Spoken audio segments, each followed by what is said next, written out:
agency? Me, sweetheart. Oh.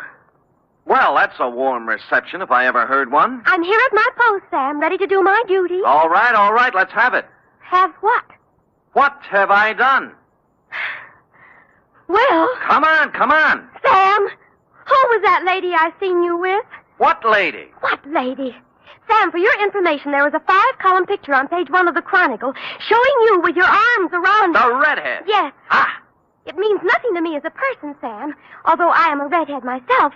But I feel there are certain standards of publicity and agency of our stature. Angel, if you'd bothered to read the caption under the picture, you would have learned that my arms were around this other redhead to keep her from braining me with a paperweight she picked off Dundee's desk. Oh. Yes. So take my picture back out of the drawer, and while you're at it, grab the book and pencil, because I'll be right down with a somewhat lengthier explanation entitled The Sinister Siren Caper.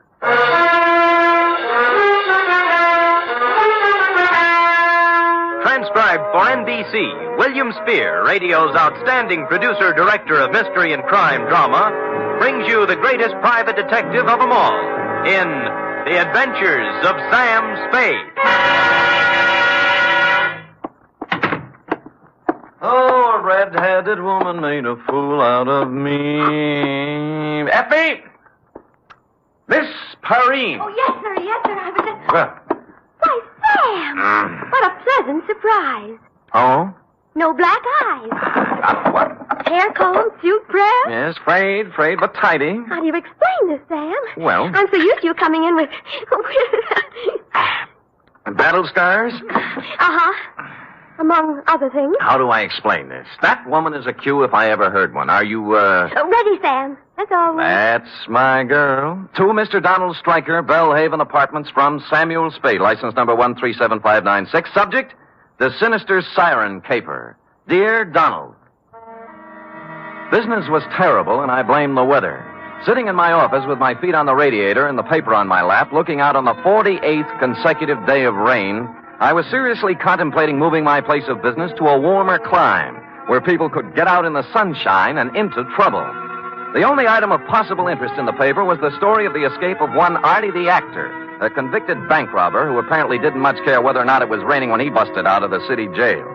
I had reached the part about some good friend and true smuggling Artie a set of keys when something prompted me to look up. And that, Mr. Stryker, is how I found you. Mr. Spade? Yes, sir? I am Donald O. Stryker. Mm-hmm. Stryker. The O stands for Ogleclaw, my mother's maiden name. Oh, well, that's nice. Sit down, Mr. Stryker. Thanks. Whew. Well, now what can I do for you? Mr. Spade, the Strykers, as you may or may not know, are an ancient and honorable family dating back to pre-Elizabeth England, with the possible exception of one southern number who is said to have once nodded by mistake to Jesse James. Mm-hmm. No Stryker has run afoul of the law. Well, good for you. One and all, we have kept our skirts clean, one and all. That is why I am utterly at a loss to explain the situation in which I find myself. And just what situation is that? A quasi-reliable source has informed me that I am a marked man. Quasi? Yes. Why don't you begin at the beginning, Mr. Stryker? The beginning, Mr. Spade, is only 2 minutes from the ending. Oh? Yes, it happened last night. I was sitting home with a book of Plato's dialogues when the bell rang most energetically. Mm-hmm. It proved to be a man named Strutt. George P. Strutt. S-T-R-U-T-T. 2 T's. A wild-haired, wild-eyed individual he was, Mr. Spade. Yes. Stryker, he says. Donald O. Stryker. Hmm? Well, I'd hardly nodded when he grabbed me by the necktie. Ha, he said, just like that. Ha? Ha. Mr. Stryker, ha. I'm in time, then. You can still save yourself. And he shoved this at me. Oh, what's that? A picture of a girl, a young and rather pretty girl, out from a newspaper. Oh, yeah. No name or identification. Beware this girl, Stryker, he said. Beware the siren song she sings. Stryker, he said, and he cinched up even harder on my necktie. Yes? Stryker, you are number 6. I am 5, and 4 are doomed before us. Beware, Stryker, beware this girl, this sinister red-haired harpy, this handmaiden of the dark angel. Well, that's quite a speech. A curtain speech, Mr. Spade. For with that, he let go my necktie and ran off down the hall. Somehow, Somehow after that, Plato didn't seem quite the same. Yes, I see what you mean. Do you know this girl? Never saw her before in my life. Or Strutt either? No. Mr. Stryker, I don't want to talk myself out of a job, but you don't need a private detective. Now, this is probably some harmless chap who walked out of one of the local sanitariums and took to ringing doorbell. But that's just it. He isn't, Mr. Spade. Huh? I did some telephoning this morning. Yes? He has a quasi-successful cigar stand downtown and an apartment on Leavenworth Street. His name is right next to mine in the telephone book. I must get to the bottom of this, Mr. Spade. Here's $50. Well, Mr. Stryker... Are you completely skeptical? No, just quasi.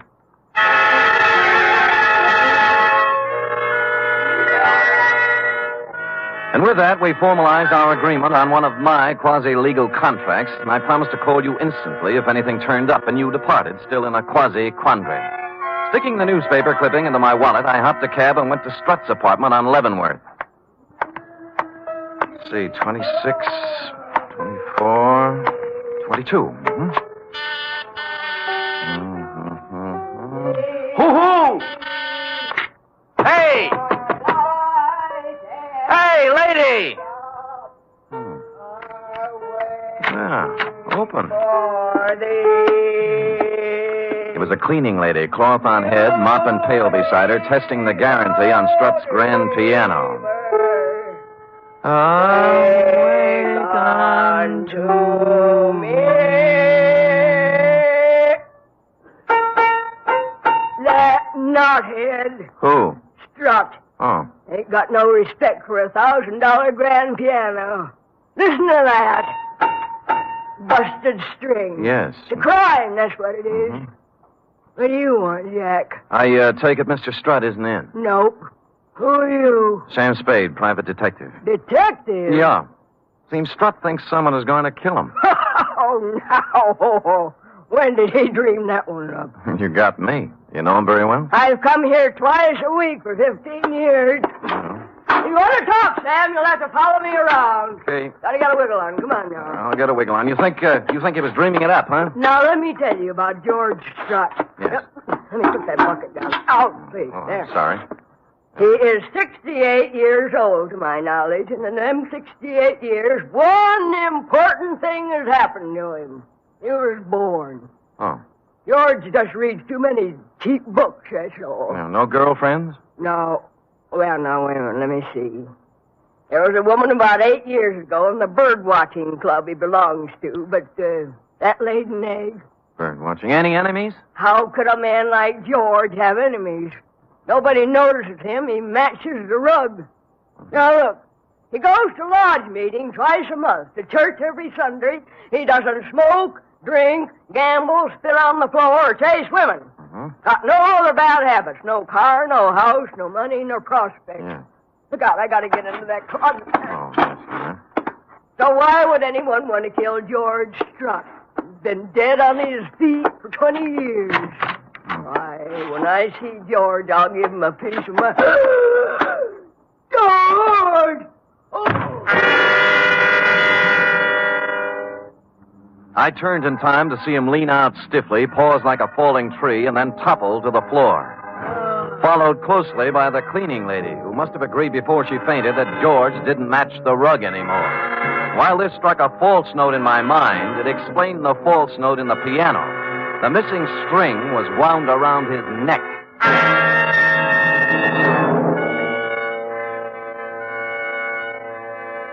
I dragged her into the bedroom and managed to get her onto the bed by making 2 trips. Then I called homicide. The next order of business, per our agreement, was to call you, Stryker. So I got Strutt's telephone book, found he'd marked the page with your number on it with a slip of paper, which turned out to be the receipt for rent paid on a safe deposit box at the Golden Gate Bank. Now, this didn't seem especially important at the moment, but something else did. He'd made a circle around a group of 6 names in the phone book, marking each one with a check. Strubble, Strudwick, Strum, Strutherton, Strutt, and Stryker. I postponed calling you for the moment and dialed the number just above Strutt's. Strutherton, Harvey J., 156 Santa Ana Avenue, St. Francis Wood. Yes? Mr. Strutherton in, please. No. No, Mr. Strotherton isn't in. This is his wife. My name is Spade, Mrs. Strotherton. I'm a private detective. I don't want to alarm you, but... Alarm me? Do you happen to know if your husband has received any threats recently? Why, not that I know of. Any contact with a strange young woman about 30, red hair? Why are you asking me this? I'd rather not say until I know more about it. What about the girl? Yes. Yes, he did meet a girl like that. Oh, when? She came to the door one night about a week ago. Said her car was stalled down the street a ways. Harvey went out to help her. They were gone about a half hour, and then he came back. Well, did he tell you anything about it? No. Just that he'd gotten her started. Uh-huh. Is he a mechanic, or...? He was a lawyer. Was? Harvey is dead, Mr. Spade.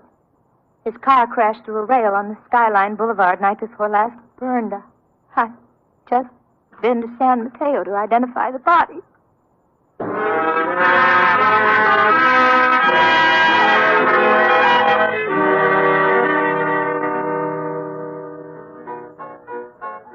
Strum Joseph P., 828 Howard Street. Yeah, that's Joe. There's your bin. Thanks. You know Joe pretty well? I might not. Why? What do you mean you might not? This is 828 Howard Street, isn't it? The number's over the door. Don't you like me, bartender? What's eating you about, Joe Strum? Look, you see this? Private detective's left. Huh? Oh. Yeah. Poor but honest, barkeep. Trying hard to get a little cooperation. I thought you was a cop. What's with Joe? Well, I'll tell you. Mm-hmm.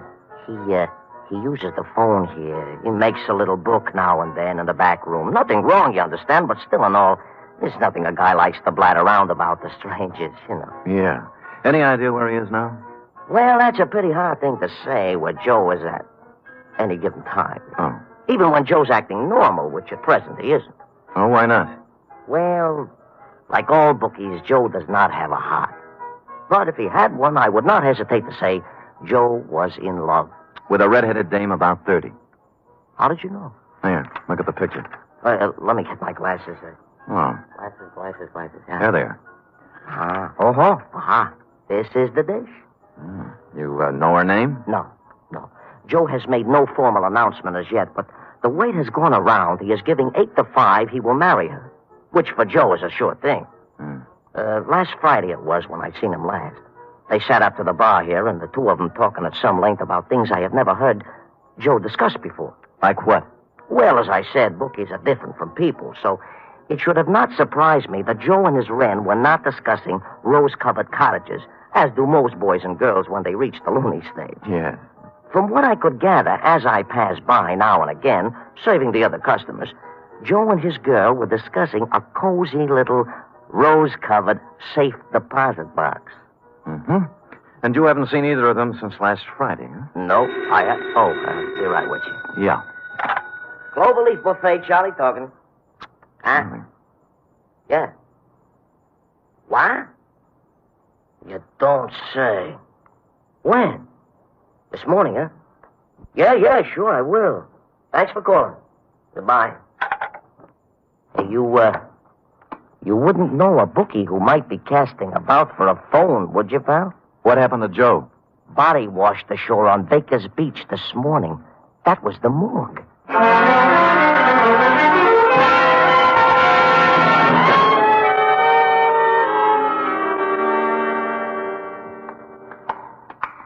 I know what you mean, Sam. Marks, abrasions, contusions, indications of foul play. That's right, Maxie. Did you see the police surgeon's report? Yeah. Shot of dope and shoved into the briny. Person or persons unknown. Well, pretty hard to do by yourself, huh, Sam? Yeah. Oh, you wish to look on Joe Strum, I take it. Yeah. This it? Yeah, let's see. Yeah. Oh, no. This is the wrong one. This is Strudwick. Wait a minute. Strudwick. Anthony P. Are you known, Sam? Yeah. 28 Genoa Place, Bayview 72118. Nice-looking boy, they said. Friend of yours, huh? No. Huh? Well, then how did you... Brand new league I'm in, Maxie. We call the shots ahead of time. Now, what about Strudwick? Old artist. Lived on Telegraph Hill. Got drunk 3 nights ago. Walked out his studio window on the 4th floor. All alone at the time. Well, if anyone offers you odds on that, grab it. See you later, Maxie. Yeah, but ain't you going to look on Joe Strum? No. Well, it's up to you, Sam. So long, Strudwick.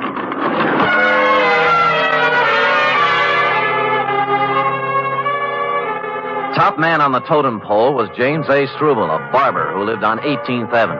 I called, no one answered. So I made what by now had become the obvious deduction. I went to headquarters and checked the homicide reports, likewise the accident files and the traffic detail. Surprise! No James A. Struble. So I switched abruptly from the S's to the D's and called on dear, patient, understanding Lieutenant Dundee. Who's going off half-cocked? You! If you weren't such an idiot, you'd see what I'm talking about. No, listen, Sam, I'm no green pea. I've been kicking around homicide for 30 years. Long enough to know you gotta have a motive to build up a case. Yes. How can you stand there and tell me a red-headed dame opens a phone book, draws a ring around 6 names, and then runs out quick and knocks them off? I didn't say that. Ah?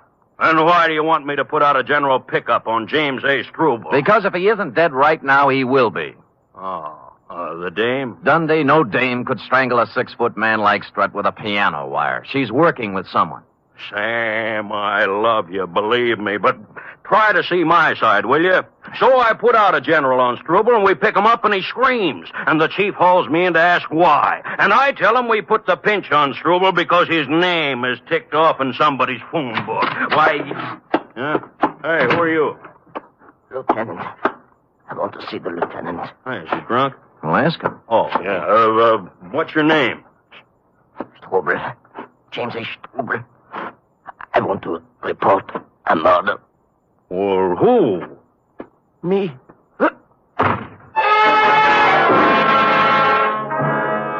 That's the last we got out of him. 10 seconds after he hit the floor, he was dead. A .38 slug had taken him just under the left shoulder blade, and instinctively, Dundee grasped the point. A squad car was dispatched to your office, Mr. Stryker, to pick you up and stow you safely in the poke when I checked out.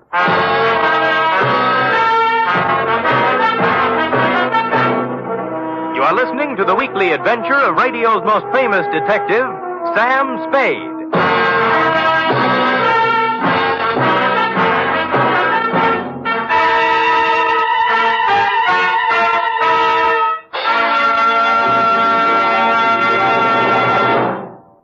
Three chimes mean good times on NBC.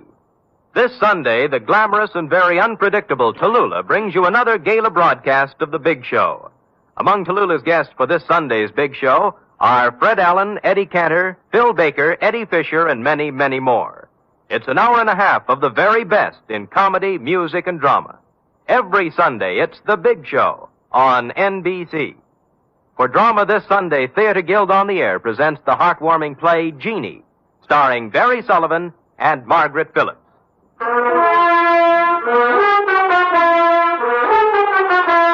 And now back to the sinister Siren caper, tonight's adventure with Sam Spade.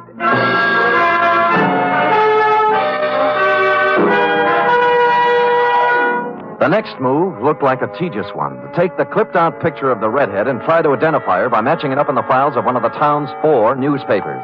I'd gone a half a block when someone saved me the trouble. It was the bartender. Sam, I got news for you. Where can we talk? How about the Blue Fox? Okay, I'll meet you there in 5 minutes. Wait a minute. Why can't we talk here?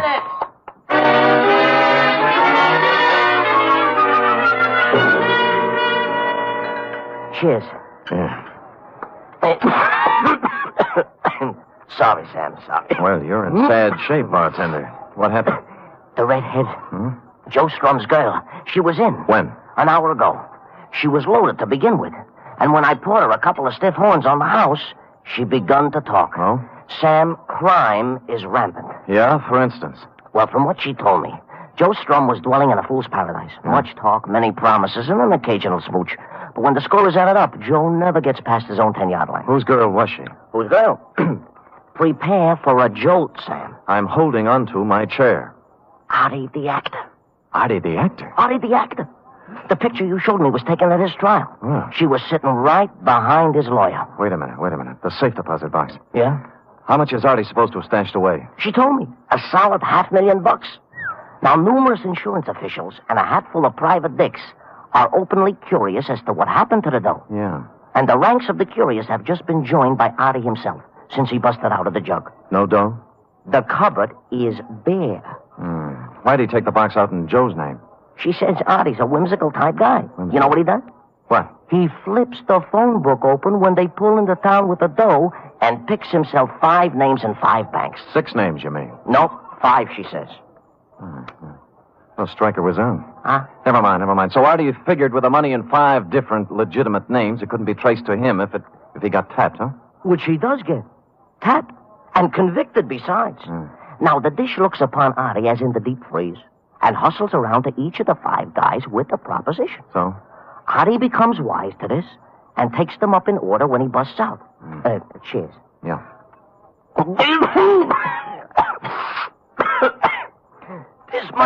This much I learned before she staggers out of my joint. The rest I must leave for you to figure. You can't drink, bartender. Occasional. Sam, if there is any other reward, though, floating around when the smoke settles, I will be at the Cloverleaf. It's only beer, you know. And if you run across an honest, hard-working book who needs a phone... Yeah, thanks a lot, Charlie. So long, Ted.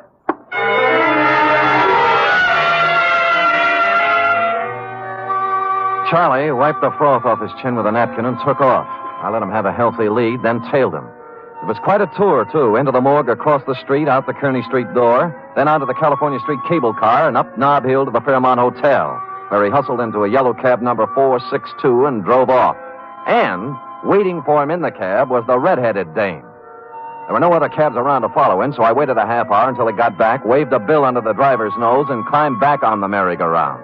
He let Charlie out at his own place, the Cloverleaf, and then driven downtown to a flea bag called the Shoreside Hotel on the Embarcadero, where he left the redhead. I woke up the desk clerk and shoved the redhead's picture under his nose.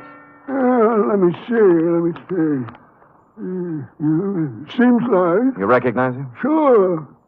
Clara Bow, the movie queen, ain't it? Gonna win anything? Look, friend, she was just here. Clara? The girl here. Oh, and she ain't Clara Bow? Right. She ain't Clara. She just drove up in a taxi. Ann. Don't see her as good as I used to. You see, the glasses hurt my nose. Look, she just drove up in a taxi. Did you see her come in? No. I must have been dozing away. Yeah. I seen her come out, though. Huh? Yeah. Her and Mr. Walker checked out 15 minutes back. He was in 26 upstairs. I didn't have to cross-examine the clerk to see Mr. Walker had lived in 26 for some time. The floor was ankle-deep in cigarette butts, liquor bottles, sandwich crusts, and other debris. A table in the corner was covered with travel folders, mostly on South America, and 7 days' newspapers, the top one of which was turned to the story on Artie the actor that I'd been reading in my office this morning when it all started. You know, it's too bad you came in when you did, Stryker, because if I'd read one more paragraph, I'd have learned something that could have saved me a lot of trouble. Whatever was the case with 4 of the names, the 5th one Artie hadn't picked at random. His lawyer was Harvey J. Strutherton. Hello? Mrs. Strutherton, this is Sam Spade. Oh, Mr. Spade. Yeah. Thank heaven you called. I'm terribly frightened. What's the matter? The girl. The redhead? Yes, she just called me. She says my husband was murdered. One of his clients, a man he defended, thinks Harvey betrayed him. Artie the actor. Artie Billings. Yes. There was a lot of money. She knows where it is. Why is she telling you all this? I don't know, Mr. Spade. She warned me against calling the police. I don't know what to do. Well, then don't do anything. Well, don't you see? She's coming here. She'll be here in 20 minutes.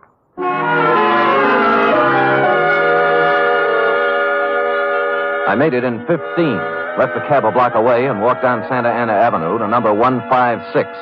The night fog had moved in, making it tough to follow the path through the high shrubbery to the door of the house. Mrs. Strutherton hadn't helped matters any by turning out every light in the joint. Mr. Spade? Yeah. She here yet? No, come in. Why'd you turn out the lights? I thought I was being watched. There's a fire in the living room. This way.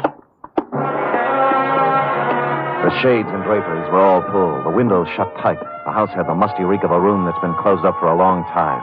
She guided me around the dining room furniture and through the doors into the living room, sat me down in front of the fire. Would you like some brandy, Mr. Spade? No, thanks. Cigarette? Yeah. Thanks. Tell me now. Tell me, I want to know everything. This man my husband defended. You know he's out of jail? I saw the papers. Why would he kill Harvey? After my husband did everything in his power to get him acquitted. Money. A lot of money. How much? $500,000. Oh. How about a match? Oh, yes, of course. I held back, and without thinking, she leaned over into the firelight. I saw Mrs. Strutherton then for the first time. It was the redhead. All right, hold it. Now, don't move. What are you This doing? is a 38, baby, at the back of your neck. Now, don't move. All right, where is he? I don't know what you mean. You heard what I said. Where's your husband? He's dead. He's The dead. body you identified in San Mateo is Artie the actor. You and Harvey engineered the escape so you'd have a fall guy for 5 murders and $500,000. Now, for the last time, where is he? Harvey? All right. Harvey? You'll kill me. Don't, Spade. Don't do it. Don't do it.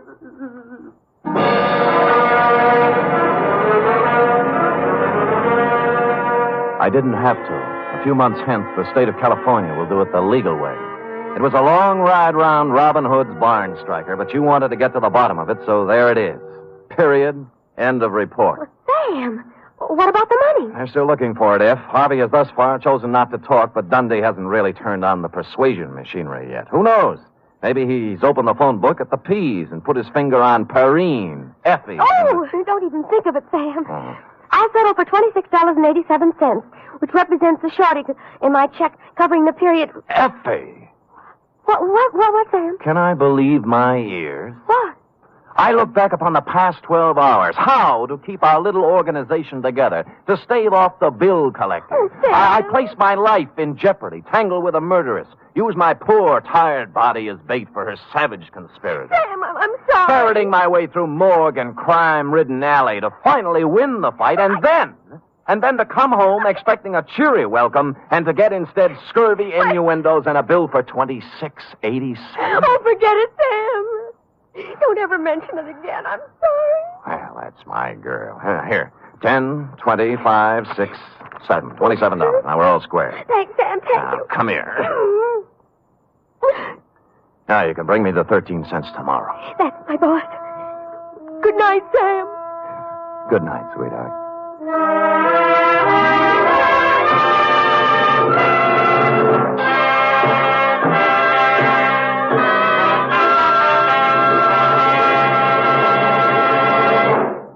The National Broadcasting Company presents The Adventures of Sam Spade, Detective.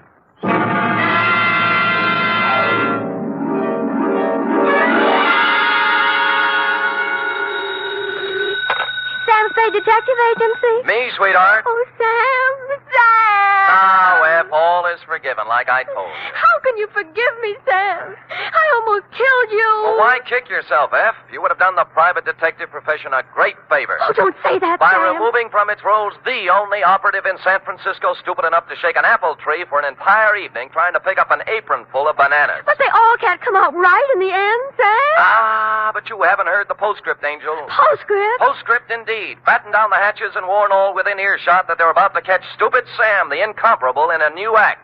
For during the next 29 minutes and 30 seconds, I shall don the mantle of Don Quixote, shoulder my battered lance, and tilt at windmills in an object lesson to the gullible entitled The Spanish Prisoner Caper.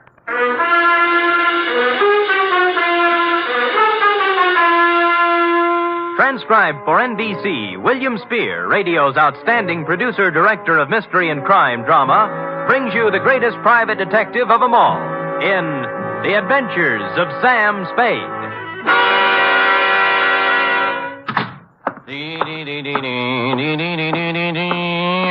Effie? Yep.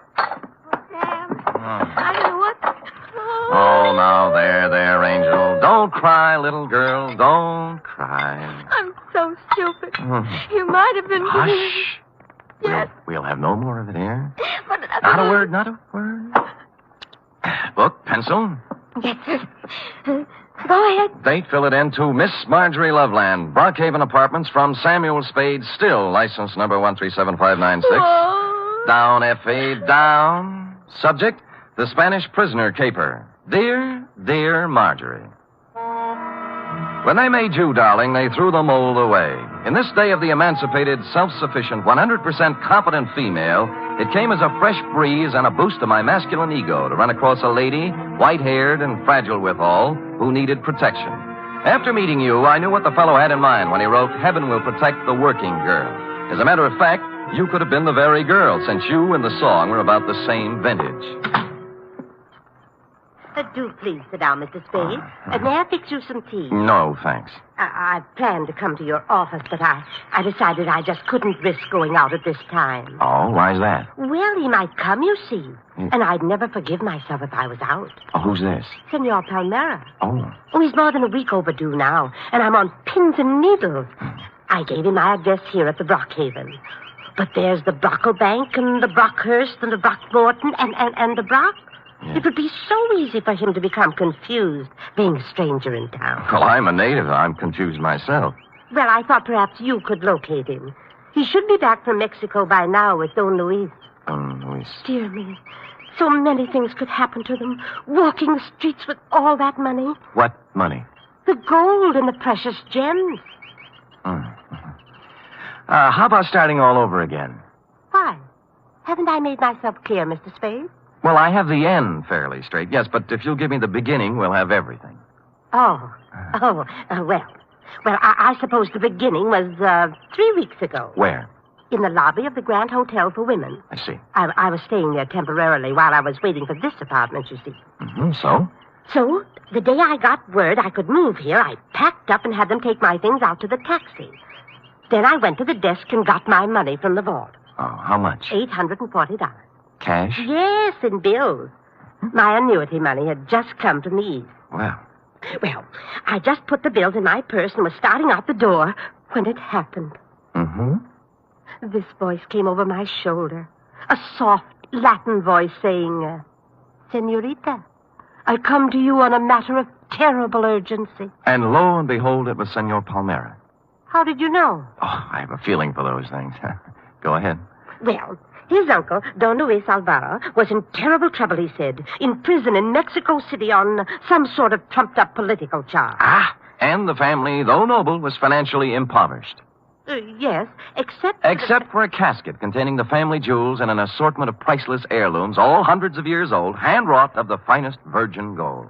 Mr. Spade, how everything... Said caskets and its precious hoard being hidden away in a secret place known only to Don Luis. All he needs is a paltry $840. It was 1,000. I went to the bank. A paltry $1,000 to bribe a jail official, and presto, Don Luis goes free, unearths the casket, and rewards you with an ample share of the family treasure. Mr. Spade, you've talked to Senor Palmera. Nope. How badly do you need the dough? Need it? Why, good heavens, Mr. Spade, it's all I have until next June. There's a small pension from the school board in Keokuk, but dear me, I don't know just how... Mr. Spade, do you mean he isn't coming back with my money?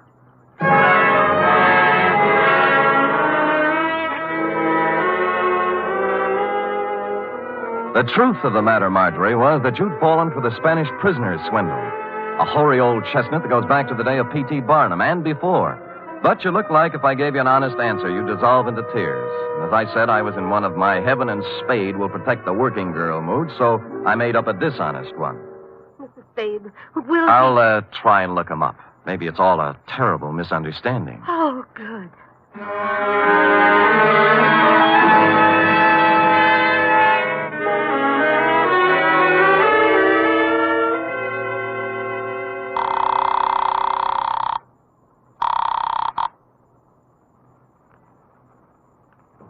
That's knit to and slip to, isn't it, Dorothy? Effie? Free? What'd you say? Miss Perrine. Oh, Sam Spade, Detective Agency. Mr. Spade is... This is Mr. Spade, charming one. Oh, Sam, I'm sorry. Yes. Dorothy's here, and I'm trying to learn to knit argyle socks. Oh, fine. Drop all stitches and look in the file for me, will you? I remember getting a circular a while back on a con man who was running the Spanish prisoner around here. What would it be under, Sam? Spanish prisoner? Con games, obsolete. Get out the file. Oh, just a minute. It's Sam, Dorothy. Count those stitches while I look in the file. Confidence game. Oh, here. You told me to knit to and slip to, I'm sure. Sam! Yeah? I found it. His name's Pedro Rodriguez. Rodriguez? There's no address, but it says he, habitually associates with somebody named Lolita Montoya. Sounds Spanish. Slightly. Any address for her? 615 Mason Street. Fine. And that's all there is, Sam. Mm-hmm. Oh, golly, I'm so mixed up with these darn Argyles. Well, what's so tough about that? Well, you ought to try it sometime. What row are you on? 27th.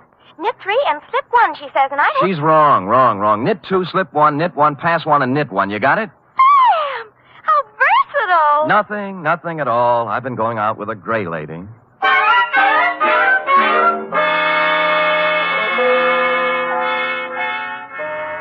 615 Mason Street was a very large apartment building with the usual brass plate in the entry listing the inhabitants, among which I was happy to note was Lolita Montoya, apartment 408. I picked up the house phone and pressed the button. Yeah? Telegram for Lolita Montoya. Lolita isn't here. Lolita? My Lolita? Who is calling? Just a telegram, Pop. Stick it in the box, eh? Money order. Somebody has to sign for it. But it may be important. I will take care of it, understand? Yes, I understand. Sonny? Yeah? Climb back into that cab I saw you get out of. Hustle over to Western Union and tell the president Lolita's on a vacation. Get it? Score for you now. Hello? Hello? Well.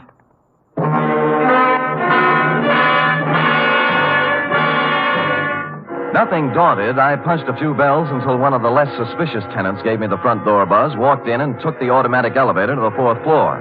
Or I should say toward the 4th floor, since halfway between the 3rd and 4th she quit cold.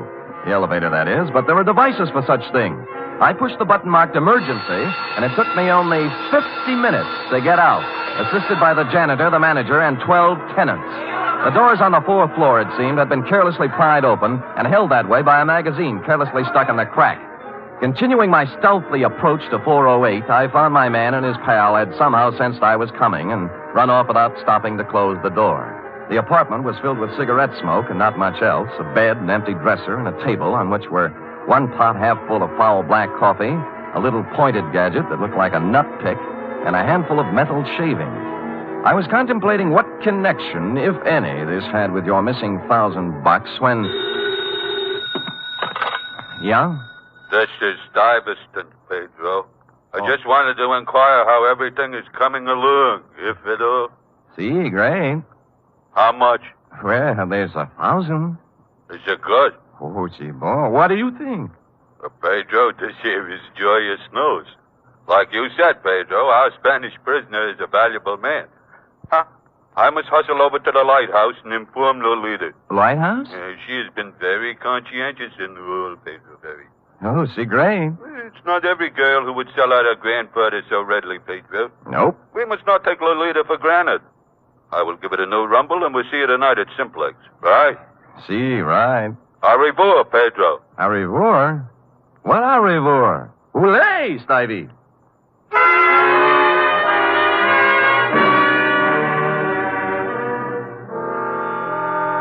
The only lighthouse I knew was a gin mill perched midway down the Embarcadero south of Market, surrounded by shoals strewn with human wrecks of all description.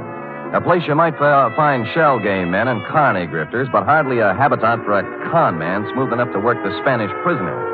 The lighthouse keeper, who looked like he'd retired from the sea after a losing battle with Moby Dick, was bent over a pinball machine next to the door. As far as I could see by the one light in the joint, it was empty. Get up! Yeah, get up! Oh. Too bad, lighthouse keeper. Yeah, what'll you have? Well, beer when you're ready. Do you know Pedro Rodriguez? Yeah, worked for me once, a couple of years ago. I canned him. Why? He's a swab. Only honest nickel he ever made was when he was here. All right, get up.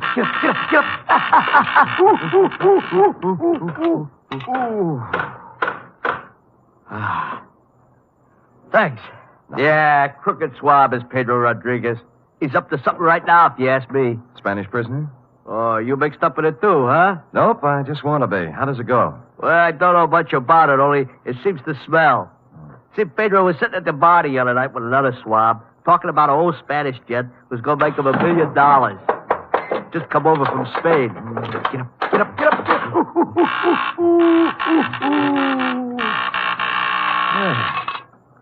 Nice shot. Body English, pure and simple. Yeah, so what about the Spanish gent? Well, I didn't hear no more about that. Hey, I tell you what you do. You ask Lolita about it. Anything Pedro is mixed up in, she generally knows about. Good. Where do I find Lolita? Let's see. I ain't sure whether it's the third or the fourth. Third or fourth what? The booth from the back there. Oh. She's been sitting there all night writing letters. You better be careful, though. She got an awful temper. Thanks, lighthouse keeper. How about the beer? Sure. Hey, Larry, draw one.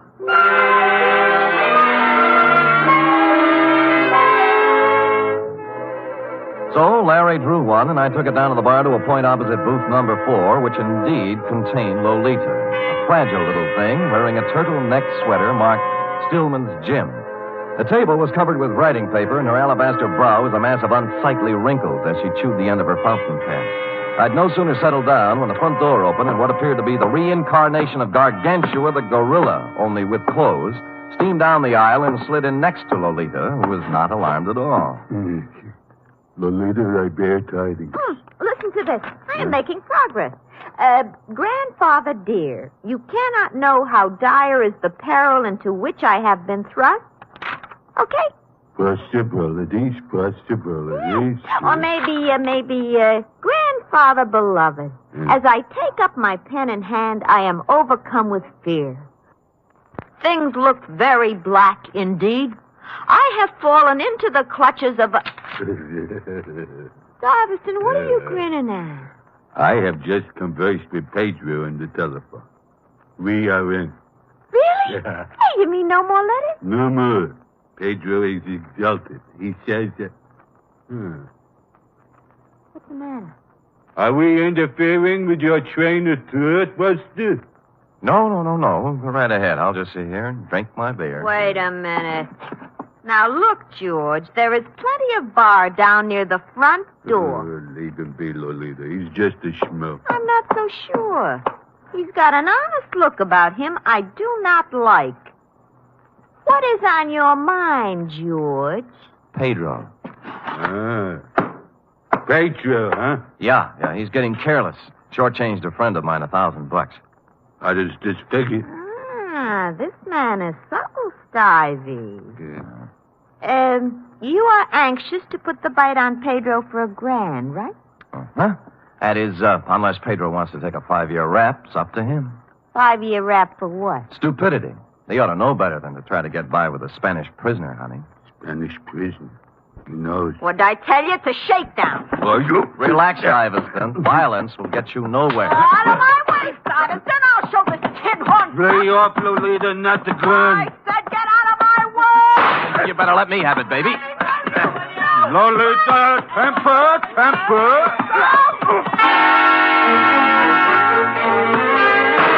I got hold of the gun with one hand while Lolita chewed on my other one. Stuyvesant, meanwhile, catching my head under his arm like a nutcracker and kicking me in the stomach with his knee. This went on for some time, then I became vaguely aware of Stuyvesant's fist, as big as a ham, coming up from the floor. He put me on the side of the head, and I skidded down the marble floor, past the row of booths like a ball in a bowling alley, scoring a 10-strike on the pinball machine, which leaned drunkenly over me, stuck out its coin drawer, and flashed a red light in my face, reading, "Foul ball, try again." Stupid me, I did.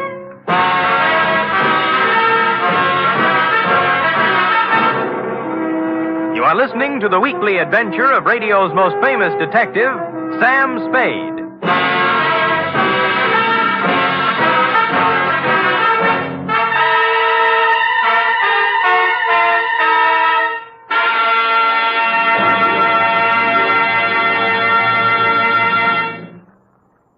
Three chimes mean good times on NBC.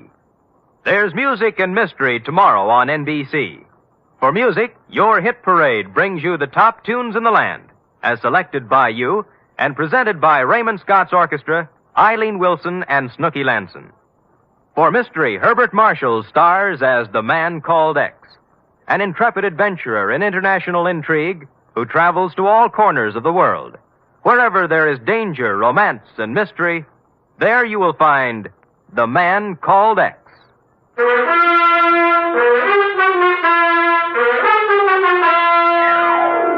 And now back to the Spanish prisoner caper, tonight's adventure with Sam Spade.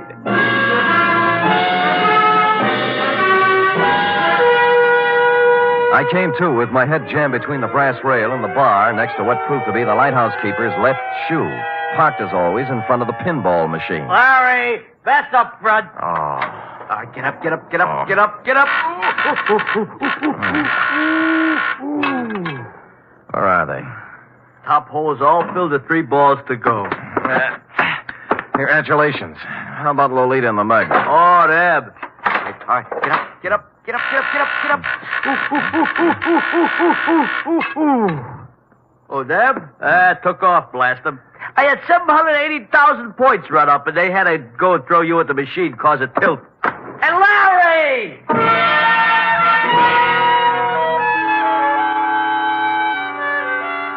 I sat until the buzzing in my ears quieted down and tried to hark back to the phone conversation with Stivey in the apartment. It came eventually, and I pried mine host, the lighthouse keeper, away from the pinball machine and sat him down next to me with the yellow and standard sections of the telephone book. Simplex Bar Supply? No. Simplex, Easy Do Garden Furniture, nope. How about Simplex Printing Company, 509 Sansom Street? Nope. Simplex Office Files. Simplex Service Station, 12th and... No. Well, how do you know, mate? There's 42 Simplexes in this book alone. You find one that sounds like the front for a con operation, I'll buy it. Let's see. Simplex Cleaners, nope. Simplex Associates, nope. What's that? Nothing suspicious. Simplex Associates. Business opportunities, investments, gold, oil, and mining securities, marked cards, loaded dice, and Las Vegas real estate. Nothing. Well, that just sounds like it might be a possibility, though. Yeah, real estate is... Midway. Homicide, Dundee. Sam Dundee, do me a favor, will you, pal? What? Run across the hall and check the bunco files. There's an outfit called Simplex Associates. Well, what's it about? Well, it started out as a con game. A grifter took my client for $1,000 on the Spanish prisoner. Spanish prisoner? Yeah. Well, what's that got to do with me? Call Bunko yourself, Sam. They're closed down at this time of night, Dundee. Be a sweetheart now, I'm will no you? sweetheart. I'm a homicide lieutenant, and I don't run a service agency for private detectives. Unless there's a corpse in it. You can take your business elsewhere. Dundee, look. Hold it, will you? I can't hold it. I got to get it. Lolita, where is she? Where is my... I got him. Put him down on the floor. The couch in the back. No, don't move. Easy. There. That's it. Lolita, I know she is here. They must free her. You must call the police and... Free her? Why was Pedro holding her? To make me do this thing, this terrible thing. And I have done it. But you must stop him now. He will let my Lolita go now. Then you must stop him. Millions of pesos in my honor. You must. Where is he? Simplex. He's in a bad way, mate. Not anymore. He was an aristocrat, thin face, silver hair, and the look of a bourbon. It stopped me, Marjorie, because here it was, just like your Senor Palmera told you. The nobleman in the ragged clothes and dangling from one of his ankles the broken chain of a leg iron. In short, the complete Spanish prisoner. Here all day. Dundee, it's legitimate now. You've got your corpse.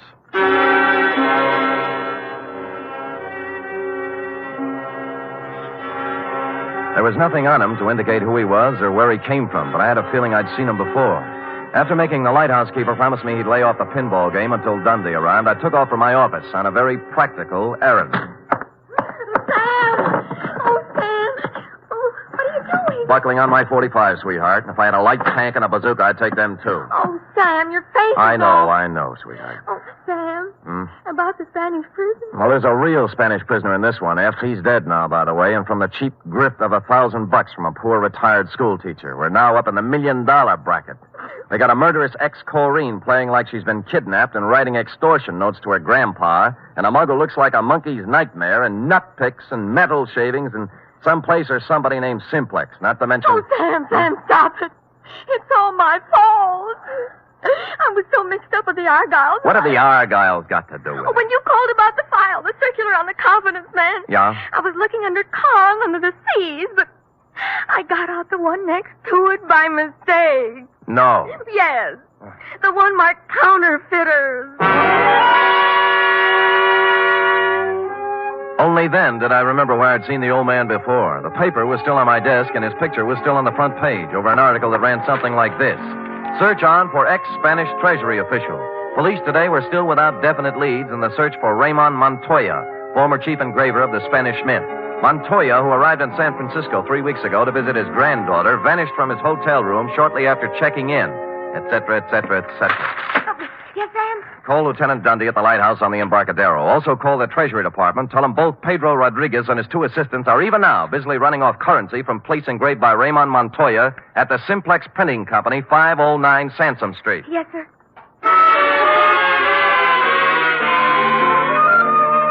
Mexican pesos it was, by the basketful. And the Treasury dicks agreed it was a happy thing for Mexico that Raymond had kept his engraver's tool on the right side of the law up to now.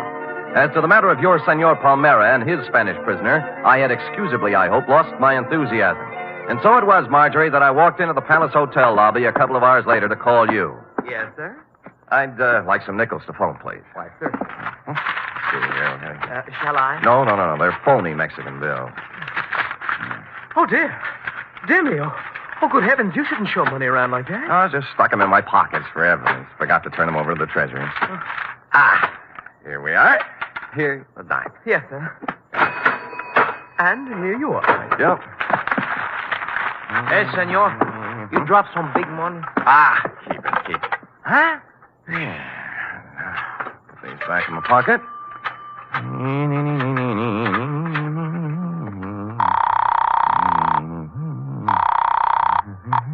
Excuse me, please, senor. Hey, Chum, look, I want to talk on you. Hello? Marjorie, this is Sam Spade. Look, senor, I got to talk to you. Mr. Spade, did you find him? I'm sorry, Marjorie. I beg your pardon, senor. Just a minute, Marge. Look, buddy, you can have the phone in a minute. Now, will you relax? You mean my money is gone? I'm afraid so, Marge. It's an expensive lesson, but it's worth it if you remember, honey. From now on, never flash your money in public places. Senor, please. I'm almost through. Will you wait a minute? And never trust strangers, Marge. The world is full of sharks looking around for easy, middle-aged ladies with bankrolls. But he seemed so honest, Mr. Spade. That's the trouble. The way he came up to me and said, Senorita, I come to you on a matter of terrible urgency. I know. He saw your bankroll and he figured... you on a matter of terrible urgency. Figured you look like an easy mark, Marge, so... Senor?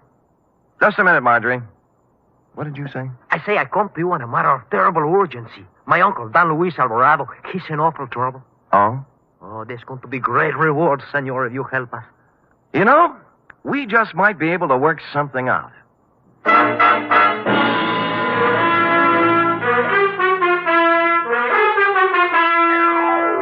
Well, Marjorie, he had $1,358, from which I deducted your $1,000 enclosed herewith, plus $58 representing my standard retainer.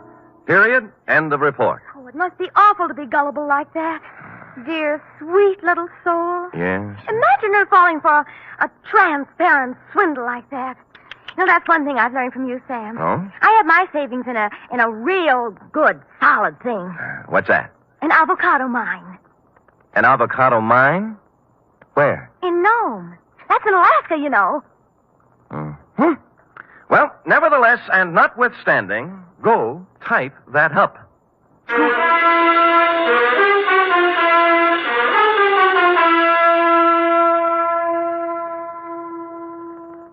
3 chimes mean good times on NBC. For something new about the Army, hear the Phil Regan Show every Sunday on NBC. Coming from a different service base every week, Phil Regan brings you songs and fun and brings prizes to talented GIs. It's an exciting newcomer in your Sunday chime lineup on NBC. And Sunday also means Cary Grant and Betsy Drake as Mr. and Mrs. Blanding.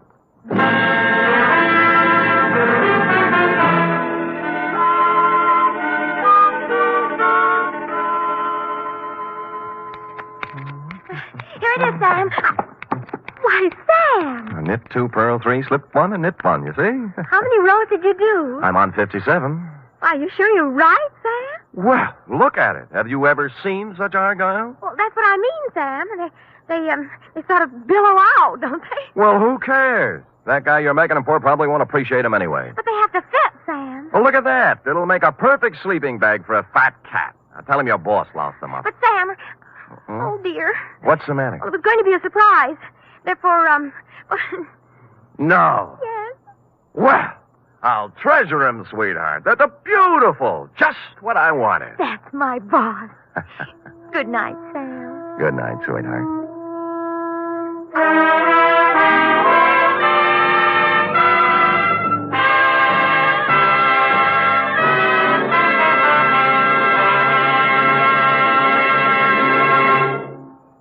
The National Broadcasting Company presents The Adventures of Sam Spade, Detective.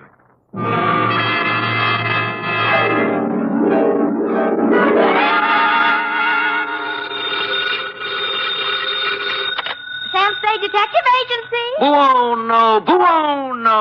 I beg your pardon? Suonate il campanello. Sam, what are you... Nothing at all, sweetheart. I just happen to have the tourist lists of handy Italian phrases before me. North Beach never did that to you before, Sam. North Beach never did anybody like it. Just did me, F. But I thought you said old Bartolomeo just wanted you to drop by for a friendly talk. And some garlic bread and red wine. But does that explain the knife gash on my coat? Your new tweed? My old tweed now, Cherub. You see, it was never meant to be swum in. The bay? Yes. Not again. What else? By now, your keen feminine instinct should tell you this is not the social call, Wonder Girl. As a matter of fact, I plan to drop by presto with words anent a little something I call View of Fisherman's Wharf from the Water, or the Crab Louis Caper.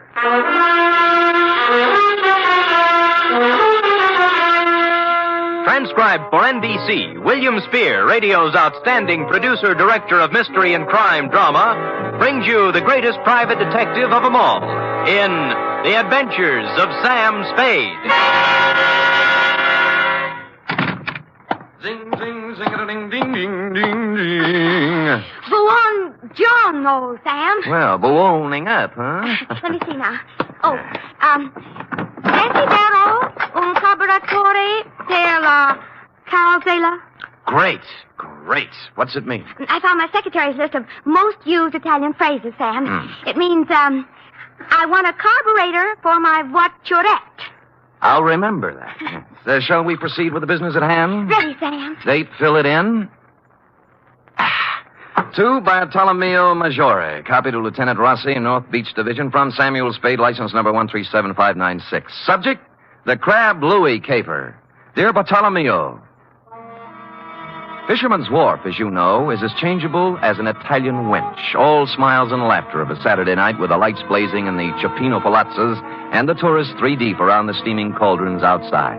But it's something else again of an early dawn. Dark and lonely and quiet, except for the mutter of engines as the crab boats nose out into the fog that hang over the gate. Last night was somewhere in between. The lights were blinking out as I left my cab and walked over to your place of business, a gaudily painted building at the foot of the wharf with a red, yellow, and blue sign reading Museo Maggiore. Curios, souvenirs, waxworks. Admission 10 cents.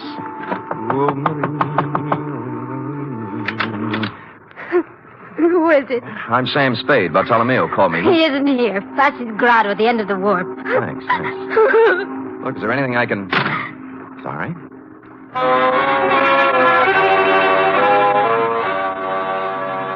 Except for Flaskies at the very end, the wharf was dark now. It seemed early, as if something had interfered with business as usual, and the late customers had been brushed off a couple hours ahead of time.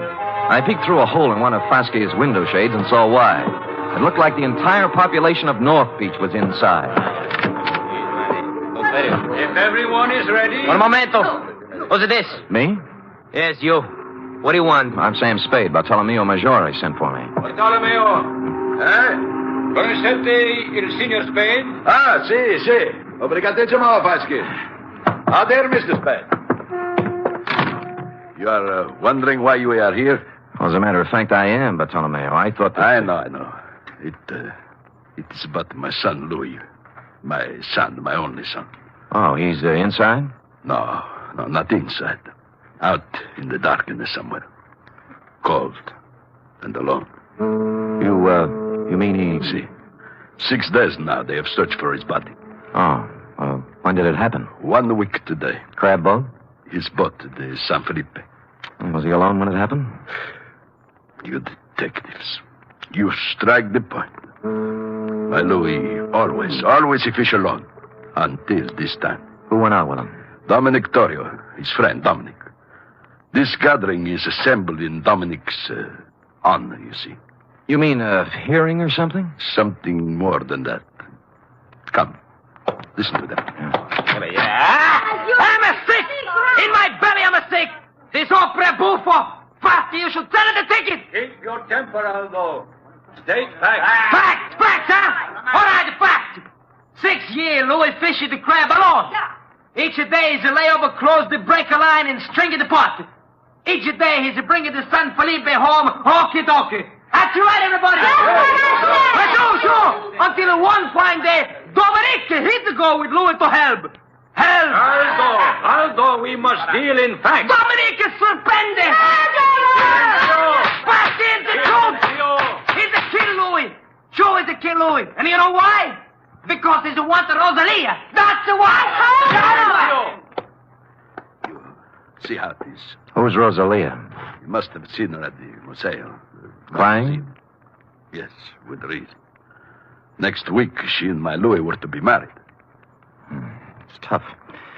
You think this Dominic was in love with her, maybe? I think nothing, senor. 2 men, friends, alone in a boat in a heavy fog. One of them dies. The other says it is an accident. It is not for us to think or make guesses. Say, what am I supposed to do? In the records of the police, senor, my Louis died in an accident. Mm-hmm. In the hearts of his friends, he was murdered. For my sake, for Dominic's, for the sake of us all, we must know the truth. For this, I prefer to employ one who is professional and impartial. Come. We go in. I don't believe it, senor. Believe me, before heaven, I mean it. Silencio. Once again, Dominic. How far was the boat from Seal Rocks? 100 yards, I think. I heard the break. Silencio. Let Dominic tell the story. Go on now. You had dropped the last crab pot over the side. Then? Something went wrong with the motor. Louis told me to look at it. I went below, then it happened. Louis was leaning over the gunwale. We untangled a float, and the sea took us by the stern. We broached.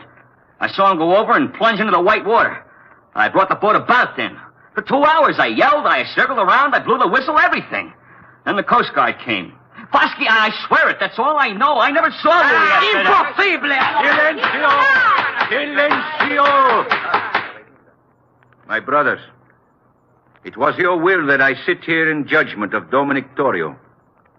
Before I go on, are there any more questions you have to ask him? Are there any among you who have evidence to offer against him? So be it. You know as well as I, there is only one verdict here. The charge is dismissed. The court is adjourned.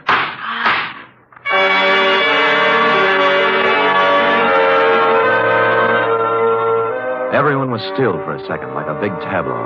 Fosky, white-haired and dignified on the platform, looking down at Dominic, and the rest of them all on their feet now, boring holes through him with their eyes. He was the first to move, turning slowly, walking out through the crowd toward the door, looking tentatively from face to face, knowing now he hadn't been acquitted at all, as one by one they turned their backs on him. I felt terribly sorry for Dominic, until he walked past me and I got a look at his face, at his eyes. In my racket, I see that look more often than the next guy. I never saw it any clearer than I did now. It was fear and hatred and guilt. So I left you talking to Fosky, Bartolomeo, and walked back down to the wharf to the Museo. Rosalia. I told you Bartolomeo is not here. I've seen Bartolomeo. I want to talk to you. Sit down. I don't want to... Sit down. Oh. That's a good girl. It was quite a place, the Museo, a catch-all for everything nautical you'd run across in 60-odd years of living on the sea or next to it. From a 10-foot shark pickled in formaldehyde to a life-size figure of Captain Kidd, complete with drawn sword, lace cuffs, and treasure chest at his feet next to the door. I turned back to Rosalia, sitting on a rum keg under a flickering hurricane lamp, the only light in the room. What do you want of me? Bartolomeo wants the truth about what happened on the San Felipe. They're deciding that at the meeting. They already did. They did? You mean Dominic... How did they decide? Dismiss the charges. No evidence, no witnesses. It was the only thing Fosky could do. You feel better? It doesn't bring back my Louis. No, it doesn't. Dominic's going free now, from both the law and his people. No vengeance for Louis. Why were you crying when I came by tonight? Haven't I the right to cry with my Louis? Drop it. Huh? Why didn't you go to the meeting? Afraid to give yourself away? I didn't feel like it, that's all. You're a Sicilian, Rosalia. Vengeance is pretty important to you. If you'd loved Louis, you'd have been in there screaming for Dominic's scalp. You shut your mouth. But no, you sat home crying. Not for Louis, but for Dominic, right? How long had it been going on? Did you know Dominic was going to kill him when they put out in the San Felipe? Why would Dominic kill him? Well, that's a stupid question. He's in love with you. In love with me. In love with me. Drop it. Drop it, Rosalia. In love with me? Oh, I wish it were so. Huh? He killed for me. Is that what they say? It's all very flattering, very. I love Dominic. I've always loved Dominic since I was a little girl. I threw myself at Dominic, and I begged him to marry me. That's not easy for a girl to do, Mr. Spade. I begged him, and I promised to work for him, to be his slave. You know what he did? He laughed and he spit upon me. And you stand there and you tell me that he murdered for the love of me. You wouldn't walk across the street. All right. Take it easy now. Come on, take it easy. So I do the silly woman thing. I promise myself to Louis. To crazy Louis, to a madman. Crazy? You don't believe that, huh? Louis the Great, il campione. A champion of the crab fishermen who dares to fish right on the breaker line. Catches more crab than anyone else. Louis the Fearless. Do you know why he's fearless? He's too crazy to be afraid. What do you mean? He mutters. He talks to himself of great riches, of thousands of dollars, of him and me. Louis the crab fisherman and me, living in the finest house in North Beach. When was this? Last week. He went up in Bartolomeo's attic one night and he came down with a big hunk of his raw wax from the waxworks. A tresor, he called it. A stupid lump of wax. And he held it up before me, so. And he says with a mad gleam in his eye, "From this, Rosalia, from this I will carve for us the biggest, finest house you can dream of. Here, look." What's Captain Kidd got to do with it? He puts it in the treasure chest. See? You will keep this a secret, Rosalia, he says, if you love me. And he laughs again like a madman. Me love Louis Maggiore? I hated him.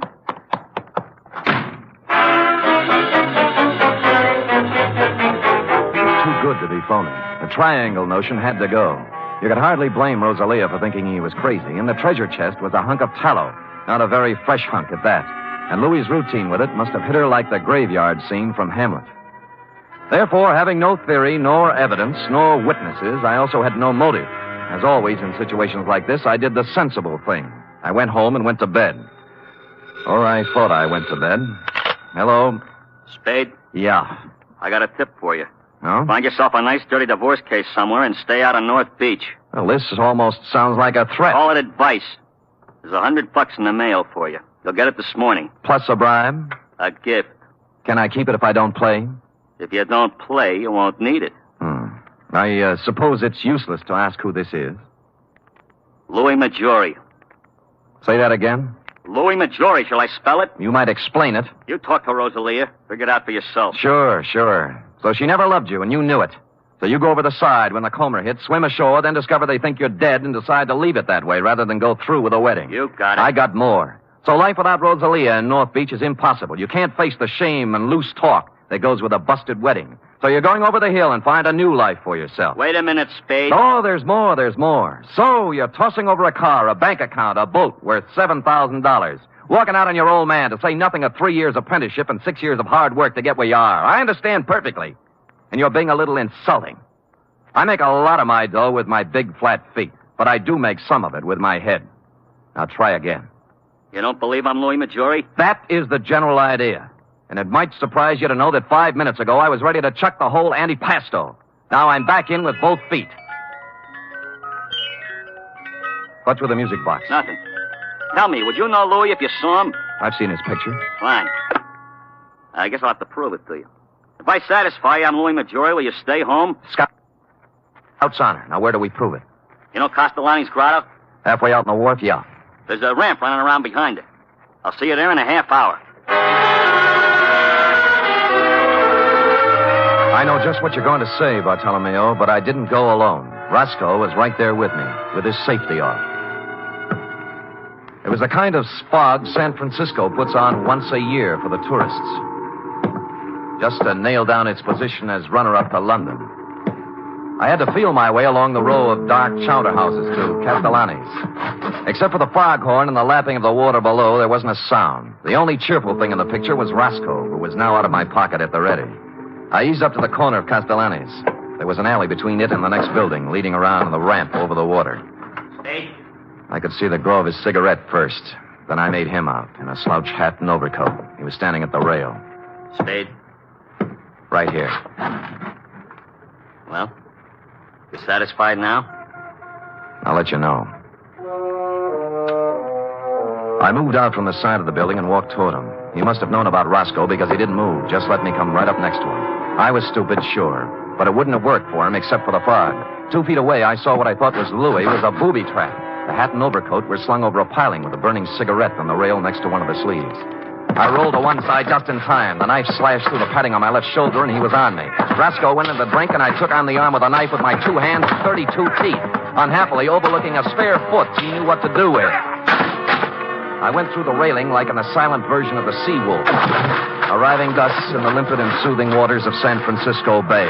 At the moment, I was not sorry.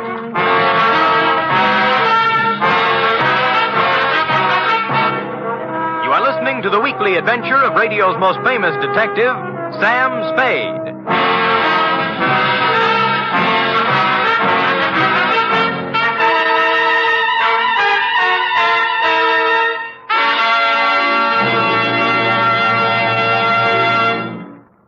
Three chimes mean good times on NBC. Sunday, Theater Guild on the Air presents one of the greatest dramatic undertakings in the history of radio. It's a full hour-and-a-half adaptation of Shakespeare's masterpiece, Hamlet.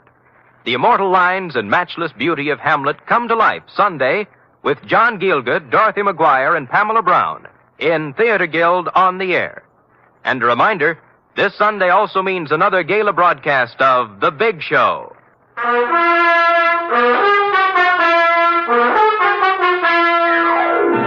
And now back to the Crab Louie caper, tonight's adventure with Sam Spade.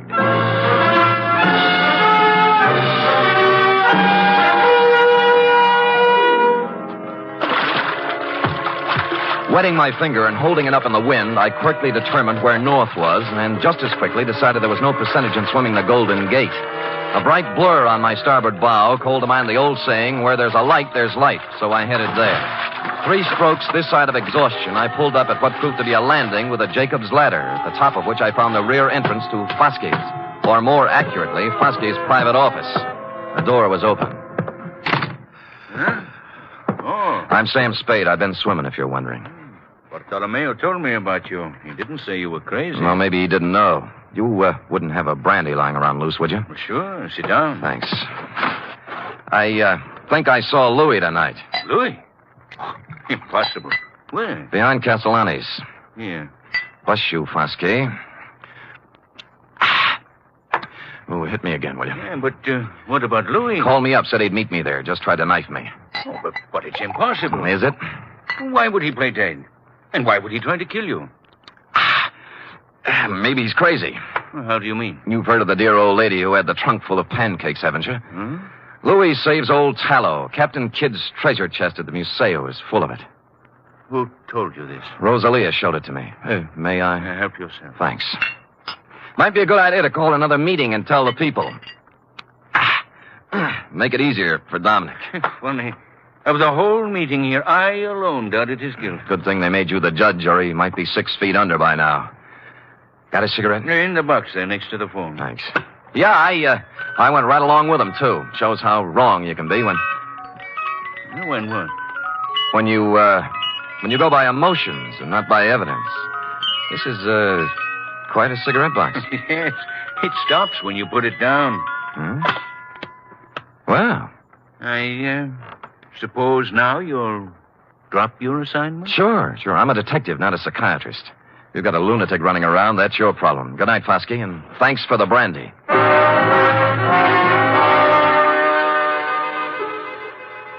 If Roscoe had been along, I might have played it differently. But when you're sitting across a coffee table from a guy you suddenly realize has the wet cement all ready, you do what I did, make polite noises and concentrate on getting out on 2 feet. It was 7 to 3. Dominic was stashed in a handy closet listening to the whole thing, which was handy since the next obvious move was his room in a house on Jefferson Street. A rooming house owned and operated by a 4-corsage bosom-type lady known as Mama Luca. Oh, Senor, I don't know nothing. I don't know nothing. You're scared, Mama. Did Dominic threaten you? No, don't ask me. Look. He killed Louis Maggiore. I gotta know why. I don't know why. I don't know nothing about it. Louis came here? Yes. Yes, Louis came here the night before it happened. Why? I don't know. He was all excited. A handful of wax. Wax? You know. What about it? He showed it to Dominique, and they go into his room and talk, and then he ran off to send a telegram. Telegraph office, huh? Well, since it's official business, I can let you read the office copy. Here. This message just came in tonight. Dominic Torrio. Regarding your inquiry, analysis of samples sent here by Louis Maggiore, highly promising. If quality uniform and weight correct, would estimate value minimum $60,000. Hartley Associates, Vancouver, B.C.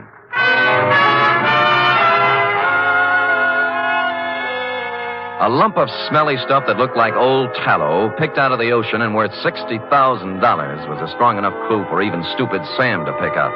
I left the telegraph office on the double and pulled up at the Museo Maggiore 10 minutes later. Blasted lock is jammed. He was too busy to notice me. I slid a marlin spike out of a rack next to the rum keg. Locked. Must be locked. I hate to do this, Fosky.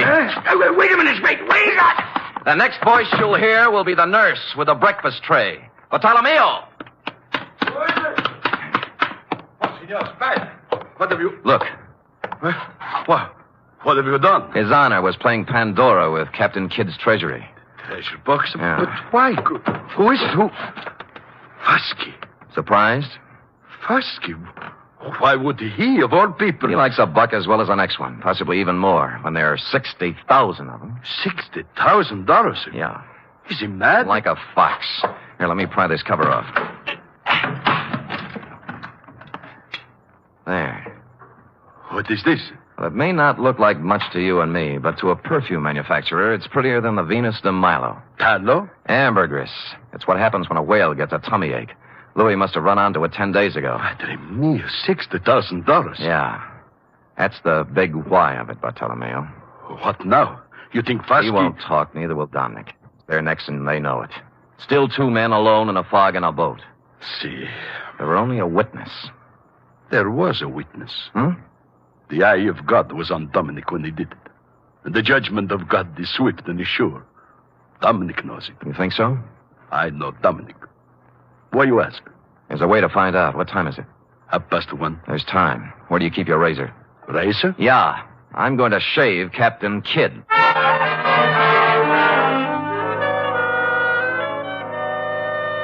Which I did, finishing around 2 a.m. During the next 3 hours, I got wet, cold, and seasick in the order named, but made it back to the Museo in time for a couple of stiff horns of grappa before you and I hustled down to the wharf, where Dominic was picking up bait for his crab nets.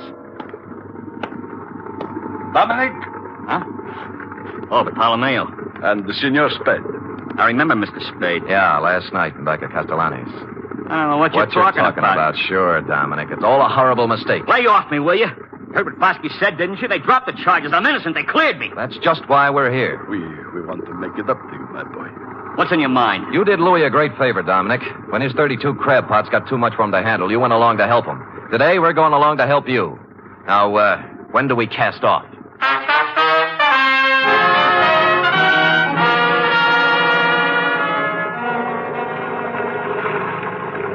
There's a float up ahead. What color? Yellow and red. Is that yours, Dominic? That's mine. Great. Pull up alongside. Well? What's this all about? I told you, Dominic. You're lying. What are you trying to do? Break me down? He's dead in an accident. You heard what Fosky said? Yeah. Forget it, Dominic. Forget it. We love you like a brother. I told the truth. What are you trying to do? Torture me? Is that what you want? Revenge? No. The matter is in other hands now. What? You mean? There is always one witness, isn't there, Dominic? Oh. That's what you mean, huh? Is that why you came to tell me that? That's a good one. Hold the wheel, Spade. I'll bait my net. I'll spit in your eye one day, old man. One day when you get smart. You and the whole lousy We war. both watched him hold the line, what you had playing it planned on for the me. deck, prattling to himself like a little kid whistling in the dark. He was a lousy actor, pale under his sunburn and drenched with I sweat. won't let you Up forget it it, came, pal. coil by I got coil. something to prove. Then it began to come slower. And make it stick. When I can prove it in court, I'll sue you till you bleed. Hey, what's the matter here? What's pulling on this line? Maybe it's your conscience, Dominic. It's heavy. It's... What? The Lord moves in strange ways. Hey, can't get it up. Let me help you. There we go. 1, 2... Up! Louie! Get away from me! Let me go! Louie! No!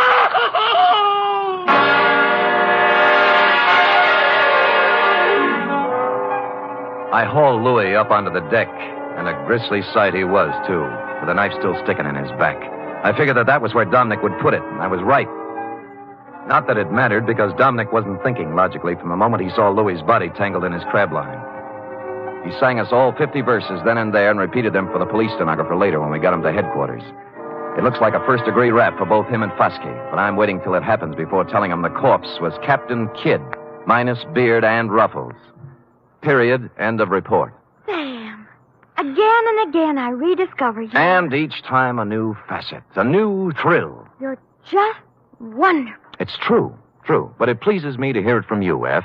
And so I propose to reward you in a fitting manner. First, back salary? Tut, a carburetor for your voiturette.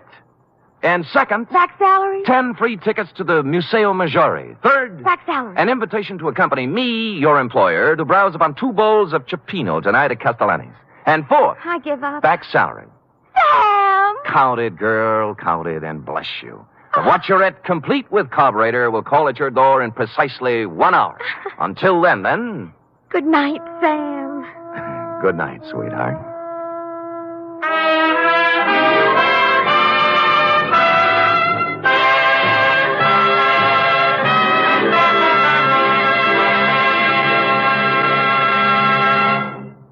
The National Broadcasting Company presents The Adventures of Sam Spade, Detective.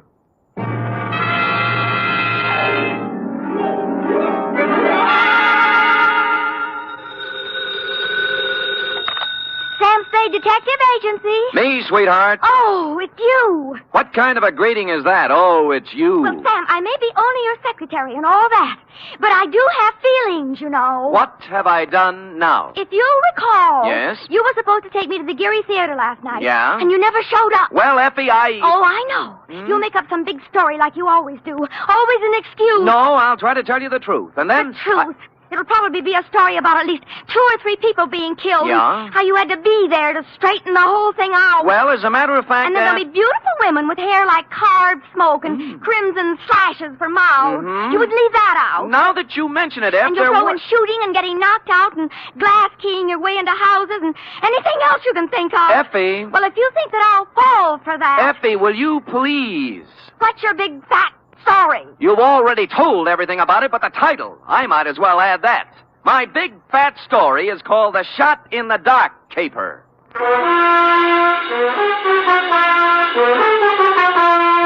Transcribed for NBC, William Spear, radio's outstanding producer-director of mystery and crime drama, brings you the greatest private detective of them all in The Adventures of Sam Spade.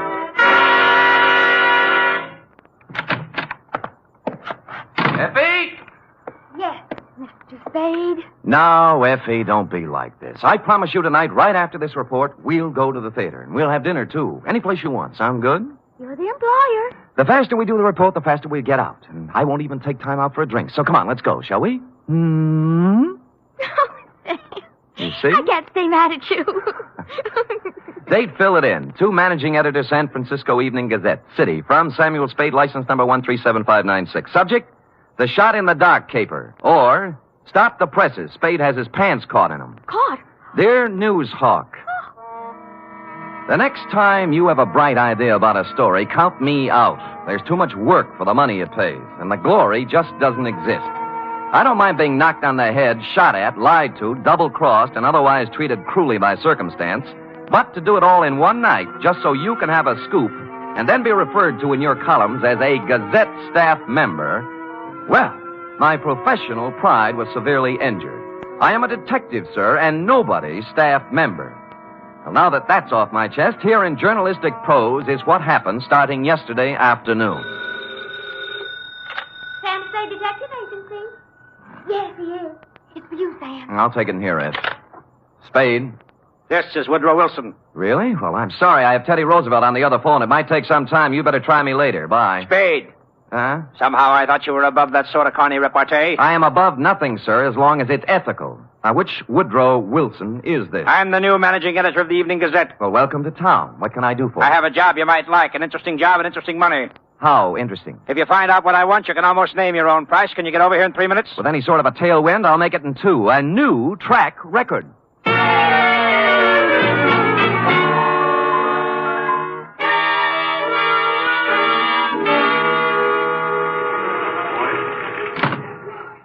Take a seat, Spade. Now, what is this interesting job? First, let me say I don't know much about you personally, but you come well recommended. I've tried. Second, this is a confidential matter, and I want it to remain that way. Of course. I'm going to trust you as I would one of my own staff members. The police aren't to find out about it until it's all over.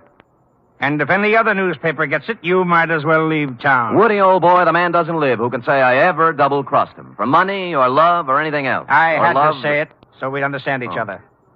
Now, take a look at this news photo. Yes? One of our boys snapped it. What do you see? A street intersection. O'Farrell, I'd say. 2 automobiles hit head-on. An ambulance, a couple of people injured, a sordid crowd. We took that picture 3 days ago, Tuesday night, routine accident picture. But this morning, when we were filing it, I looked at it again, and I noticed something startling. Look at it. It's a shot in the dark, but I smell a story. Well, maybe I have a cold, but whatever it is escapes me. On the right side of the picture is an apartment house. Now count up 6 floors and look at the 4th window across to the left. Here, use this magnifying glass. Oh, what do you know? Somebody just fired off a gun. That's it. All you can see is a hand and a smoking gun. You can't even tell whether the hand's male or female.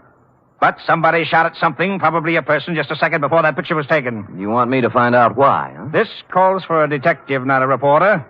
There hasn't been a single homicide, suicide, or gunshot wound reported in the city since that happened. Now, I want the story. Get it. Okay, Chief. Get ready to rip out page 1.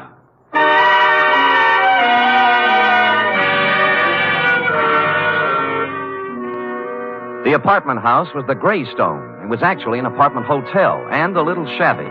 I entered an hour later with a suitcase and an out-of-town look. The nameplates on the mailboxes showed about 5 vacancies, including one on the 6th floor. I rang the manager's door buzzer. Good afternoon. I'd like to rent an apartment if I could. Come in. Just drop your suitcase anyplace. My name's Ed Barry. How are you? Your suitcase is leaking. Oh? We charge one price, $175 per night. Well, I don't have that kind of cash with me, or my checkbook. Could I pay you tomorrow? Oh, sure thing. Your name? Mark Humboldt. Mark Humboldt, B-O-L-T? Yes, that's it. Where you from, Mr. Humboldt? New York, boy, New York. 48 East 51st Street.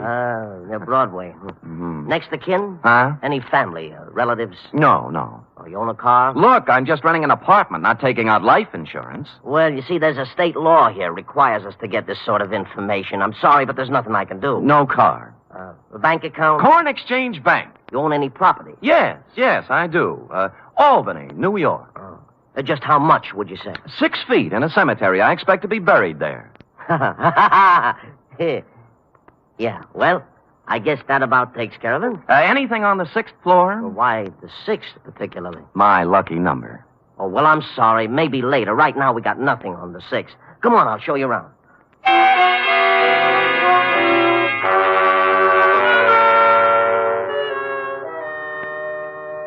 In a few minutes, I was ensconced in room 512.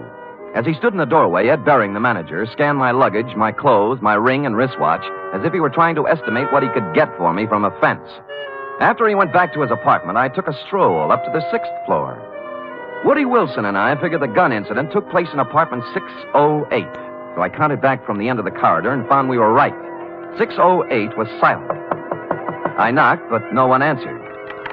So I sprung the lock and went in. The place was absolutely empty. No furniture, no nothing. In fact, it was being completely remodeled.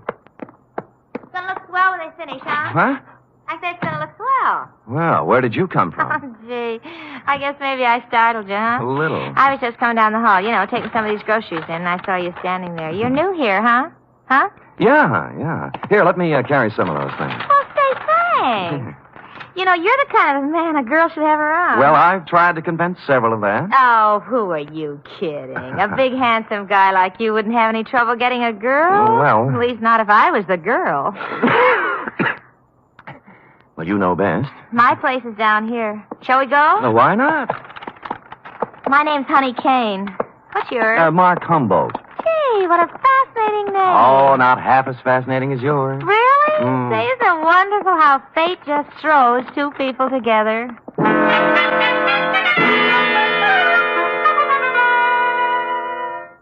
The bags of groceries we were carrying had a layer of dust on them, and the bags looked as if they'd made 50 trips to the grocery store. No one had to hit me on the head. Sam Spade, detective. She was small in peroxide, and if you like 'em stupid, small in peroxide. She lived in apartment 620 with a roommate who was quite a bit different. Prettier, smarter, and quieter. Sandra, I want you to meet this very nice gentleman, Mr. Mark Humboldt. Humboldt. Oh, sure, I remember the Mark part, but this is Sandra Lynn. How do you do, Miss Lynn? Hello. Yes, well, nice day. Great. Well, Just put the groceries down here, huh? Oh? Here. Now, let's have some fun. Like fun, Mr. Humboldt? Wouldn't be without it. You're priceless. Well, come on, let's start with a drink. How about you, Sandra? No, you kids have your fun. I'm going out for a walk. Mr. Humboldt, you're supposed to be looking at me.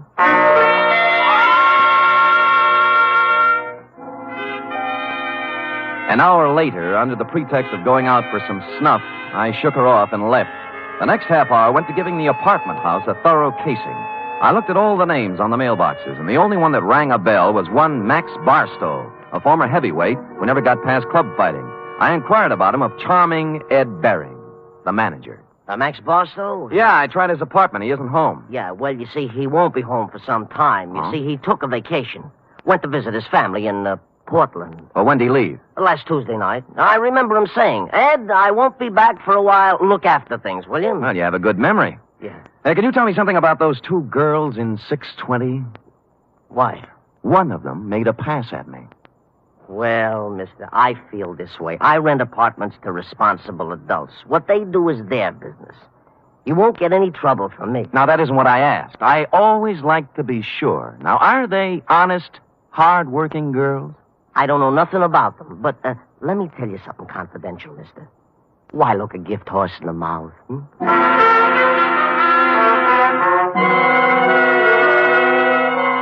Well, I gumshoed around the apartment house some more, and one thing was sure. They were making a number of extensive alterations. For example, in the basement, there was a new cement floor.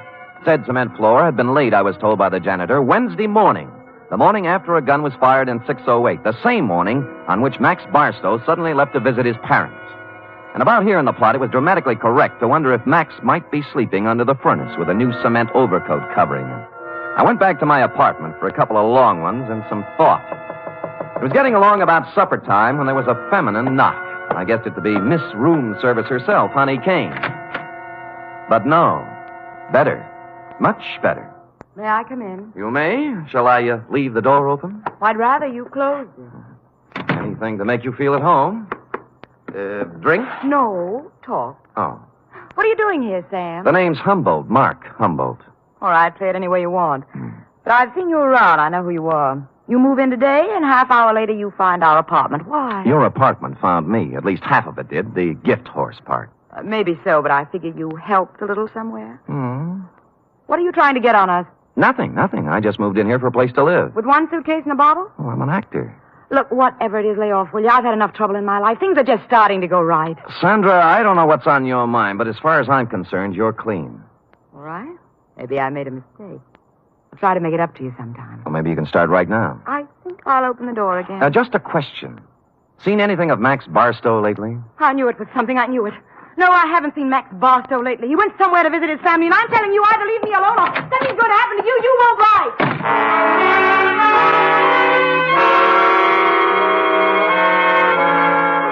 She stormed out looking lovely all the way, and I sat very quietly for a minute. It was the second time somebody said it.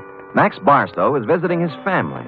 That was very interesting because, you see, Max Barstow didn't have any family. When he first started fighting, he was under the aegis of the St. John's Orphanage. So, what was all this rehearsed account of his absence? I watched at the window to see if Sandra Lynn went anywhere, and she appeared on the street. I was out of the room and down the stairs, presto. 10 blocks later, she turned in at a brownstone on Polk Street, went in the first apartment on the first floor. 15 minutes later, she hurried out, and I went up to the apartment and knocked. The door opened cautiously. Yes, what is it you want? Is Mr. Fairchild in? Nobody here by that name. You got wrong address. Now, just a minute. He used to live here. No more he does. Well, could you tell me where I could find him, Mr. Sigmund Polkus. I don't know. Try the manager.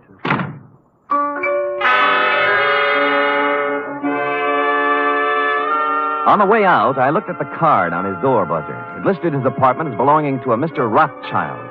At the moment, there was nothing to be made out of it, so I went back to the Greystone. And when I got to my room, it was very obvious that I'd been visited during my absence. Yeah?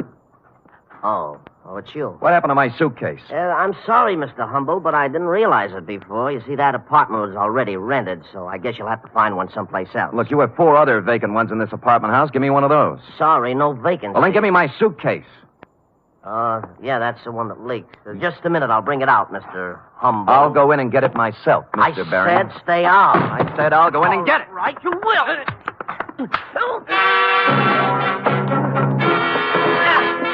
He swung at me, I blocked, and stepped into him. He gave way, and I followed in, and then as I moved into the apartment, someone stepped out from behind the door.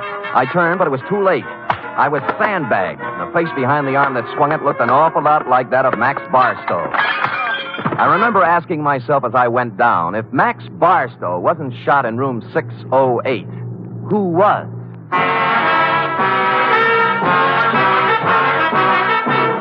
You are listening to the weekly adventure of radio's most famous detective, Sam Spade.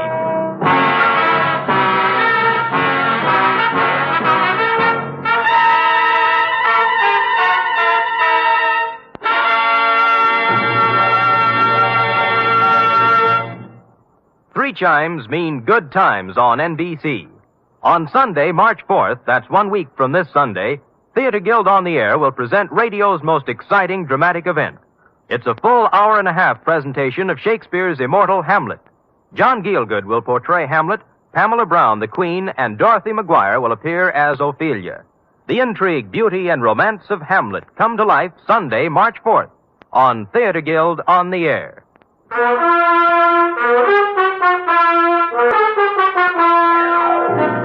And now back to The Shot in the Dark caper, tonight's adventure with Sam Spade.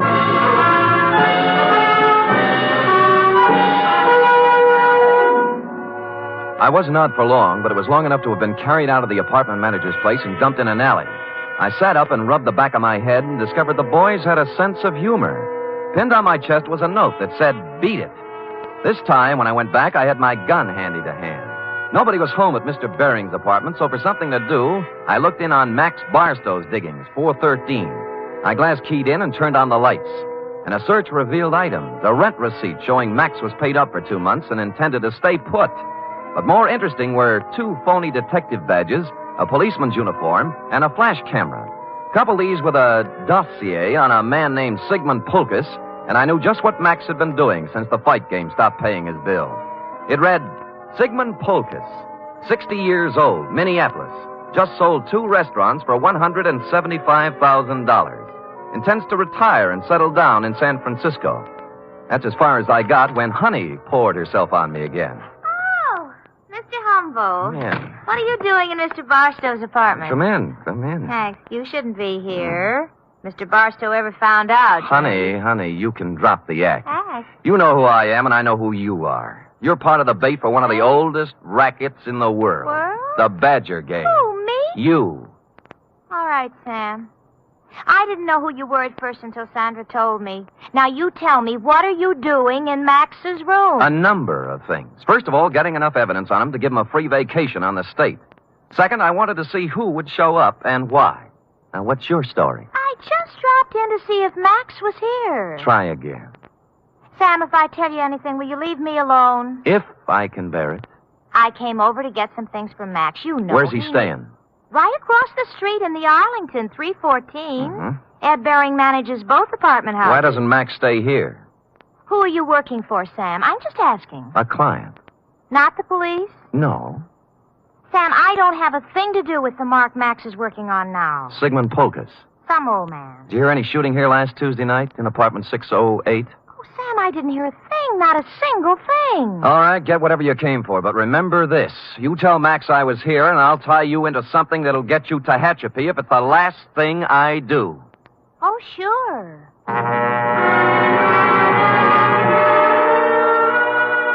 I knew she'd be impressed with that type of threat because her kind of girl lives by playing tag with the law. They want to be it as seldom as possible. I finished the dossier on Polkus and thought a more businesslike visit to the old man was in order. What is it?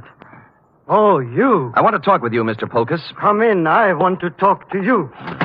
Now. Now, stand right where you are. He was pointing a gun in one shaking hand right at my chest, and as close as I could tell, it looked very much like the gun I'd seen in your picture, Wilson, and the hand that held it was the very same hand. I tried to think of something clever to say. At this stage of my life, it would be very easy to shoot you, mister. Look, I came here maybe to help save you a lot of trouble. Now, if you listen to me, I know why you came here, because I killed Max Barstow. I'll give you a choice. Will you take money, or will I shoot you right here? I'd take the money, but you didn't kill Max Barstow. Don't tell me what I did when I know what I did. Sandra told me one of his gang members was looking for me. But she doesn't understand the power of money. How much will you take to leave us alone to our happiness? What is Max Barstow to you now that he's dead? Look, I don't want any money. I just want it. I felt like a ghost. The gun was pointed directly at me, but nothing hit me. I was surprised, albeit gratified. The little man must have thought I was wearing a bulletproof vest. He didn't look surprised, though. He just folded. I disarmed him and pushed him down into a chair. I had to do it. I had to. I couldn't let you spoil the only bit of happiness I had left in my life. Mr. Polkus, you tried to shoot me, and I'm grateful. It told both of us something. To begin with, you can't kill anybody with blanks in your gun. Blanks? I don't know blanks. Where did you get the gun? I always have guns. Always? And you don't know the difference between real bullets and blanks? You got it from Sandra, and she loaded it, right? Maybe you should know, gangster. Look, I'm a private detective named Sam Spade. Now, if you'll help me, I'll help you. When did Sandra give you this gun? Last Tuesday? Yes. Did you use it to shoot Barstow? Yes. Then he couldn't be dead, could he? This gun wouldn't kill a fly, and besides, I met Max Barstow tonight, alive. I saw him fall to the floor, and blood came out of his coat with my own eyes. Mr. Polkus, you just came from Minneapolis with $175,000. You walked into a shakedown gang. They're after your money. That girl Sandra's just bait. Oh, don't speak about Sandra that way.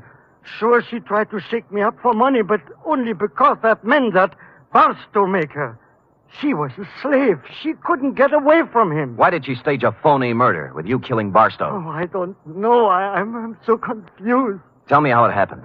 Barstow posed as a policeman. He found me in Sandra's apartment. I was supposed to pay him $5,000, but Sandra told me she loved me, and Barstow was a racketeer. We were to meet in apartment 608 for to pay him.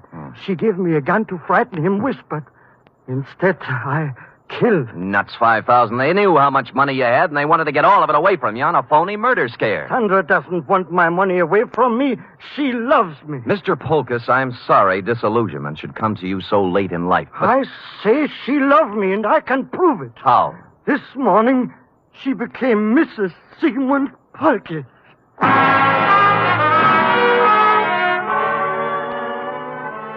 That made me sit down and think things through a little more carefully. She could have gotten his money, or most of it, without marrying him. Maybe she did love him. Or maybe they felt he was too dumb to pay off. Or maybe she married him so she could murder him. And maybe a dozen other things. His suitcases were packed, and he said that he and Sandra planned to leave town tonight. He'd been waiting for her when I came in, but she was already 2 hours late. I could think of only one place she could be, so I left poor Mr. Polkus and went to the Arlington. 314, the address Honey Kane had given me. And she was there. Oh, Sam, I'm glad you came. I was scared. I didn't know what to do. Yeah? I'm scared. No, honey, quiet down and tell me what you're scared about. In the bedroom, Max. He's dead. A knife job. When'd you find him? 5 minutes ago. I was with him before, and then I went out for some Chinese food when I came back. All right. Who else was here tonight? I didn't see anybody. But what? He was awful mad at Sandra. Said she was double-crossing him, and he wouldn't let her get away with it.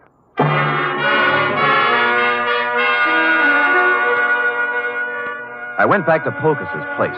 He was gone, but his bags were still there, so I figured he'd be back. I put out the lights and sat in a chair. Sigmund?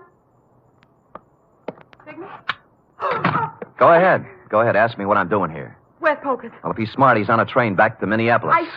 I'm going to look for him. You're not going anywhere. Sit down. Oh, yes, I am. I said you're not going anywhere unless it's to jail. What are you playing Mr. District Attorney for? Because you killed Max Barstow. Now tell me why. Oh, don't be a joker. Max Barstow's as alive as you are. I'm not talking about the phony murder staged for the benefit of Polkus. Barstow was stabbed to death a half hour ago. He wasn't. He was. I saw him. Who? You. Oh, Sam, I didn't. I saw him earlier today, but he was all right. You married Polkus to double-cross him, didn't you? You were going to skip town with the Mark. Well, sure I was, so why would I kill Max? Because he knew what you were going to do, that's why. I tell you, I didn't. I couldn't kill anybody. What did you have planned for Polkus? A shove over to the Grand Canyon? No, I love the old guy. Come on, we'll drop in at police headquarters. No, Sam. No. Sam. Nothing. I wouldn't take you with a U.S. Mint thrown in. Will you let me go if I tell you what happened? If I tell you who killed Barstow? Well, if you didn't do it, nobody could hold you. For murder, anyway. Bering. Ed Bering did it. We planned the whole thing together. It was a freeze-out on Barstow. Somehow he found out Ed had to take care of him. I didn't have anything to do with it. I tried to tell him not to. Tried to tell him not to what? I've got a gun in my hand, Bering. So have I. Which one of us is going to shoot first? You wouldn't shoot.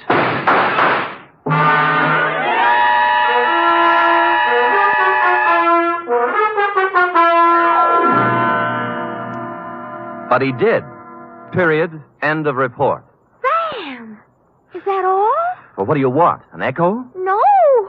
But he shot you and you're all right. Mm-hmm. Were they blanks like the other guns? They were not. They were genuine steel-jacketed bullets. But, You didn't listen carefully enough, Effie. I figured he'd shoot right away. He did, once. Just as I jumped sideways and fired 2 shots back. Did you kill him? No, but he's down with a little case of lead poisoning, though, under police guard. You're wonderful. It's true. All right, go type it up. Off with him.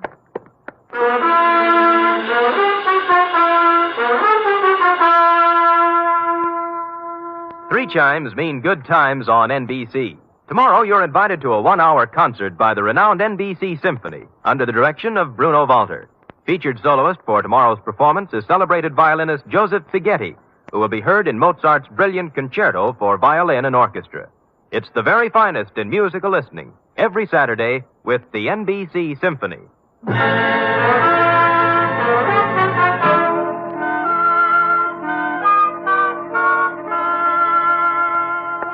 Here it is, Sam, but there's something I don't understand. To wit. Well, what happened to nice old Mr. Polkus? Why wasn't he in his apartment waiting for Sandra? Well, he did just what I thought he should have done. He walked down to the railroad depot and got on the first train from Minneapolis. Who knows? Maybe he's opened a new restaurant. Yes.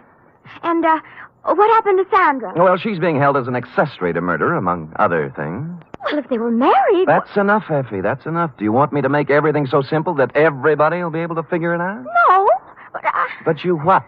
I get so confused sometimes. That's most of your charm, Effie. You know, if you were brisk and efficient and cold, we'd never have any fun, would we? I guess not, Sam.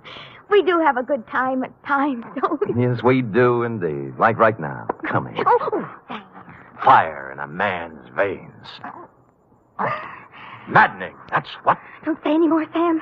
I don't know what I might do. I'd love it, whatever it was. I better say good night, Sam. Good night, Sam. Good night, sweetheart.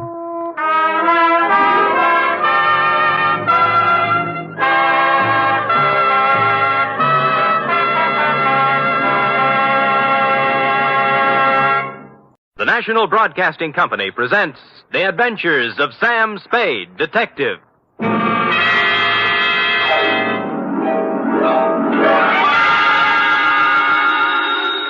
Sam Spade Spade Detective Agency. Me, sweetheart. Was it awful, Sam? Excruciating, F. I suffered, girl. How I suffered. But there's no other way, Sam. When fate turns against a man. True, dear one, true. But from somewhere I must find strength. You must. To pick up the shattered fragments of my life, to raise my eyes once again to the horizon and piece by piece put them together again. And the two of us, dear one, hand in hand, shall go marching down the years together. Oh, yes. Brace yourself, sweetheart. I'll try, Sam. Gather together the homely, humble tools of your trade. Find 6 dry handkerchiefs and prepare to greet me with a smile behind the tears. I'll be down before you can change stations with a report entitled The Soap Opera Caper.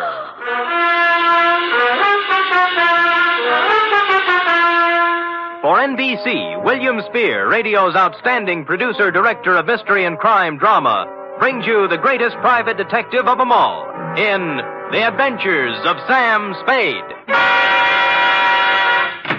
Sam? Who called, young widder Perrine? Lane F. Is it all over, Sam? Is a soap opera ever over, dear one? Oh, but it's out on the phone like you... I know, but it's not the end. It's never the end. Pull up a chair now. Take a firm grip on pad, pencil, and your emotions. Got 'em? I'm at the ready, Sam. Good show. To Agatha Pilbeam, from Samuel Spade, license number 137596. Subject, the soap opera caper.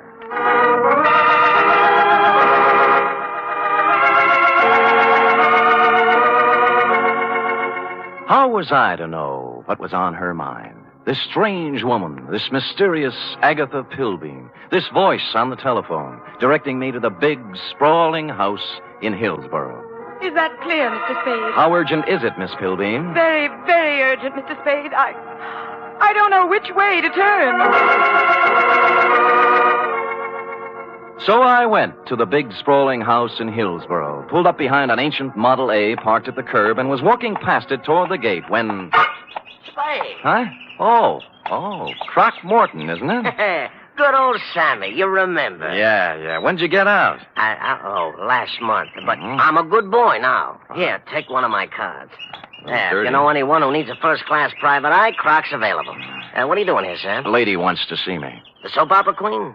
Is that what she is? Sure, 6 or 8 of them, she writes. Behind the Clouds, The Heart of Julia Jukes. That must be. Life, I forget the rest. Yeah. Beats gumshoeing, Sammy. Yeah, well, right if you get work, Croc. I'm on a job right now. You got your license already? Oh, me? Well, you can always run off a photostat of someone else's. Oh, Sam, that's mean. Croc was a crook, but a nice crook. He never killed anybody. He was just an uncurable camera fiend, specializing in taking pictures of people doing what they hadn't ought to be doing. Stuff like that. Or if you wanted a photostat of somebody else's document, Croc was your man. Well, I walked up the drive to the door, threw it past a white shirt front that turned out to have a butler in it, and toward what seemed to be your study. But it wasn't. It was your bedroom, and you were reclining on 6 pillows with a cigarette in a long holder in one hand and the mouthpiece of a dictating machine in the other. But, John... Hush, Melinda. There is no way to go now but ahead. John, you're so strong. I need you. I need your courage. We must face this thing together, Melinda. The organ What was Veronica a phonograph says is true. playing in her ear. There is indeed. I Another waited for an woman whose opening, but there life- just wasn't any, Don't so I had to say it, interrupt. John, don't even... Miss Don't Pilbeam. you see, Melinda? We can't run away from life. Miss... We must approach this Miss thing Pilbeam? calmly, Melinda. Don't... beg pardon? Just a minute. My mood music. I see. I'm Sam Spade, Miss Pilbeam. Come. Come sit beside me, Mr. Spade. Well... It's time we talked things over. Well, thanks. Oh, maybe you'd better start at the When a beginning. woman reaches 40, Mr. Spade, she comes to lean upon her man. Oh? To look upon him not just as someone to cherish, but as a source, a spring, a fountain of strength. Mm-hmm. Are you still dictating? I'm talking about me, Mr. Spade. Oh. Whom can I turn to? Whom? I grope, I flounder in the darkness. I cry out, I listen in vain for an answer. But there is none. Well, you always have a better chance of getting an answer when you ask a question. What do you mean? What are we talking about? What indeed? Well, I haven't caught the show lately. You'll have to bring me up to date. Why don't you run through the announcer's part, will you? Right after the organ when he says, when we left Julia Jukes yesterday... I'm sorry. I thought I told you on the telephone. No. For many days now, I've seen somewhat of a strange new look on my husband's face. Husband? Dr. Martin Hawks. Oh, you're married. I thought it was Miss Agatha Pilbeam. Oh, 2 years ago today, I met young Dr. Hawks and married him. Life became beautiful, a gay, laughing thing, a road to happiness. And then... Then? A cloud passed over the sun. Martin became moody, silent. I tried to penetrate the shell, but he only drew farther into it. A strange, terrifying crevasse seemed to have opened up between us. Well...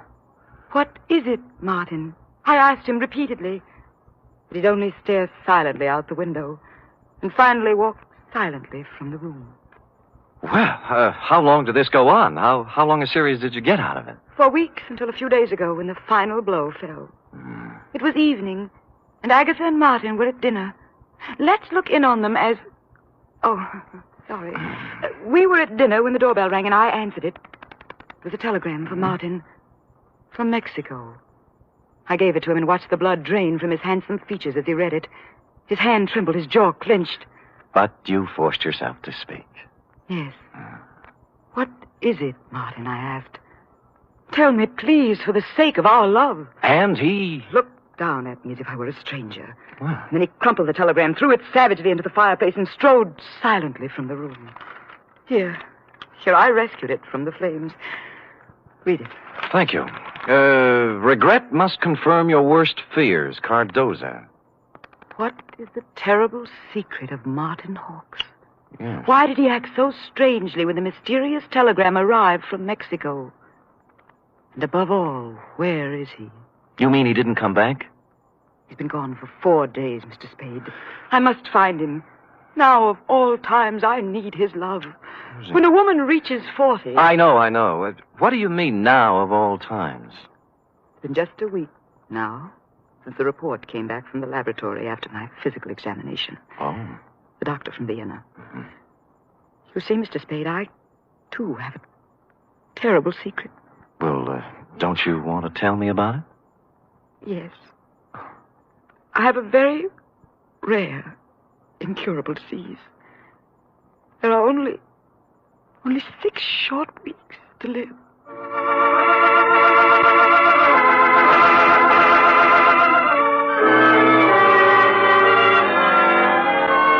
Well, less than an hour after his distressing interview with Agatha, our boy Sammy walked into the beautifully appointed office of young Dr. Hawks at 450 Sutter to find his nurse, pretty young Nora Sheldrake, a new character, working at her desk in the reception room. In response to a question from Sammy, we hear Nora saying, I have no idea where Martin has gone, Mr. Spade, but I can tell you why. Tell me, Nora. Please feel free to tell me everything. It's that woman, Mr. Spade. Agatha?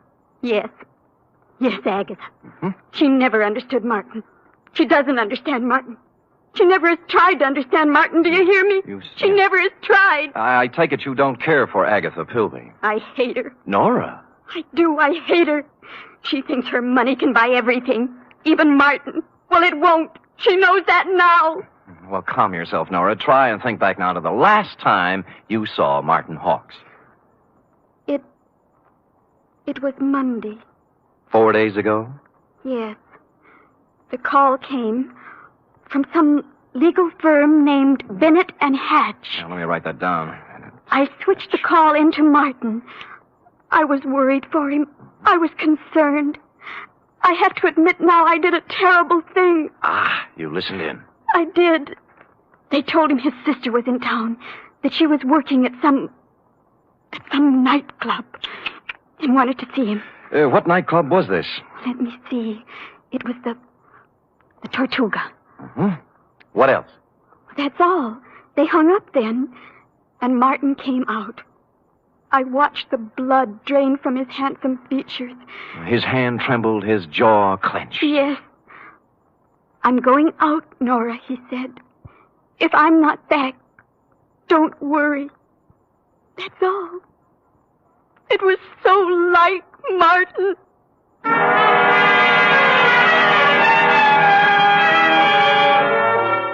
The Tortuga was only a few blocks away on Post Street, so I walked there. We were just tooling up for the dinner trade when I arrived, sailed around backstage like Billy Rose on an inspection tour, found the doorman and showed him the snapshot you'd given me of young Dr. Hawks. Or tried to. Look, young feller, I told you we don't have no dancer here named Hawks. I ain't got time Look, Dorman, please, take a look at the picture. No, I ain't got to... Picture? Yeah. Yeah. Yeah. That fellow was here at that.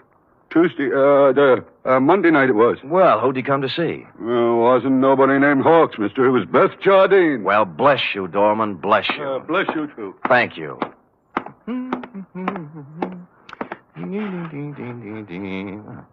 Beth Jardine. Well, Come in. Close the door, will you? Yeah. Drafty. Yeah. Is there anything I can... There sure is. Zip me up, Jack. I'm Sam. I don't care if you're Boris Karloff. You got hands, haven't you? Well... Zip me up. Okay. You say when.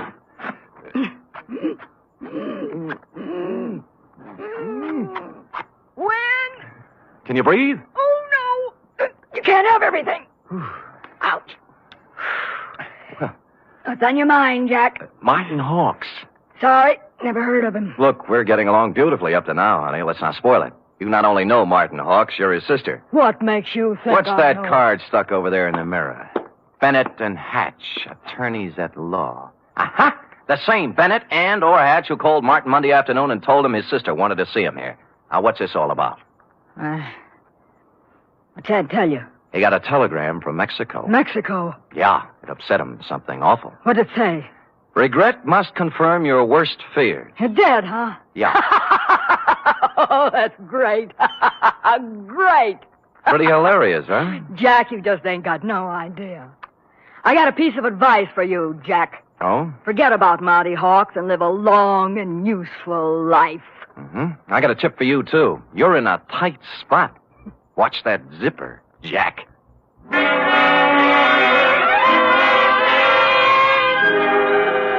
One of the heavier soap opera types, Beth was, with a throaty voice and the talent for besmirching reputations.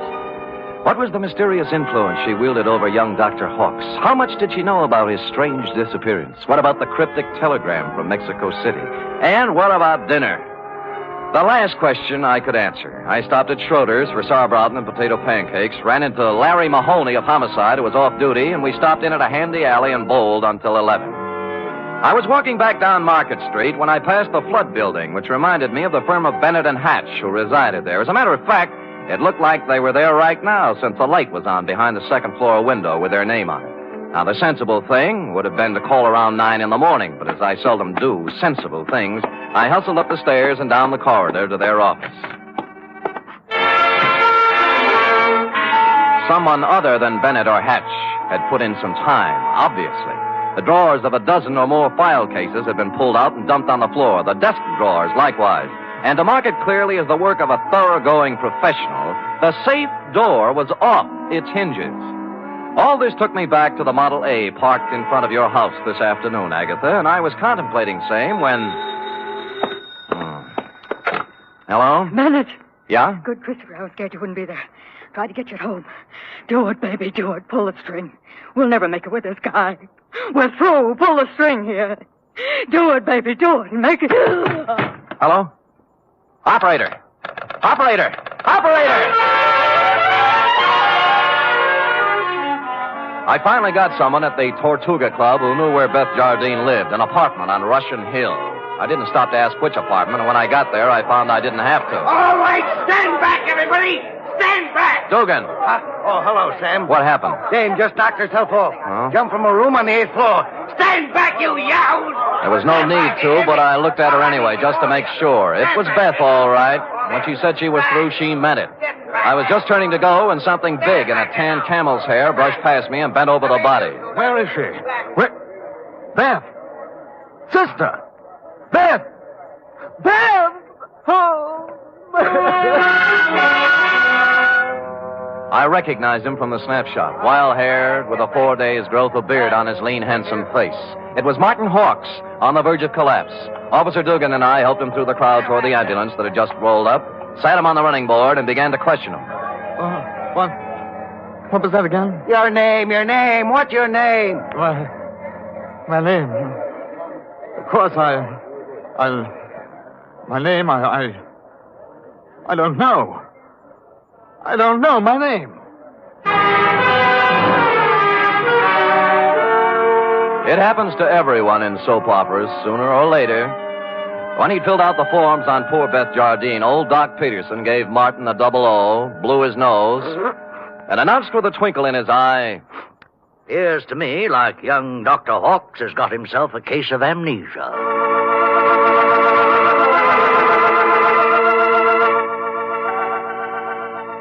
Will the mind of young Dr. Hawks come out of the fog? What does he know about the death of Beth? Was it murder? Or suicide? Or both? And what of the mysterious telegram from Mexico City? Will Agatha ever discover the terrible secret of young Dr. Hawks? And will stupid Sam ever discover anything? Before we continue, a word from our announcer.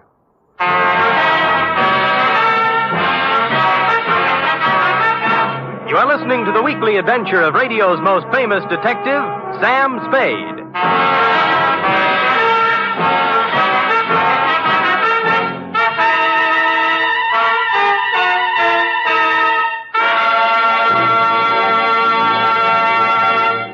Three chimes mean good times on NBC. Saturday night is date night, but tomorrow poor Dennis Day has trouble with his girlfriend Gloria. However, Dennis manages to sing his way out of trouble in his charming, boyish fashion. And say, why not let Dennis help your Saturday evening along, too? And for more music and fun tomorrow, there's the Judy Canova Show, starring Judy in a melodic and carefree half hour of laughs. And Grand Ole Opry with singing MC Red Foley and his special guest, cowboy troubadour Ernie Tubb.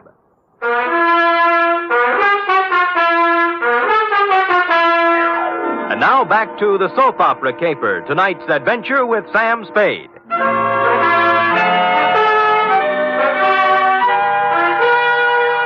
It's a half hour later now, in the sterile whiteness of a hospital room, that the three of us, you, Agatha, I, and old Doc Peterson, gather around the pale, quiet form of young Dr. Hawks.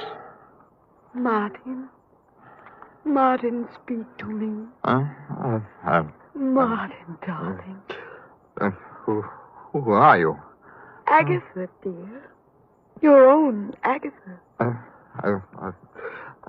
Come, Agatha. Better leave him be for now. Doc, I can't go on. When a woman reads... I know. You gotta be strong, Agatha. Sam, we better leave him be for now. Well, you're the doctor. Oh, Doc, what could have done this to Martin? Oh, shock sometimes. You don't mean... Yes, I'm afraid I do. Seeing his sister, then? Could be. Or sometimes it's just a matter of a body getting into such a fix his mind backs off and refuses to have any part of it.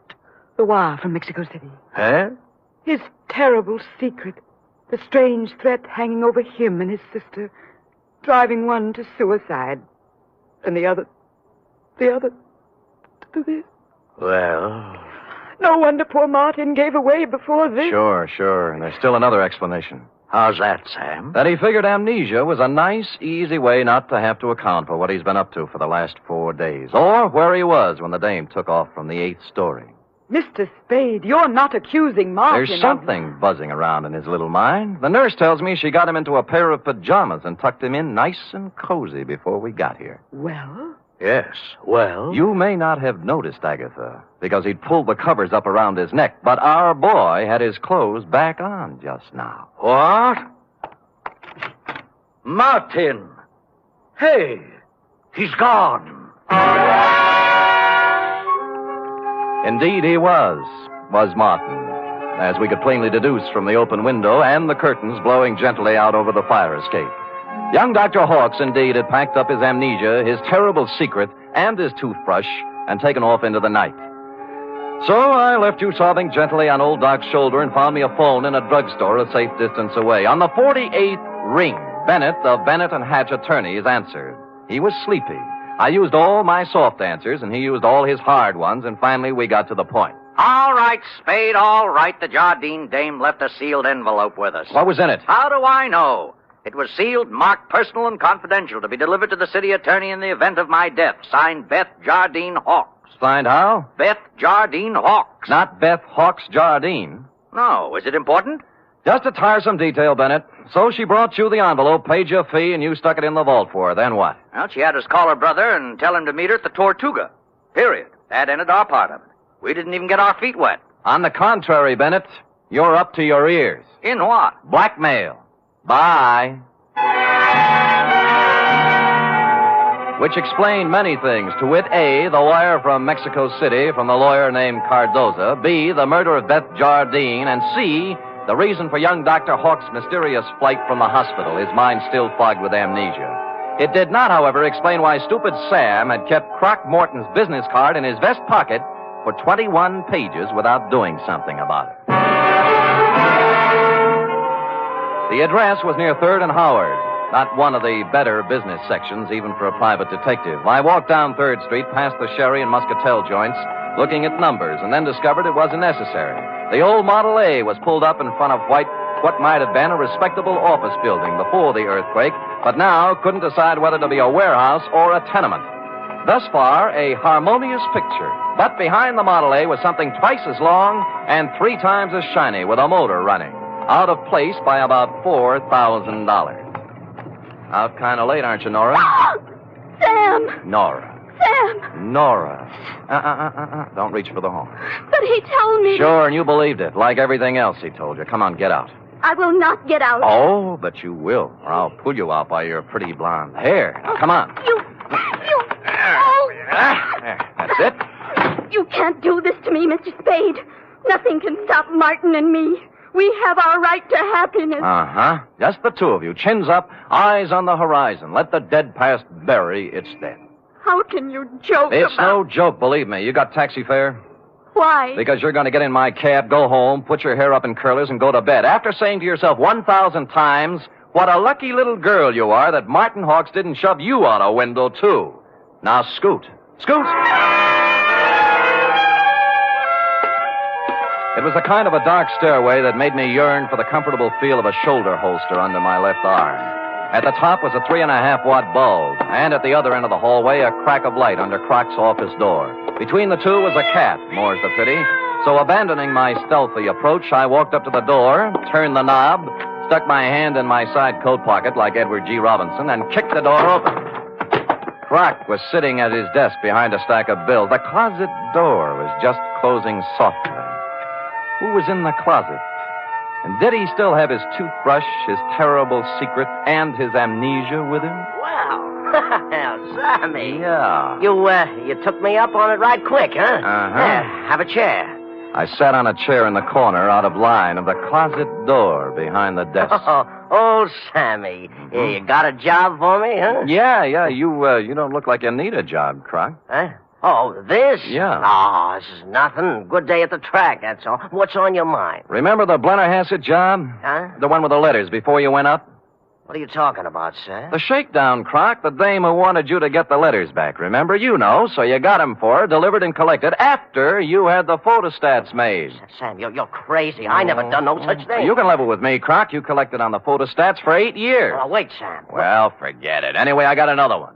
Dr. Martin Hawks, married to the soap opera queen, you know. What about it, Sam? She's worth a couple of $1 million and has 6 weeks to live. As her husband, he's her only heir. Nice spot to be in. Yeah. Only he isn't her husband. Huh? Because the Mexican divorce from his first wife, the late Beth Jardine Hawks, wasn't legal, you know. What? She blew in a month ago and began shaking him down after leaving the marriage certificate and a batch of other papers with some lawyers for life insurance. Sam, I just ain't interested When you in hear whether... the payoff, Croc, it's just like the dame with letters. Oh, what do you mean? Hawks hired someone to crack the lawyer's office and get the papers out of the safe. Some smart guy, yeah.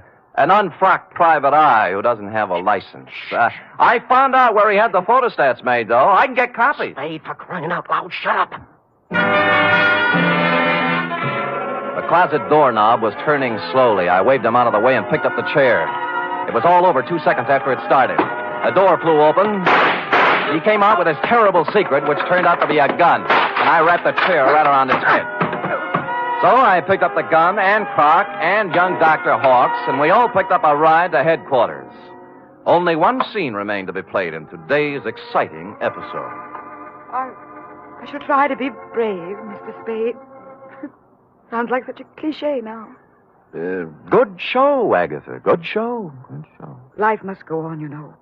Even when a woman... You were born in 1911, I believe. Yes.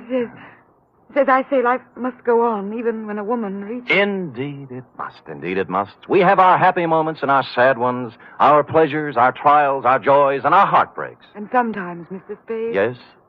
Sometimes at the bottom of our cup of bitterness, we find a pearl. We do? The laboratory test. A mistake, definitely. They got yours mixed up with someone else's, and you have no incurable disease and many years of happiness ahead of you. Yes, Mr. Spade. But happiness? I wonder.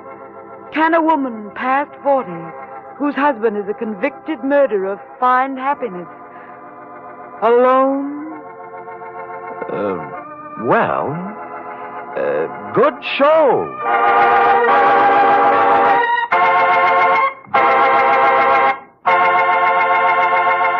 Period. End of opera. Oh, Sam. Uh-huh. Sam, I can't wait for tomorrow's episode. Be sure to tune in at this very same time, Cherub, and meanwhile, answer me this. What, Sam? How long will it take a woman past 20 to turn out a 25-page report? Yes, sir. I'll have the answer after a brief word from our announcer.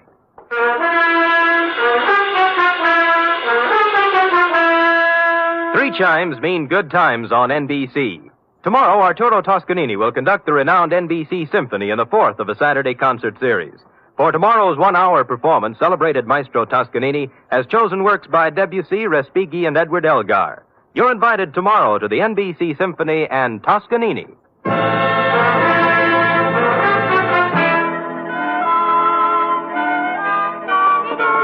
Oh, dear. Oh, there, little girl. No tears now, no tears. They're tears of gratitude, Sam. When I read all this about other people's troubles, I'm so grateful to you for the smooth life we have together. Effie. Sam.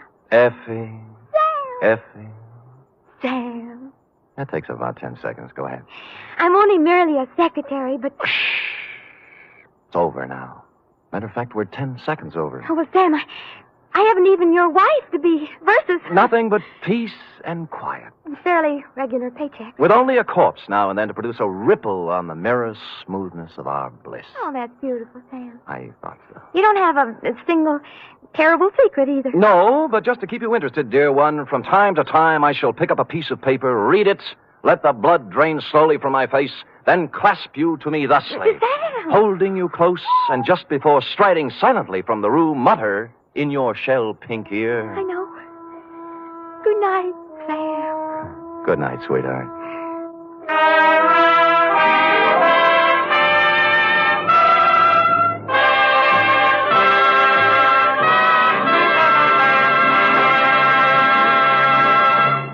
The National Broadcasting Company presents The Adventures of Sam Spade, Detective.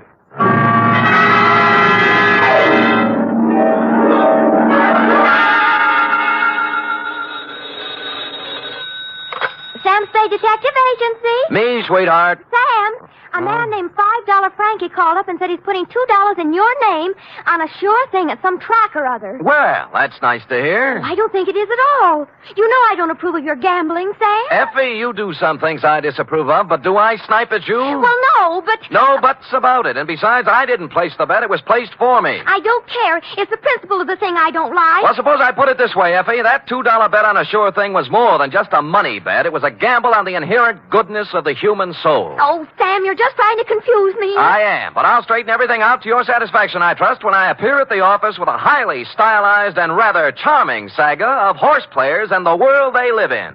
What else but the sure thing caper? For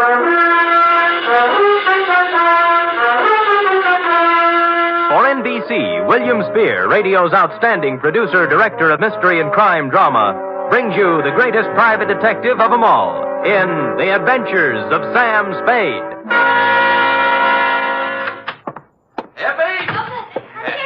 Yes, and I hope you always are at the wages I pay you. Oh, I'm glad you brought that up, Sam. When I pay them. I don't want to start an argument, but I do need some new clothes. Oh? You want me to put up a good front, don't you? I will rephrase my answer. Yes. Well? Effie, if you can hold Warp and Wolf together for a few weeks, I have a feeling we'll be rolling in dough, driving big cars and wearing mink. Oh, you mean that best. All conjecture. Enough of your sneering. Now, you hear me out. Weigh the evidence, and maybe you'll feel differently. I doubt it.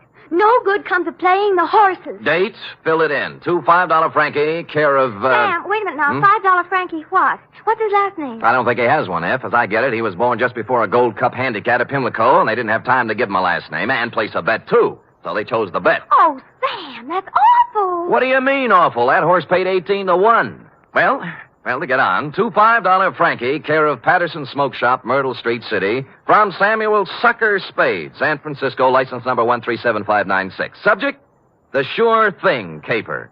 Dear $5 Frankie, for you to be seen at the hour of 1 p.m. post time anywhere but at the track is truly a veritable, unbelievable occurrence.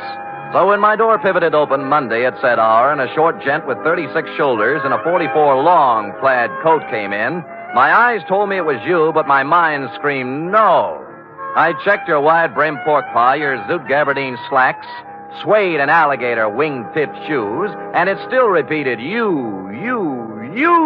Sammy, do not look as if you have just lamped the ghost. It is I, $5 Frankie. But at this hour, Frankie, what is it? Your watch broken? Did you lose your way? You sleepwalking? What? No, Sam. I am in complete possession of my faculties. Good. And I came here with the full knowledge of my intellect. I even see through the crystal of my timepiece that it is 1 o'clock, the hour from which they break from the barrier. That's right. But I have not been drinking, and as for sleepwalking, that is strictly for gents with unhappy marital relationships. All right, Frankie, I'm forced to agree with you that you're standing in front of me instead of the $5 window. Now, what's the dope? Well, ordinarily, I do not resort to hiring a strong arm to consummate my business dealings. Naturally. There being a full supply of such muscles lying around the back room of Patterson Smoke Shop. Loose? But when the job calls for both tact and muscle, I am forced to roam far abroad in search of the same. You mean you have a job for me? A real honest-to-Seabiscuit job that'll pay money? With the ordinary Seamus, I might try to offer a little paddock chatter, you know? Yes. But with you, Sammy, I will tender coin of the realm. Good. I will pay you, of course, in $5 bills, as is my wont. In advance? 10, 20, 30, 40, 50. 10 times 5. Figures. Now, do you veritably consider yourself in my employ? I am veritably in the race, Frankie. Good. Now, Sammy, leave it to be understood by both parties that I am not touting you off on any sour deals. A rather curious situation has arisen, and I will explain it to you candidly, as they say in certain novels which I have not read. Well, most novels lose so much in the translation. True. Yes. My narrative begins yesterday, to be exact. Yesterday, their heels and toes into the back room of Patterson Smoke Shop, a gent whose face was once as familiar to me as my own. By name, said gent? They call him Gentle Joe Higgins. Gentle Joe. Yeah, a horse trainer by profession, which in our civilized society stands second only to jockeys in importance. Granted, no argument. Well, I say to Gentle Joe, it has been some time, Gentle Joe, since I see you around and about. And he says, I have gave up the old life for the new, as I no longer am welcome at the track since a certain embarrassing incident 5 years ago. What incident was that, Frankie? A horse doping job, the illegal type, which depresses me to relate. So I will not. Ethics. Yeah. Well, Gentle Joe looks a little worse for the wear, his clothing being literally shabby. Oh, I figure a touch, and I am preparing a story that will wring tears from a tax collector even. But Gentle Joe does not mention the word touch. Instead, he announces he has a sure thing. Sammy, you know how those words do to a horse player. It's like throwing a bale of catnip to a lion. Oh, my arteries open to let the blood through faster. My nerves give off loud ringing noises, and my mind is already computing. Of course. Well, before I can stop myself, I have pressed 500 rocks in Gentle Joe's hand, begging him to place them on the same sure thing. I'd have done the same thing under the circumstances. Of course. But Gentle Joe says it will take at least 1,500 rocks to pull off the deal. Oh. He further advises me that the horse in question is due to return 20 rocks to 1. So you gave him the other 1,000? Well, not having it in my genes at the time, I cut 2 other business and professional friends in on the gravy. Dinosaur Torelli and Bones Moulton, 5 bills apiece. And then? Gentle Joe rushes out of Patterson's and... has never been heard from again. A sad tale. You think he just stole the money? Sam, Gentle Joe Higgins is a horse player, not a common sneak thief. I'm sorry. But did he leave town? He did not. On the advice of certain informers, I tracked this gentle Joe to a ramble-shackle rooming house on Clark Street. 241 to be exact. And? And there the trail gets very cold. Very cold indeed. He's made his move, huh? No. But he had a landlady who would not let me in. Complicated. Oh, she is a frightening person to behold. She is indeed half wildcat and half witch. I'll deal with her. Good. And tell gentle Joe that I am not an overly suspicious person, but also relate to him my position. Dinosaur Torelli and Bones Moulton are two such gents as it is wise not to cross. Rough. Back fence gossip has it they are the Undertaker's best friend. Well. Indeed, it is also rumored they are behind their quota for the month. Well, and Sam. Yeah? At Bay Meadows. Yeah? A bad card. Nothing going today. In preparation for my meeting with this redoubtable landlady, I ran through my repertoire of low, mean faces in front of the mirror, leaving smoking holes in the glass. And then I stamped out, heading for the rooming house on Clark Street, 241 to be exact. My knock was answered by, well, it was even worse than you told me. She was gumming a sen-sen. What are you standing there for? You're shaking my geraniums. Oh, no. Well, sir? Speak up, Curly. I ain't got all day. Madam, perchance do you house in this quaint colonial inn a fine old gentleman called Gentle Joe Higgins? You the Lord? No, I'm in business for myself. You see this? Oh, one thing I hate worse than the law is private detectives. Can't trust them. No, cheap, never have any money. Look. Never want to pay anything. Look. Always want something for nothing. A surly, no good lot of pocket pickers who should all be boiled in oil and thrown in a pit full of snarling One beasts moment, of prey. madam. Madam, look at this. Oh, Yeah. well. That's the kind of crinkling I'd like to hear. I thought you would. Wouldn't mind having a mattress stuffed full of that green paper. It is a pleasure, distinctly, to be able to present it to such a charming, witty, and gay woman, I guess, as yourself. Now, Come in, Bright Eyes. Yes. Now, where did you say Gentle Joe could be located? Second door to the left. Thank you, kindly. Only he ain't in. Gone out somewhere, he has. Your timing, madam, and I should add Defarge, was a little sadistic. Now, give me my $5 back. You ain't heard my proposition yet. I've heard enough. Madam, you have acted in a very hateful manner. Another $5, I'll let you wait in his room. Madam, you are a Dresden doll. No matter what anybody says. Can the tanner wave your locks and let's go. Let's have a ball. Once in Gentle Joe's room, I closed the door, thus separating myself from that skid row bankhead. While I was waiting, I cased the room. Spartan. A bed, a chair, a dresser, a racing form, some worn clothes, various mementos, and pictures of his better days at the track. I was studying an old print of Equipoise when Gentle Joe turned up.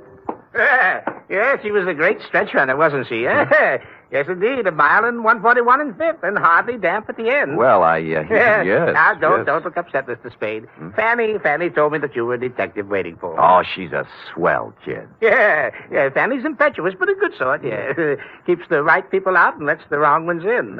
Fine judge of character. No, you're generous, sir. I'm about to have a cup of tea. Will you join me? Be delighted. I'll just take the water out of the tap. It's hot enough. Well, Gentle Joe, I'm here on a rather painful mission. How in goes the tea? $5 Frankie thinks you caged him out of $1,500. And now for the water. And 2 tough friends of his are looking for your scalp. Yeah, there we are. Now we'll just let that steep a while, and we'll have us a pickup. Did you hear anything I said? Of course, Mr. Spade, of course. Every word. I know why you're here. Those men are worried about their money. Yeah. But next time you see them, you tell them not to worry. Well, they said this sure thing of yours was going to return 20 to 1 odds. That's a lot of money. Oh, it will. All of that. Maybe even many times more. Yes, it's a sure thing. You mean the race hasn't been run off yet? Yeah, there we are now. I think the tea should be ready. Well. Mm-hmm. Now, this is yours. Thank you. And this is mine. A Darjeeling flowering pekoe. There's no finer tea. Has an almond flavor. Yes, it's peculiar to the region, especially pronounced in last year's crop. Yes. Well, shall we get back to business? Yes, now you tell those gentlemen that they have no need to fret about their money. It'll be returned to them many times over. Many, many times over. Well, are you feeling all right, Mr. Spade? Groggy, They'll look back on this investment with considerable pleasure and pride. I don't know what And happened. someday they'll be able to say that they, too...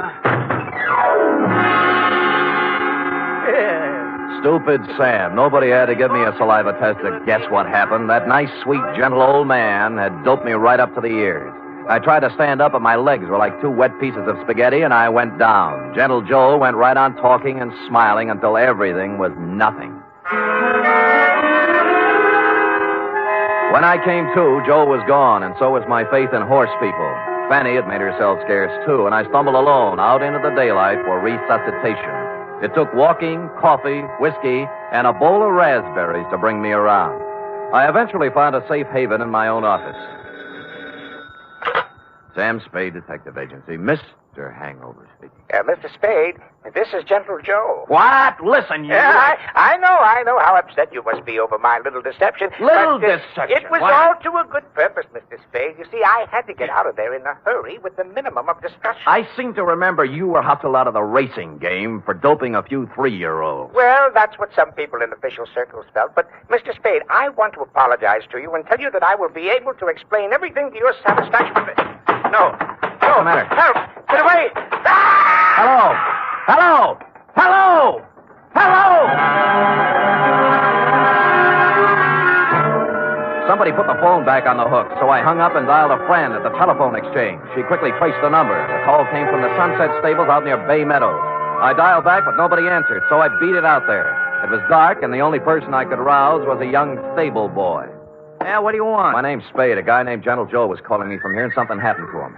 Gentle Joe Higgins? That's what I said. Oh, I haven't seen him in 2 or 3 years. Now, look, don't give me that. He called from here. Now, where is he? Oh, look, beat it, will you, before I scream for the cops? All right, I'll look myself. Oh, I say you can't. Now, no.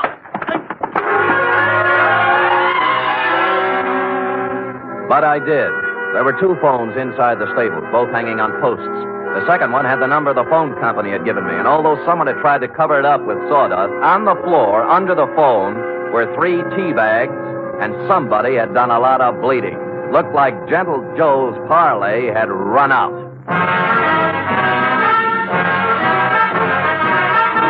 You are listening to the weekly adventure of radio's most famous detective, Sam Spade.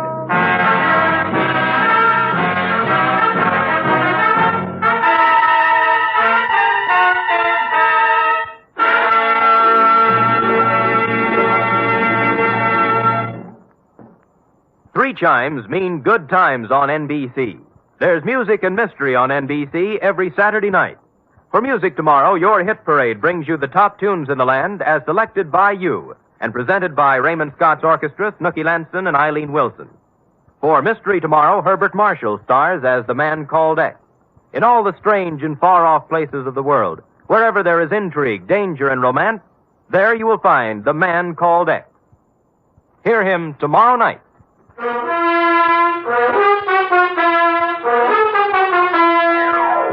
And now back to the Sure Thing caper, tonight's adventure with Sam Spade.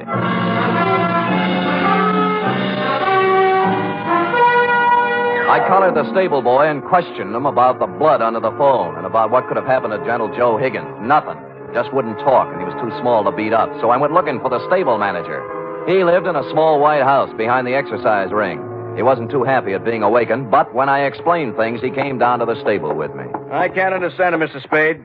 Gentle Joe Higgins hasn't been around here for at least 2 years. That's what the boy told me. You see, for doping a horse once, he can't come near a track or a stable.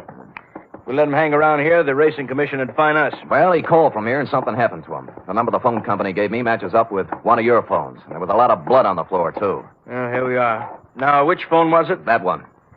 All right, let's look at it. This is the phone, and here's the... Wait a minute. Come in here, you. Let go of me, you big... Let go. Now, tell Mr. Kemp here what was on the floor when I came in. Nothing. Nothing but sawdust. I tell you there was blood there. No, honest, nothing. Mr. Spade, this boy's been with me for 5 years. He's perfectly reliable. Well, so am I. Well, what do you think happened? I think somebody used this old man for a punching bag. Maybe you'd better go home and sleep on it, Mr. Spade. We'll talk about it tomorrow. Look, don't humor me. Make this kid talk. Mr. Kemp, this guy's taffy. Danny, are you certain there was no blood or no Gentle Joe? Mr. Kemp, I'd swear on my father's grave if necessary. You see, Mr. Spade? I calmed down in a little while and searched the place myself. I came up with exactly nothing but an attack of hay fever and a horsey smell. And I suddenly wondered why I cared about Gentle Joe at all after what he'd done to me. So I went home and called $5 Frankie. You say you have conversed with Gentle Joe? Twice, and both under rather trying circumstances, Frankie. Once I was doped, and once something happened to him. Uh-huh. I take it he did not heed the message I employed you to convey. So far, he hasn't heeded anything. Then he is, without a doubt, in considerable trouble. I would say so. It seems that my business associates, Dinosaur Pirelli and Bones Moulton, have blown their tops and gone looking for Gentle Joe with something special in mind. Mm-hmm. Something like assassination. I was afraid of that. Mayhaps they have already contacted Gentle Joe for an accounting. Certainly mayhaps. I think they've already mowed him down. And there is nothing further for us to converse about, Sam. It is history, and it will be recorded thusly. Well, if you say so. And if I might tender a bit of advice, I would say, hop into the Simmons, Sammy, and knock yourself off a few hours of that ever-loving forgetfulness. And when you arise, you will have erased from your mind the names of Gentle Joe Higgins and yours truly, $5 Frankie, for some time to come. I was tired, and it seemed smart to take his advice. So I did. I went to bed. It must have been 3 a.m. when something woke me up. It was a ghost with a big white head tiptoeing into my room. The thought was so absurd that I turned over and started back to sleep. That's when the ghost touched me, and I grabbed for him. Wait, hey, let me go, Mr. Spade. Let me go. It's me, Gentle Joe. Wait till I turn on a light. Of course, I look a little different. The bandages around my head look like a turban. What happened to you? I was in Mr. Kemp's house when you were searching the stable. Stupid me. I should have come out then, but I didn't. And then I got to thinking I certainly owed you some kind of an explanation. So I found your address and came here. All right, I'll collect the explanation. Now, first, what was the dope for? Well, I was afraid you might take me back to $5 Frankie and his friends before I did what I had to do. Would you care to tell me what that was? I wanted to buy a horse. With their money? Yes, with their money. They thought you were betting it on a horse, a sure thing. I know, but let me explain. I was thrown off the tracks for doping a horse. I needed money, but that's another story. After 5 years, I could get my trainer's license back. Tell me more. Do you know what it is to love horse flesh and not be able to go near it for 5 years? No, the bangtail bug never got me. You can't con guys like Frankie and his thugs out of some money to buy a horse whenever you want one. There's more to the story. The horse I doped didn't get into the race. And the jockey had to ride another mount. He was thrown and killed. Well, it was too bad. I felt that I'd murdered the man. His name was Sandy Bean. Sandy Bean? That stable boy at Sunset Stables any relative? His son. Oh. His wife and son ran out of money, and they've had a hard time of it. I've worked as a janitor for the past 5 years trying to raise enough money to buy them a horse to help make up for what I did. How much did you save? Only $1,500. The horse I wanted, a 2-year-old named Sure Thing, cost $3,000. Well, things are beginning to clear up now. How did you figure you could take money from Frankie to buy it? Well, Frankie and his friends made a lot of money off Sandy Bean when he rode. I figured it wouldn't hurt them to pay a little of it back. Well, I don't think they'd see it that way. I wasn't stealing the money. I was going to give each of them a 10% of the horse. I didn't dare tell it until after I bought it. Mm-hmm. Well, Gentle Joe, maybe they'll see the light, but I doubt it. I was going to take 10% for training her, give the other 60 to Mrs. Bean and her son, Danny. He'll make a good jockey. And Sure Thing is a great horse. I know. They'll make a lot of money off of it. It's a noble plan. Tomorrow my 5 years is up, and I wanted to give them the horse then. I see.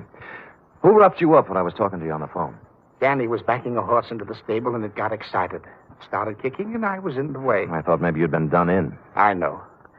That's why I came to see you and explain things. Can you do anything to help me? Well, All right, everybody, just stay where we are. There's no need to wave a gun around here. Get up, you. Gentle Joe, we've been looking for you around and about. Now, Dinosaur, now look... Here all we wish to hear from you, Joe. Come along. Look, you're not going to take him out of here without a fight. We wouldn't mind this at all, inasmuch as we come equipped with a little artillery. Bones, I didn't steal that money. Shut up. All right, knock it off. You want some of the Sam? Yeah, if you think you can do it. And it turned out they could. I knocked Torelli's gun aside, hit him with a hard left, and he didn't go down. I tried a right, then a knee, then a couple of elbows. And I was just getting ahead of the game when something hit me across the face and printed Code 45 on my forehead. I know this sounds repetitious, but I went out again. Honest, I did. Really. I'm sorry. Appropriately, it was dawn when I woke up cold and headachy. Of course, I was alone. Gentle Joe Higgins was the victim of a successful snatch, and I had an idea what might have happened to him. I dressed and started looking all over town, but I didn't have any luck. Any. It wasn't until I was eating breakfast and met a police sergeant I know that I got a tip. Morning, Sam. Hello, Sergeant. What happened to you? I tried to kiss her. I didn't know they made those kind of dames anymore.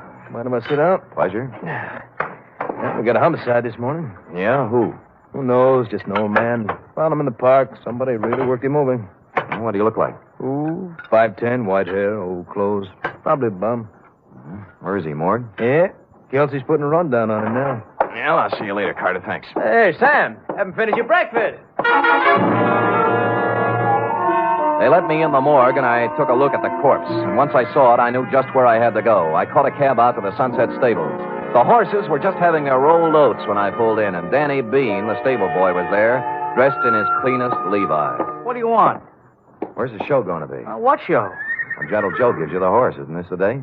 Okay, so you know. Mm-hmm. Gee, I'm sorry about last night, Mr. Spade. I had to keep it a secret.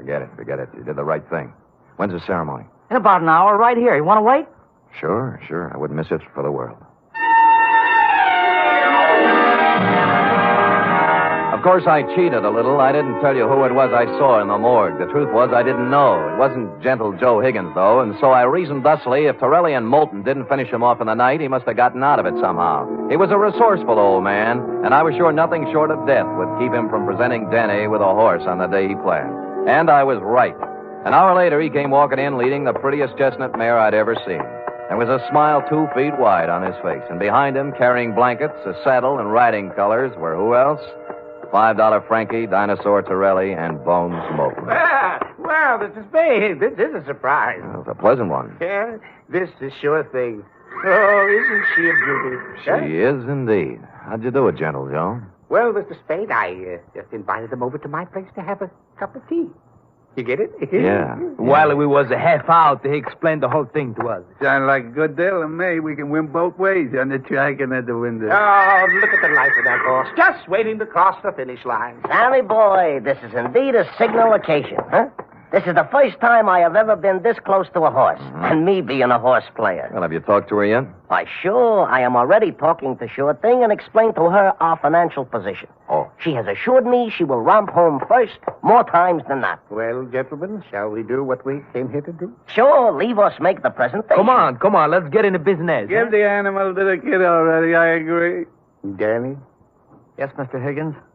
Danny, the 4 of us are giving you this horse, Sure Thing, in memory of your father, the late, great Sandy Bean. Thank you.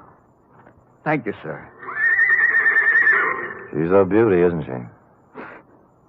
I feel like I was just born. Ride her well, son. Ride her well.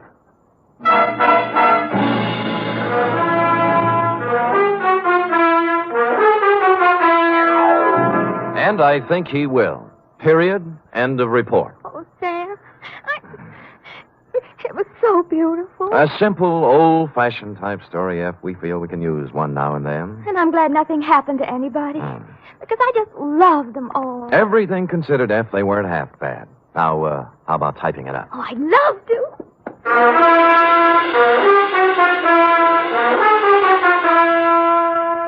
Three chimes mean good times on NBC. There's music and fun in the air tomorrow evening, styled to suit your Saturday night of merriment.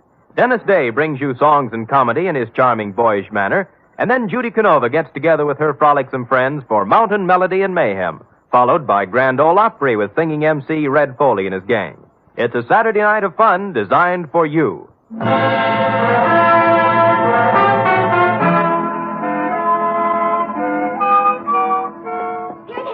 All typed up. Now, let me see now. Mm-hmm. You captured $5 Frankie's peculiar style. Perfect. And that wasn't easy. Oh, Sam, I was just thinking. Oh? We ought to contribute something along with everybody else. To that horse, that sure thing. I probably will, Effie. A few dollars here, a few there, whenever it's running. Oh, I didn't mean betting. Oh. What I meant is, for example, it's going to need a lot of hay, isn't it? Bales and bales. Well, my cousin Frisbee cuts our lawn. I'll have him save the grass and send it to the stable. Effie, you are a noble creature, but I think Sure Thing can get along without your little lawn. Well, I've seen horses wearing stockings. Couldn't I knit a pair? Two pair.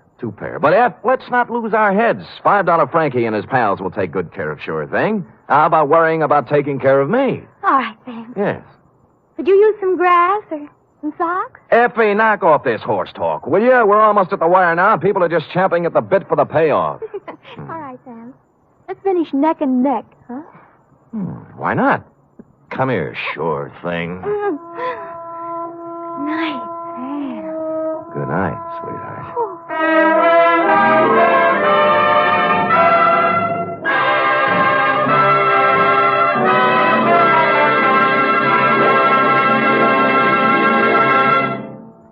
The National Broadcasting Company presents The Adventures of Sam Spade, Detective.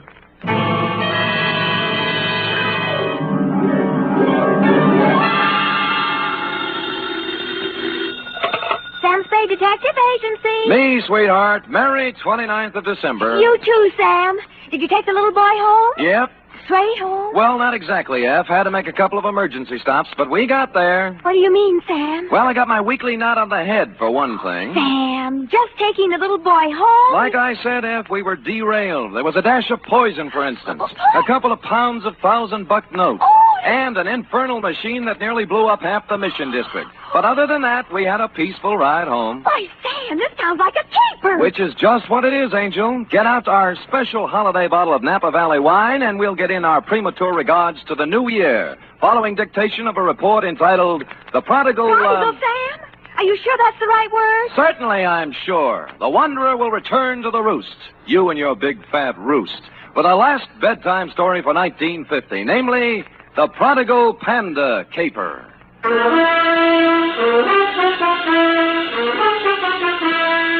For NBC, William Spear, radio's outstanding producer-director of mystery and crime drama, brings you the greatest private detective of them all in The Adventures of Sam Spade. Effie!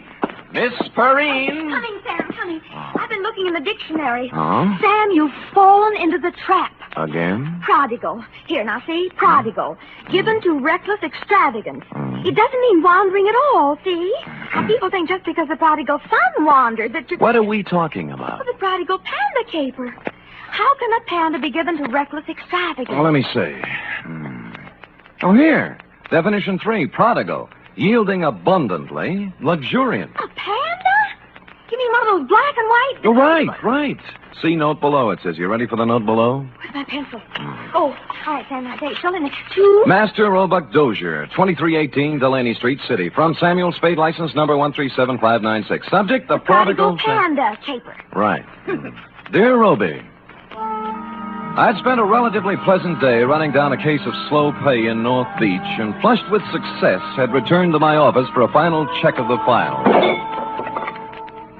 Underwood Helen, Usher Roderick, Varden Dolly, where the... Oh, Spirit's Holiday.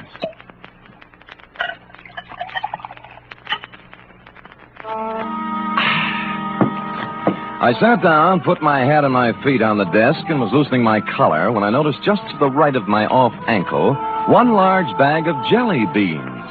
Sighting past it, I saw in the corner chair an open copy of a magazine featuring on the cover a blonde in a low-cut dress taking a .38 slug from a slack-jawed bug in the background under big red letters spelling out Thrilling Crime Comics.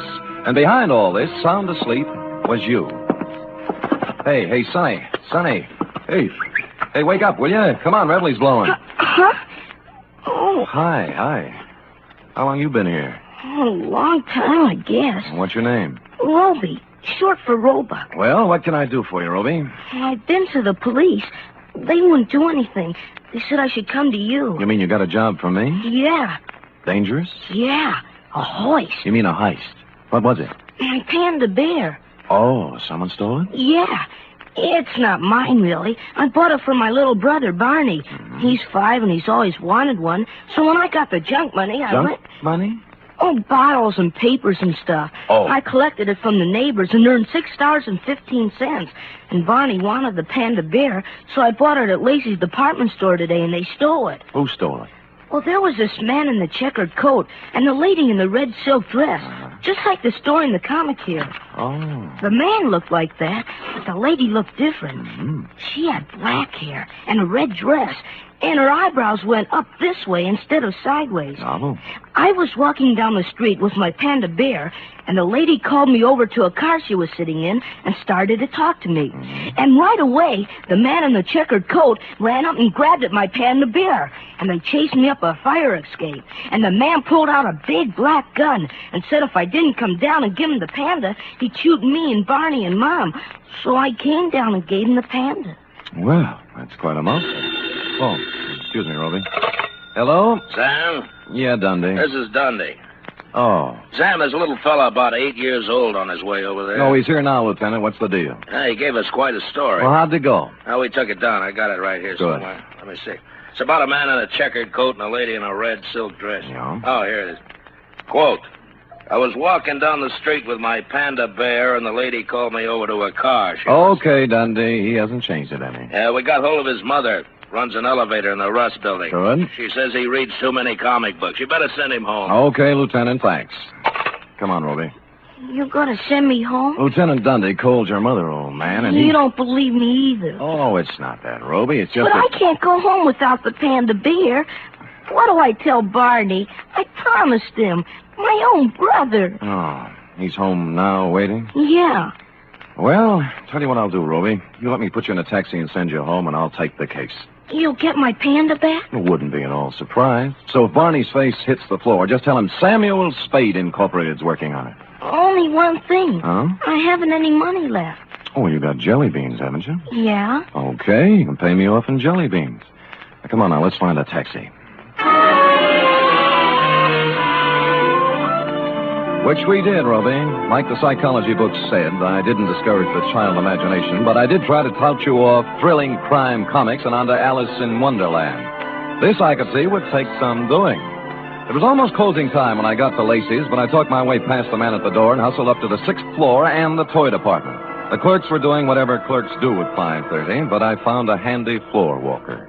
Dear me, Mr. Spade, I just don't know. I just don't know. You mean you counted your cash and everything, but you can't... It's not that, Mr. Spade. Oh. I am perfectly willing to stretch a point to please the little fellow. We like to think we're human here, you know. Well, that's nice. That you like to think so, I mean. But you see, something very strange happened this afternoon. Come over this way, sir, by the escalator. Oh. We had the giant pandas at this counter here. 25 of the large size. I assume that's what you're interested in. I guess so. Then what then? Well, for Christmas, they didn't do anything. Just sat here, huh? Yes. But would you believe it, sir? This afternoon, all 25 were sold. Well, how do you account for that? New Year's gaiety? Well, if you want my personal opinion, it's... An impressive panda bear, Roby. It was hard to figure out how you could lose anything that big, and harder still to figure out how I'd explain this kind of thing to people who stopped me on Market Street. Be that as it may, my floor walker friend took my cash, tore off the sales slip, and I was about to set sail with my Panda when I heard him make the kind of a noise floor workers make when they see what he was looking at. Miss Greenbar! Miss Greenbar! He pointed weakly, turned pale even by floor walker standards, and sagged to the deck. I turned in time to see Miss Greenbrier collapse at the top of the escalator and watched her come down, draped across 3 steps like the cover of one of your books of bedtime stories, Roby. She was the last passenger of the day, or so I thought. When I looked closer, I saw she wasn't a passenger. She was freight. At the lamp counter on the floor above, busily adding up receipts as if nothing had happened, was a dark type, built along Dragon Lady lines. I'm very sorry, sir, but we closed. I want to know about the girl who just went down the escalator. Miss Greenbrier? Yeah, notice anything strange about her? Why, is she ill? Yeah. Did she look ill? I thought there must have been something wrong. I said hello to her, and she didn't pay any attention to me. It was only a second ago. Where'd she come from? Around the corner. I think she'd been at the wrapping desk. She had. With a 10-size sheet of heavy brown paper, a batch of metered postage tape, and a shipping label addressed to Master Frankie Carson, 281 Avenida Ruiz, Havana, Cuba. Downstairs, I found my floorwalker friend had come around and was bending over Miss Greenbrier with an impressive-looking gent with gray at the temples. Good heavens, it can't be. It just cannot be. That's all. I'm afraid she is, though. In Lacey's, it's unheard of. Why should she be? Good heavens, in my department, too. Excuse me, floorwalker. Oh, this is Mr. Spade. He was with me when it... Oh, dear. I'm Dr. Kent Thorne.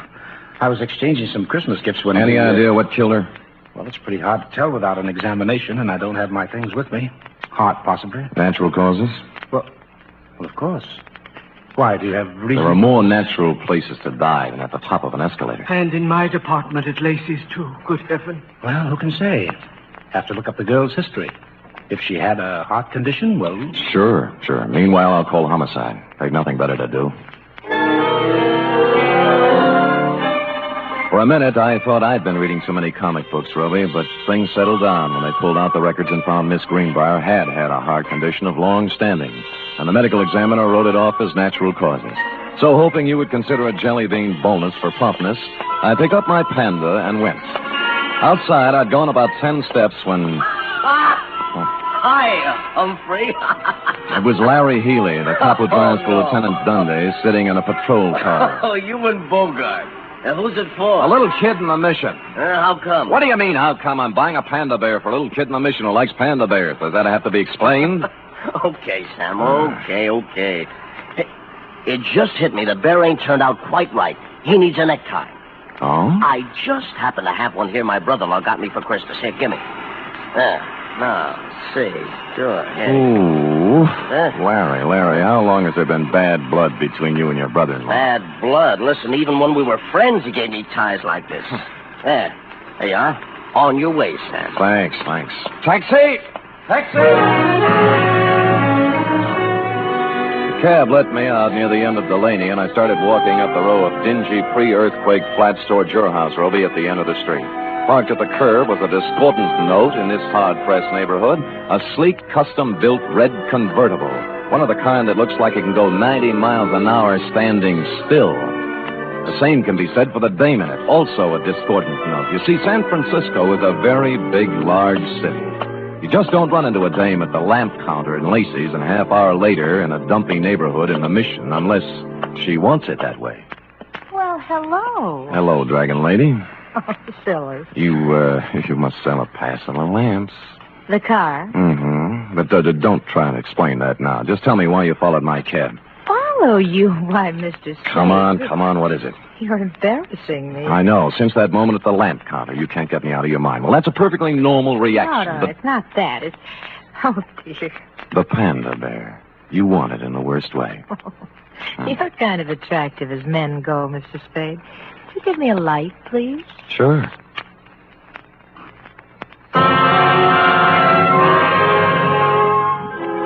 Holding the match up to her cigarette, three things hit me. The black hair, the red dress, and eyebrows that went up instead of sideways. At that point, the sleeve of a checkered overcoat with a big arm inside it came around under my chin from the rear, and the fourth thing hit me.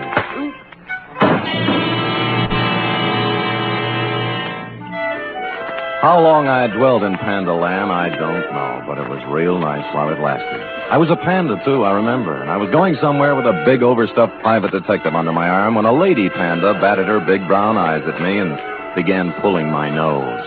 She seemed to have a very, very high voice. Wake up, Mr. Spade. Rumbling's blowing. Oh. I call Lieutenant Dundee, Mr. Spade. It's on his way. Lucky. Over here. Good, Christopher, Sam. What happened? Well, it was this way, Dundee. I was walking down the street with my panda bear, and the lady called me over to the car she was sitting in and started to talk to me. And right away, the man in the checkered coat up.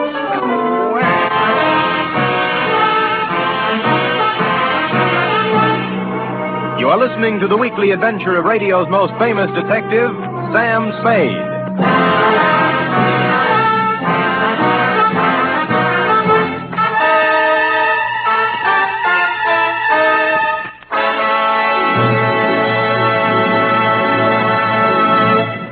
Van Heflin stars this Sunday in State Fair, another outstanding 60-minute production by Theater Guild on the Air. Co-starring in this exciting broadcast is one of the leading families in show business, Gene Lockhart, Kathleen Lockhart, and daughter June.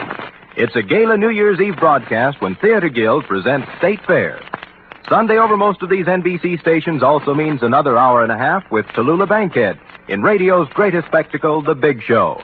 Among Tallulah's guests will be Ken Murray, Gloria Swanson, Margaret O'Brien, Jose Ferrer, and many more.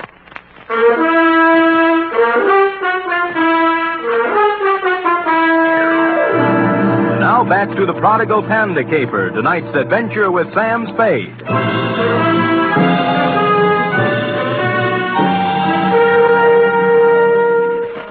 It was a humiliating experience, Roe, riding back to headquarters in black defeat.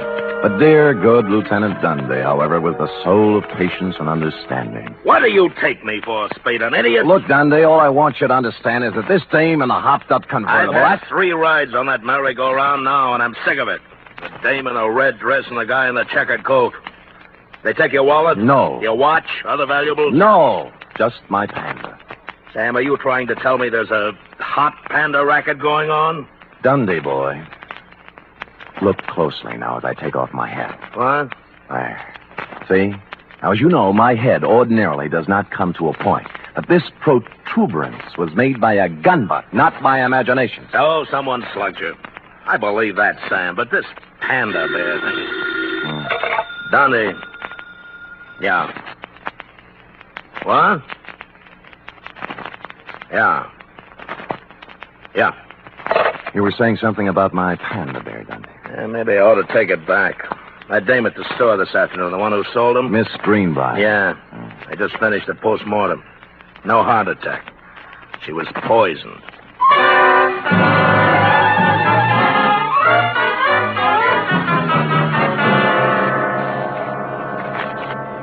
It's a strange thing, Mr. Spade, very strange. I leave my business thoughts at the store. Floor Walker, just try and remember the Dragon Lady's name, huh?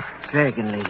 My good gracious, I can't remember my own name. I'm so upset. Oh, now concentrate now. Look, dark hair, up-tilted eyebrows, red silk dress. Works in lamp department on 7th floor. I can picture her so plainly. Dark hair, Floor Walker. Dark hair. Upshot eyebrows. Eyebrows and the red dress. Yes. Red. Scarlet. Scarlet, that's it. Easy now. I got a list of employees right here. I'll tell you. Scarlet Townsend. Scarlet Townsend, that's the dame. Floor Walker.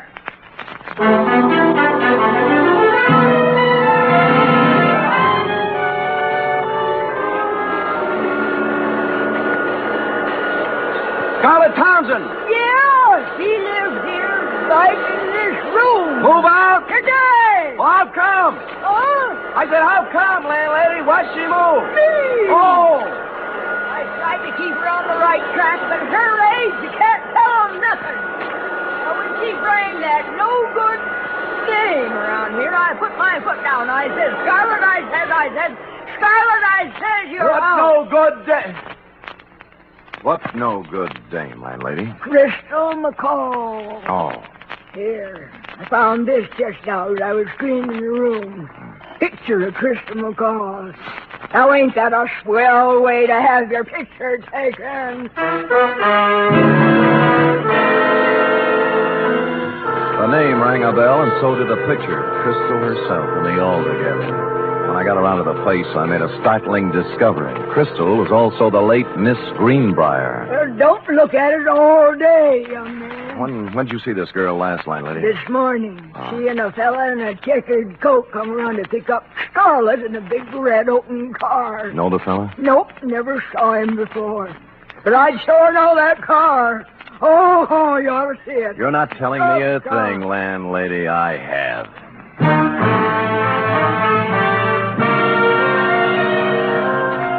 In Los Angeles, I'd have been dead, but San Francisco is not a convertible town. I found a free phone and began calling the dealers, figuring a bright red custom-built convertible is something you remember, whether you see it or sell it. An hour of this got me nowhere, and I'd begun to wonder if the car had been smuggled up from the unmentionable side of the Tehachapi when the wind changed. Sold the yeller one a while back. Thanks, but near misses don't count, friend. But the buyer had it painted red. Special job. Well, you're improving. Who's the buyer? Kim Thorne. Dr. Kim Thorne? Right, Dr. Jules Kim Thorne. Lives on Motley Drive in Burlingame. That's the only red one I know. Great. That's the only red one I need.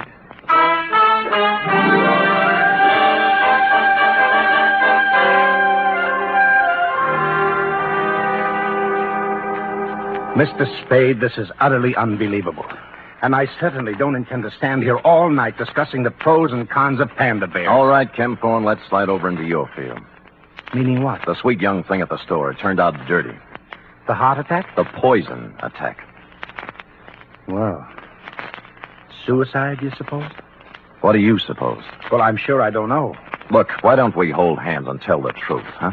You'd better run along, Spade. I've had about all of this that I intended. Look, the dead dame was Crystal McCall. Does that mean anything to you? No. The same Crystal McCall who was running around with a hood named Frankie Casella, formerly of New York, now of Havana, by Department of Justice request. This is all very interesting. What has it to do with me? She was riding around in your red convertible this morning, for one thing. That's a hot car, you know. I took a close look at it 2 hours ago and got slugged. I don't know how you score these things, Ken Thorne, but in my book, this calls for a couple of answers. You're right. You're right, it does. Where's the car? It's gone. Who has it? My chauffeur. This is the last straw, I guess. There's no point in covering up for him any longer. Who is he? Lenny Flegel. Oh, an ex-con, isn't he? Yes. I thought I could straighten him out. He's been missing for 2 days this time. He just took the car and left. I knew he had something to do with that girl in the toy department at Lacey's, so I went there today. I guess I was too late. You think Flegel killed her? I don't know. I don't know. Where did you see the car? Near the end of Delaney Street. What's the license number? 49H822. Oh. I'd better report it stolen. If you need me to testify, please... Feel free to call. That I will, Dr. Ken Thorne. Bye.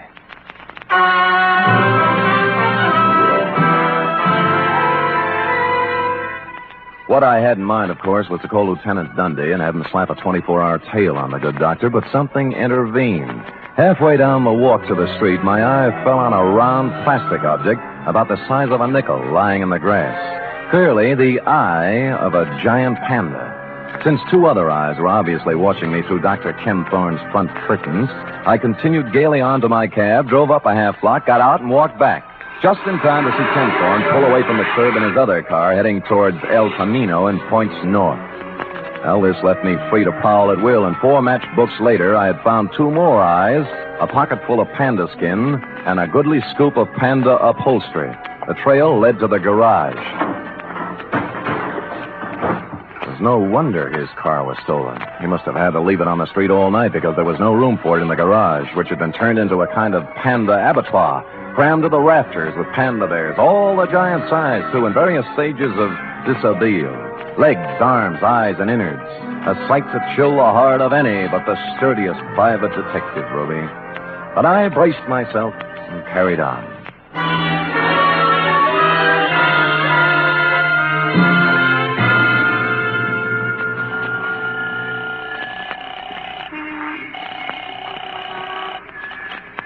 Homicide, Dundee. This is Sam, Dundee.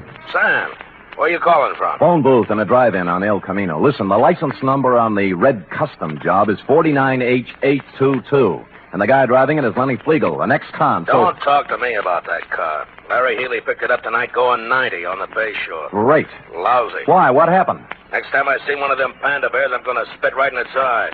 So Larry pulls the guy down, and first thing he sees is the panda bear with a necktie. What about the dragon lady? She came second.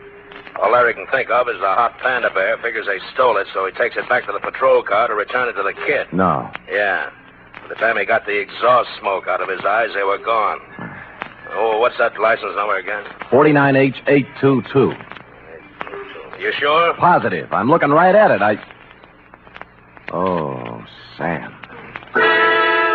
Dundee. Yeah. We're all at Anderson's drive-in on El Camino. Put it on the air.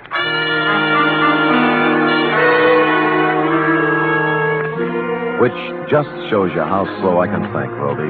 The red job was staring at me with its big chrome eyes outside the plate glass window. Flegel and the Dragon Lady, bless them, were having a Saturday night blue plate displayed attractively on the tray racks hung from the car doors. I sidled out of the phone booth and through the kitchen, thereby coming up on the car from behind. More coffee, honey? No, we better get going. Oh, plenty of time. Mind if I join you, Flegel? Huh?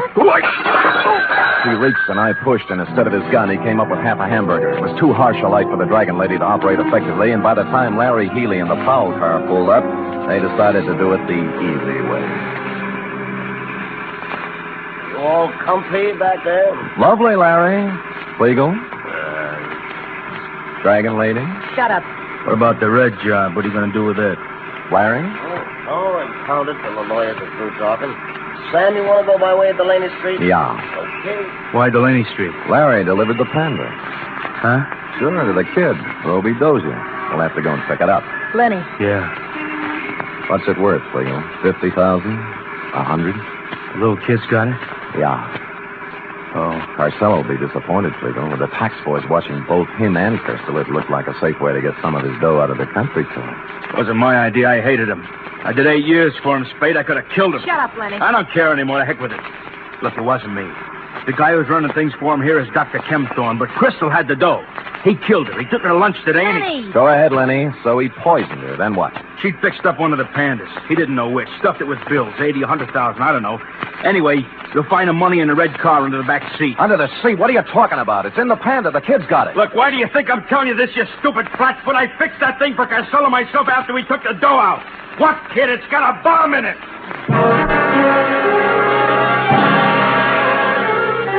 I don't remember much about the ride from then on, Roby. All I could see was a white line unwinding in the headlights. But somehow we got to the end of Delaney Street and around that corner again. Roby! Roby! Over here, in the alley. Roby, you hurt? No, just resting. Where's the Panda? Well, I'm through with pandas, and so is Barney.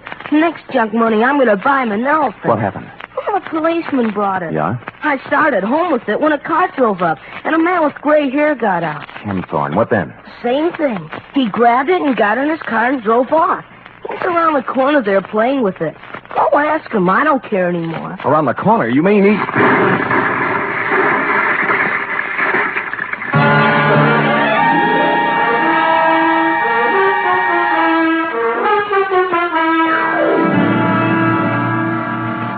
Period. End of report. What a A hurry. highly inconsiderate thing to do to a Panda. But I'll give him one thing. What thing? He had the good grace to park in front of a vacant lot before starting to tear it apart. Oh. And, of course, to coin a phrase, he saved the people some money. And now, if you're a good, efficient girl and run that through your infernal machine, who knows what I'll have in store for you when you're through. No, Jelly Bean, still work is done. Now, scoot, scoot, scoot.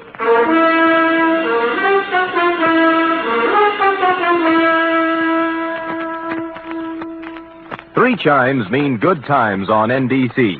Friday means another visit to that entertaining eat establishment, Duffy's Tavern. Archie, the manager, and his whimsical friends have cooked up another fresh half hour of laughs and typical Duffy's Tavern madness. And you're all invited. There's also another delightful adventure with Chester A. Riley, played by William Bendix, tonight on The Life of Riley. Keep your dial set to NBC for the very best in radio entertainment.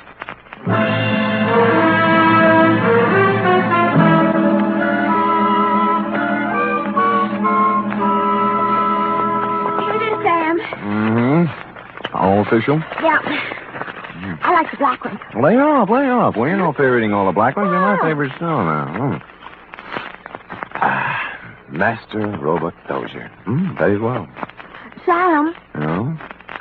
I hope Roby appreciates you. Only just a kid. How can you appreciate me? Oh, I appreciate you, Oh, Sam. I appreciate you too, sweetheart. You're so pretty and so efficient. Am I, Sam? And so good about not tipping me all the time for your back salary. Yep. Right when I stop and think of you, I go all choked up. Me too. Black one. Come here. Huh? Angel, Yes? it's all yours, dear. The rest of the jelly beans. Happy New Year. Oh. Good night. Good night, sweetheart.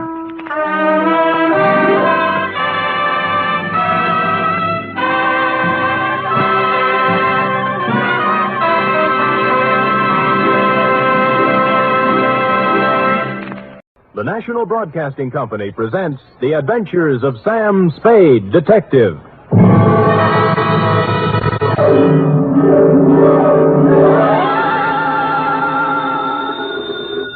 Sam Spade Detective Agency? Me, sweetheart. Sam, would you mind telling me where you are? Not at all, Effie, not at all. Let's see. I'm at the Il-Rig Dana Rab Etile Seagrod. I don't understand it, Sam, but I think I caught the word grog. Oh, you're shrewd, Effie. You see, I'm on the inside, and the lettering is printed on the outside. Now, if you'll wait, I'll go outside and read it the right way, and then come inside and... Never mind, I've already guessed.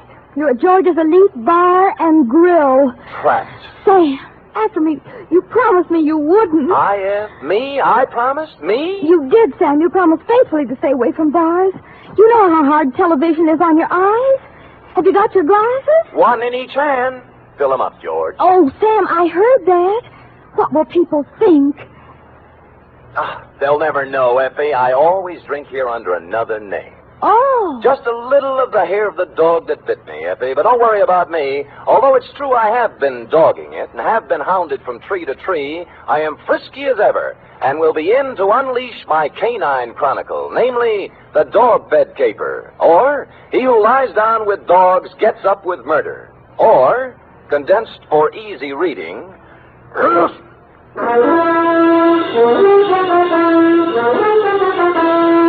For NBC, William Spear, radio's outstanding producer-director of mystery and crime drama, brings you the greatest private detective of them all in The Adventures of Sam Spade.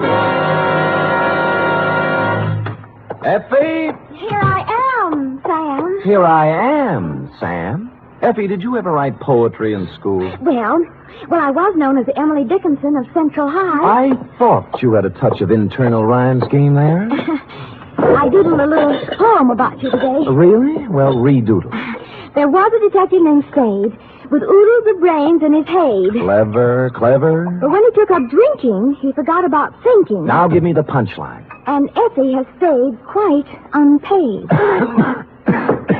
Well, a little rough, but cute. Did you get the idea, Sam? Never could make any sense out of poetry. Ready? It's getting close to Christmas, Sam, and I... Pencil point? I've used my last pencil, and I don't really have enough money to buy any... Please, Effie, I have no head for figures. All right, I give up. From Samuel Spade, license number 137596. Subject, the dog bed caper. Oh, Sam, I hope this is going to be all about dogs. I belong to the tail waggers, you know. Yeah. And I've read all the books by Jack London. Yeah. I just think... Down, Effie. Strangely enough, you will not meet a single dog in this story. Actually, this narrative has little indeed to do with our four-footed friends or their beds. And I'd change the title now, except that it's already gone out for publicity. Dear Dundee, it all started with a phone call to my secretary, Miss Effie Perrine, a doll, requesting my inimitable services at the investment counseling firm of Cameron Incorporated. Clearing everything off my desk, 2 shoes with feet in them, my own, I went over. The firm of Cameron Incorporated was obviously not for the pushcart set. It was plush, ankle-deep rugs, imported drapes, and the receptionist. She had a plushness all of her own. I said hello in my plushiest voice, and she liked it. She said so. Oh, I like the way you said that. Say it again. Life is too short to go back even for a moment. The past is a dead thing, the present dying, only the future alive and vibrant. However, hello. Is there something? There is. Could I ask a question? Why not? I will rephrase the question. What time do you stop working this evening? Around 6. Care to have... Why not? There's a little bar around the corner, okay? Why not? Why not, indeed? Bring your own money? Well, come anyway. Your name? Celeste. Mine's Sam Spade. Who's Mr. Briggs? He called. Major Briggs? Why, he's our chief accountant. I just happened to have my door open. Did I hear someone inquiring about me? This is Mr. Spade, Major Briggs. How do you do, Major? It's a pleasure to meet you in person, Mr. Spade. I'm the man who called you, you know. I'm grateful, sir. Now, what is it I can do for you and Mr. Cameron? Oh, it's not for me that I called. I haven't a worry in the world, and it's Miss Cameron. Oh. Old Cameron's been dead for many years now. I see. Whatever she wants, Mr. Spade, do a good job. We are all counting on you. Will you please announce Mr. Spade, Miss Roberts? Certainly, Major. If you'd excuse me. Nice to have met you, Major. Miss Cameron? Yes? Miss Spade's here. Send him in, please. Go on, Sam. Have fun. Think I might? Why not? That girl had the most beautiful double entendre in town. Well, to get on, Adela Cameron was a career woman around 29, although the tailored suit made fine detective work difficult. No makeup, severe hairdo, and in spite of all this, chic. In fact, as we shook hands in a most businesslike manner, I had the feeling that something warm might well spring up between us. Something like a warm mutual dislike, maybe. But something. Most men simply cannot be told anything in confidence. They gossip. That's a switch. I don't appreciate your humor, Mr. Spade. I accept your apology. I will tolerate you because of your reputation. All right. I'm going to give you a very difficult job to do. Miss Cameron. What is it, Major? I'm sorry to interrupt you, but Courtney Pierce is on the phone. Mr. Spade, this is Major Briggs, our chief accountant. We've already met. Mr. Spade. And now, Adela, Pierce wants us to unload his short-term governments and buy American cattle. He's dividend crazy. AMCAT's declaring one in January, and he wants it. Well, let him do it. Well, I just want to protect your interests. You know what will happen to AMCAT after February. They'll drop 10 points, and he'll blame us. I went through this with your father when you and Greg were... That's right, Major. Well, tell him we advise against it. But if he persists, ask him for a release in writing. That's what I thought you'd do. That's the way your father would have handled it. I just want to protect your interests, my dear, that's all. I know. I just want to protect your interests. Well, don't worry about it. You know, we're not children anymore. All right, my dear. Where were we? Oh, you were giving me a difficult job. Oh, yes. Here is the business address of Mr. I.J. Barco. He's a wealthy manufacturer, a client of ours.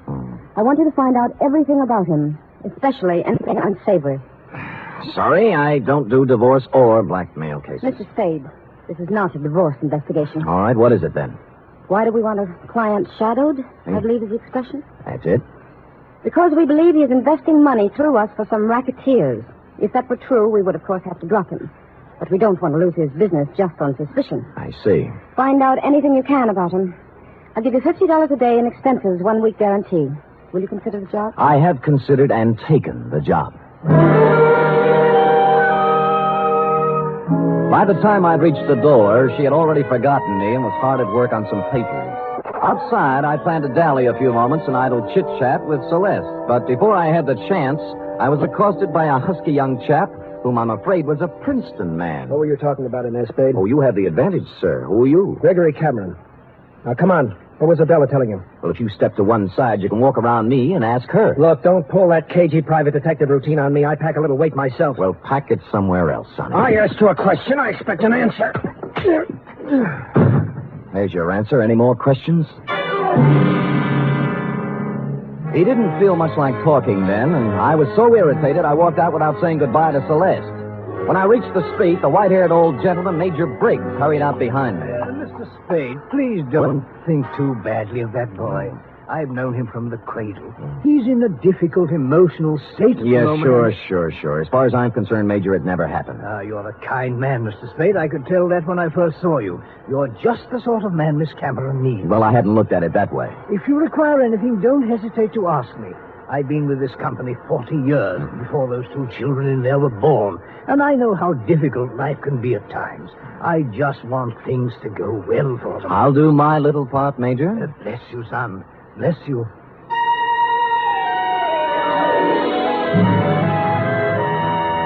I started to work. The card Adela Cameron had given me revealed that my quarry, Mr. I.J. Barco, was of all things a manufacturer of dog beds.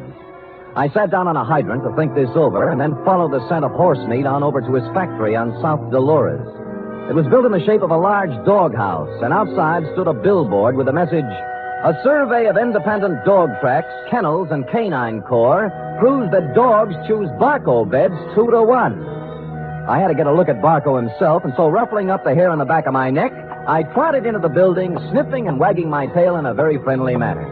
It was very easy to see Mr. Barco after I lied a little about my connection. What was that name again? Senor Don Jose Martinez Sada Morales, but you may call me Sam. And you represent a group of retail outlets in South America. Oh, I do indeed. We have our eye on your dog beds, Mr. Barco. Well, now, let's take a look at our catalog here. Now, say you had a great day and you'd want something regal like this Louis XIV. Ever see a more beautiful bed? Well, not lately, but Mr. Barco... Down, boy, down. Now, here's a number that's very big this season with English Bulldogs, a Sheraton, natural wood finish. Lovely, huh? Arriba. And, of course, if it's an Irish Terrier, here's a purely gag present for his sense of humor. A Murphy bed. Get it, Sam? Irish Terrier? See. Well, of course, we wouldn't ask a dog to sleep in a Murphy bed. Mr. Barco, I'm afraid I don't see anything here I like. What's this? Do I understand you, sir? You are refusing this small speck of comfort to the one unselfish friend that man can have in this selfish world? Well, I'm not refusing anything. I just don't The happen to... unselfish friend who, if fortune drives you forth an outcast into the world, homeless, will ask no higher privilege than to be at your side to guard against danger. But Mr. Barco... Faithful unto death, there by your graveside will be found the noble dog, My his head graveside? between his paws, his eyes sad but watchful, faithful... We shook paws, and I felt his nose to be sure it was cold. It was, and I left. I rented a car and took up a station outside the Barco factory. About 4 o'clock, he hurried out, jumped into a long, low vehicle, shaped like a dachshund, and mushed off. I followed. An hour later, I was phoning my first report to Adela Cameron's secretary, Celeste. You went to the city hall. What did you do there, Mr. Spade? License bureau, marriage, not dog. Really? Where'd he go then? Grocery store, where he bought 1 bottle of olives, 1 bottle of vermouth, and 1 bottle gin. I wonder what he's going to make. What recipe is that? Well, now he's in an apartment house on Post Street, just across from the drugstore I'm in, and judging from the groceries, intends to stay a while. He has laid in provisions. Uh-huh. Well, I guess that's all we wanted to know. What? Miss Cameron just told me to call you off the case. You'll still get your guarantee, though. Major Briggs will send you a check. Well, that doesn't make sense. Sam orders his orders. All right. What about tonight? I'm afraid not. Some other time. You mean it's all over? The half-daring, half-shy kisses on the Oakland ferry? The warm, passionate spring nights at Fisherman's Wharf eating abalone? Hello? Well...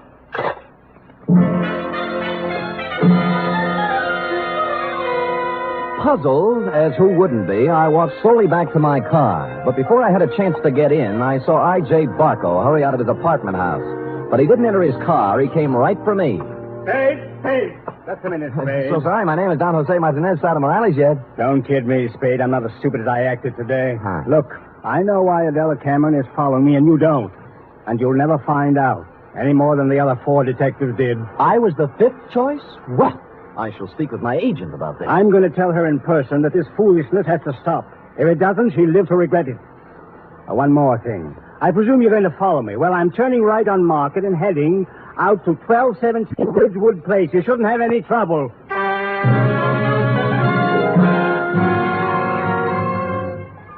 And with that, he spun on one heel and trotted to his car. He took off, but when I went to my car, it wouldn't turn over. And when I lifted the hood, I found out why. All my spark plugs were gone. I picked up a new set at a service station, looked up Adela Cameron's address in the phone book. It was 1217 Ridgewood Place. And a good half hour later, I got there. Barco's car was out in front. No one answered the door, but it was open. Adela Cameron was a crumpled heap on the living room sofa. Oh, Sam! Sam, help me, please. All right, Miss Cameron. Let me look at you. You hurt? No, I'm all right. It's him. Where? The bar.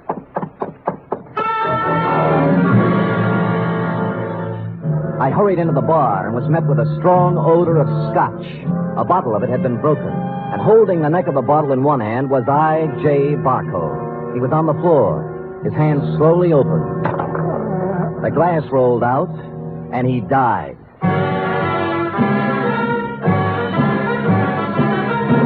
You are listening to the weekly adventure of radio's most famous detective, Sam Spade.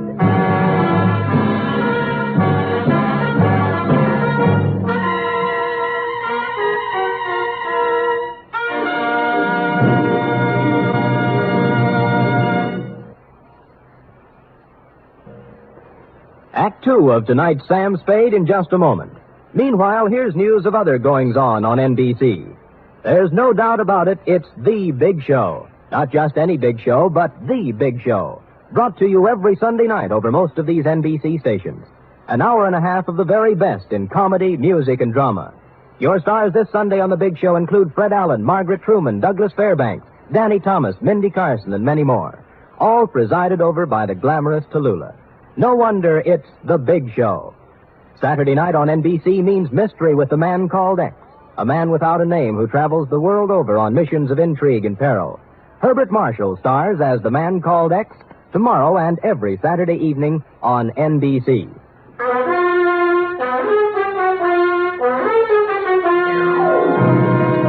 And now back to the Dog Bed Caper, tonight's adventure with Sam Spade.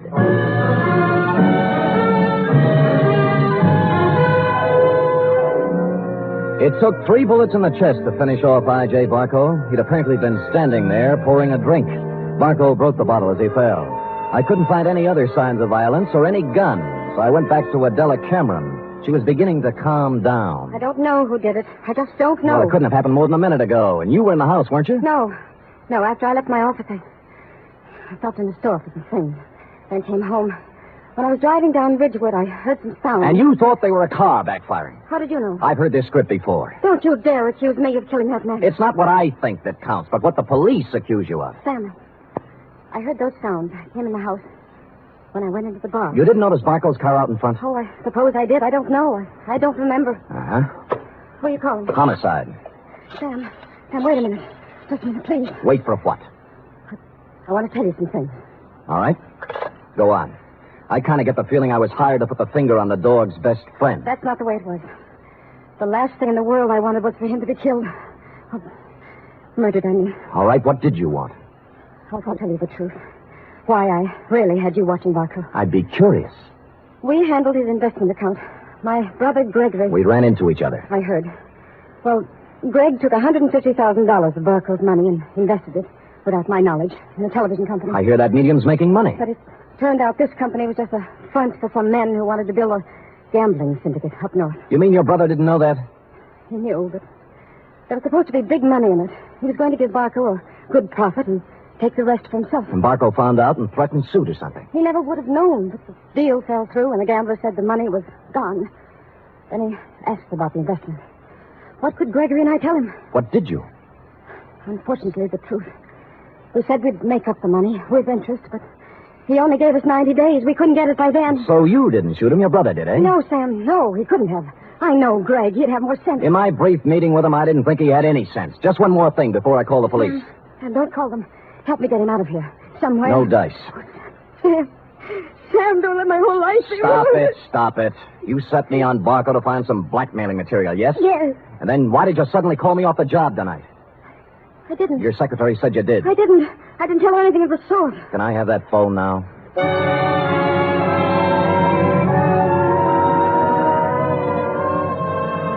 So I called you, Dundee.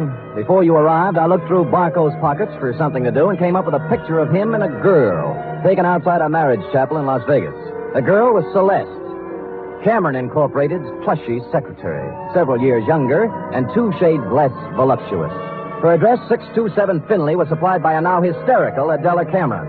No one answered Celeste's door, but I heard a shower going inside, so I took the liberty of entering, persona non grata. Is there somebody out there? There is. Well, who is it? Come out and see. Oh. No false moves now. Keep that towel right where it is. Am I doing here detective work? And I must say I've already found out a great deal. Well, Sam, I'll admit I did express the interest in you, but if you recall, I told you not tonight. It's my only night off. Sam, please leave. I don't want any difficult scenes. All right, we knock off the cute touches and get down to business. You were married to I.J. Barco, right or wrong? Wrong. Wrong, it's right. You were married in Las Vegas at the chapel of the Flamingo Hotel, the Tower. I was only married one day. My parents had it annulled. I was underage. Well, you don't have to worry about him anymore. He's dead. No. Shot 3 times at close range. Oh, no. In Adela Cameron's house. What? Not by you, of course. Although, on the other hand, as you would say, why not? I didn't do it, Sam. Suppose you spill. He wanted me to marry him again. Why? Well, I know all about the money the Camerons misused. He found out Greg and I were in love. I should have known. He said he'd forget about the entire $150,000 if I'd marry him for 6 years. $25,000 a year. That's a good price. How can you talk like that? Practice, I guess. So, Gregory had another good reason for killing. He didn't, Sam. I know he didn't. Anything that would stand up in court? I don't think so. Suppose we say you called me off Barco's tail so Gregory could get at it. I didn't. I called you off because I was supposed to meet I.J.'s apartment tonight and give him his answer. I couldn't do it with you there. Flimsy, but it might hold. The truth. I was going to see him, but I changed my mind. Any particular reason? You saw him. Would he be the kind of man I'd marry? You did once. Well, it looks bad for Greg. Because someone at Cameron Incorporated knew Barco was going to be at Adela's house. Sam, will you do me a favor? Maybe. Give me an hour. Then I'll go wherever you want. I'll tell you anything you want to know. Why an hour? Because if I'm going to live with myself, there's something I have to do. Well? Please, Sam. If you do, I'll give you some information you might want. For example? There was someone at Cameron Incorporated who knew that Barco was going to Adela's house.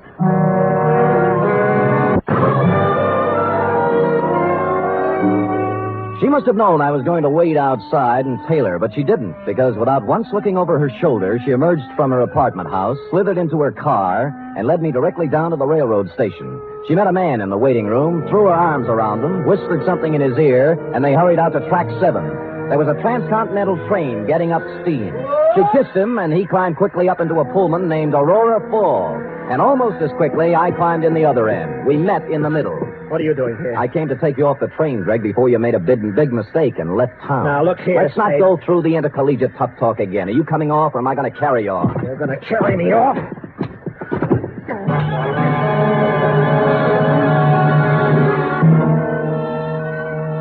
And I did. Celeste was gone, and he revived when he hit the cool air. I let him out of the station as unobtrusively as possible. Then we went down a side street to where my car was parked. That's where he began to show signs of life. Spade, look. You're all wrong. Guy's got a right to leave town when he wants to. I'm going to sue you from here to the city hall and back. Shut up and get in the car. Celeste just told me about Barco. You don't think I did that, do you? As I get it, you and Celeste were leaving town together, right? Yeah, she told me to go on and she'd come later. That was unwise of both of you. Come on, get in. Spade, I didn't kill Barco. Nobody said you did. Now, if you'll kindly get in the car and give me an address I want, and you know, we'll go see who did kill I.J. Barco.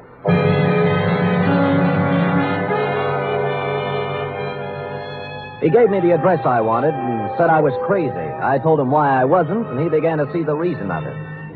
Never have I gone to pick up a murderer with more distaste. When we knocked at the door, I had a gun in my hand, but it wasn't necessary. Oh, come in, Mr. Spade. I knew you'd be along sooner or later. I don't like what I have to do, Major. Major, it can't be true. It just can't be. Come in, Gregory, my boy. Come in. A little Madeira first before we start to talk. Madeira? How can you talk about wine when a man's accusing you of murder? Oh, I don't think it's so unreasonable, Greg. After all, I did kill the unfortunate Mr. Barco, and this might be the last Madeira I shall ever have. Mr. Spade. Thank you, sir. Greg? I don't want any wine. Spadey's out of his mind, and so are you. I'm afraid not, Greg. Oh, that was a vintage 1900 Madeira you wasted, Greg. Twice as old as you. Stop it. I'm sorry about what happened, Greg. I would have spared you and your sister this unhappiness if I could have. But destiny was against us all. You knew he was going to Miss Cameron's house, didn't you? Yes. Just before I left for the bank with the weekly deposit, he called for Miss Cameron, and I took the call. I told him she was gone, and he said he was going to her house. It was to be an ultimatum. The money in 24 hours or exposure. But you didn't have to... Kill him? Certainly not. It was a crime of passion. I take the weekly deposit to the bank every Friday, and I always carry a gun. Silly me carrying a gun. Never had to use it, but the bonding company requires I carry it. Well, I went directly from the bank to Miss Cameron's house. I wanted to help her face Barco. Was she there? Oh, no, Mr. Spade. She'd apparently stopped downtown to do some shopping. So I faced Barco alone. I asked him point blank to give these young people more time, but he just laughed at me. He said the only time they'd get would be in jail, so... It happened. Well, I hadn't intended to, but I became angry. Suddenly found the gun in my hand, and the thought crossed my mind, my life is just about over, and yours, Greg, is just beginning. It was easier to pull the trigger than I would have realized. Oh, Lord. More Madeira, Mr. Spade? Thank you, Major, but no. Well, allow me to present the bottle to you as a gift. I'll get my hat and coat. Greg, my boy, I'm sorry. You're sorry. Major, I wish I'd never been born.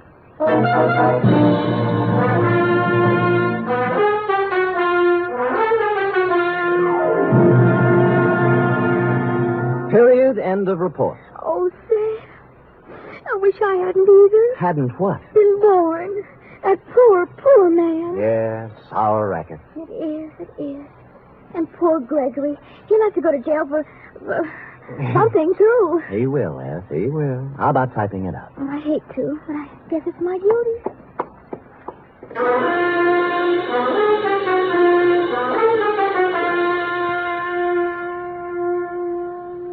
Three chimes mean good times on NBC. There's no cover charge at Duffy's Tavern. Just keep your dial on this NBC station this evening as Archie the Manager, played by Ed Gardner, and his remarkable friends serve up another Blue Plate special of grilled English language, fresh laughs, and whimsy a la mode.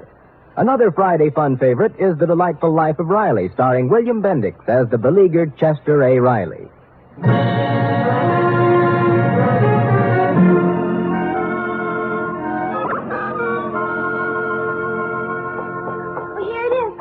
Now, let me see.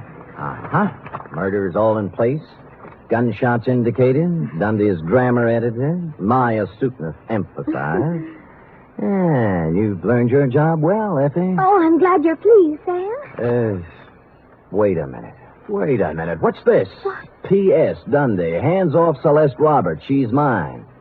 Effie, what's the meaning of that? Well, you are going back to see her, aren't you? After the way she threw herself at you, no? Do you think she's my type of woman? Oh, Sam, I think every woman's your type. Every woman but me. Now, Effie, come here. Would I have you working in this office if you weren't my type? Guess not. Well, then let that thought be your comfort. The world can have all the Celeste Roberts it wants, as far as... Oh, I can't go through with it. You see, Sam, you can have her if you want to. But in the end, I know you'll come back to me. I never doubted it once. Oh, Sam, you don't know how much you mean to me. Yes, I do, Effie. 3 weeks back salary. Oh, you. Good night. Good night, sweetheart.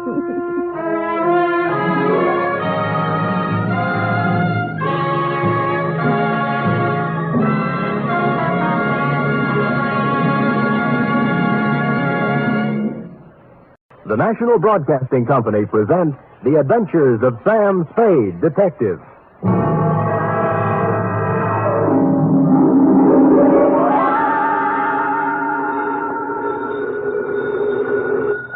Sam Spade, detective agency. Here's I, sweetheart. Sam! Oh, I was worried to death. This office, glass all over the floor, holes in the wall. That was just business going on as usual during all vacations, Eff. Well, what was it all about, Sam? They tried, Effie, just tried to pluck my feathers and cook my goose. On Thanksgiving, too. How could they? Oh, they were a mean lot. Are you all right? Hale and hearty, every giblet in place and not a feather ruffled. Did you have a nice Thanksgiving? Oh, it was heavenly. Mama had a turkey dinner, sage dressing, cranberry sauce, candy jams. Hard cider? A little. Come clean, Effie? Well, I had 2 glasses. Everyone was there. Cousin Gertie, Dwight, Mrs. Flack. I was disappointed when you didn't show up, Sam. Did you have Thanksgiving dinner? Sure. Where? At the Helping Hand Rescue Mission, where there's plenty of free parking and never a cover charge. For further details, consult the report, which I will presently be down to dictate on a pasty chronicle of foul play. The Terrified Turkey Caper.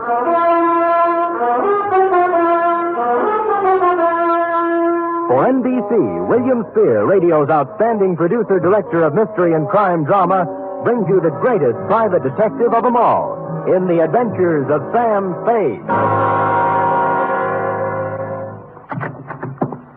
Sam Spade!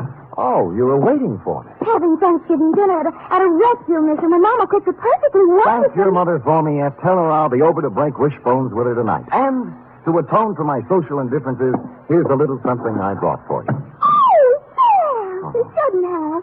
It's beautiful. What is it? A blunderbuss. A blunder what? Bus, as in step to the rear of. Oh.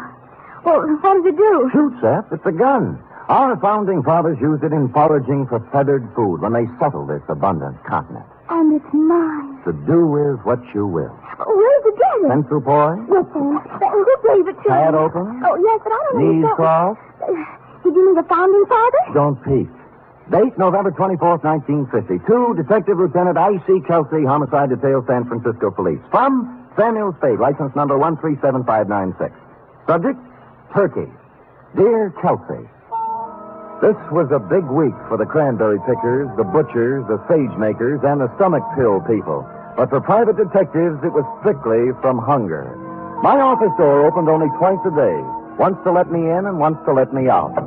And when on Wednesday I heard a knock on the door, I went into a paroxysm of delight. Come in! Come in! Come in! Entrez-vous! Entrez usted! Arise! When I ran out of languages, I got up from behind the desk, walked to the door, and opened it. Standing there was a small, middle-aged man with a pink, bald head. His blue serge suit needed pressing, and he was nervously fingering a strawberry birthmark under his left ear. Mr. Samuel Spade? I am. May I have a moment with you? May have several, but not in the corridor. It's not in my lease. Oh, I'll come in. Good. Well? You'll have to excuse me, Mr. Spade. I've had so few dealings with private detectives. I find it hard to begin. Well, perhaps I shouldn't have come at all. Goodbye. No, wait a minute. Maybe I can help you. Well, you see, what's the use? You won't believe me. Nobody does. I'd really better... Oh, now, wait. I'll believe you. All I ask is a chance. Now, let's start with your name. Oh, what, my name? Yes. Yes, my name. To begin with, you won't believe that. Oh, but I can verify it. Yes, I can.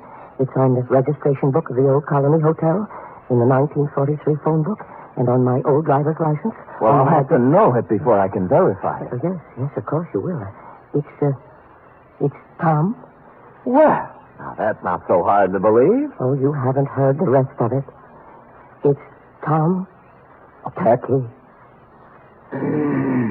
You see, I told you wouldn't believe it. I'd better go. No, now, let me be the first to believe you. Now, Mr. Tom, what's your problem? Oh, dear, that's even harder to explain. Well, now that I don't believe. But take a breath and jump into it. Yes. My name's Tom Turkey, and they're going to kill me for Thanksgiving.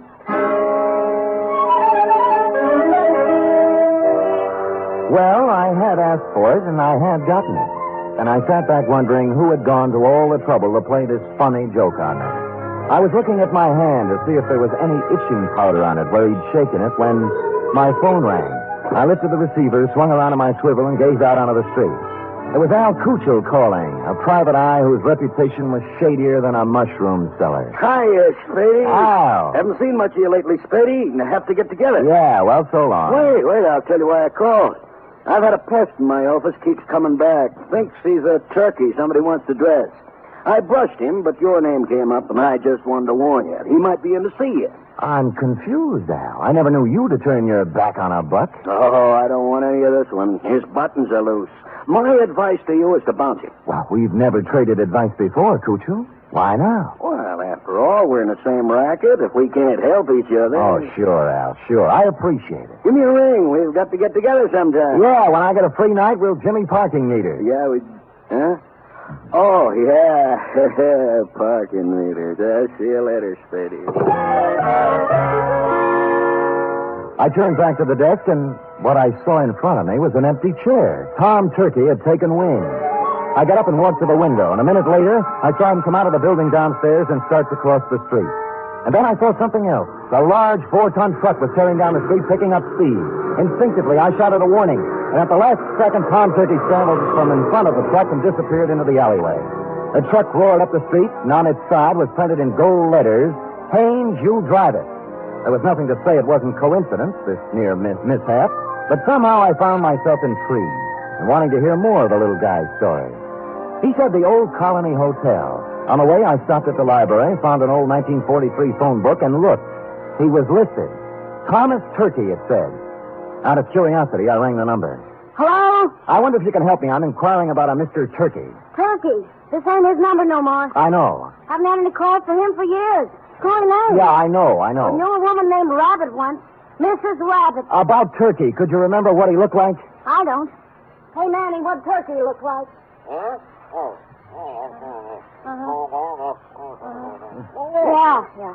Small man, around 50. Nice fellow, man, he says. Strawberry under his left ear? Strawberry under his left ear, Manny? Yeah, strawberry under his left ear. Well, thank you, madam, for your information, and thanks to Manny. Well, you're welcome, but I don't know what you're going to do with it. Old man Turkey's dead. Been dead for years. Curiouser and curiouser, I thought. They had described the man who came to my office 20 minutes ago, and now he'd been dead for years. I continued on to the Old Colony Hotel. Room, 75 cents, it said. Tom's room was 114. Who is it? Sam Spade. Oh, come in, Mr. Spade. I'm sorry I ran away. I didn't think you really believed me. Well, I'm not sure I do yet. Tell me, was that truck an accident? Oh, I don't think so, no. They made 3 attempts before to kill me.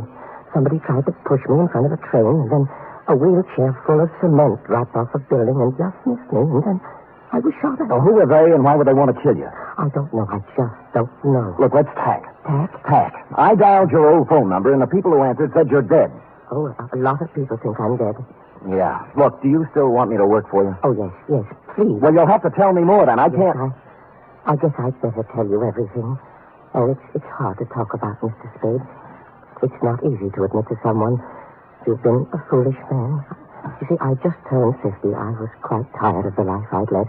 Proper, dull, and unfruitful, except in money.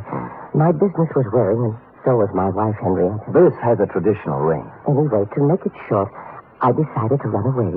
One day I drove to work. I parked my car in the middle of the Bay Bridge where the suicide note left it and disappeared. Where did you go? Oh, all over the world. I took a job on a boat. I did. On a boat. And then I settled in Sao Paulo, Brazil, under another name. Now you're back. Why? Well, maybe I got lonely. Maybe I got wiser. Maybe I felt I paid enough for my mistakes. Let's just say I'm back. I want to be with Henrietta. Have you seen her? I checked into this hotel and wrote her a letter saying I wasn't dead. I was back in San Francisco, and I wanted to come back to her if she still would have me. But I told her I wouldn't bother her unless she wanted to see me. That she could contact me here. That was a week ago. And you haven't heard from her? No. And almost right away, these attempts on my life began. I see. All right, what's her address? 3118 Monroe. Oh, she's taken her maiden name again. Black. Henrietta Black. Well, come on, let's go. No, I'm not going to see her until she asks me. Well, look, you're going to my apartment. Nobody will bother you there. And you're going to see Henrietta? That's right. Oh, thank you. Thank you, Mr. Spade. You do believe me. I think I'm really ready to face the world again now. I deposited Tom in my apartment with instructions to open the door for no one but me, and then I proceeded to 3118 Monroe in the high-rent district. I was ushered through a comely portico by a Japanese maid who told me to wait in a study heavy with mahogany. In a moment, 2 people came in. The woman wore a black dress, silver pendant, flat shoes, and a complexion the color of apple meat. She was Miss Henrietta Black and/or Mrs. Tom Turkey. The man turned out to be Leander Luce, the lady's attorney, business manager, and canasta partner. You say you have something important to discuss with me, Mr. Spade? I do? I hope you don't mind my asking Mr. Luce to be here. Not at all. Well, Mrs. Turkey, I just talked to your husband, Tom. Mr. Spade, if you please. I say something? a rather feeble attempt at comedy, Mr. Spade. Well, I wasn't trying for a laugh. You are Mrs. Turkey, aren't you? I was. You undoubtedly still are. I'd expected to hear another one of these cruel jokes about my name. At Thanksgiving time, Mr. Spade, someone was always going to stuff Tom, baste him, dress him, slice him. This season, they're going to kill him. They are not going to kill him. He is already dead. He's not dead, Mrs. Turkey, and you should know it. I should. Yes, he sent you a letter saying he was back in San Francisco and wanted to see you. Mr. Spade, this has gone absolutely far enough. Not quite. What about the letter? I know of no such letter. I see. Well, thank you for your time. I'm sorry I bothered you. Oh, you used bad judgment in coming in the first place. Yes, maybe you're right. There was falsehood in this someplace, Lieutenant, and it stuck out like a fat girl in slacks. The only thing to do was to go back to my apartment, get Tom Turkey, and confront Mrs. T with her husband in the flesh. But when I got back to my apartment building, I spotted in rapid succession, 1, an ambulance, 2, a police car, and upstairs, outside my half-opened apartment door, I spotted 3, you. Been expecting you. What's going on, Kelsey? Serious, Sam, serious. Who's that bald-headed man moving around the apartment? That's McCracken, the new medical examiner. Checking a stiff on your rug. I stepped around you, Lieutenant, and pushed the door all the way open. I saw McCracken kneeling over the body and a couple of men from homicide taking photos. I moved into the room feeling nothing good. A little guy had given me a job, and while I was yakking with his wife, somebody got to him. And in my apartment, where I'd stashed him. McCracken stood up, and I looked down at the body. Then I looked again. Who I saw wasn't Tom Turkey at all. It was the late Private Eye, Al Kuchel.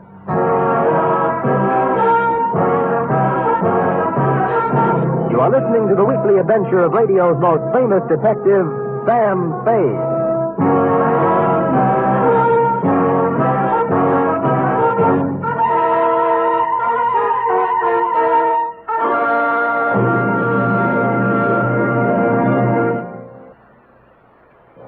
You Friday fans of Sam Spade, there's mystery on Saturday evening, too, on NBC.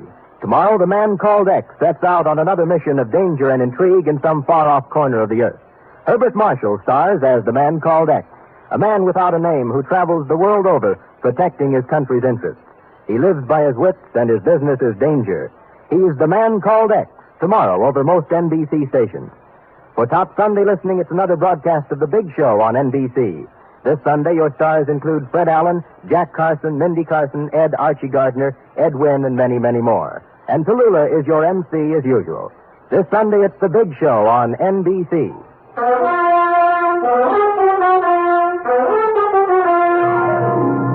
And now back to the terrified turkey caper, tonight's adventure with Sam Spade.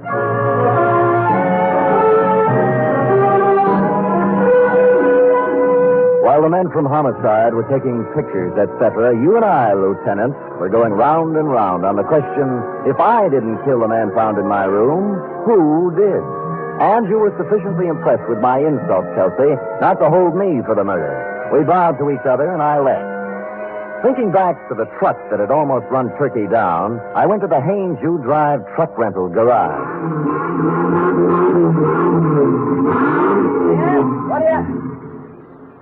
What do you want? I'm a detective. Could you give me a list of names for everybody who rented a truck from you during the past few days? Sure.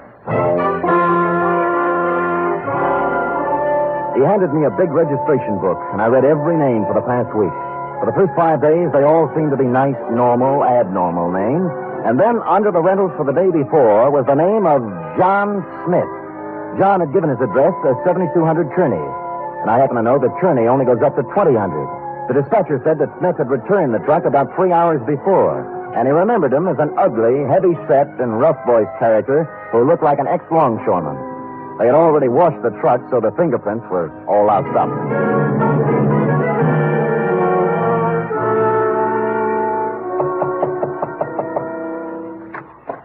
Well, it's Mr. Spade again. Look, I'd like to speak with Miss Black, if you don't mind. Come in. Come in. Thank you. This way, into the den. Right. Well, I was sure you'd look into this affair a little more and realize that it was just a blind alley, a hoax of some kind. Where's Miss Black? Oh, she's upstairs, lying down. The whole affair has upset her, and she asked not to be disturbed. I think the wisest course of action for you, Mr. Spade, is just to let the matter drop. You can't let a murder just drop, Mr. Lewis. The police wouldn't hear of it. Huh? Murder? Who? An unfrocked private detective named Al Kuchel. Well, what does this have to do with Henrietta Black? Al Kuchel called me earlier today and said that Tom Turkey was a crackpot, a little man with delusions. He tried to top me off taking his case. He sounds like a perceiving man. Well, he didn't perceive ending up in my apartment with a bullet in his head. Well, that's too bad, but I still I left Tom Turkey in my apartment for safekeeping, and when I returned, he was gone and Kuchel was dead. Well, that explains itself, obviously. This detective knew that Tom Turkey was a phony, and Turkey killed him. It can figure that way, and a number of other ways. Mr. Spade, I have no desire to sit here trading subtleties with you. As yet, no one has demonstrated that the real Tom Turkey actually exists, alive. Now, until you do have something more concrete and less mythological, Miss Black requests that you do not come around opening up old wounds. You've made an eloquent point. Just tell me one thing. If I can. When did Tom Turkey disappear? I mean, what month, what day? It was, 1943, November. But I'm not sure of the exact day. I think it was in the 3rd week. Could it have been on Thanksgiving? Very possibly, very possibly. I returned thoughtfully to my office and did a little rapid mental arithmetic and came up with the number 7. From November 23rd, 1943 to November 23rd, 1950 was 7 years to the day. And I pondered this. What did the number 7 mean to the life or death of Tom Turkey? I had just hit upon the answer and was crying Eureka when my office door opened, unlocked, and a visitor came in unannounced.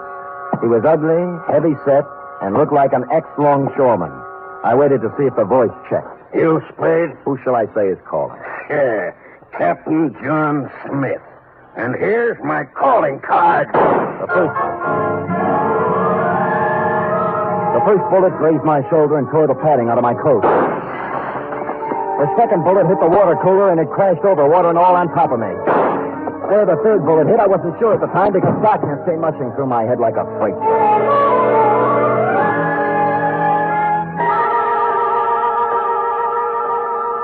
When I opened my eyes again, I expected to see St. Peter checking my ID card. But all I saw were the dust balls under my desk and a fly bathing himself in a pool of water spreading slowly over the floor.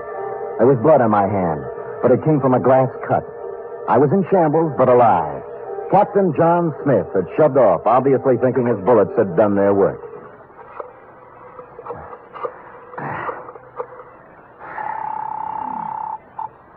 Homicide, Lieutenant Kelsey. Sam, Kelsey, have you found anything more about Tom Turkey? Nothing, Sam. Frankly, I'm beginning to wonder if there is such a guy. Well, clever, Kelsey. A few minutes ago, a gorilla by the name, believe it or not, of Captain John Smith just tried to kill me in my office. Oh, go on, Sam. I find it hard to think. You find it hard to think, period. Really, Sam? Did you get him? No, but my office is a wreck, and there's a hole blasted in my wall big enough to put a basketball in. Well, what did he use, a bazooka? I figured dum-dum bullets. Dum-dum? Well, that's illegal, ain't it? Kelsey, doesn't it strike you as significant that every attempt on Turkey's life has been vicious, as if someone not only wanted to kill him, but also mutilate him? Yeah, now that you mention it. Somebody probably wanted to make identification difficult. Even dead, they didn't want anybody to know who he was. Now, listen carefully, Kelsey. This is real deep. Tom Turkey disappeared on Thanksgiving of 1943. A person has to be missing 7 years before he can be legally dead and his insurance collected. Now, if someone had Turkey insured, they could collect the day after this Thanksgiving, if Turkey didn't show up before. You mean somebody's trying to kill him for the insurance? I would say so, Kelsey. I would say so. Now, hurry up and find him.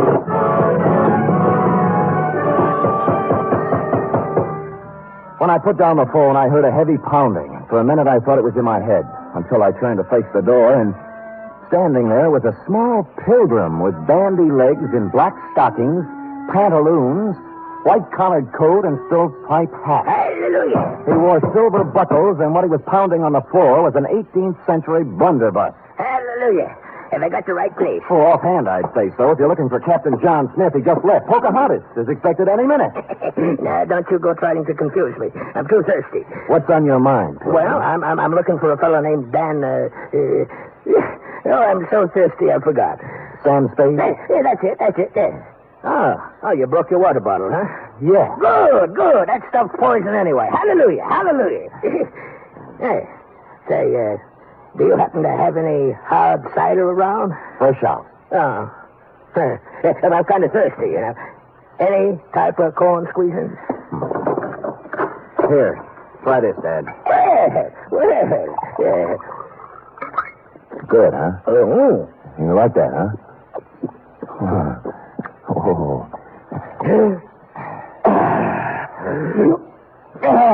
Hey, follow me. But before we go, do you suppose we could have a little something for the road? It's bitter cold. I gave him a little, but not too much, because I didn't want him to lose his way. He walked me right down Market Street so he could look in the liquor store windows. He said it gave him a comfortable feeling to know there was so much good in the world. And then we trained right a few blocks until we came to the Helping Hand Mission.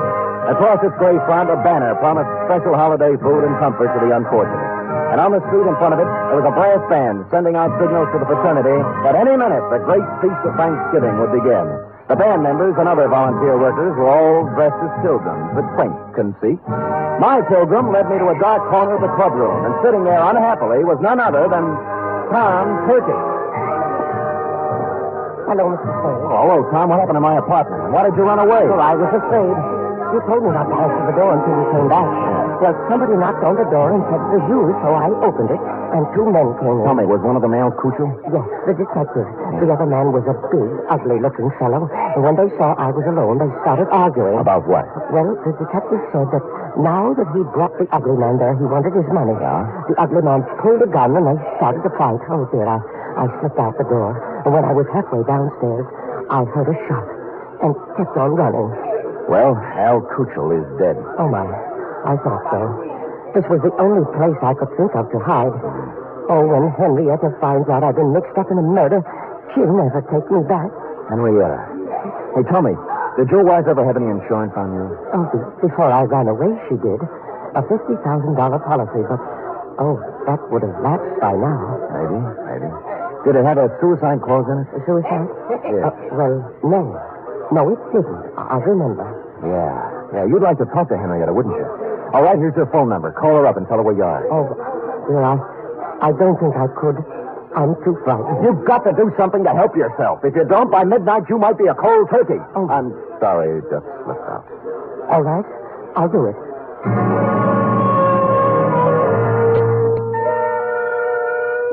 Well, he went and made the call. When he returned, he said that a man had answered who said Henrietta would come down and pick Tom up.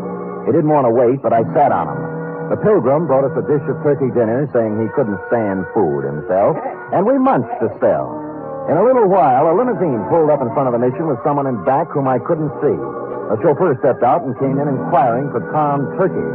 It was Captain John Smith himself. When he saw me, a look of shocked surprise came over his unhandsome face.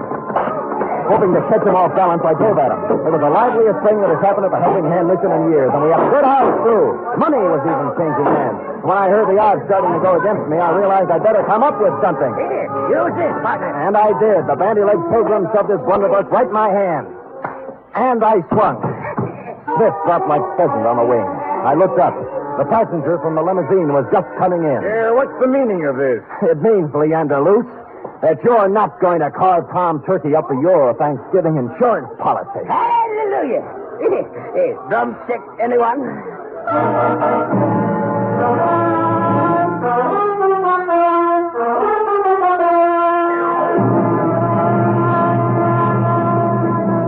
Period. End of report. Sam, I don't understand. Well, it's as plain as the cranberry stain on your dress, huh? Luce, as Henrietta's business manager, had her power of attorney. And secretly, he kept making the payments on Tom Turkey's insurance policy. Oh, and then he'd collect for Henrietta and keep the money himself. Effie, sometimes your lightning mind frightens me. Now, go type that up. 3 chimes mean good times on NBC.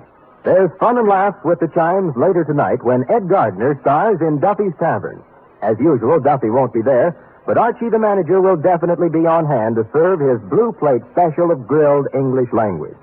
This Sunday, the big show comes your way again. Tallulah will be your hostess, and the stars include Fred Allen, Jack Carson, Ed Wynn, Meredith Wilson, and many, many more. It's the big show, Sunday on NBC.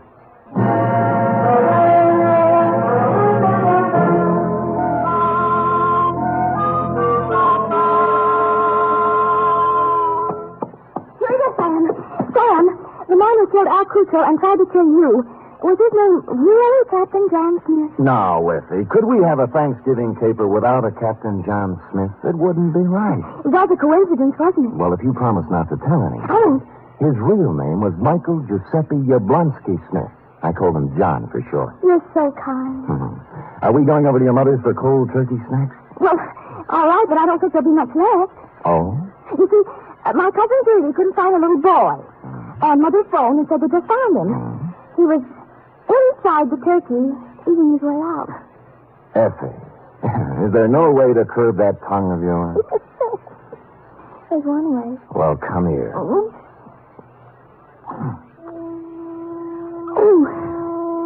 good night, Sam. Good night, sweetheart.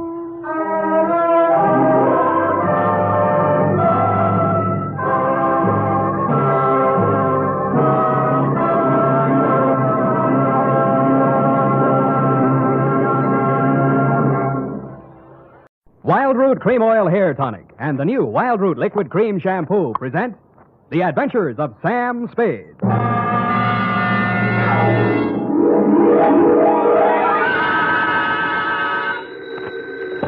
Sam Spade Detective Agency. Me, sweetheart. Oh, Sam.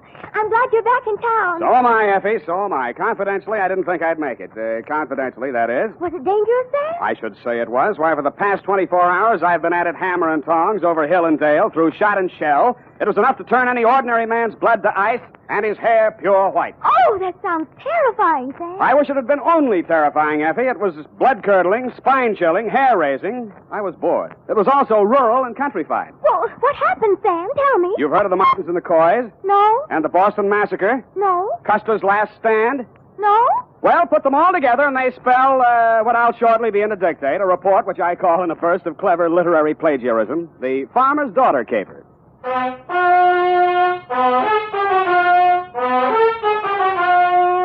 The Adventures of Sam Spade, Detective, starring Howard Duff. Produced, edited, and directed by William Spear. Presented by the makers of Wild Root Cream Oil Hair Tonic, the non-alcoholic hair tonic that contains lanolin. To look your holiday best, friends, be sure to use Wild Root Cream Oil, America's favorite hair tonic. Wild Root Cream Oil grooms your hair neatly and naturally, relieves annoying dryness, removes loose, ugly dandruff. What's more, it's non-alcoholic and contains soothing lanolin. Get Wild Root Cream Oil in the big family-size bottle or handy tube. Ask for it at your drug or toilet goods counter very first chance you get. For the holiday and all year round, use Wild Root Cream Oil Hair Tonic. Again and again, the choice of men and women and children, too. And now, with Howard Duff as Spade, Wild Root brings to the air the greatest private detective of them all in the Adventures of Sam Spade.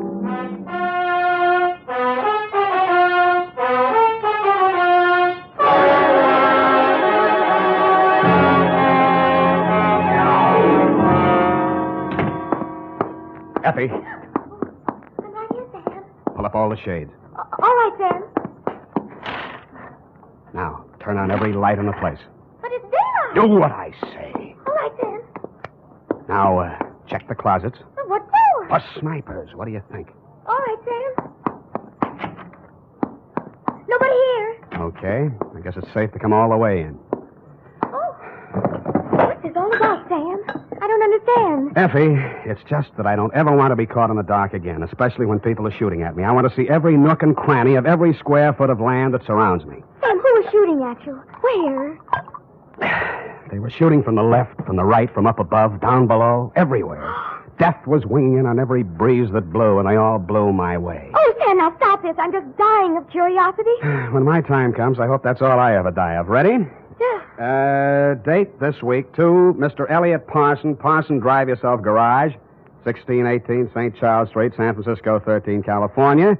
From Samuel Spade, license number 137596. Subject, the Farmer's Daughter Caper. Dear Mr. Parson, I fear you have an explanation coming, one that you can pass along to your insurance company as to why the car I rented from you last week appeared as late as it did and in the condition it did. As you know, I rented said vehicle to drive to Middletown to bail a client out of the drunk tank. On the way back, a native showed me a shortcut, and I'll get him if it's the last thing I do. Dusk was falling, and so were my eyelids, when I saw a sign that said tourists invited. Behind it stood a ramshackle farmhouse in a surly woodland setting. I should never have knocked on that farmhouse door, but then I wouldn't have had any story to tell, would I? Good evening, young man. Good evening, madam. I'm afraid I need a room for the night. Well, of course you do. Land sakes, you're tired. I can tell by your eyes. Been on the road long? Too long. Land sakes, of course you have. Come in, please. Thank you, ma'am. You'll find this is the homiest tourist home in California. Really like mothers, eh? Like your grandmother's. No electricity, no phones, just quiet. I see. Now, I have two rooms, a $3 one and a $5 one. Which one do you think you'd like? What's the difference? One less blanket, one squeaky spring, and with the $3 one, you might have to take a walk. I'll take the $5 one, thank you. I'm Mrs. Elkins. Mrs. Bert Elkins. Who might you be? Sam Spade. Spade? Land sakes, that's a very unusual name.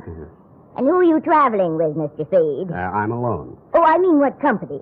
We only accept traveling salesmen. You realize that. Oh, yes. Well, I'm traveling for the makers of Mouton Mustache Wax. Oh, use it all the time. You are well-groomed, madam. You will go far, young man. Yeah, but before that, I'd like to go to bed. Come on, this way. led me upstairs to my $5 room and left me. As lumpy as it was, the bed invited me, but I decided to shave first and thus facilitate an early start in the morning. I poured myself a drink out of my traveling bar kit and then stepped in to shave. It wasn't easy because all I had for light in there was an oil lamp. When I came back to the bedroom with the lamp in one hand, I stopped short in utter surprise. I'd heard about these things in traveling salesman stories, but I never expected to see it. She was sitting in an armchair, smoking a cigarette. High heels, silk stockings, light rayon dress, and a face right off the cover of Cosmopolitan. Hello, Sam. Hello. Mary Smith. Huh? Hope you don't mind me just barging in. Well, no. No, that is, Afraid I'll bite you? It never entered my mind. Well, I might. I'm so tired of talking to myself, I need someone like you. You know, you're not bad to look at. Who, me? Where do you live? What do you do for a living? Well, I guess you'd call me independently wealthy. I wish someone would. How nice. San Francisco? There must be some fog on my lapel. Look, Sam, I'll give it to you straight. I want to get out of here, go to San Francisco. Could you take a passenger tomorrow? Well, what would your mother say? She's my aunt. What do I care what she says? I don't belong on a farm. Out in the wet pasture ruins my nylons. I'm a city girl, Philadelphia. Why did you leave? My parents died. Look, Sam, I won't be a burden to you. I just want to get to San Francisco. After that, I'm on my own. Sam, take me with you. Please take me with you. You won't regret it. What am I going to do with this lamp? Who cares? Oh, Sam. Well, I thought I'd find something like this going on in here. And what Get out of here. Go back to your room, young lady. Go on.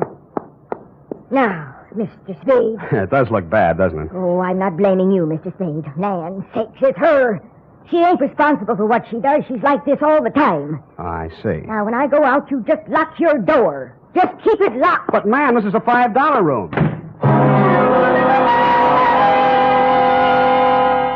A sleepless hour later, I heard something slide under my door. I looked and found it was a note that read, Mr. Spade, Sam, please unlock your door, and when the house is quiet, I'll come and see you. I'm desperate, terribly, terribly desperate. Don't leave me. Give me a chance to tell you what it's all about, please. Stupid me, I unlocked my door, dressed again, and waited. An hour and a half later, I heard my doorknob turning in the dark. The door opened quietly and quickly. Sam, the things that go on in this house, they're insane. Oh. I've been here 3 months. When my father died, I had no money, and because Aunt Maud was my only relative, I came here. And ever since I came, they never let me out of the house for more than an hour. They never let me see anyone or do anything. Why? I wish I knew. 5 days ago, Uncle Bert left early one morning. He hasn't come back since. Aunt Maud says he's away on business. He doesn't have any business. Yeah, well, even so, that doesn't seem strange to me. Then there's my dog. And what about it? It disappeared the same night Bert did. They told me it ran away. I know it didn't. I've had it for 3 years. It never ran away. Well, what do you think? I was sure I could hear it howling somewhere for 2 or 3 nights. Then the howling stopped. I think I know where it is, but I don't know why. It scares me. Well, where do you think it is? Sam, you're going to think I'm crazy right out of my mind, but... Well, about 150 yards behind the house, there's a hillside with an old cave in it. Oh, an old cave. I don't know what it's used for, but yesterday I saw the whole front end of it closed with dirt. Sam, they buried that dog alive in that cave. I know it. Oh, wait a minute now. Did you ask Mrs. Elkins? Yes. All she said was the dog ran away and mind your own business. She told me to leave the cave alone. Sam, let's go out there and look. Please. Well... So big, brave, stupid Sam, idiot boy, allowed her to show me the back way out of the house, and we sneaked to the barn together. She found a shovel, and we walked to the cave. When my eyes got accustomed to the dark, I saw the entrance had been covered with dirt, and recently. I took the shovel while she stood watching. I cleared half of the dirt away and worked as quietly as I could, but apparently not quietly enough. A flashlight suddenly hit both of us in the face, and a shotgun barrel flashed in the beam. Get away from there before I shoot your head off. Point that thing someplace else, please, ma'am. What do you think you're doing, mister? Digging. Mary, you get back to the house. No. Aunt Maud, I won't. Get back to the house before I count 3, or I'll put a load of buckshot right through you. Now, 1. Aunt Maud, my dog is in there. 2. All right, Now, Mrs. Elkins, suppose you put that gun down and tell me what this is all about. I got one thing to say to you, mister. Get in your car and get out of here, and don't waste any time doing it. But, madam... Your suitcase is in the car, and your $5 is with it. Yeah, but... Now get, before I shoot you as a trespasser. And I could do it, mister. Land sakes, I could do it. Now get. So I got under guard to my car. I got in and drove off. And Mrs. Elkins stood in the driveway with a shotgun still pointed at me until I was out of sight. I turned left at the first crossroad, parked the car, and cut through the woods back to the farm. I could see a light in the living room. Nobody was in or near the barn. And when I got to the cave, there wasn't a sound anywhere. I picked up the shovel I dropped and started digging again. 30 minutes later, the shovel broke a small hole through into that cave, and a stifling blast of fetid air rushed out, and something leaped out at me in the dark. And it wasn't the dog. It was a human hand on a human arm.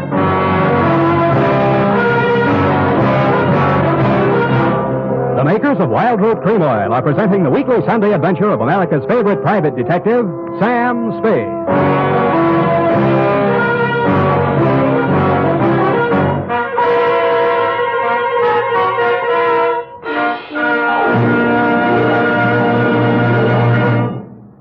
Now, here's important news on good grooming. If you want the well-groomed look that helps you get ahead, socially and on the job, listen. Recently, thousands of people from coast to coast who actually purchased Wild Root Cream Oil were asked, how does Wild Root Cream Oil compare with the hair tonic you previously used? The results were amazing. Better than 4 out of 5 who replied said they preferred Wild Root Cream Oil. Remember, non-alcoholic Wild Root Cream Oil contains lanolin. It grooms the hair naturally, relieves dryness, and removes loose, ugly dandruff. So if you want your hair to be more attractive than ever before, get the new 25-cent get-acquainted bottle of Wild Root Cream Oil, America's leading hair tonic, on sale at all drug and toilet goods counters. It's also available in larger economy bottles and the handy new tube. By the way, smart girls use Wild Root Cream Oil, too, and mothers say it's grand for training children's hair. Get Wild Root Cream Oil. Again and again, the choice of men and women and children, too.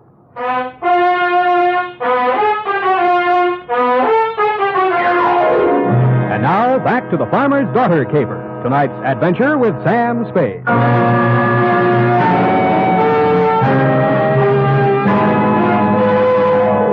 A night already full of surprises. I should have been ready for the next one, but I wasn't. The loose earth, which had blocked the entrance to the cave, suddenly fell away, and I fell with it. Then I heard something like nothing on earth. Nails dragged across my face, taking skin and flesh with them. I twisted and went down, and something went down with me. The snarl became a voice. Bury me alive! Bury me alive! I'll kill you! I'll kill you! And he did his best, which was pretty good. Finally, I got a good hold on him and sat on his chest. After that, I lit a match and looked at a tall, thin man in his middle 40s. He was caked with mud from head to foot. His hands were impossibly torn and bleeding. I could guess why.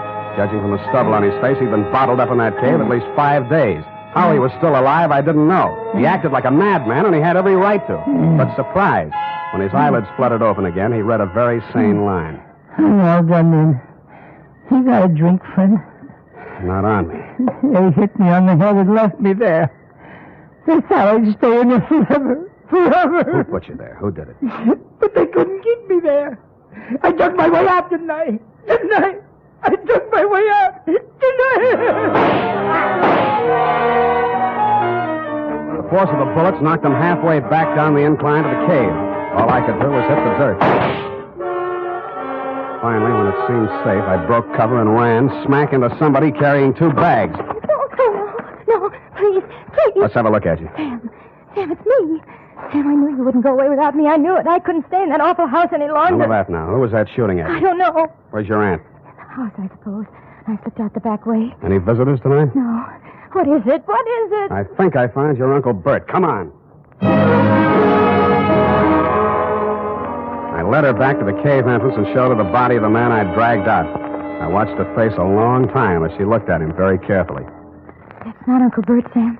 Really? No. It's Mr. Linden. Jewelry salesman. Came to the place a few nights ago. 5 nights ago? Yes, come to think of it. The same night your uncle disappeared. Tell me, did you ask Mr. Linden to take you back to San Francisco the same way you asked me? Did you? Yes. He said he would. Got up early and left without me. You didn't get far. What kind of car was he driving? I don't know. I don't remember. Do you drive a car? Yes, but Here. Mine's down the road about 500 yards. Go to the nearest phone and call the highway patrol, a sheriff, anybody who represents law. Got that? Yes, I know exactly what to do. To make sure we were both thinking of the same thing to do, I followed her in the dark, watched her get into the car I rented from you, and drive off. Then I turned around, put a new clip in my gun, and walked back to the old homestead. It was still very homey. By the light of an oil lamp, Mrs. Elkins was peacefully knitting what looked like a shroud. Why, Mr. Spade? Why, Mrs. Elkins? Land sakes. Land sakes. Now that we got that out of the way, let's get down to business. If you're here to make trouble, young man, believe me, I can handle trouble. My kind of stock know about trouble. Well, suppose you tell me about the trouble I just had, or haven't you heard all the shots that were fired around here tonight? Shots? My. Seems I would have heard gunshots. Seems you would. Look, I've got a sheriff on the way. Have you, Mr. Spade? Why? I suppose you didn't hear the shooting. Oh, yes, I'd forgotten. Was anyone hurt? A man named Linden. He's dead. Linden. Now that sounds familiar. It should. He stayed here 5 nights ago. He was a jewelry salesman. Yes, now I remember. You say he's dead? Somebody tried to bury him alive in your little cave. How awful. I do declare. I thought you would. Well? You must be joshing, Mr. Spade. I'm not joshing at all, Mrs. Elkins. Well. Buried alive, you say. Look, let's talk just like plain folks. Where's your husband? Where's the jewelry samples you probably stole from Linden? Is there anything else you want to say? Gunshots, eh? Well. I left the sweet old thing knitting and rocking and made my way through the house looking for guns, jewelry, and killers. I got downstairs in time to see Mrs. Elkins disappear out the front door. When I tried to follow, I stumbled over the rocking chair, which is indeed a lucky thing for me. After a few minutes of silence, bravely crawling on my stomach, I followed the shadows of the house until they blended into the shadows of a large, hulking building, which happened to be the barn. Inside, I bumped my head on the radiator of the car. Naturally, I didn't find any keys in it, but I did find a familiar jewelry salesman-type mud-soaked corpse. I was trying to remember how to cross ignition wires. I heard the hum of a motor and saw 2 headlight beams swinging up the driveway. They lasted as long as any other lights. The car came to a lurching stop, and a thick-set figure in a Stetson hat stumbled towards me, tugging at a gun. That burned gall-blamed cuff thing, Undo the flap. Oh, thanks. Huh? Put your hands up, whoever you are. You be the sheriff? You're dead blame right on the sheriff. You're dead blame right on the sheriff. Who are you? What's the idea of shooting the lights out in my car? My car. Oh, you Slade? Spade. Well, I'm Homer Pickett, sheriff of this county. The girl come, woke me up, said all sorts of funny things going on around here. Said there'd been a murder. Now, who's killed? What's going on, Stan? Sam. Well, for one thing, somebody's been trying all sorts of ammunition on me for size. You don't say. I do say, Mr. Sheriff. Why? Because I found a man in a cave who'd been left there to die. Want to look at the corpse? You can look at him right here. He's sitting in this car. So, yeah. How'd he get here? Somebody moved him here. Shouldn't have moved a corpse till the police examine it. I didn't move it. Huh? Now, listen closely. Listening? Huh? I found the man. He was still alive. Then somebody shot him. Shouldn't have moved him. Then they tried to kill me because I found him. When they didn't kill me, they decided to hide his body. Illegal. They probably intended to drive away and dispose of it so there'd be no evidence when an efficient, smart, alert, courageous police officer like yourself came around to ask questions. That sounds reasonable. Who's behind all this? Well, Mrs. Elkins threatened me once and tried to kill me once. More! Well, land say. Well, that's her, yes. I want to talk to her. Where's she? Roaming the countryside with a gun, no doubt. Well, let's clear all this up. See what it's all about. Now, who's this fellow in the car? His name's James Linden. Got a pencil? Better write that down. Tilden, huh? Linden. Well. By any strange coincidence, Sheriff, you happen to know a man named Dundee, San Francisco homicide? Lieutenant Dundee, old Tom. Old Tom, yes. Shucks, I learned everything I know about police work from him. Yeah, well, that figures. And law's law. Dundee always said. Yeah, I've heard him say it, Sheriff. But... And I aim to enforce it around here. One side, Mr. Slade. Spade. Hey, you'll be sorry. Well. Now look here, all you Elkins. This is Homer Pickett talking, and I ain't no small-town constable. I'm the sheriff of this county. You'll get a square deal from me, but first I order you in the name of the law to throw down your guns. Well? My. You all right? Nothing but my feelings hurt. I warned you. I thought that'd do some good. Well, now you know. Hey, look, maybe it did do some good. I'm giving up, Sheriff. I'm giving up. It's me, Mrs. Elkins. She came across the farmyard as the first light was showing in the eastern sky. Her hands were above her head. One held a shotgun. Get back where you belong, Maud. We could hear, but we couldn't see him. Maud stopped, hesitated for a moment, and then began running towards us. She almost made it. I ran out to drag her back, expecting any second to be the target for the night. There was a sudden and curious silence as I pulled her into the barn. She was still alive. Hey, that man's been missing everybody all night. Never thought he'd be able to hit me. Easy. I come from good stock. I'm no criminal, Mr. Spade. Sheriff, you know that. Yeah, I know, Maud. I know. Let me take a look at you. You'll be okay. Don't blame Bert too much. He wanted to have money once in his life. So when this man came along with all the jewelry, Bert went out of his mind, I guess. He put the man in the cave. And the dog, too. So the dog wouldn't call attention to him. And then he took the man's car, went into San Francisco to try to sell the jewels and the underwear. No luck, eh? Bert says they laughed at him. The jewels were just paste. Samples. And he came back and found me at the cave, and he figured he had to knock us both off. I just stuck by him all the way. Now he's like a tiger that smelled blood. No telling what he'll do. We'll have to get help, Spade. Roadblocks, bloodhound. No, this is his land. He won't run. He'll hide here. Where? Why, in the cave. Well, I reasoned, one, that no matter how much a man loved his land, he was not going to let himself be trapped in a cave with only one exit. And two, it followed, therefore, that if he did hide in the cave, there was more than one way out, which the late Lyndon hadn't found. Sheriff Pickett volunteered to watch the front of the cave while I looked around for a rear exit. After a 20-minute search, which netted me nothing, I remembered the car parked inside the barn and how quickly Elkins had carried Lyndon's body to it. I went back there and took a look around. In a corner of the barn, I found a trail of dirt leading to a bale of hay. When I moved the bale, I found, you guessed it, a trap door. I pulled it open, caught a familiar whiff of used-up air, and lowered myself into a black hole that turned out to be a passageway. I cautiously made my way forward in the darkness for a few yards. Who is it? Who is it?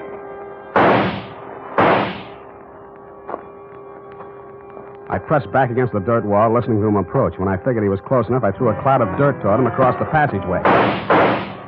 His gun flashed and lit up the whole place for a second, and I fired 3 times at the silhouette. I waited, then I went towards him. He was lying on his back. I kicked his gun away, and when I bent over him to feel his pulse, he suddenly came to life. Something crashed against the side of my head, and everything became darker than the inside of the cave. The next thing I knew, I was looking at a pair of red-rimmed eyes. Several minutes had gone by. Thought you was a goner for sure. You ain't used to this country fighting, are you? Is this country liquor, Sheriff? Yeah. Give me. Here.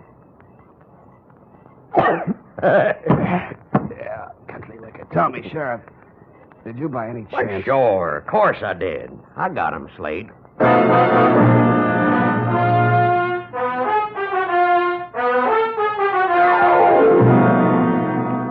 Period and a report. Sam. Do you mean to tell me you let a little country sheriff outdo you? Well, Effie, Homer Pickett's coming up for re-election next fall, and besides, you might think I was egotistical if I told you how it really ended. But your reputation.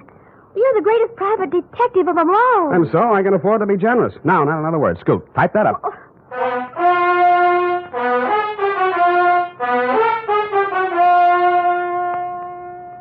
If your supply of Wild Root Cream Oil Hair Tonic is getting low, better make a note to get some more tonight or first thing tomorrow. Remember, Wild Root Cream Oil is the famous hair tonic that grooms your hair neatly and naturally, relieves dryness, removes loose dandruff. Always keep a big bottle or tube on hand. And ask your barber for a professional application of Wild Root Cream Oil Hair Tonic. Again and again, the choice of men and women and children, too.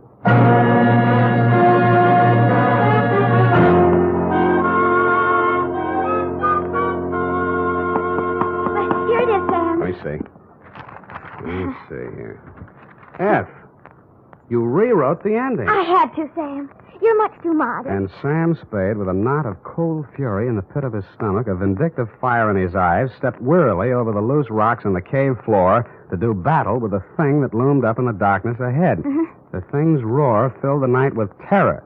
But Sam Spade, dauntless and knowing not fear, stepped up to the monster, laughed in its hairy face, and with one quick convulsion of his powerful shoulder muscles, dropped the thing in its tracks. I see. Well, is that the way you think it ended, Effie? Oh, Sam, I guess I was being a little foolish. I'll change it. No, as long as you've done it this way, we'll leave it this way. Can't waste paper. No, I'll change it, Sam. Leave it! Oh! Sam. Yep.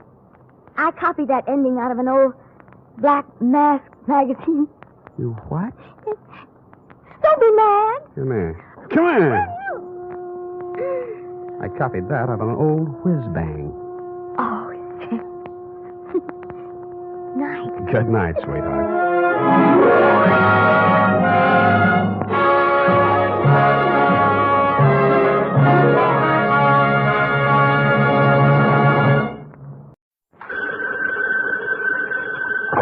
Sam Spade Detective Agency? Me. Oh, Sam, it's you. I'm the filter and in the flesh. Any messages, phone calls, letters, telegrams? Just the usual.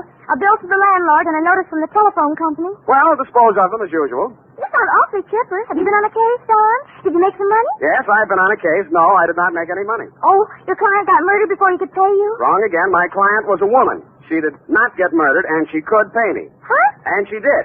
But you just said she didn't. True, Effie, true. Things are not what they seem. I'm a little confused. You just said that... And I meant every word of it.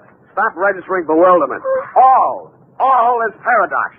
So, sharpen your pencils, straighten your seams, get out your notebook, and prepare to be confounded by the contradictions I shall contradictate to you during my report on the honest thief caper.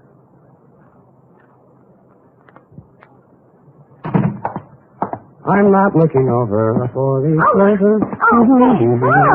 Look alert, girl. We've many things to do. Up. Yes. You say the strangest things on the phone. All right. I don't believe I quite understood what it was all about. An actual misunderstanding. I didn't understand it myself. Date, Sergeant Frank Milgus, robbery detail, San Francisco police. From Samuel Spade, license on 126. You're fast today. Subject, Ben Comiskey. Who? Ben Comiskey. Comiski. Sam! I went to Albert High School with a boy named Ben Comiskey. Is he the same one? Very likely, yes. Oh, Sam, tell me, did he turn out bad? Is he good? Did he get married? Down, Effie. Sam, I knew this boy. I want to know. This is one mystery you're not going to solve by reading the last chapter first. Dear Frank, it was one of those days. The sky was black and it looked like rain, but when I put on my trench coat, the sun came out. At breakfast, it looked like I'd ordered fried eggs, and I wound up with pancakes. Also, I discovered I was wearing one blue sock and one black one. After that, I gave a cab driver a 5 instead of a 1 and let him ride off with a change. And there was one other thing. Sam, bank just called. You're overdrawn. Nuts, Ev. I made a deposit 2 days ago. I checked, Sam. It didn't. You're nuts, too. I made out the slip myself, and Oh. Give me some. I'll take it right down. Yeah, better do that, Angel. Yes. Oh. Can I help you, miss? Is this Mr. Spade? Come right in, miss. Sit down. Miss Perrine, you may go and do that. Instruct them that if such a mistake occurs again, I shall take my account elsewhere. Yes. Now, please sit down, Miss... My name's Louise Miller, Mr. Spade. I want to hire you. How much will it cost? Well, now, Miss Miller, let's talk about it a little I first. haven't much time, Mr. Spade. I have to be at the office in a half an hour, and I have to cross town. You see, Well, Mama thinks I should forget all about him, but I can't, and Well, here I've got $95. Will you please do something? Just something. Come on now, come on. I'm sorry. That's all right. Now, who is he? What's he done? And why does Mama want you to forget him? Ben Comiskey. We were going to be married pretty soon. We even picked out our furniture. No. It's all right now. Go on. What's he done? I'm saying he held up a store 2 nights ago. They picked him up on the street today. He's in jail. Mm-hmm. Well, if he's innocent, I'm sure they'll find that out. He won't even see me, Mr. Spade. He won't see anyone. Ben's good and kind and sweet, and I love him, and I want to marry him, and I want you to find out why, what it's all about. Look, Miss Miller, I think you should be in the office of a good lawyer. I'm sure He doesn't want a lawyer. He won't even see the public defender. He doesn't want anything. Oh, please, Mr. Spade. I just want to die if Ben went to prison. I just want to die.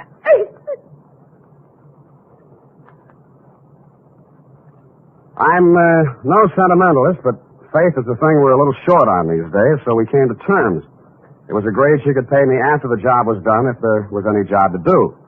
She left for work, and I phoned you, Sergeant Milgus, and found out Ben Comiskey had already been arraigned and was being held in the city jail. When I dropped in 20 minutes later, you walked me back to his cell.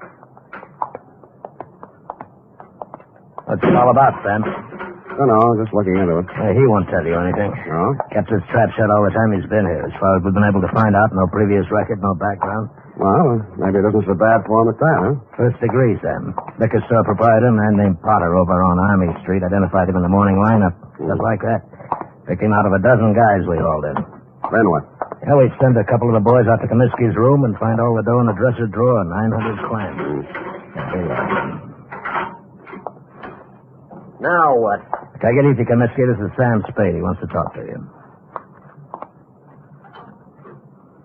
Ben Comiskey was tall, dark-complexioned, about 29 or 30 years old. His hair was black, straight, and closely cropped. His features were regular, not good, not bad. I've seen plenty of hold-up men and gun-toters in my day, and he wouldn't have been cast in the part in my movie. I didn't know what I expected to say to him or what I expected him to say to me, but I didn't expect what I got. What are you trying to do? Get out of here. He just got here, Ben. Well, you can just leave. Hasn't a citizen got any rights, even in jail? Well, they start to lose them, and they use a gun to make a living. I don't want any lectures. I haven't got any to hand out. I'm a private detective. A friend of yours hired me. She thinks you're a pretty nice guy. Louise, huh? Why won't you see her? She's nuts. She ought to have a head felt. What's she worrying about anyway? I'd say she was worrying mostly about you. And I'd say it's the sick kind of worry that gets into a girl when she loves somebody. She shouldn't. She's nuts. You said that. Did you rob that store? The guy who runs it says I did. I suppose I did. Why? For laughs. The complaint says you make $65 a week in an architect's office. You can eat on that. Look, Spade, go back and tell her this. I didn't want furniture at $10 a month for the next 80 months. I didn't want a car the same way. I didn't want her working and me working and getting nothing but wrinkles. Tell her I got caught and to go and find a guy who can pay the way. Is that all? That's enough. You're charged with armed robbery in the first degree. That means not less than 5 years. I know it. Shut up about it. Why'd you turn down a lawyer? Hadn't you heard, Spade? They're holding up my indictment. I'm a prize pigeon. They think maybe I knocked over 10 or 12 other places in town. Did you? Sure, but don't worry about me. And tell Louise not to worry about me. Got $1 million salted away, and I'm going to buy my way out through the DA's office. Okay. Have it your way, Ben.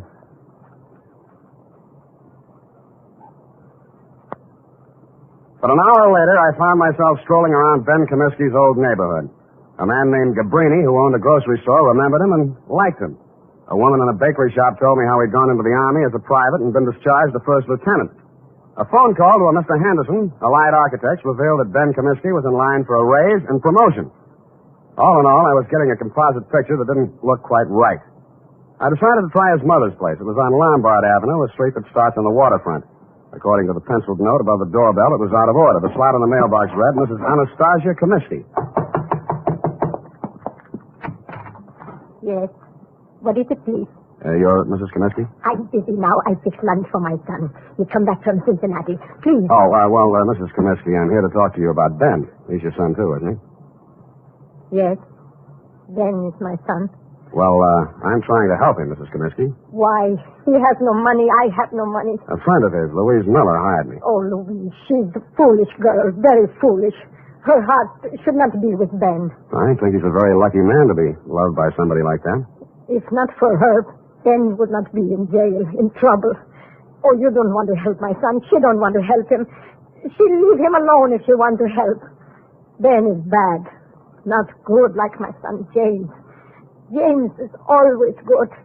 Times he's away, he sends me money. From what I hear, Ben's always been pretty good, too. Always one good son, one bad son. What's going on, Mom? Oh. Who's this? He come to ask questions about Ben. Huh? I'm Jim Comiskey, Ben's brother. Oh, my... You run on in, Mom. I'll talk to this gentleman. All right. Get out of here. Look, I'm just trying... If you've got any questions to ask about Ben, go to the police. They can give you all the answers. And stop bothering my mother. Been through enough in the last 2 days. If I catch you around her again, I'll break you in half. The The man who slammed the door in my face had the same angry look and the same angry glare of Ben Comiskey. The angry Comiskey brothers definitely wanted nothing that looked remotely like help, it seemed to this casual observer. I went back to my office to wait for 6 o'clock. That's when I intended to call my client, report my opinions, and drop the case. But at 5:30, she called me. Mr. Spade, Yeah? this is Louise Miller. Oh, yes. I was just going to call you. I'm afraid I haven't been able to do much. It looks like... I know, Mr. Spade. I just telephoned downtown. Ben pleaded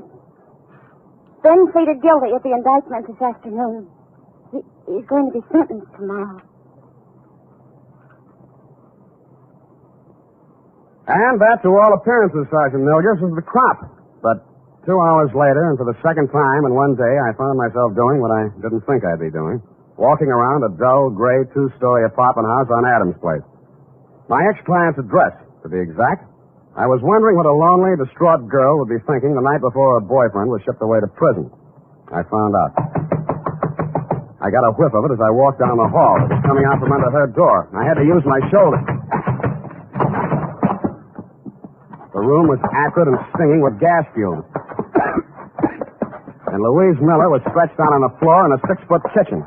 When I picked her up and carried her out, I wasn't sure whether she was dead or not.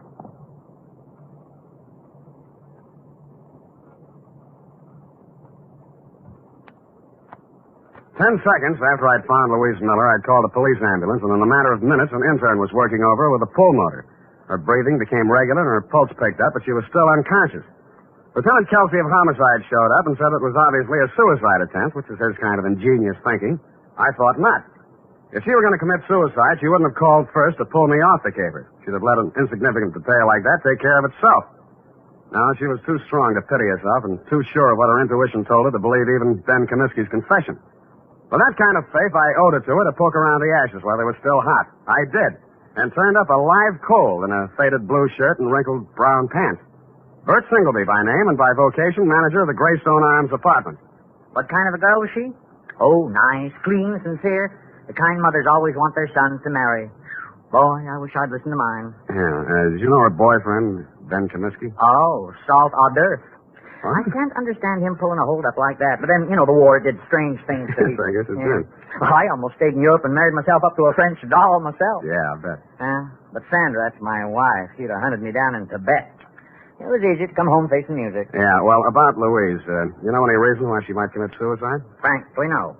I met her in the hallway tonight, and she said, Mr. Singleby, she said, Ben didn't do that hold-up because I'm pretty sure I know who did. Well, I figure she's just keeping up a front, but if she did really know that Ben didn't do it, she wouldn't have turned on the gas now, would she? No, she wouldn't. Did she tell you who she thought did it? No, that's all she said. Quiet girl. Not like my wife. Now, Sam. Yeah, did you see or hear anything that might have been suspicious or unusual around her apartment tonight? Now, look, I don't want to go around breaking up any homes or spreading dirty gossip around. Unless it involves Sandra's relatives. Mr. Singleby, I promise you, sir, that I'll treat any information you give me confidentially as long as I can. All right. Now, listen. Sandra told me not to say anything because, it's a lot easier to rent a suicide apartment than a murder apartment. You know that?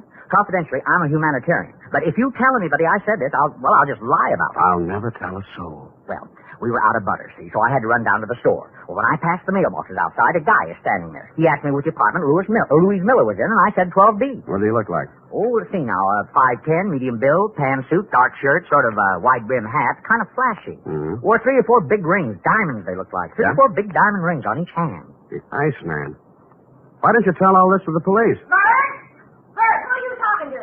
Don't you dare say a word about that poor girl. That's why. That is why. Sandra always says, keep your mouth shut and you keep out of trouble. But me, I don't know. I just love... Bert, stop talking too much and close that door. Yes, Sandra, dear. I'm closing it.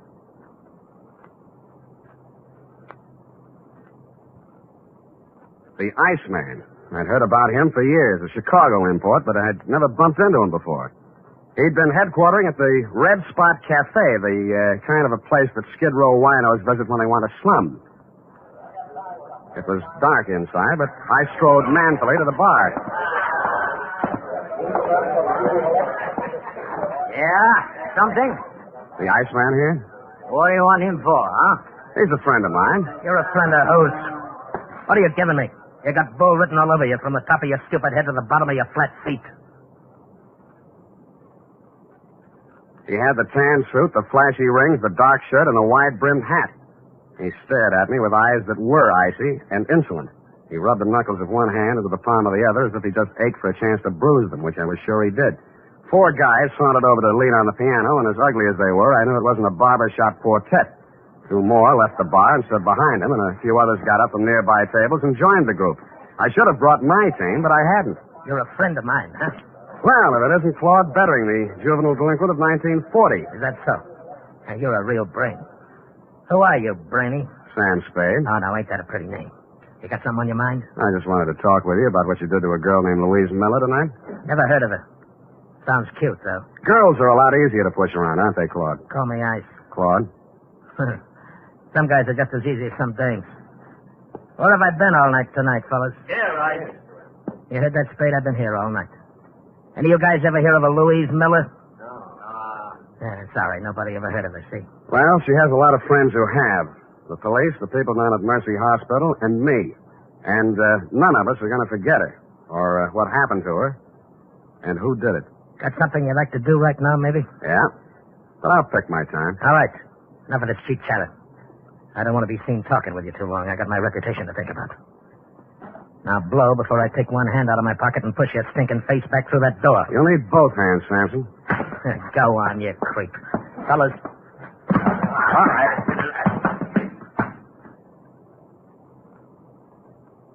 As I went rapidly through the door, Claude Bettering was standing, oily smile and all, polishing a couple of his oversized rings on his lapel. It was a picture I said I wouldn't forget, and I didn't. I went and rented myself a car, parked it down the block from the Red Spot Cafe, and waited almost all night. I knew that Louise Miller was not the kind of a girl who would have anything to do with a guy like Bettering. And if he came to her apartment, this must have been for some unloving purpose. Probably to keep her from telling who actually did the holdup Ben Comiskey had confessed to, if she found out the truth. Finally, a bunch of palookas came out, Bettering included, climbed into a car and drove off, me after them. One by one, Bettering dropped his men off at their hotels and apartments until he was finally alone. He stopped at a brownstone on Hobart, and I caught him just as he opened the door of his apartment. Well, the tough guy. You're going to find out. Don't think I'm easy.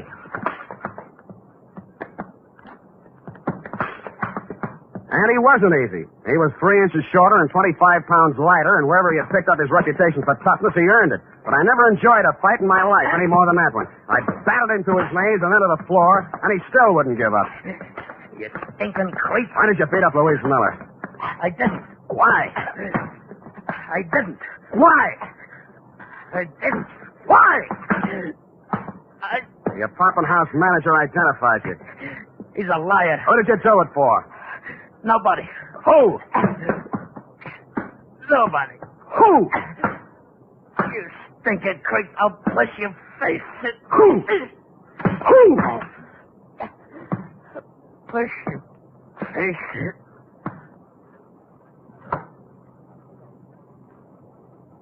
He went out.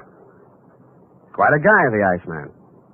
I used his phone to call the police and tell them to pick him up for attempted murder. Then, with dawn coming up and my energy going down, I went back to the city jail, got a pass, and woke up Ben Comiskey. Why don't you stop messing around in my business, Spade? Did you ever really love that girl of yours? Get out, you sadistic jerk. Well, she's in Mercy Hospital now. You can send her a card. Write something nasty on it. So long. Spade. Yeah? What's she in the hospital about? What do you care? Tell me, please. Somebody turned on the gas in her apartment and tried to kill her. It's nothing, really. Please. Who did it? Who did it, Spade? I think it was a guy named Claude Bettering. They call him the Iceman in certain circles. But why? That's what I'd like to know. Who's Bettering? I don't know. Your girl believed you were innocent, Comiskey, but you said you weren't. My guess is that somebody figured she knew something and tried to shut her up. I think Bettering was hired by somebody. Spade, look, I don't have any dough, see? But I want to get out of here. For one day. Do you know anybody to raise the bail? I won't skip, and I'll pay back anything you want. Why?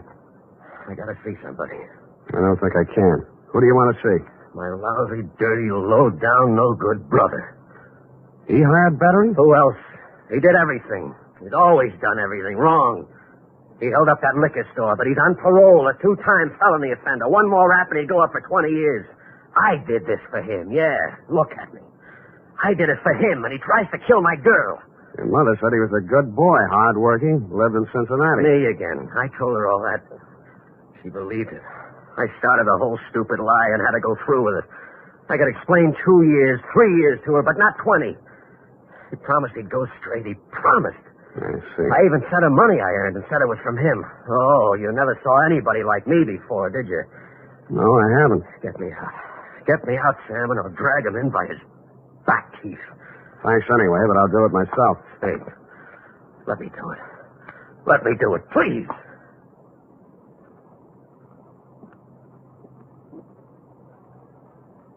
I drove over to Mrs. Comiskey's house and knocked on her door.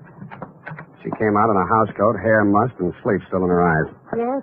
I'm sorry to bother you at this hour, Mrs. Comiskey, but is your son home, Jimmy? Jim, no, he went out last night. He didn't come back yet. I see. When do you expect him? Well, he didn't say. He didn't have to, because I saw a closet door move, and I was in and across the room. In a second, I pulled the door back, and Jim Comiskey came out, gun and all. Oh, Jim, you've gone crazy. She hurried across the room, threw herself between Jimmy and me, and started wrestling the gun away from him. He put one hand flat on her face and knocked her halfway across the room. I went at him. He shot, but it went into the ceiling. I didn't give him a chance to do it again. Don't. You held up the liquor store, didn't you? Yeah. And hired Bettery to kill Louise Miller? Yeah. And you're going to take your own rap from now on. Yeah. Yes, I will.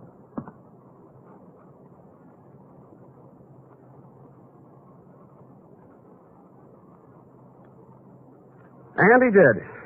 Period. End of report. Oh, Sam, that poor old lady. Yeah, she lived in a dream world built by a son who had too much heart and not enough common sense. But, Sam, that man in the liquor store identified Ben as the hold-up man. Well, when he saw both brothers together, we realized we'd made a mistake. At night, with a hat pulled down and a collar up, anybody could have confused the Comiskey brothers. Sam, why is the world so cruel? Because people live in it. Now, go on, type it up, huh?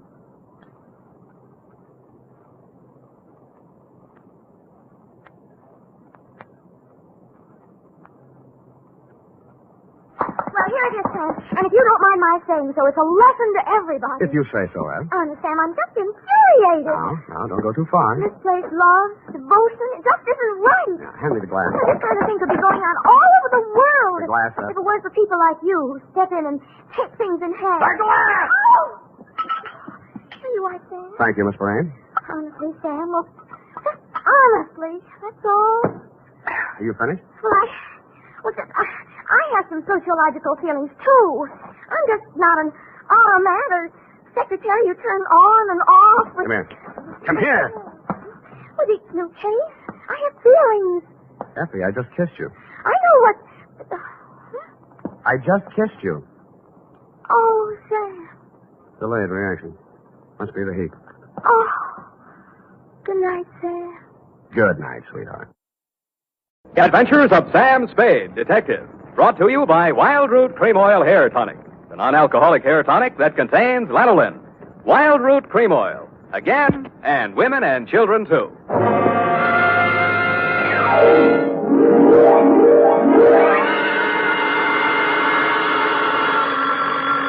Sam Spade Detective Agency. Me, sweetheart. Oh, Sam! It must be telepathy. I was just thinking of you. You know, sometimes I think I can tell what you're thinking. That's an invasion of my privacy. Oh, when two people are as close as you and I think that often you can almost read one another's minds. Well, you may be right. I can see what you're doing all the way from here. What? Put those paper clips back where you found them. Oh, certainly, Sam. Own up, Ed. You purloined pencils, absconded with erasers, pilfered stationery, filched stamps for your personal use. I only write to Mother when there's nothing else to do around the office. Besides making unit phone calls and charging them to me, you've tapped the petty cash drawer for lunch money. Sam! And you've been filling your pen with company ink. I didn't think you'd mind, Sam. I'll pay it all back. But I have a big heart and boundless compassion. Stay where you are, sweetheart. I'll be down on my unlimited generosity with your back salary. Really, Sam? And 2 tickets for us to go to the fights tonight, and dinner. And last, but by no means least, my stirring and vivid report on the Prodigal Daughter caper.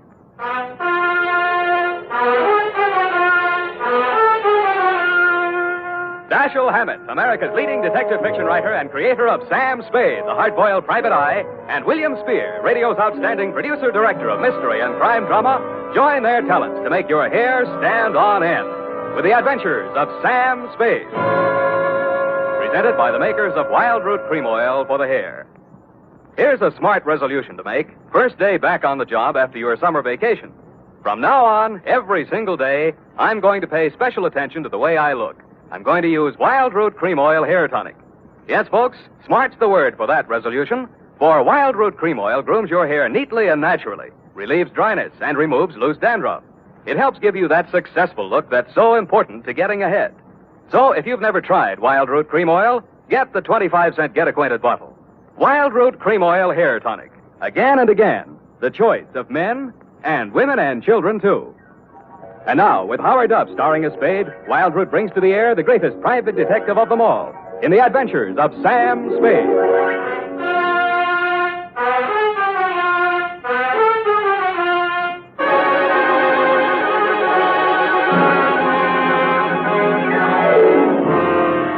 Where are you now that I need you? Effie! Yes, oh, hi, Sam. Hiya, Sam. Come on. Bring your book. Got a pencil? We gotta hurry if we're gonna make the fight, you know. Oh, I've got one of the new retractor kind of pencils. Well, get the lead out.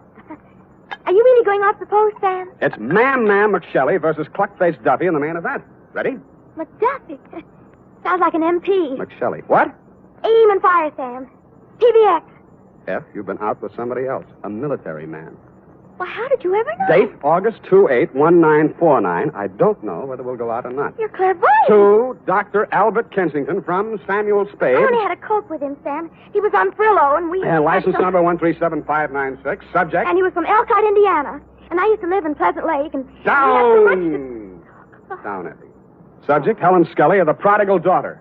A coke yet. Dear Doctor, everyone in San Francisco knows the castle-type hill house that Caspar Scully lived in, even if they didn't know him. When I got there was an all-black 49 convertible in the driveway, and slightly smaller, same color, a Russian wolfhound wearing a spiked collar and expression to match. He broke his chain when he saw me and ran in the back of the house. That should have told me something, but I plunged the doorbell and was admitted by a butler named Stanley, who left me standing in a draft in the library, looking at a cold television set. I pulled up my coat collar, took a plant in front of the fireplace, and lit a cigarette. Pretty soon, things started. A blonde girl in a yellow suit was having a one-sided argument with a gray-haired man in a gray suit. Nobody paid any attention to me. All that stuff about how you forbid it and it can't go on. Well, let me tell you, it can go on just as long as I want it to. And there's nothing you can do about it, so don't, whatever you do, try to interfere. Oh, stop it. That hurt look again. I've seen it too often, and I'm sick of it. Do you hear me? I'm sick of it.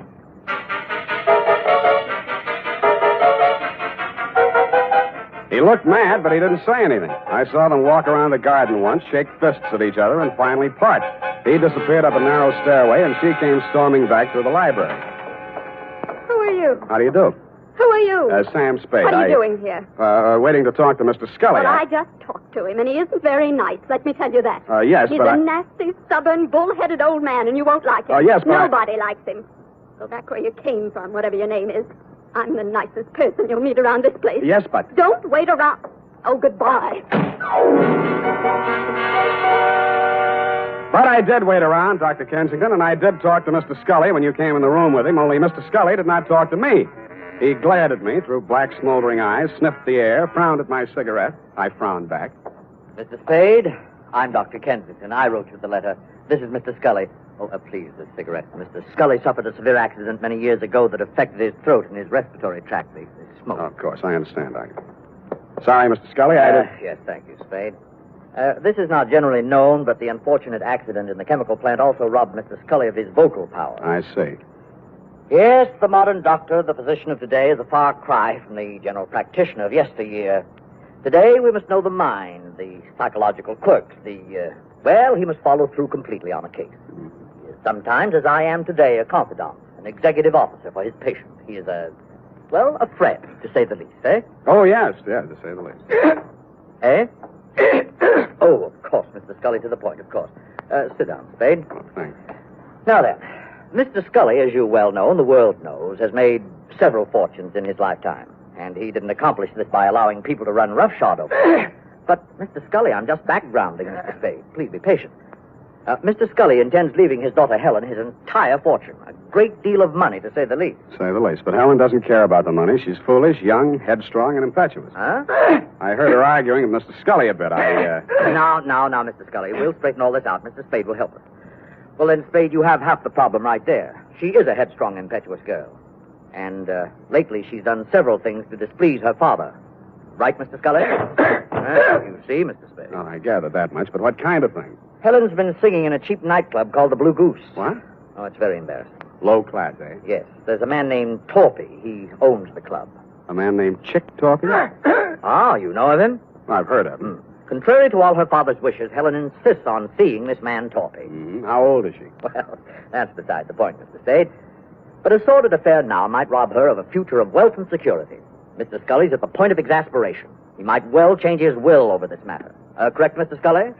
At best, this is an embarrassing situation, and most indiscreet of Helen to have brought it about. So, I'm supposed to go talk to Chick Torpy, is that it? In a word, yes. Mm-hmm. Well, you sound rather reluctant, Mr. Spade. Chick Torpy's a little too old for the Boy Scout. Well, we want you to see him. Find out how much you'll take to stop seeing Helen. Tell me, what happens if Torpy isn't for sale? Oh, everyone has a price, Mr. Spade. Matter of character. You get paid for work like this, that's your price. Yeah, that reminds me. 50 a day and expenses. 5 days guarantee, to say the least. Of course, to say the least. And, Mr. Scully, I happen to have a standard client's contract with me here. If you'll just sign on both pages, I'm sure that... Never mind, Spade, not now. Mr. Scully will mail it to you later on today. Ah, dear, Mr. Scully's fatigued. Well, you'll contact me as soon as you have any information for us. I said I would. Mr. Scully sounded a final cough, and I left the two of you in the library. It was interesting, meeting this voiceless tycoon who must have made and broken many a man with a nod of his head or a shrug of his shoulders. The same black dog with the same spiked collar was still outside the house doing the same thing. Ah, Spade. Mr. Spade? But something new had been added. A pair of well-tailored shoulders, diamond stick pin, and a gray felt hat with a snap brim. Hello, Spade. You don't know me. Now, wait a minute. There's something about a guy in a lineup. You're Dapper Danny Cavillo. When'd you get out of Folsom, Danny? A while back. They gave me a kind of rain check. Mm-hmm. Wouldn't that 38 make you a parole breaker? Oh, is that showing? Unless your ribs grow in different directions. Sam, I'm here to save you a lot of trouble. What trouble are you here to save me? You want to see Chick Torpy, don't you? You've got business to talk with him, no? News gets around fast, Danny. No. No, it's just that Chick had been expecting somebody like you from the old man, and, well, I'm here to see that you see him. So, why don't you kind of get in the car? And I kind of did. Danny smiled, lit a cigarette, shifted his shoulder holster so I could shift gears better, and drove me back across town to an apartment house on LaSalle, the Metropolitan. A good-looking guy who stood about 6'4", black hair, answered the knock. Hello, Chick. May I present Sam Spade? Sam Spade, meet Chick Torpy. That'll do it, Danny, thanks. Hello, Spade. Come on in. See you, gentlemen. Danny's Gabby. Hello, Chick. Your taxi service always free? Just when I'm in a hurry to get things settled, soldier. You saw the old man today, huh? I saw him and talked to his doctor, Kensington. All right. You're here to tell me how worried the old man is, right? If you're talking about Helen and you, yes. You're bad company. Yeah. What else? He wants you to stop seeing her. Well, suppose I don't want to stop seeing her. Suppose I told you I love her. Let's see. She comes in at $3 million when he kicks. You love her. I'd be crazy if I didn't. I wonder what she'd say if she heard you say that. Why don't you ask her, Spade? Helen? Hello, Mr. Spade. Told you to leave my house today, but you didn't listen. Vince Spade? Well, I'm wondering, anyway. Maybe this will help. When you get back to my father, tell him I think Chick would be a fool to brush me off. Tell him that someday I expect to inherit all of that wonderful money he spent a lifetime making. Tell him that Chick's tired of working. Got all that? Yep. How do you feel, Spade? Like I'm earning my fee. Oh, you've already earned it, Spade. There's no use trying. I've told him myself, now you can tell him. She's not for sale, and I'm not for sale. Got it? You got it. All right, then you're finished here. Hello. Oh, you. Well, I'm not sure I want to talk to him. Give him a pill and... And it was on that happy note, Doctor, that I went downstairs, found a drugstore, and tried to phone you and tell you what Torpy had said. Your line was busy, and while I was waiting for it to get unbusy, I spotted Chick Torpy out in front. He looked madder than when I'd left him, and there was a bulge in his coat that hadn't been there before. He got into a black sedan near the curb, and I hailed a cab and followed him across town up to Nob Hill. A half a block from the Scully residence, I left my taxi and took the rest on foot. He was still a couple of 100 feet ahead of me as he disappeared into the garden entrance. I heard a cry for help, and then...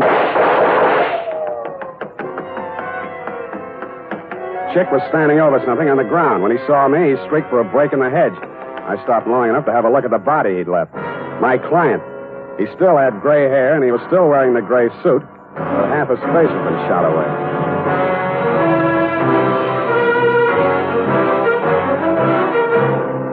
The makers of Wild Root Cream Oil are presenting the weekly Sunday adventure of Dashiell Hammett's famous private detective, Sam Spade.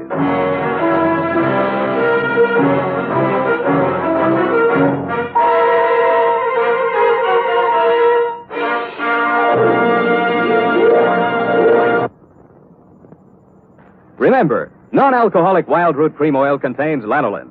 It grooms the hair naturally, relieves dryness, and removes loose, ugly dandruff. So if you want your hair to be more attractive than ever before, get the generous new 25-cent size of Wild Root Cream Oil, America's leading hair tonic, on sale at all drug and toilet goods counters. It's also available in larger economy bottles and the handy new tube. By the way, smart girls use Wild Root Cream Oil, too, and mothers say it's grand for training children's hair. Get Wild Root Cream Oil. Again and again, the choice of men and women and children, too.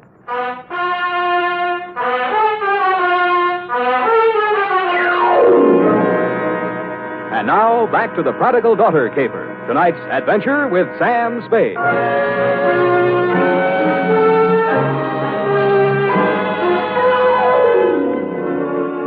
My 5-day contract arrived in the morning mail signed by Casper Scully.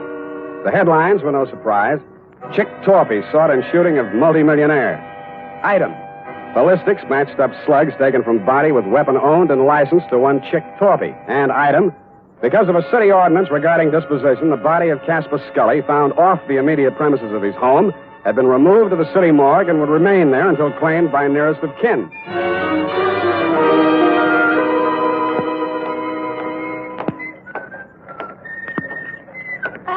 Hey, Sammy, my boy. It's good to look on you. Hello, Maxie. What brings you, Sam? Scully stiff. Oh, yeah. Checked him back in. Autopsy. Were you in with this, Sam? Do you know Scully? I just met him yesterday. Well, like I say to you before, you do collect queer ones, eh, Sam? Oh, such a mess. Woo-hoo, such a mess. Yeah, I know. I found him. They tell me he has to be claimed. City ordinance, Sam. Nearest of kin. It would be his daughter, Helen. She called or anything? No, not yet. But to get back to him, a real queer one. Maybe the tops this season. How so? Barbarianism, Sam. That's what it is. The world is moving backwards. You can get deader than dead. Huh? You'd think the slugs in his chest would be enough, but no. 4 also in the head, too. Kill him twice. Say it again, Maxie. You mean that... Twice, Sammy. In the chest, maybe 20 to 30 hours ago. In the head, maybe 12 hours later. You see what I mean? I saw what he meant. I didn't like what I saw, but things did begin to make some sense. From the morgue, I phoned the Chronicle office, confirmed that Scully did suffer from a throat ailment, was publicity shy, was never interviewed or photographed for that reason. I asked them if they had a specimen of his handwriting by any chance, and they did. I had it sent to me by special messenger, and the signature, compared to the one on my 5-day contract with Mr. Scully, made interesting reading. But what was even more interesting was the DOA Maxie was ushering in. As I was saying, Sam, it's awful the way these homicides are turning up nowadays. In gray suits, it's fashionable now. Hey.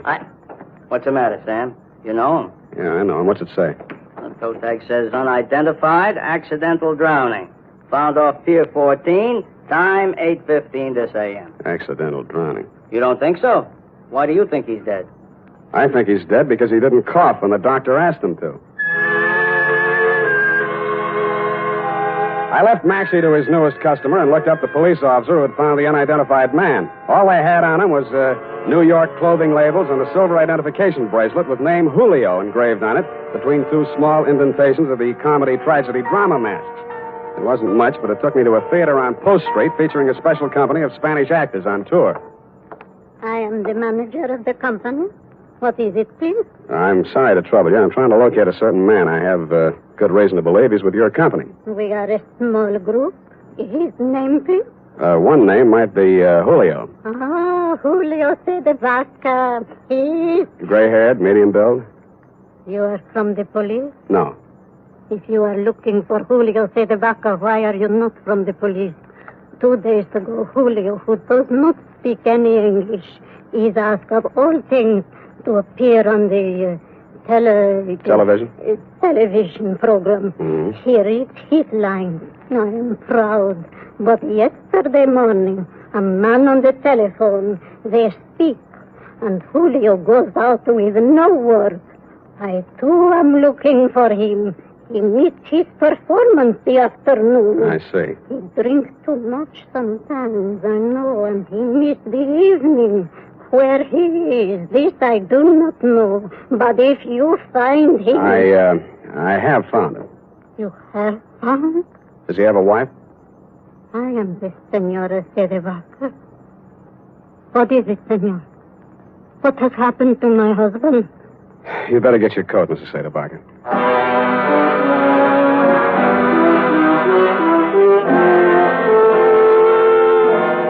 I went back to the morgue with Mrs. Cedevaca, Doctor, and after that I went over to the Blue Goose Club.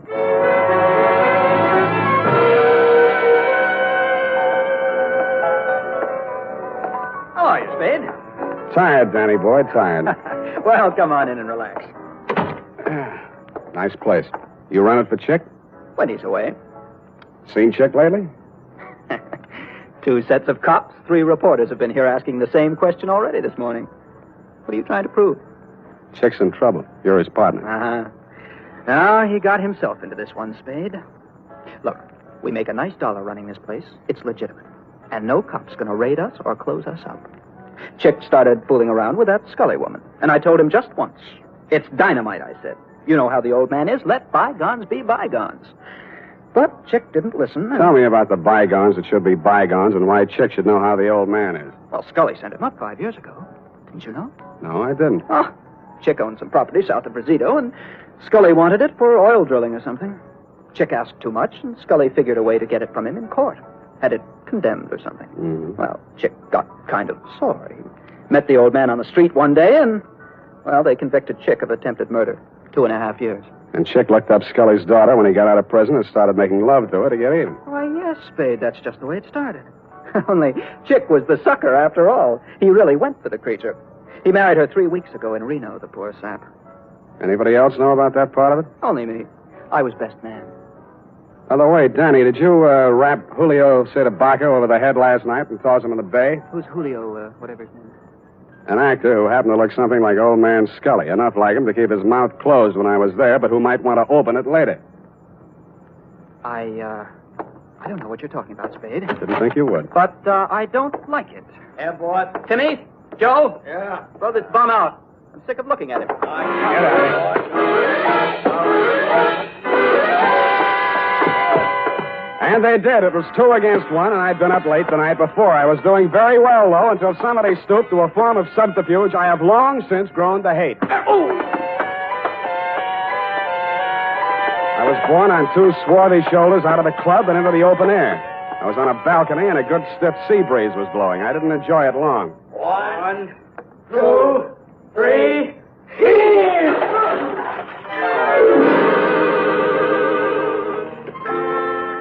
The water was cold but refreshing, and I managed to swim the 5 feet to shore. And that was my limit. I hung onto a slippery piling which supported the Blue Goose above me and partially hid the antechamber in front of me. It had been a wine cellar once and a loading dock, I suspected, during Prohibition. This time it was a hideout. Keep your hands up, Spade. Close the door. Chick, please. Keep out of this, Helen. Yeah, you're crazy, Thorpe. You got this all wrong. Mr. Spade, right. There's probably a $5,000 reward out for me right now. They want me dead or alive, and you're here to tell me how wrong I am. Well, it'll be dead, Spade. They'll never take me, and you aren't going to. Listen to reason. I've listened to all the reason I'm going to listen to. From now on, I'm doing things my way. I got nothing to lose now. I'm getting out of here. So long, baby. It's been great. He leaned over to kiss her goodbye, and that is when I rediscovered that my wet revolver, even though it wouldn't fire, still had plenty of power left. Mr. Spade, thank you. Thanks for doing that.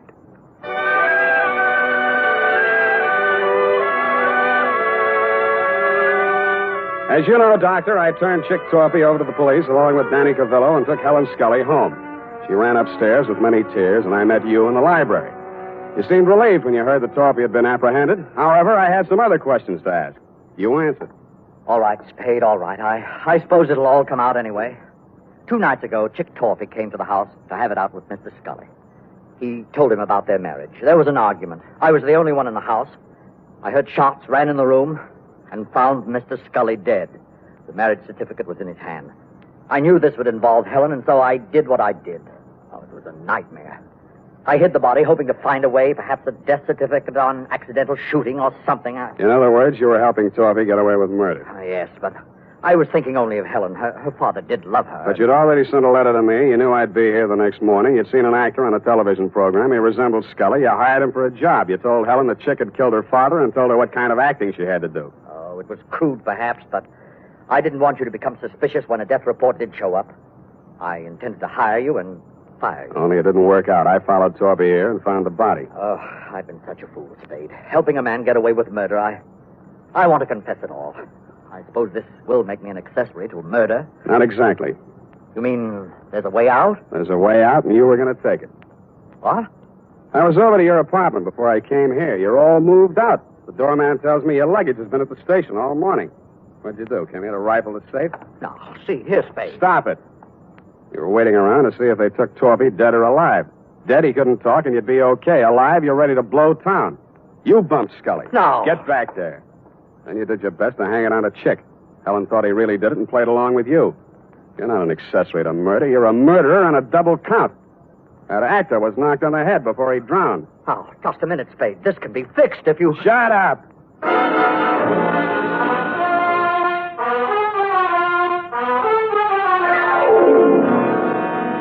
Period. End of report. Sam, I don't understand. What, Angel? I don't understand, Sam. What? Well, you say you turned Chick Torpy over to the police, yet Dr. Kensington was the murderer. A formality, F. He will be released and cleared in short order. Anything else? Well, yes. What about Danny Corvillo? An innocent bystander. But he had you beat up and knocked on the head. And he has already made amends for those tickets for the fight. No more questions, F. Type this up and I'll give you the happy ending.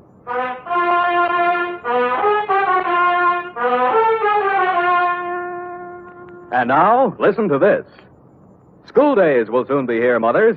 To make sure Junior's hair is always neat and well-groomed, get after those cowlicks and stray strands with Wild Root Cream Oil, the famous hair tonic that grooms the hair neatly and naturally, relieves dryness, and removes loose, ugly dandruff. And remind Dad to ask his barber for a professional application of Wild Root Cream Oil Hair Tonic. Again and again, the choice of men and women and children, too.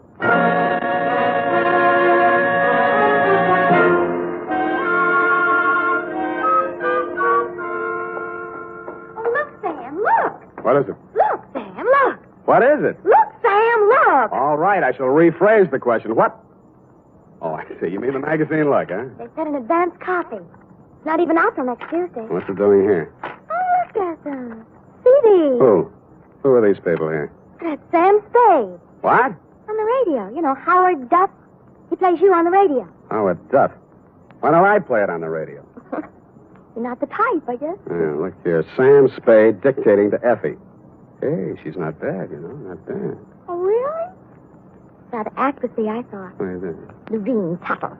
Levine. The name is so actressy. As Bill Spear, Spade producer, gives final instructions. Look at him. He has 9 o'clock shadow. Well, come on. Let's get out of here. Go to the fight. Oh, Sam. Then I can't say it. Say what? Well, if you're taking me to the fights, I can't very well leave and say good night, Sam, can I? Well, you can try. It's expected, you know. All right. Good night, Sam. Grins. Good night, sweetheart.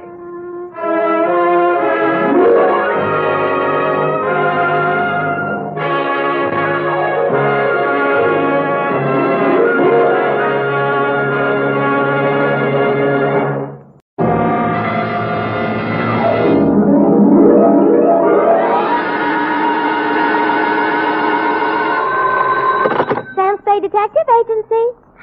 Finitum est. Mr. Who? Finitum est. It is finished. Latin. Oh. Sam? What's left of me, sweetheart? Well, where are you? What happened? Who did it? Here, everything, and what? What? No, I asked you first. Sam. Now you're making sense. Well, did that Mr. Mortuus get in touch with you? Demortuus nil nisi bonum. Oh, Sam, stop it. Second year Latin, F. Speak well of the dead. You mean he's dead? If you have tears, prepare to shed them now. This one ends up worse than Rigoletto. Have your extra handkerchief ready, get some organ music on the radio, and I'll be down to dictate my report on the Tears of Night caper.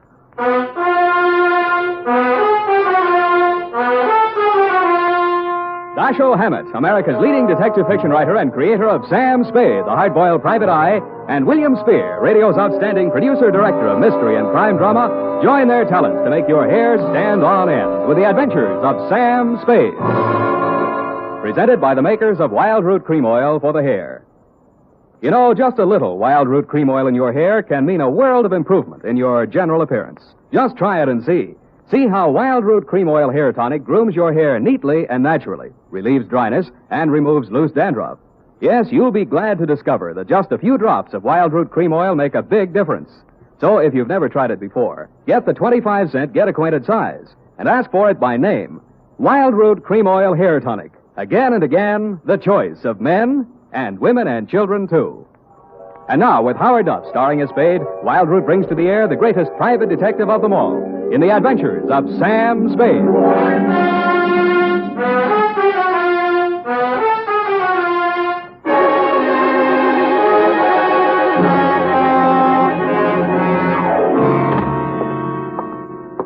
Sam, Sam, your face. What happened to it? Many things, Eph. But it's also kind of raw. Oh, Sam. In time, Effie, my wounds will heal. Oh, I'll bet that Mamie Gagan had something to do with it. I could tell when she came in here that she was going to be... Mortuus nil nisi bonum. Huh? Latin, speak well of the dead, remember? Oh, One thing at a time, sweetheart. Let's get this over with. I want to find a doctor. oh, you're so brave, Sam. Carrying on in the face of your face. Sure. You won't be satisfied until you just die for your profession. Yeah, well, if I do, nil nisi bonum, Effie. Nil nisi bonum. That means... Latin means, bony knees. Oh. Date, July 24, 1949, to Miss Daphne Arlington from Samuel Spade, San Francisco, license number 137596. Subject, the tears of night. Dear Daphne, I hope this will clear up a few things in your mind. I hope it'll let you know how you got where you are and what happened to put you there. It all has an illogical beginning, middle, and end. At 3, yesterday afternoon, my loyal secretary and confidant, Miss Effie Perrine, a doll, who has been rehearsing a Cockney play for television, flung open my office door and said, Miss Mamie Gagan to see Mr. Spade. I said, cooey. Miss Mamie Gagan looked everything the name implied, from her lately blonded hair to her genuine alligator shoes. I might add, she weighed in at approximately 160 and was in very good condition. You, Spade. I am he. Sit down, please. Ah, Don't you believe me? I hate gumshoes. They all stink. Something in your background. Perhaps as a girl. I'm just assuming that you were one. All gumshoes are nosy. They talk too much. That's why I don't like them. Here. For me? Who else, stupid? Oh, and it says, pay to the order of Samuel Spade, $100, signed Mamie Gagan, co-signed Johnny McCall. All right, is it good? You wise guy or something? Sure it's good. I'm the treasurer. Get your hat. In this weather? We gonna go see Johnny. McCall. Yeah. Why are we going to see Johnny? Johnny wants you should do something for him. What does Johnny want I should do for him? Come on, Spade. What's the matter with you? He'll tell you. I just love to hear you talk, Mame. That's all. All this gassing ain't getting us nowhere. The boss is waiting. Gumshoes talk too much. Yes, ma'am. Well, maybe we do, but ours is a lonely profession. Mamie led me to a large Cadillac parked in a no-parking zone. She tore the ticket up and ate it. We got in and charged through traffic towards Burlingame. About a half a mile this side of the main highway, we turned off to the left, and pretty soon we were winding up a private road to a fine old colonial mansion. 2 or 3 private patrolmen were guarding the entrance. They all needed shaved. They kind of nodded as we went up to the front door. Naturally enough, it didn't open, but a peep shutter did. Yeah, Me, Feely. This is the private keeper the boss wants to see. Open up. okay. How are you feeling, Mr. Feely? Screw. All kinds of folks around. This way, Spade. How is it? Mamie, I got your peepers. Okay. Inside. Here he is, Johnny, flat feet and all. His name's Spade. They are not. I know. I picked him myself. Go on, beat it. I hate gumshoes. Boo. I don't mind Mamie. She's kind of bitter. Yes, she is. We did a lousy job on her hair last time. It's all streaky. Yeah, I noticed. Go on, sit down. Nice place, Johnny. Nice place. How's the growth? Oh, ain't as good as running beer, but them days are gone. I do all right. 2 crap tables, 2 faro games, a little roulette in the living room, but I have to be careful. Yeah, you seem to have plenty of muscle outside to keep you safe and comfy. Punks, all of them. But the best I can get nowadays, no good gunsels left. Guess they all got married and settled down or something. All right, Johnny, it's cool and it's nice out here. You make a living, and I got a check for $100. Why? Well, in my line, I don't generally have much use for a private eye. I don't generally like them. Neither does Mamie. But I can use one right now. Ever see this before? No? Well, it's a little bit of necklace. Necklace case. Called the Tears of Night or something. Yeah? And it's worth quite a chunk of Geetus. These 4 diamonds are good stuff. Dame named Daphne Arlington left it here a week ago when she went in for a plunge at the roulette table. She left it for a standby till she raised the cash. Oh, a screwy dame. You know, a widow with a lot of money. Boyfriend named Lenny Eppich. He paints or something. Well, she sent me a check today for the 5 G's she lost, and I just want you to take this thing back to her. That all? Yeah, that's all. I got my dough, she gets a necklace. You're a licensed bonded investigator, insured, it's safe with you. I couldn't trust any of my punks with it, and I don't like to be seen in public, so you just take it back. It's all very simple. Uh-huh. Now that you've told me how simple it is, suppose you give me the unexpurgated sequel. Did her check bounce? Yep. All right. You want a drink? There wasn't any check, Sam. She called me a couple of hours ago and said if I didn't have this thing back to her by tonight, she'd call a load of cops and come out here and tear the joint apart. Not that you're screwy dame at that. You're stuck. You telling me. If she comes with cop, I'm closed for season. I'm getting old. Oh, you're not old, Johnny. Feely was running the table, and I didn't know he'd taken this thing for security till we counted up. Stupid Feely. I should have pushed his mush in or something. Letting a dame like that make us a setup. Well, maybe you'll do better next time. Oh, ain't gonna be no next time, Spade. Well, here's her address. Here's the ice. Just take it to her, and I'll chalk it up to experience. You better get yourself a new boy at that table, Johnny. You telling me. You telling me. Well, bye.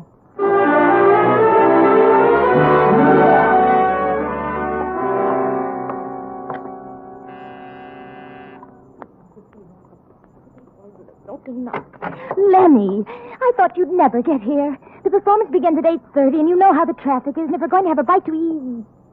You aren't Lenny. Where's Lenny? I don't know, Miss Arlington. I'm supposed to deliver some jewelry. Jewelry? That would be mortuous. Mortuous. Mortuous. Yes, but I... What are you looking at? Your throat. Really? Well, really, Mr. Spade, Sam Spade. Well, really, Mr. Spade. I'm only waiting for Lenny to get here so we can make the first curtain of streetcar. And we're going to be late if he doesn't get here. You can understand that, Mr. Spade. You're going to be a little early. Streetcar doesn't open until Monday. Well, already, and he hasn't shown up. Well, good night, Mr. Spade. Hey! The white ermine cape you were wearing and the black strapless thing needed a touch, but you had it. A diamond necklace. In fact, the Tears of Night, the same one I had in my pocket, Daphne, was hanging around your lovely neck. I rebuzzed your buzzer and knocked on your door for quite a while until it was quite evident that you were not going to open up.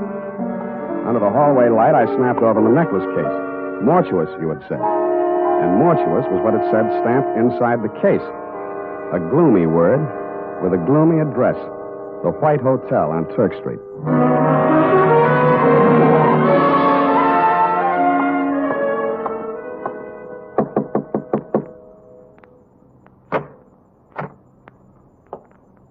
Hannibal Mortuous. At your service, sir.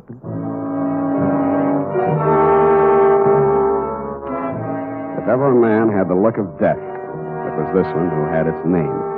He was older than old, cadaverous, and in his skull-like head his eyes were white. He was wearing a flannel nightshirt. You find me a bit indisposed, Mr. Spade. The clerk at the desk said it was a matter of jewelry. Therefore, Hannibal Mortuous is at your service. Now then, sir, what is so urgent? I came to ask you about a diamond necklace. I found your name stamped on the inside here. House of Mortuous, most respected name in diamonds, as well as all the lapidary arts. Most respected. Fine jewels, and the name Mortuous is synonymous the world over. I am the last of 4 sons. But what continues, Mr. Spade? Well, I just want you to take a look at this.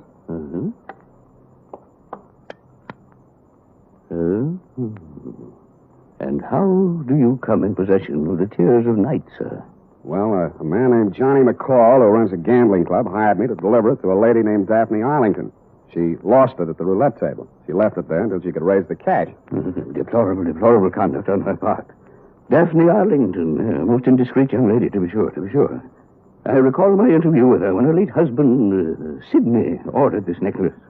A lovely body, propelled by a ridiculous mind. For shame, such conduct, a gambling house, the Tears of Night, a pawn. Well, this is real, then? It isn't phony?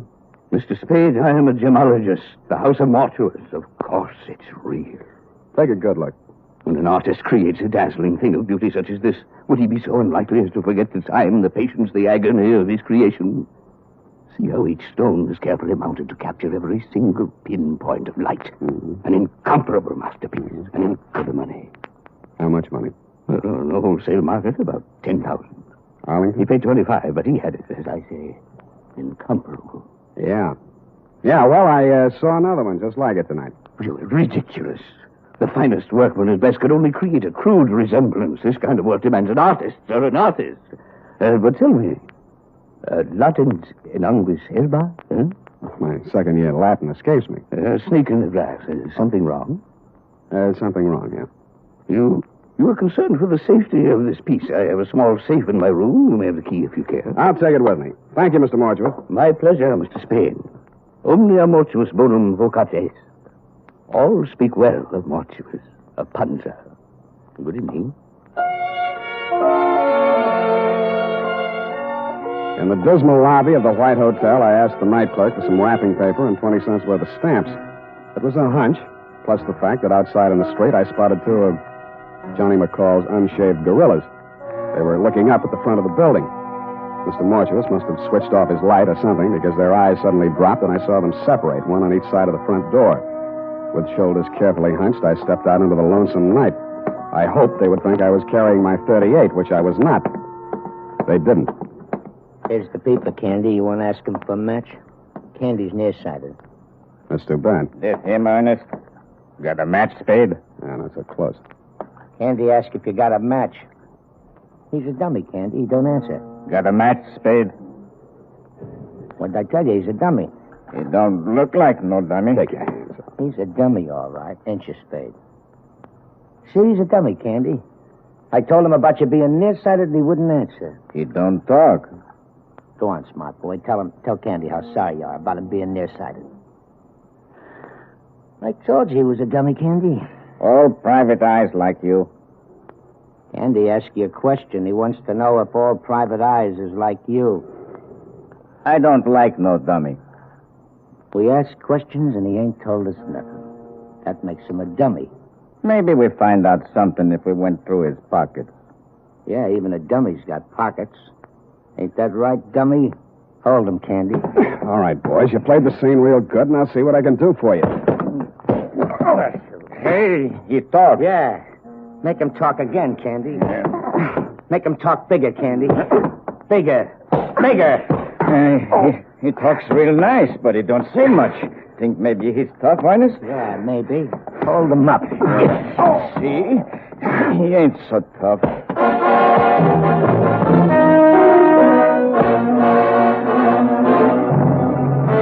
No, I wasn't. And I didn't feel like talking on that quiet little street where the only noise was my face pounding on their fists. I didn't have the necklace anymore, but they had to find out the hard way. The hard way for me.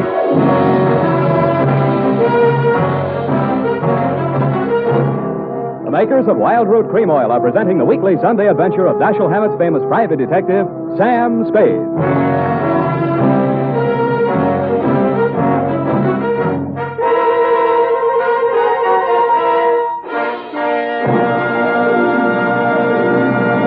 Now, here's important news on good grooming. If you want the well-groomed look that helps you get ahead, socially and on the job, listen. Recently, thousands of people from coast to coast who bought Wild Root Cream Oil for the first time were asked, how does Wild Root Cream Oil compare with the hair tonic you previously used? The results were amazing. Better than 4 out of 5 who replied said they preferred Wild Root Cream Oil. Remember, non-alcoholic Wild Root Cream Oil contains lanolin. It grooms the hair naturally, relieves dryness, and removes loose, ugly dandruff. So if you want your hair to be more attractive than ever before, get the generous new 25-cent size of Wild Root Cream Oil, America's leading hair tonic, on sale at all drug and toilet goods counters. It's also available in larger economy bottles and the handy new tube. By the way, smart girls use Wild Root Cream Oil, too, and mothers say it's grand for training children's hair.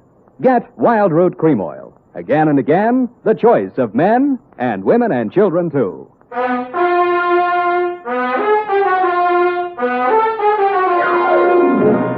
And now, back to the Tears of Night caper. Tonight's adventure with Sam Spade.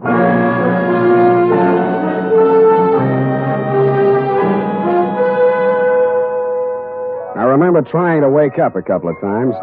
I was dreaming that we were driving along in a giant Cadillac. Big Mamie was sitting on my lap. She was eating a diamond necklace and spitting out cherry pits, which Mr. Mortuus grabbed, looked at through his jeweler's glass, and then tossed into a roulette wheel. Then we had a blowout, and the whole car vanished with everybody screaming, "De Mortuus, De Mortuus." Somewhere around 7 in the a.m., I began to get a feeling. Several feelings, and all of them hurt. I had been dumped in the grass in a fairly nice neighborhood. In your neighborhood, as a matter of fact, Daphne. And 5 minutes later, I was climbing the steps to your apartment. I thought maybe you'd let me wash my face in your bathroom. Also, you seemed the logical one to question since nothing else made sense. You were sitting in a large chair. The drapes were drawn, the door was slightly open, and only the light from the hall seeped in. You had the phone in your lap. The receiver was off. My guess was right. You were looking at nothing. Oh, Mr. Spade. It's you. You came back. You've been in an accident. I don't think you'll need this. Oh, well then, Mr. Spade. Well then, I suppose you've met some people tonight who know a great deal about me. A gambler, a jeweler. Did they tell you about Lenny Effich? No.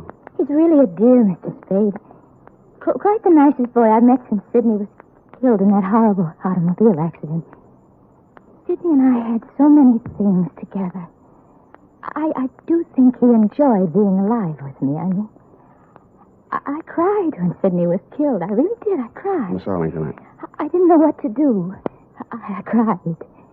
That was 3 years ago, but now I have Lenny. He's really a dear. I do think that Lenny will be a very prominent artist someday. I do. Lenny asked me to marry him tonight. He did? I've been very lonely since Sidney died. Lenny isn't interested in my money. Lenny has some money of his own. What didn't what? My tongue adjusted to my mouth. Did that ever happen to you, Mr. Spade? Sometimes, yes. But perhaps I should see a correctionist. I'm glad you came by again. I didn't know you were a detective the first time. Who told you? Why, Mr. McCall. I really can't understand money. Please, Miss Arlington. I know it must be strange to you, but look at them. But some people live for it. Some people die. Please, Miss Arlington, we can't get anything done. Look, they do look so funny. So very funny. I've seen them count money. So much money. And I really believe that is all they live for. Oh, look. You were pointing at something across the darkened room. It took me 10 seconds to find the light switch. Stretched out on your floor, they looked funny, all right. Candy and Ernest. Both of them as dead as you can get.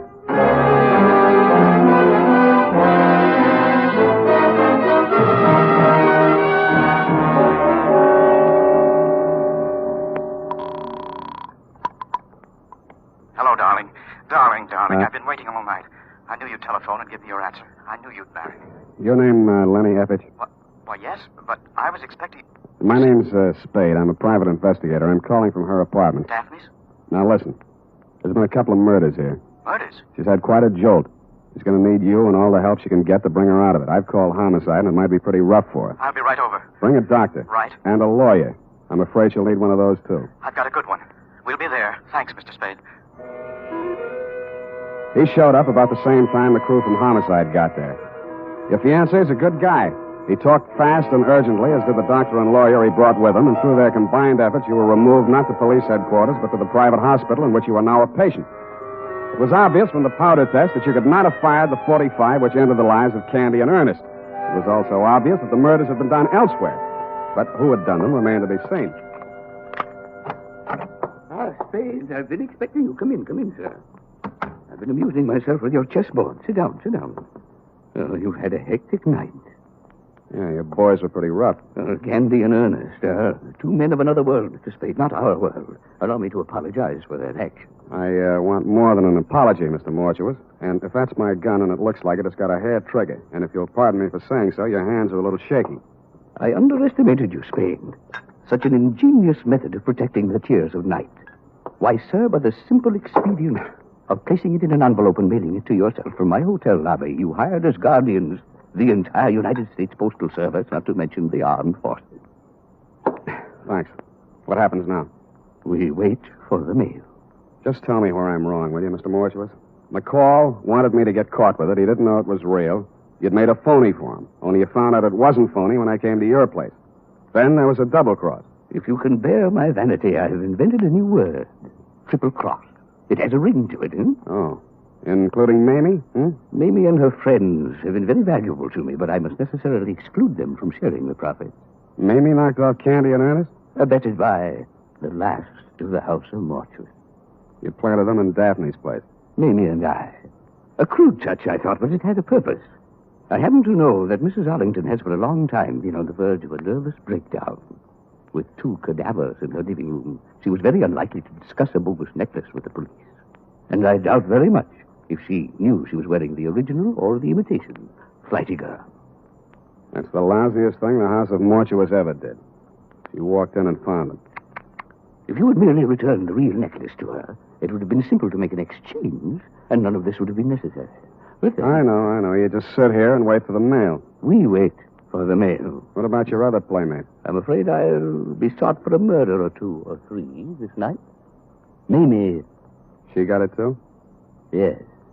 Where are the police going to find her? Oh, in my hotel room, which I departed hastily once the room clerk had informed me of your ingenious method for protecting the necklace.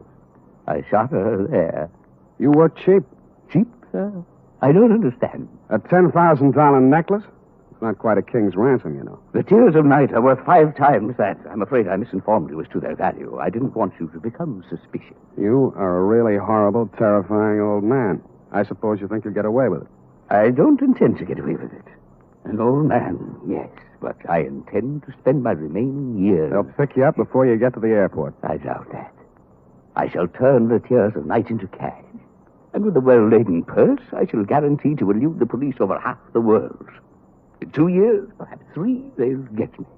But I'll have spent the money, and... We have a visitor. Caution, Spade. I do shoot well. I'm sorry, tell them to go away. I'll be right beside you. All right. Open it. Look, one side, Spade, I got a gun. Obvious. Mamie. I thought I'd find you here waiting for the mail. You dirty.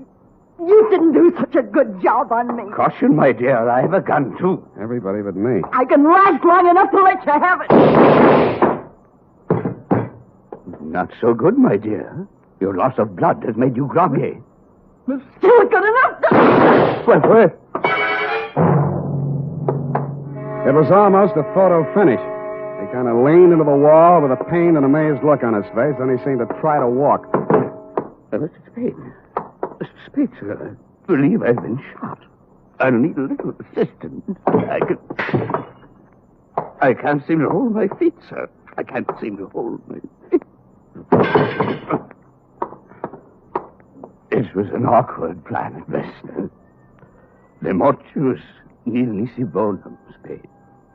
Or if your second-year Latin escapes your memory, speak well the dead.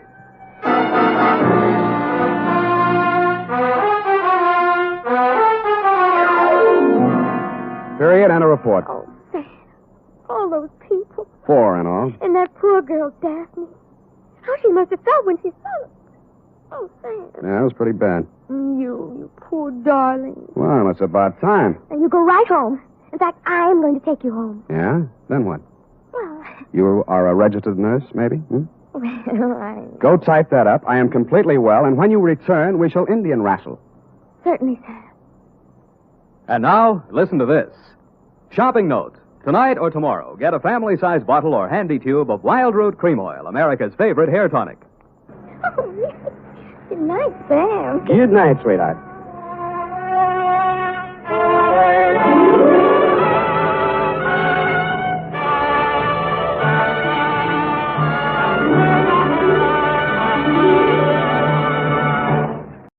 Adventures of Sam Spade, Detective.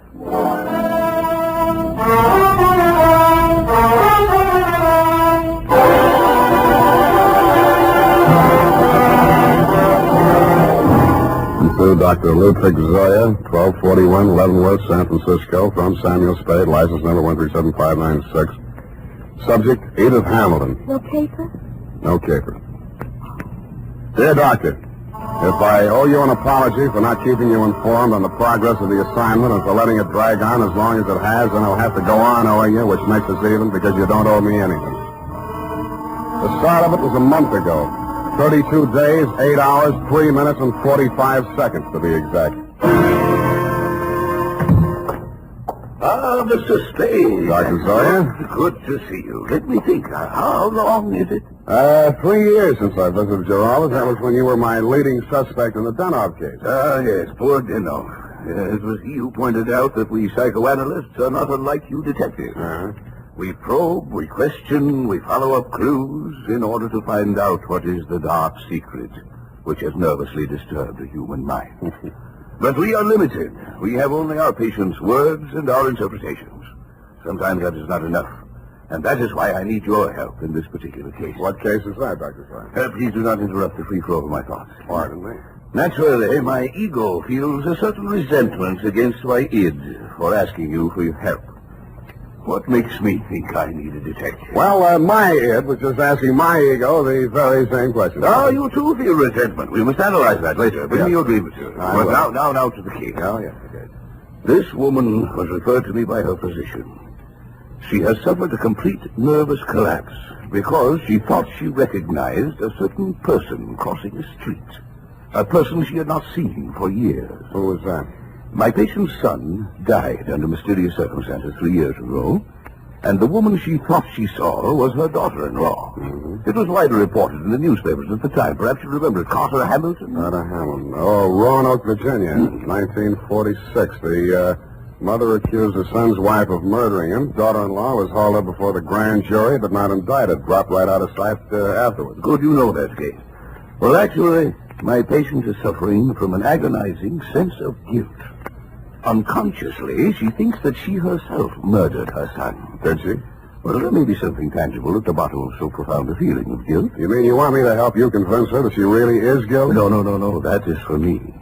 But first, we must find out. What we must find out is somebody else, whether they are guilty. What? Go all the way to Virginia, solve a crime that's been off the books for 3 years? No. The daughter-in-law is actually here in San Francisco. Well, if I remember right, she wasn't the only suspect. Well, whether she is innocent or guilty is of no importance. It is only important that we know. What? Excuse me. Yes, Miss Case. Mrs. Hamilton is here, Dr. Zoya. Oh, good, Miss Case. Send her in. This is my case. I'm my patient. I want you to meet her. Oh, good afternoon, Mrs. Hamilton. Good afternoon, Doctor. The woman who stood framed in the doorway was a tall, commanding figure, impeccably dressed in black, with an easy $100,000 worth of black pearls wound around her neck and a black veil covering her face.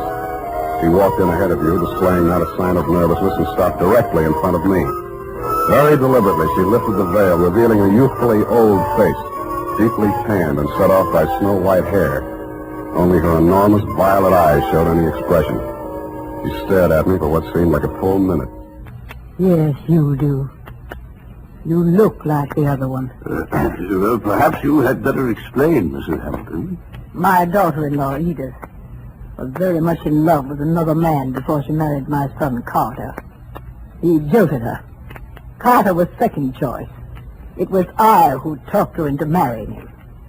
That's why I'll never rest until my son's death is avenged. We must analyze this desire for vengeance. Oh, yes.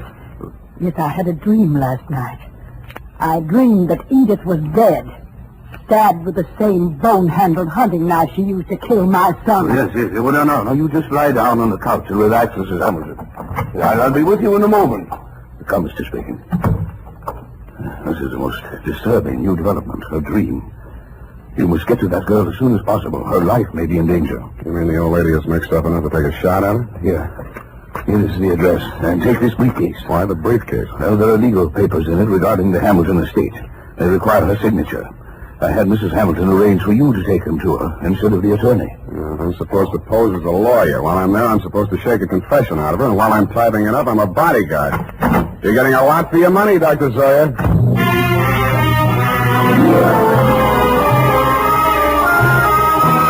I spent the next hour or so in a newspaper morgue briefing myself on the old Hamilton case. The victim, Carter Hamilton, was the 28-year-old tail end of an old Virginia family whose blood was as rich as it was blue. The accounts of the killing were sketchy. At the old plantation, Carter Hamilton had been found one morning by his mother dead in bed of a stab wound. The knife was never turned up. Somebody had wiped everything in the room clean of fingerprints, which sounded like robbery until it was established that nothing was missing. The state was counting heavily on Mrs. Hamilton Sr.'s testimony in their case against the daughter-in-law. At an odd angle I'd forgotten. The old lady had clammed up in front of the grand jury, and the case was dropped for lack of evidence. Then there was a picture.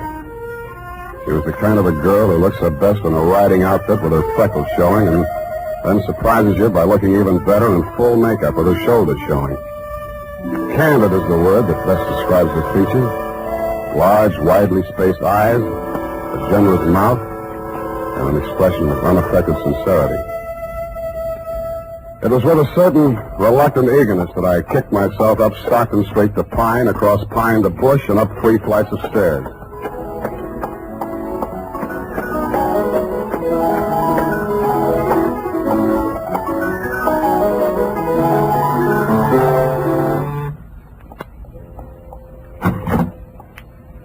Yes? Mrs. Edith Hamilton? Yes. You must be from the attorneys.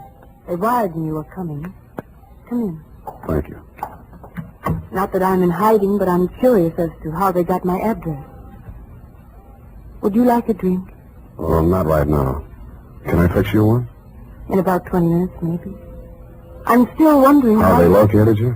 I think the elder Mrs. Hamilton saw you on the streets. Oh, is she here in San Francisco? Yes. Is that so surprising? No, it's a large city. What is surprising is her staying on after learning that I was in town. And she's not very well. In fact, I think she's had some kind of a nervous breakdown. I'm sorry to hear that. I'm very fond of her, you know, in spite of everything. No, I didn't know. Maybe I should explain. I'm a private detective local. I was hired here in San Francisco to bring these papers to you. Oh, you found me?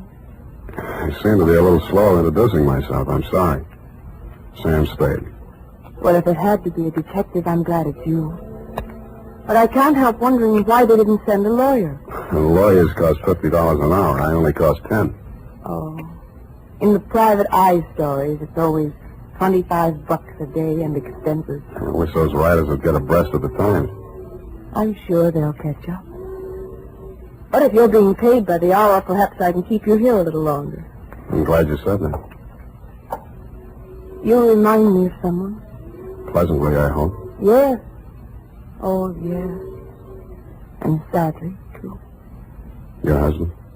If you don't know about that, I hope you'll never find out. I'll leave that up to you. His hair was like yours. He was thinner. And his eyes were blue. Maybe we shouldn't wait till 5 o'clock for that drink.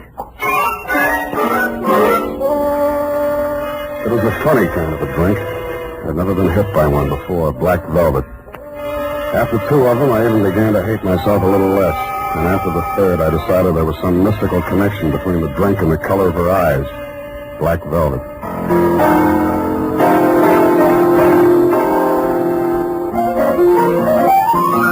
I don't know much about music, but the way she went at the piano, you knew she wasn't afraid of it, and probably wasn't afraid of anything.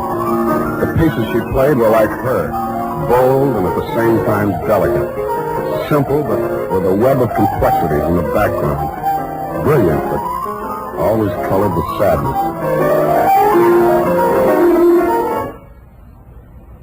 What's the matter? I want you to take me someplace. Where? Any place. Dinner. I don't care. I just want to go someplace with you. With you. Hey. What is it, Sam? I thought we were going out.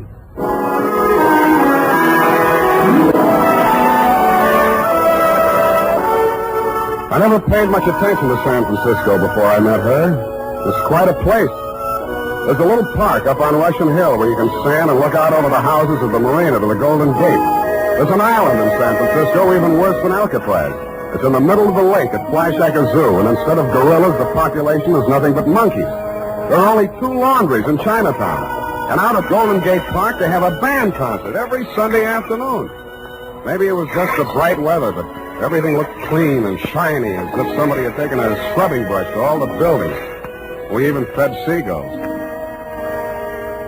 At first, she never went any further into her past than the day before yesterday. I couldn't very well charge her for the progress I was not making on the case, so when I learned that you'd sent old Mrs. H to a nursing home for a 2-week rest and Edith did not need bodyguarding for the time being, I took a job that took me down to Los Angeles for a few days. I was awful glad to get back, and not because I don't like L.A.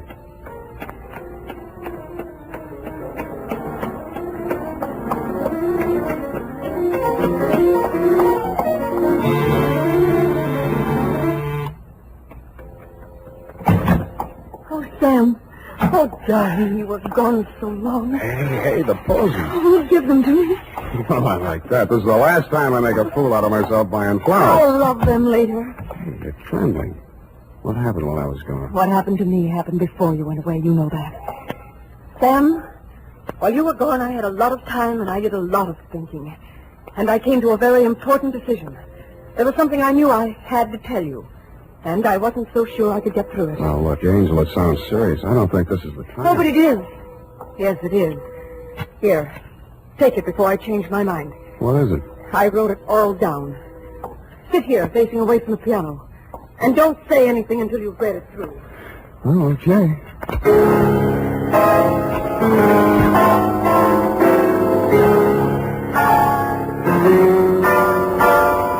The opening sentence hit me straight between the eyes. It said, I, Edith Hamilton, of my own free will, make the following confession. It was addressed to the District Attorney of Roanoke, Virginia.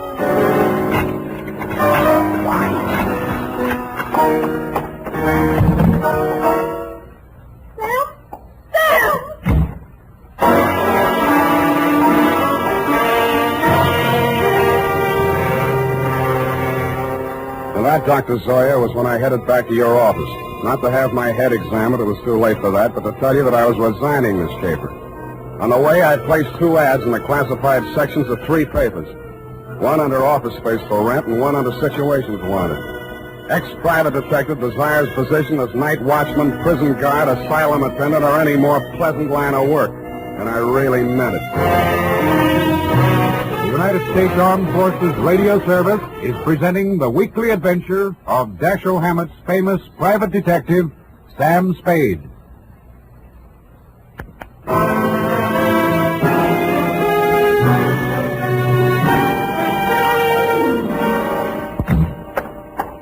Mr. Spade, what is it? You're disturbed. Disturbed is not the word, Mr. Zoya. Is it because you've been with her a week and a half and there's yet no progress? Let us analyze the situation. The whole setup has been rotten from the beginning. You send me to that girl under false pretenses. You tell me to worm my way into her confidence. One moment. Did I tell you this? How else did you expect me to get a confession out of her? Should have got the play when that old lady said I looked like a man Edith was once in love with. You thought she'd fall for me, didn't you? You thought I'd take advantage of it, didn't you? Well, you could hire somebody else to make love to her. I'm a detective, not a gigolo. So she did make a confession to you. Why do you say that? When a patient comes to a psychoanalyst for help, a situation develops which we call transference. Now, this means that the doctor represents to the patient someone in whom he can confide, to whom he can unburden himself, such as a parent or a loved one. Well, then let's go on with it. No. Well, at the moment that is, what you feel toward me at the moment is what we call a negative transference. You wish to continue to make love to her, but you feel guilty about it, so you blame me. Well, what then? What are you driving at? In this love affair of yours, we have a similar situation. But what she feels for you only resembles love. It is transference. You resemble a former lover. Yeah. And that is why it only took a week and a half for her to reveal everything. Oh, sometimes I think I am too ethical, or too old. come now. Why don't you tell me? You feel better. There's nothing to tell. She had it written down. I didn't read past the word confession. Well, what did you do with it? I destroyed it. I see. Well? No. Miss Case. Miss Case, what is it? Mrs. Hamilton. She's...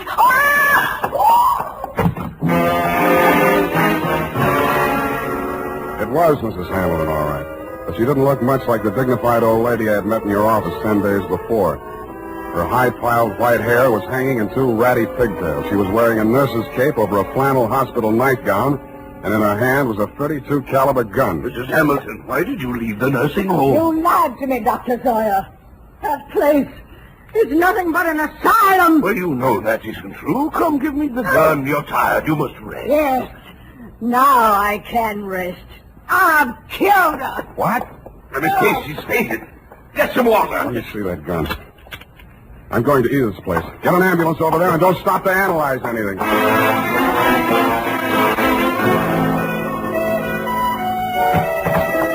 Edith was slumped forward over the piano keyboard. She was barely breathing. The old lady wasn't much of a hand with a gun. 4 of the slugs had punctured the big studio window. 1 had torn a flesh wound in her shoulder. The other had penetrated the right side, just below the rib cage, and there was not much bleeding at the wound of exit. Her face was pale and the skin cold to the touch. I gambled on a hunch she was suffering mainly from shock, moved her over to a couch, threw a blanket over her, and poured hot coffee into her. After a bit, her color started coming back. Then she opened her eyes. Oh, I thought you went away. I must have dreamed it. Lie still, Angel. Don't try to talk. Oh, please, don't let them know what happened. Take it easy. It's only the ambulance. I've got to save Mother Hamilton. You see, I've got to get rid of that knife and the tablet.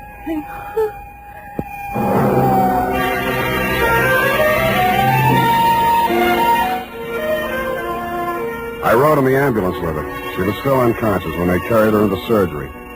They told me she was out of danger. When they threw me out that night, I went back to her apartment. What she'd said about saving old Mrs. Hamilton and getting rid of the knife gave me a new slant on that confession I hadn't read. The pieces were still on the floor where I'd thrown them. It took me nearly an hour to put the jigsaw together. And when I did, it was still a puzzle.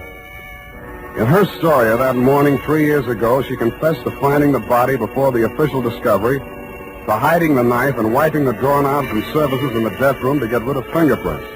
She couldn't remember anything that had happened in the 8 hours between 1 a.m., when she had left her husband drinking in the library and gone upstairs to bed, and approximately 9 in the a.m. when she found herself standing over his body with a knife in her hand. I stretched out on the sofa to think it over, and then I drew a blank.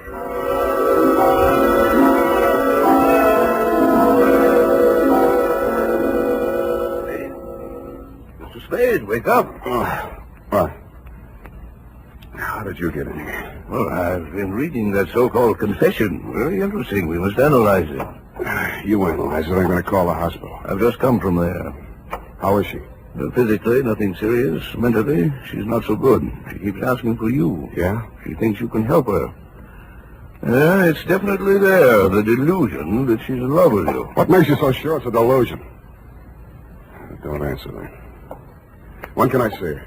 Well, it's best that you wait until she comes home. That will be next Tuesday. Look, you're supposed to be a first-class head doctor. Can't you cure this amnesia of Edith? I thought I explained to you last night when we were discussing transference. Please, Dr. Zoya, please. I know you mean well, but don't. I beg of you. Well, it's not important. When she gets to know you better, she will realize that her love for you is irrational. And then she will remember everything.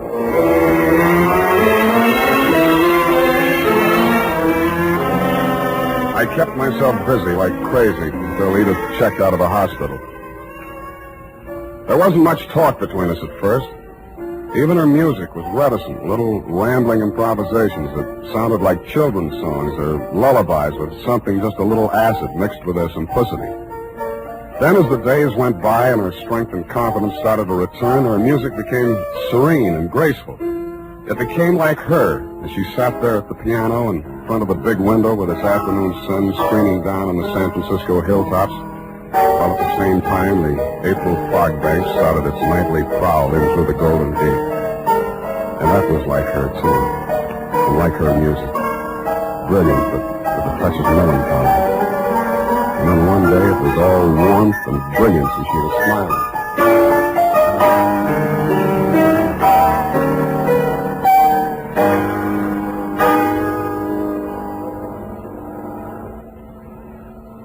Sam, Yeah, Angel. I remember now.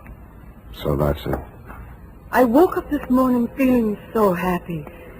And then I knew I was on the verge of it. Because I knew that however bad the truth might be, it was worth not remembering it. Even if I was a murderer, you'd rather know, wouldn't you? No, I wouldn't. Why? I thought I knew you so well.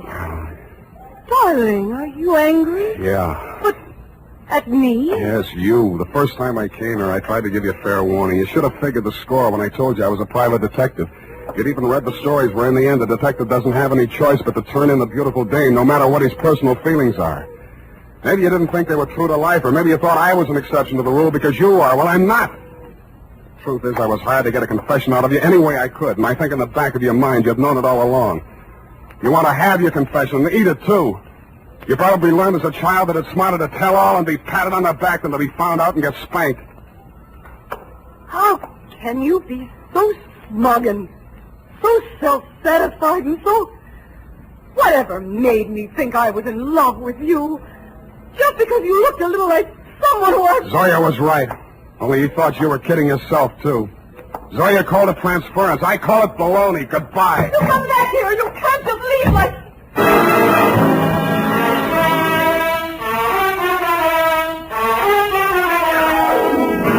And that, Dr. Zoya, is why I never heard her confession. It turned into a lover's quarrel. But I understand she paid $25 an hour to rattle it off to you. I have before me your telephonic message. I haven't had time to analyze it, but at first glance I take it to mean that Edith was innocent of everything except destroying evidence. Motive, to spare her mother-in-law the anguish of knowing that her son was a suicide. I'm sorry now that I know what her story was, that I didn't stay to hear her tell it. But that, as you would say, is not important. At least I cured her of that love delusion you were so worried about, even though it took a month to do it. Period, and a report. Oh, Sam, sacrificing yourself so self-sacrificingly, rather than shatter a mother's delusion. Yeah, some other time, huh? I'm sorry, Sam. I'll go type this up.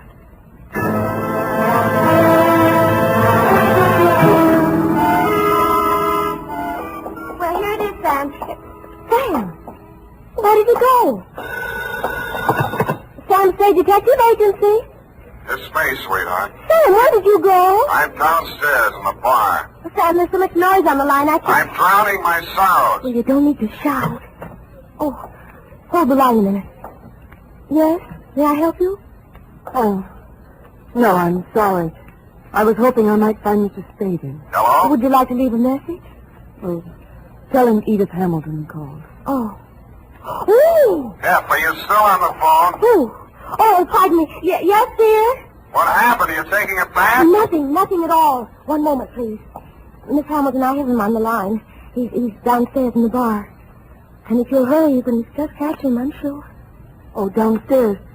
Well, I will hurry. Thank you. You're welcome. Sam, are you still on the line? What's the matter with you? Nothing. Just go ahead and drown your sorrows. But don't get loaded. Good night, Sam. Well, good night, sweetheart. I'm going to take piano lessons.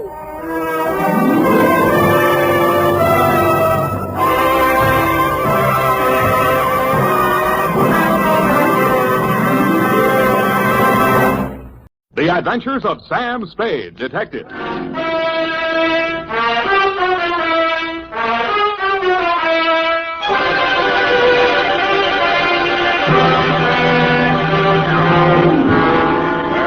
Date, fill it in. To Detective Lieutenant Dundee, Homicide Detail, San Francisco Police, from Samuel Spade, license number 17596. Subject, the Betrayal in Bumpus Hell. Red Gillis was a raw-boned poke from the border country. He was a stranger to Bumpus Hell, but he was no stranger to trouble. He jogged his Pinto down the narrow main street, not liking what he saw, and reined up in front of the sheriff's office. He dismounted and slapped the trail dust off his Levi's. Then he hitched up his gun belt and ambled inside. He looked at the heavy-shouldered, blue-jowled man behind the desk, and he didn't like what he saw. Neither did the sheriff, Rance Blaggett. State your business. I can do it better than that. State your business and get out, he snarled. Red smiled thinly and drawled, I'm looking for my brother. And what be your name outside of Red? Here, I can do that better than that. And what be your name outside of Red? Red Gillis's hand slid toward one of his six-shooters as silently as the sun coming up over the butte. Gillis, he sneered.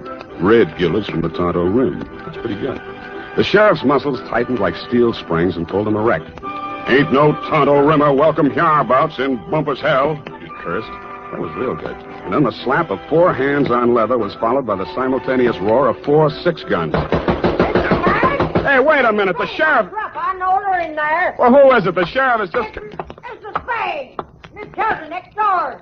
Right in the most exciting part. Mr. Spade, now see here. I won't take no for an answer. It wouldn't be neighborly. What is it, Mrs. Kelsey? Never you mind, come along. What are you up to here, anyway? Who, me? Oh, nothing. I'm just relaxing with an apple and a good book, that's all. I don't see no apple, and the only reading matter I see is some Western trash. Trash? Now, come on. There's trouble on the 3rd floor. Well, there's trouble in Bumpus hell. Don't you swear at me. not... I know my duty, and I know your duty. Now, come on! Move. Ouch! Okay, let go my ear. And that, Dundee, so help me, is how it started. Effie had just read a book called How to Relax, and it said there that Western stories were relaxing, and that's how I happened to be at home at 10 p.m., writing herd on a copy of Sheriff and Outlaw, rip-roaring adventures of the Old West.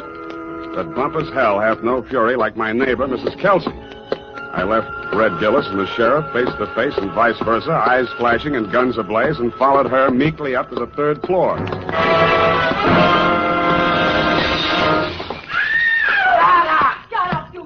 Shut me up, you feet. Sire, you hear that? Been at it for 3 hours they have. Won't be a stick of furniture left in the room, less than their top. You speak to them? Did I speak to them? You see this lump? No, here, under my transformation. Oh, well, why didn't you call a cop? Well, it wouldn't be neighborly. It's me that did. You see this lump? Yeah, you showed it to me. Put your wig back on. I'll see what I can do. And tell them about my lump. It's evidence. Yeah, put it back. Hey, open up. I would not go back with you if you was the last man on the Hey, open up. Have it your own way. If I catch you with that swear again, I'll tear your head off. Oh, you had you boy, you rotter, you cheap grifter, you. Now you slam out of here before I'm forced to seek the assistance of a couple of flashies. Do not try anything fancy behind my back, you big slob. From now on, you and me is strictly on the cool beaty. Well, you unprincipled rat. Hey, let go of me. Don't throw it. Hey, wait a minute. Don't I remember you from someplace? No, I'm only being neighborly. Why did you beat up on kind, nice Mrs. Kelsey? That is a gross falsehood. I did not lay a hand on the old wag. It was that odious stinker, Joe Donegan, who was just left. And you can tell him, as from me, that I'm extremely unimpressed with his cheap threats to rub me out, and that I intend to continue on seeing Mr. Hobson or any other Johns which I care to. That's pretty good singing. Oh. Well, you better tell him that yourself. I don't imagine I'll be seeing him. You won't? Hey, wait a minute. Who are you, anyway? Just another tenant. I live downstairs. Oh, well, now I recall whom you are. You are that Shamus, which lives on the 2nd floor rear. Shamus, we call it in the radio. Shamus. Would you care to come in and discuss a certain matter? Well, thanks. Another time. I got to get back to Bumpus hell. Whoever she is, let her cool her heels for a few moments. No, you don't understand. Bumpus This is hell. an urgent matter which I would like to hash over right now and without further delay. Well, May I invite you in for a straight slug? Well, okay, but just one. In a glass. All right, make yourself comfy. Oh, now, say when. Just up to the lipstick mark. Here you are. Well, now to make a long story short, Mrs. Spade, my name is Rosemary Fell, which remains my stage name, notwithstanding the circumstance that I am legally married to that barnacle which has just dusted this joint. Now, being as you are in the detective business... Now, wait a minute. Kindly permit me to finish, honey. Sorry, sweetheart. I'm not the type to jaw about my troubles just to pass the time of day. I'm sure you are. I am an actress. I knew that. And although I'm low in funds, due to being between jobs right now, on account of that knothead making a scene in the last joint at which I worked... Cheap ginger ale. Just to show you how the breaks fall, Mr. Spade, Belita Wilkerson, who just happens to be about the biggest talent agent in this city, if you have the time. I'm impressed. Phoned me on the telephone. And arranged an audition. She also advanced me the sum of 100 clams. 100? Which I will pay you to put the bee on that dog, Joe Donegan, the rat. Now, which is he? What do you mean, put the bee on him? Listen, Sam, that grifter has got a record as long as my arm. And what I have got on him is longer than his arm. Please. In short, I should like him thrown into the can so that I can feel safe to sing on him. Look, Rosemary, so you had a fight with Joe. You're sore. You want to pay him off. Now, Right. why don't you just wait until morning and see how you feel Sam, then? listen to me. If that knuckle duster remains at large, I will be feeling no pain. Now, I know that from my flamboyant manner, you'd never guess it. But that is only the actress in me. In actuality, that flea intends to do me in. Oh, now, come, Rosemary. What? You disagree? Well, now, really, Rosemary. Why, you big pain in the neck. Rosemary. Drinking my... Pour that back in the bottle. Go on, put it back in the bottle. Well, I'll be going now. Only trying to be neighborly. Well, back to Bumpus hell.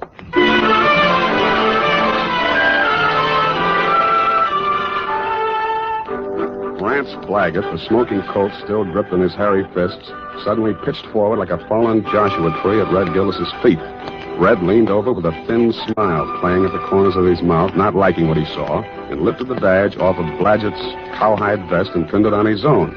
Bumpus Hell had a new sheriff. Hey. Then I heard it. It sounded like a man sneaking up a fire escape. I went over to the window, raised it, and looked up. I didn't like what I saw. An overcoated figure reached the third-floor landing and stood silhouetted against the lighted window of Rosemary's apartment.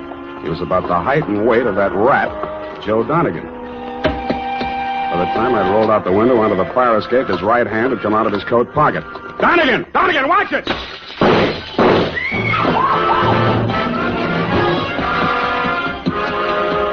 He was a floor ahead of me, and I didn't want to get too close to him until I'd passed that lighted window. He made the roof just as I crossed in front of it. The flashes from his revolver told me that. They also told me he had 2 slugs left to throw at me. The only light up there was a feeble glow from the skylight, dead center. I headed for the cover of a brick chimney just to the left of it. I had 2 things in mind. The skylight was his most logical avenue of escape, and I hoped I could tease him into emptying his gun at me. It didn't work. I stuck my head out. No shots. But he did use his gun. I should have stood in Bumpus hell. The United States Armed Forces Radio Service is presenting the weekly adventure of Dashiell Hammett's famous private detective, Sam Spade.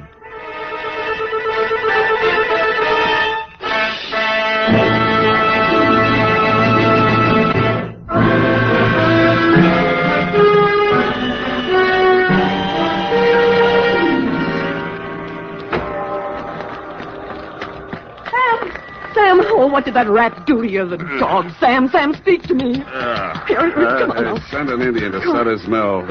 Tell the governor the sheriff of Bumpus Hell is turning in his bag. Listen, honey, you've got to pull yourself together. Now, come on. These delirious Trumans will get us no place now. Come on, Sam. Yeah, I guess you're right. Come on, now. Now, do not rush things, honey. That was quite a clip he gave you. Yeah, where were you? I was combing my hair out of the window. Yeah, and he was on the fire escape, not 4 feet away. Not a very good shot, is he? No, he isn't. Oh, Sam, look at your poor little head. Here, now, let me kiss it and make it well. Wild root. Yeah, see how it gets me ahead socially and on the job? Oh, well, now, what next, Sam? Rosemary, I am going to the top now. My dander is up. Let's have a moment of silence while I put through a call to Lieutenant Thomas Dundee of Homicide. It took your boys less than an hour to locate Joe Donegan and haul him in, Lieutenant. Rosemary's charges were not enough to hold him on attempted murder, and all I could identify was the back of his neck. But you were good enough to bag him anyway, so Rosemary and I could relax. I went downstairs to bed and started Chapter 4. Aha. Red Gillis didn't trust Curly Mallard, the foreman of the Crooked S. Aha.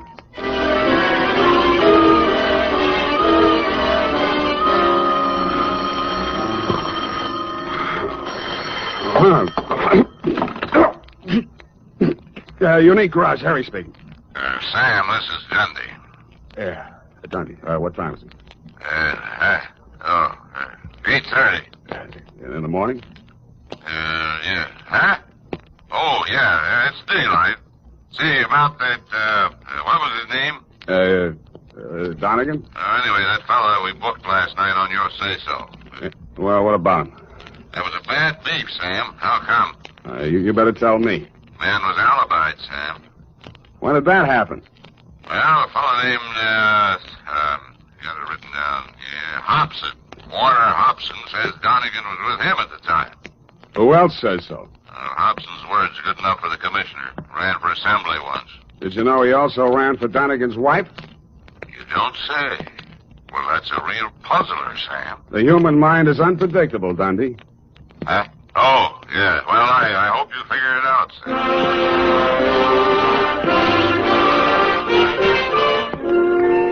Sam. While I was shaving, I thought and thought. I wondered what Red Gillis would have done if such a situation had cropped up in Bumpus' hell. A thin smile began to play around the corners of my mouth as I climbed the stairs to Rosemary's apartment. When I got there, I didn't like what I saw. It was a note pinned to the door. It said, "Dear Sam, I have been called to do another audition. If anything crops up, you can reach me at Greystone 34292.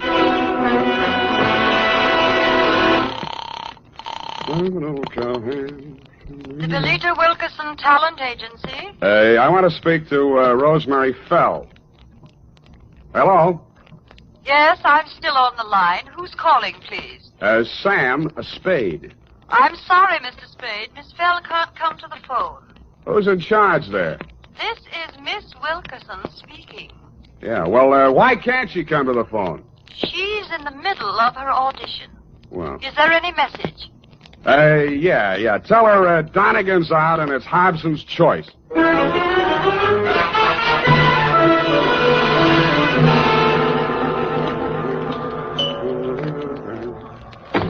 Yes? Mr. Hobson? Yes? My name is Spade. Oh, yes, Mr. Spade. Come in. Why did you phony up that alibi for Rosemary's husband, Mr. Hobson? Huh? Oh, because I knew he's not the man who fired those shots at her. Were you there? As a matter of fact, I was. Would you like to hear about it? I would. Well, first, I'd better tell you a little about myself. Now, for the past year, I've been interested in politics, if I do say so myself. Yes, I know. You ran for assembly. Come to the point. Well, in a way, this is the point. My wife's a professional woman, and her own career keeps her busy a good deal of the time. Well, like the movie magazines say, a clash of careers and so on. That's how I happened to take up with Rosemary.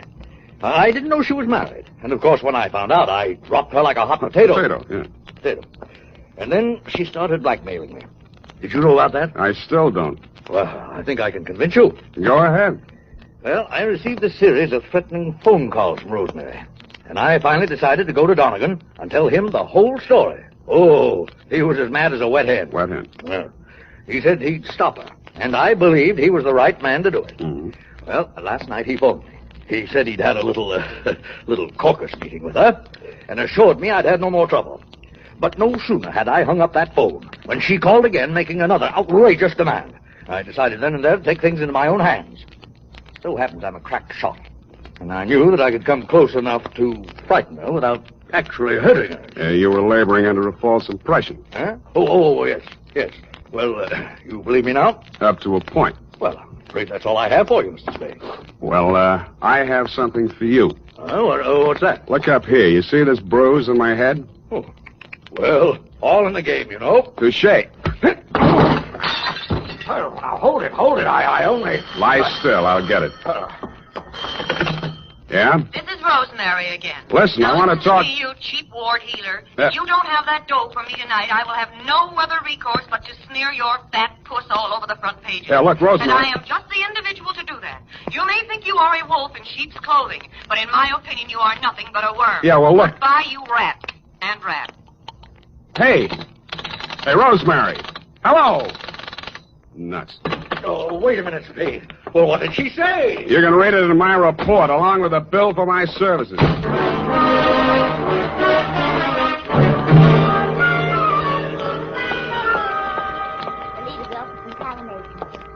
No, I'm so sorry she isn't in.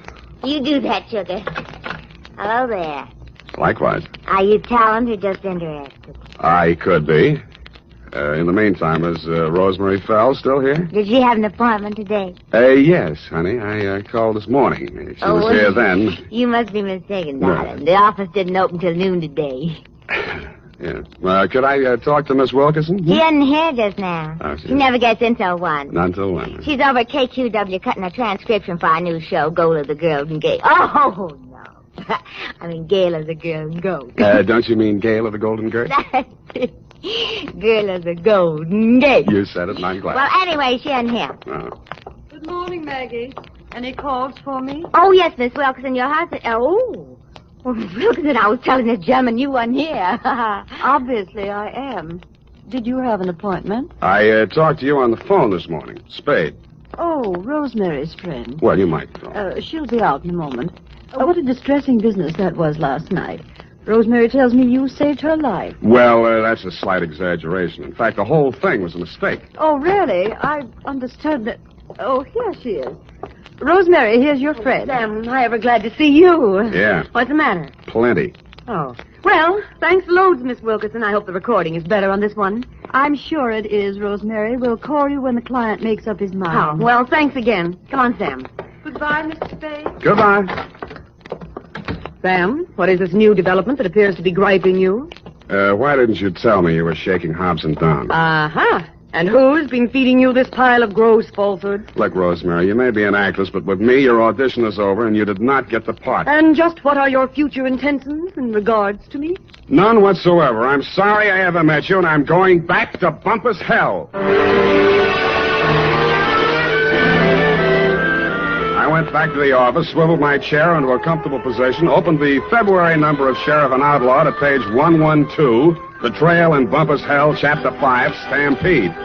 It was disappointing. There was a lot of stuff about bawling cattle and dust clouds and Flo and Curly standing on top of a butte, not liking what they saw, when somebody yelled, Stampede. Red Gillis was riding ahead of the cattle when his horse stepped into a chuck hole and he'd sprained his ankle. Red of the horse, it didn't say which. But Red was lying prostrate in the path of the avalanche of tossing horns, not liking what he saw. Hold it a minute. Let's see. Continue on page 113. Learn to be a private... hello? Spade, this is Hobson. Come out here right away. Something terrible has happened. Such as? Rosemary is here, and I think she's dead.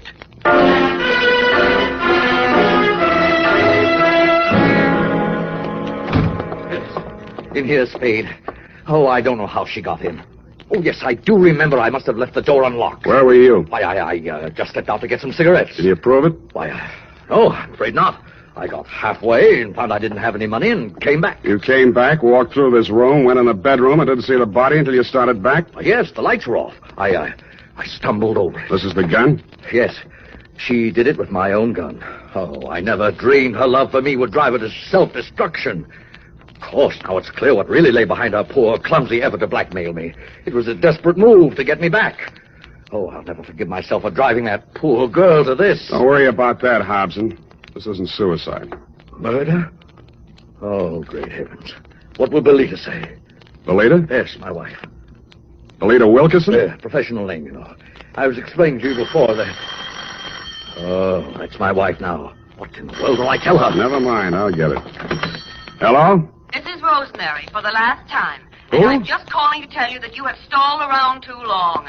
I have talked to your wife and told her the whole sordid pitch. Why she wants you back, I will never know. But I sold you cheap, and you weren't worth a cent more. I am a girl who does not like to do things halfway, but you were just too late. Goodbye, you fathead. Yeah, Rosemary, I guess we were all too late.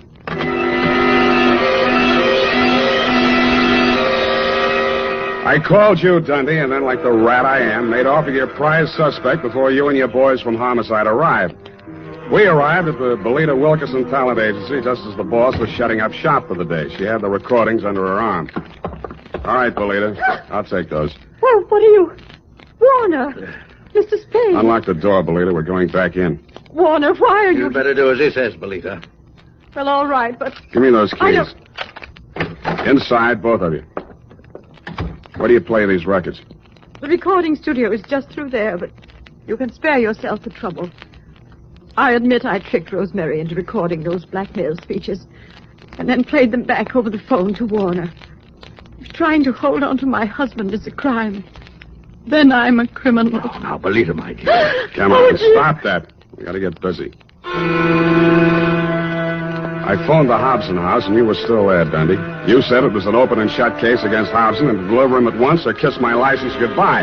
But when I told you my diabolically ingenious scheme, you said yes, you'd be glad to, because it was a sure way of getting rid of me once and for all. It took us nearly 2 hours to get things ready in Belita's recording studio. We took the parts of Rosemary's so-called audition records that we thought would fit the occasion and dubbed them onto a single side. We played it back once, then I phoned you at headquarters. Homicide. Lieutenant Dundee. Spade, Dundee. Everything's ready here. Did you pick up Donegan? Oh, yeah. He's here. Donegan? Hold on. Okay, Belita. Start the record when I give you the nod. Yes, Mr. Spade. I didn't say it, Donegan. That's for you. Nice.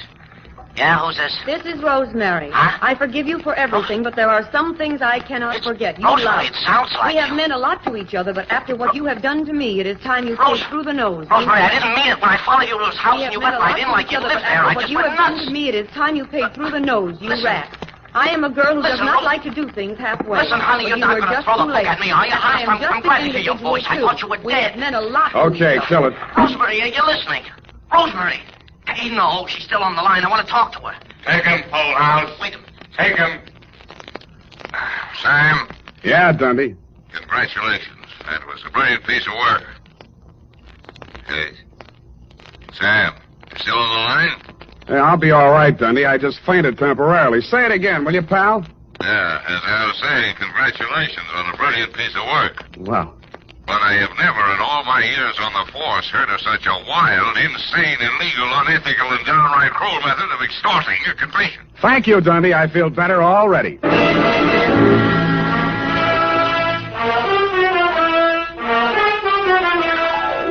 Period.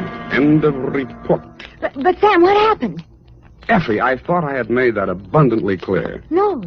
In order to discredit her husband's paramour, Belita gave her a come-on about an audition and had her play the part of a blackmailer reading lines from a script which she, Belita, had prepared, and thereupon proceeded to play said records over the telephone, well knowing that her husband would erroneously believe Rosemary to be a blackmailer in fact, and would drop her like a hot spud. No, Sam, no, I don't mean Don't that. interrupt. Oh. It was my inspiration, I, Sam Spade, to use Belita's fiendish device for a higher purpose. No, Sam, no, Yes. that is when No, Sam, I meant the Western story. Betrayal and Bumpus Creek. It is not Crick, Effie. You can't say H over the radio, Sam. Oh, yes, you can. Bumpus Hell is the post office designation of a hamlet right here in California. It is? Mm-hmm. Well, anyway, what happened? Did Red Gillis ever find his brother? I didn't quite finish, Ev. Go type that up, and I shall.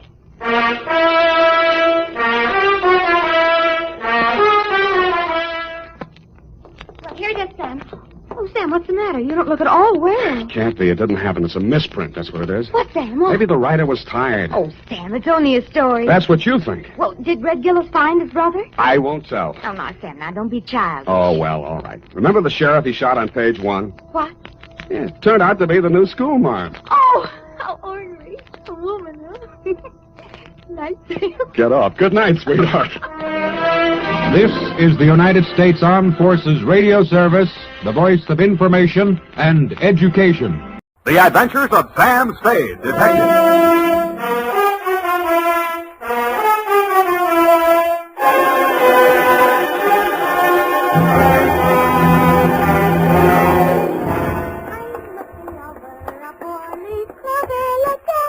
Very funny.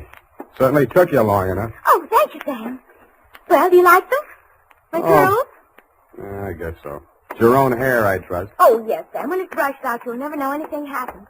Whenever you're ready, curly. Oh, gee, you like it that well? Yeah, very cute. Well. To business. To Detective Lieutenant Dundee, Homicide Detail, San Francisco Police, from Samuel Spade, license number 137596, subject, a bouncing Betty caper. Here, Dundee. It all began on a Wednesday. My secretary, Miss Effie Perrine, tiptoed into my office and laid an engraved calling card on the desk in front of me. The name on it was Randall Carruthers. She said he looked like money, so I said show her in. Or him in. She did. Good morning, sir. Do you wish the morning paper? Thanks. I've read it. Dear me. What's the matter? This ashtray, sir. Have you a silent butler? I don't even have a noisy one. Oh.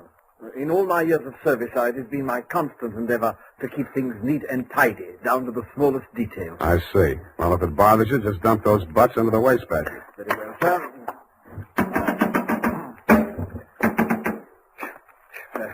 If you will pardon the presumption, sir, you could use a well-trained servant in this establishment. Waste paper baskets clean and empty at all times. Never allow refuse to accumulate. That's not refuse. That's this month's bills. So I noticed, sir. I also noticed that you have not opened them. From this I conclude that your services are immediately available. Yeah, and I conclude that in spite of your glad rags and fancy handle, you are somebody's butler. Oh, that is correct, sir. I am first butler in the household of Dr. Mark McGraw. First? Bleakcliff is the name of the estate. It's near the village of Squid Beach, some 50 miles in a southerly direction on the Pacific coast. You know, I think I'm going to like you as a client, Mr. Carruthers. I mean, it's refreshing to get a few accurate facts without, shall we say, priming the pump. Thank you, sir. You're welcome. To continue, not counting the staff, there reside at Bleakcliff 3 persons. Dr. McGraw, master of the house since the death of his wife, his stepson, Mr. Anthony McGraw, of whom more later, and Mr. Anthony's sister, Miss Cathy. It is on her behalf that I've come to you, sir. What is her problem, Mr. Carruthers? The correct form of address is Carruthers, sir, not Mr. Carruthers. Check. Yes, thank you, sir. Now, as to Miss Cathy's problem, sir, someone is attempting to murder her. Specifically, she has upon several occasions been shot at from ambush.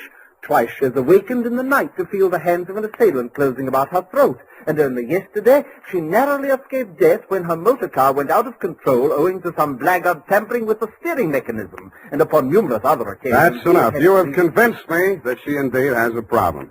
What do the local police think? No one has been to the police, sir. Why not? It's a delicate situation, sir.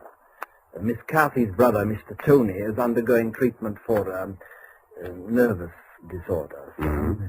The family did not wish to place him in an institution, and since Dr. McGraw, his stepfather, is a psychiatrist, he is allowed to remain at home. I see. He's flipped. Where do I fit in, Carruthers?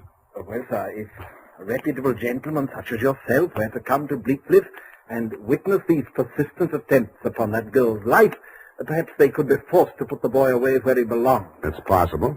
I'm willing to try. For money. Oh, splendid, sir, splendid. I took the liberty of drawing in your favor a draft upon the First National Bank of Squid Bay, 1 week's remuneration in advance of your services to the Bleakcliff estate in the capacity of chauffeur. Chauffeur? Yes, sir. I thought that might be a capital disguise. Have you a better suggestion, sir? Well, no, that's okay. This check. Yes, sir. $200. It's a pretty big weekly salary for a chauffeur, isn't it? Well, you will be allowed to shop for the vegetables, sir. Your cut has been added in.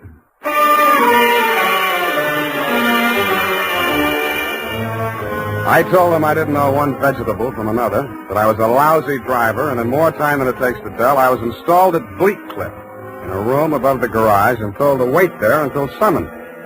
I put on my pearl gray uniform with the brass buttons and leather puttees, looked in the mirror, and decided I had missed my calling, but not by much. Nothing happened for nearly an hour, and then I got my first buzz. Yeah, I mean, garage. Lift the car quickly. The main entrance. Keep your motor running. I want him locked in the living room and he's breaking out. Okay. Yes, miss.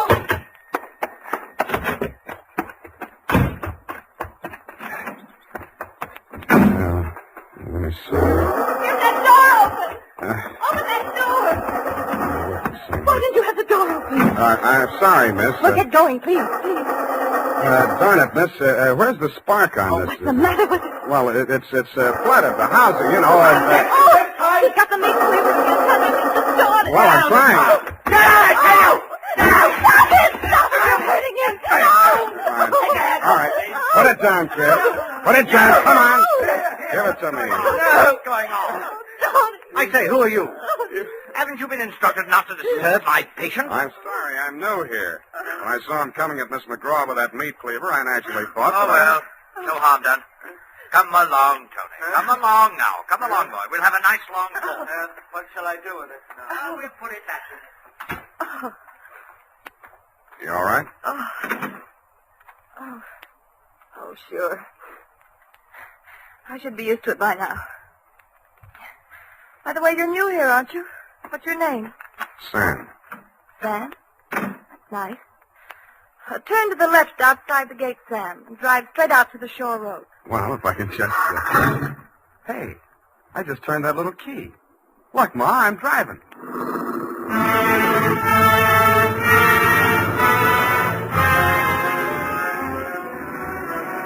I adjusted the rear view mirror so that it showed more of her and less of the rear view.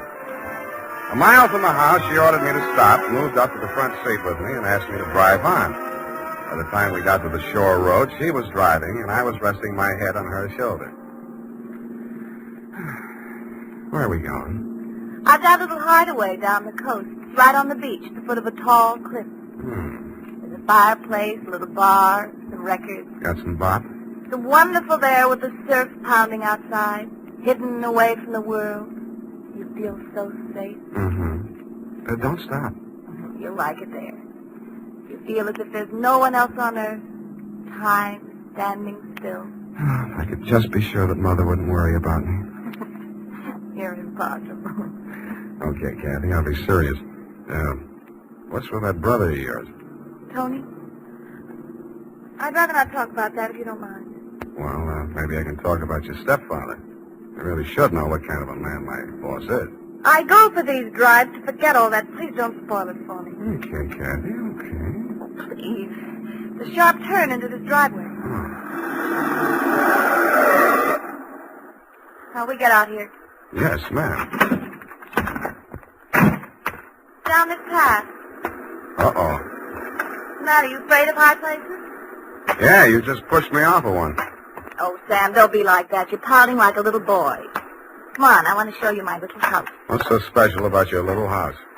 Oh, Sam, if you only knew what my life is like. You only know what mine is like. I need someone so much to talk to, Sam. As long as you can steer the conversation, you mean. Come on, Sam. I'll show you the house. The path led to a flight of wooden steps that clung to the face of a sheer cliff. There was something like the stairs you find yourself falling down in nightmares. They dropped maybe 200 feet to a crescent of white sand. Watch out for that one stair that's broken. Yeah. You have to make your dream house this hard to get to? Because of Tony. He has vertigo. What? When we were kids, he used to chase me, and I'd run down here, and he was scared to follow me. Afraid of heights. He still is. Well, you light us a fire, Sam. The wood's there in the box. I'll go make us a drink. Fire? Who needs a fire? I'm hot. What'd you do before you took up driving? Oh, I was a private eye for a while. Oh, how exciting. Nah, it's a sour racket. Tell me about it. Nah. Let's talk about you. Here's your drink. Thanks. Well, what do you want to know about me? Oh, me? Come here.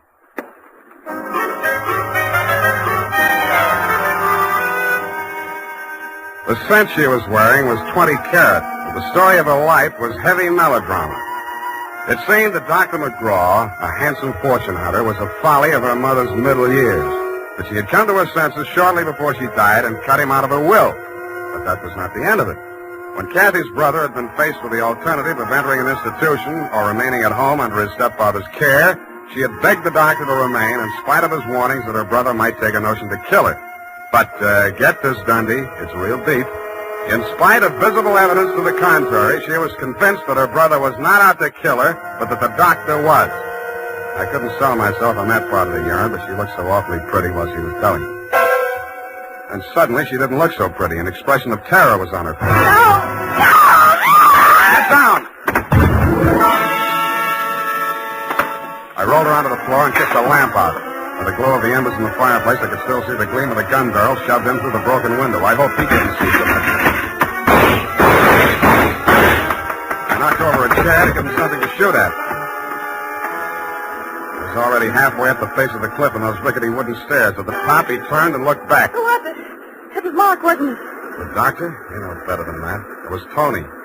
Usher told me he was afraid of heights, couldn't come down those stairs. He never did before. Don't you believe me? Yeah, Kathy.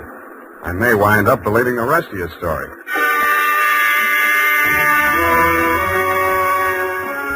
I took Kathy back to Bleak Cliff and stashed her in my quarters over the garage. Then I went into the main house via the back stairs, found her room, and shook it down. In a cabinet, a bunch of war souvenirs, German helmets, grenades, rifles, and other lethal gadgets. In a desk drawer, I found a letter headed U.S. Army, Office of the Surgeon General. It certified that one Anthony McGraw was unfit for military service. Vertigo. Origin, childhood injury to middle ear. Downstairs in the library, I found a shelf of medical books. Vertigo. Vertigo was almost incurable, and there was certainly no quick cure. But some patients had lost their symptoms temporarily under hypnotism. Then it said, see narcosynthesis. I did.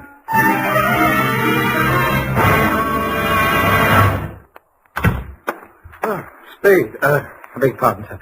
Mr. Spade. Whatever are you doing in the butler's pantry, sir? Looking for a butler. Namely you, Carruthers. May I serve you, sir? Yeah. How do I get an interview with Dr. McGraw? Well, sir, I should... Oh.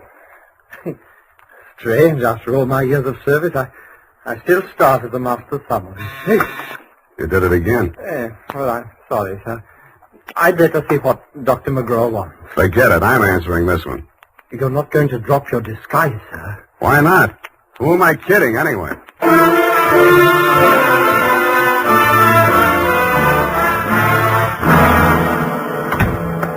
You rang, Dr. McGraw? Oh, I didn't ring for you. I rang for Carruthers. I ordered him to tidy up my office while I was at dinner. And look at it. Looks neat as a pin to me, Doctor. Oh, yeah, sure new here. Chauffeur, eh? I'm only wearing his uniform. Here's my card. Oh, detective, eh? That's right, Doctor, and this one's just about ready to wrap up. Well, you interest me. Go on. I will. I think you've been trying to use that boy as a murder weapon against his sister. Oh, and you call yourself a detective? If you can call yourself a doctor, I guess I can. You've been treating him with narcosynthesis, haven't you? That's right. Hypnotic drug. While he's under it, you brief him on his activities for the day, and he follows through, including assaults with deadly weapons. That would be possible with certain very suggestible patients, but I'm afraid impossible to prove. I think I can prove it, Doctor. You shouldn't leave your textbooks lying around loose. I found out the only way Tony could have walked down that stairway to Kathy's beach house without falling would be temporary relief of his symptoms due to hypnotic suggestion. Unquote. I see. What do you intend to do about this theory of yours? What do you suggest? You see this row of buzzers here on my desk? Mm-hmm. This one is for my secretary. This is to summon Carruthers, and when I press this buzzer, two of the most hideous plug uglies you've ever seen will rush into this office, beat you to a pulp, and dump you outside the front gate. That's what I think of your theory. Buzz away, Doctor. I think I like them better than I do you. As you wish.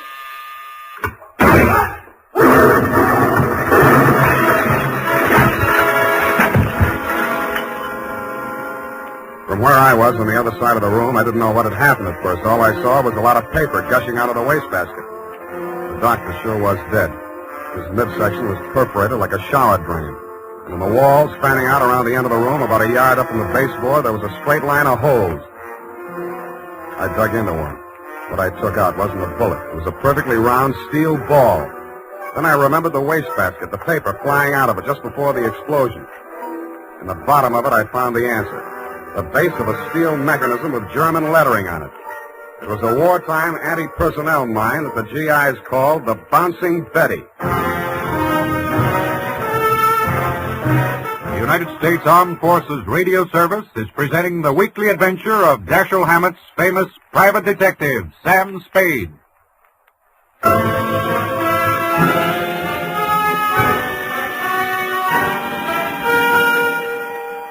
I didn't wait for the Squid Beach law to arrive. Who could? I went straight back to San Francisco. You, Lieutenant Dundee, were waiting at my office. Morning, Sam. Hello, Dundee. About that McGraw killing, Sam. The chief down at Skid Beach has asked us to cooperate with the department down there at Skid Beach. Squid Beach, Dundee. That's right. They say you caught a bus at Skid Beach. Squid. That's right. There's a quarter of two in the company of a young woman answering the description of the McGraw girl. They say that, do they? They say they got a statement from that butler, Carruthers. Well, it's open and shut anyway. The butler hired you, the girl is wanted, and you're hiding her out. Why? Why not? Well, it's established that the girl hated the deceased and bickered with him constantly. The doctor and the boy were pals. That girl's guilty as You been able to place her in the murder room? Well, no, but here's an item. She worked with an Army ordnance during the war in research. Subject, I made a note of that. Enemy landmines, anti-personnel. One of the reports she helped put out was on the Bouncing Betty. Yeah? Definitely. Hey, where are you going, Sam?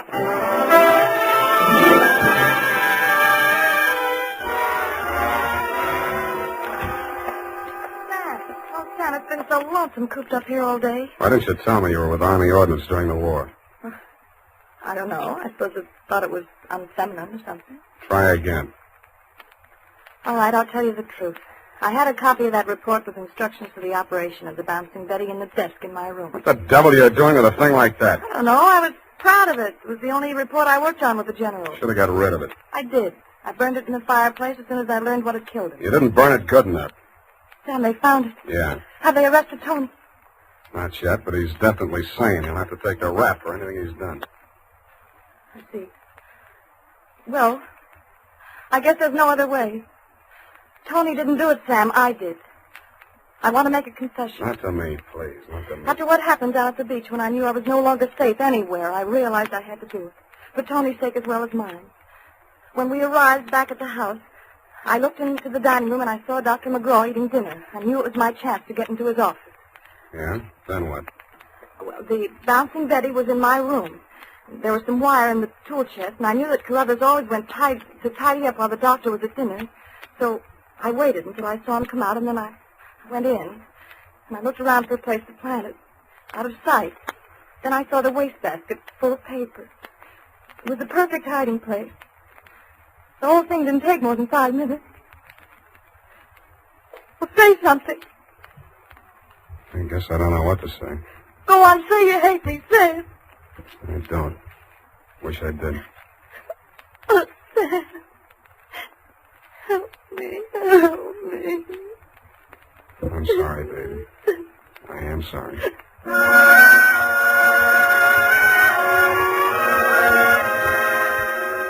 I don't know how long we sat there. I held her in my arms until she cried herself out, then we just looked at each other. I knew if I put it off another minute, I wouldn't call you at all, Dundee. So, with my arms still around her, I reached for the phone. Homicide. Lieutenant Dundee, this is Sam Spade. Lieutenant Dundee. Hello? Hello? Give me that. Lieutenant, this is Catherine McGraw. I wish to make a full confession in the murder of my stepmother. I walked out while she was still talking to you, Dundee. I knew she'd wait for you, and I didn't want to be there when you took her away. As I walked over to my office, everything she'd said kept coming back to me. I could see her sneaking into her brother's room and getting her contraption out of the cabinet. I could see her hiding behind the door until Carruthers came out after tidying up McGraw's office, dumping ashtrays, emptying wastebaskets. And that's as far as I got. I went back to my office to wait. And sure enough, 20 minutes after the papers hit the streets with Kathy's confession, the door opened and he came in. Well, sir, I believe it's turning a bit raw out of doors. Gardner was saying only this morning that we should order out some shrouds for the set we close to see you after. Am I discommoding you, sir? No, Carruthers, I've been waiting for you. With your permission, sir. The ashtray. Just dump it in the wastebasket. I am gratified to note that your secretary has been looking after things and has emptied your waste paper basket. This is right and proper. Quite. Yes, sir. And, speaking of waste paper baskets... Allow me, Carruthers. You've come to apprise me of your part in the death of the late Dr. McGraw. Am I in error? You've already divined my purpose, sir. Yes, it was I who placed that infernal machine. In the wastebasket, Carruthers, yes, I know. It struck me as a bit of poetic justice that the buzzer, which that dreadful man used as a symbol of his despotism, should be the instrument of his own destruction. I'm sorry, Carruthers. I'll do all I can. No need, sir. No need. I'm aware that there is no final justification for taking the law into one's own hands. Every man is entitled to trial by jury of his peers. But where, Mr. Spade, where could be found 12 good men and true who would allow themselves to be called the peer of that monster, Dr. McGraw?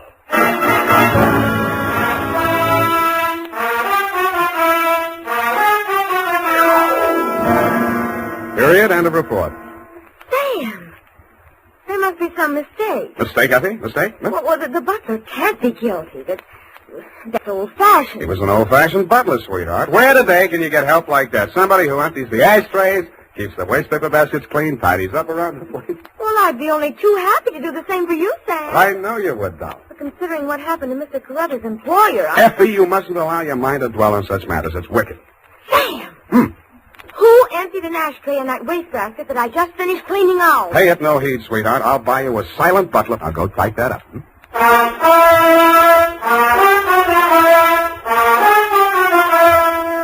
it is, Sam. I hope I haven't made any mistakes. I'm in such a hurry. Whatever did you do to your hair? Well, I brushed it out, Sam. What happened to the pen curls? I told you, Sam, when it was brushed out, it wouldn't be noticeable. Hours of torture sitting under a hot dryer for something nobody will notice. But, Sam, it puts bounce in your whole makeup. I get it, the bouncing Effie caper. Oh. Eyeshadow, new shade of lipstick. You look real gone. Oh, no. Whom is it tonight? Well, it's a friend of Maud, Sam. Of course, she's not really serious about him, so it's all right. Your conscience bothering you? Oh, no, Sam, no. He's definitely not serious about her. I mean, Well, have fun, sweetheart, while Maud burns. Oh, well, she won't. And I suppose you'll be seeing that girl, what was her name? Oh, yes, Kathy. Well, at least if I'm not playing in someone else's garden. No. Well, have fun anyway. Good night, Sam. Good night, sweetheart.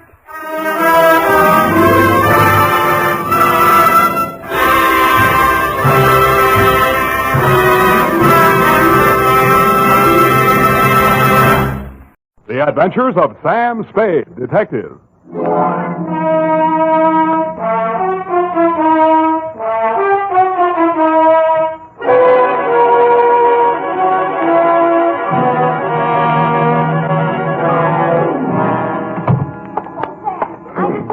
On the phone. She works in the sleep shop, you know, next to the knobby Nick. Yeah. And she says they advise their nightmare customers to put a heating pad under the kidneys. Oh. And instead of milk toast, just a little beef broth and some warm wine. And pine oil. In the wine? No, in the broth. I mean the brass. That, Sam. Oh! Sam, look at you. Black eyes and scratches. Your lips cut. You didn't go home at all. I did so. When you promised me you were going straight home for that much-needed rest.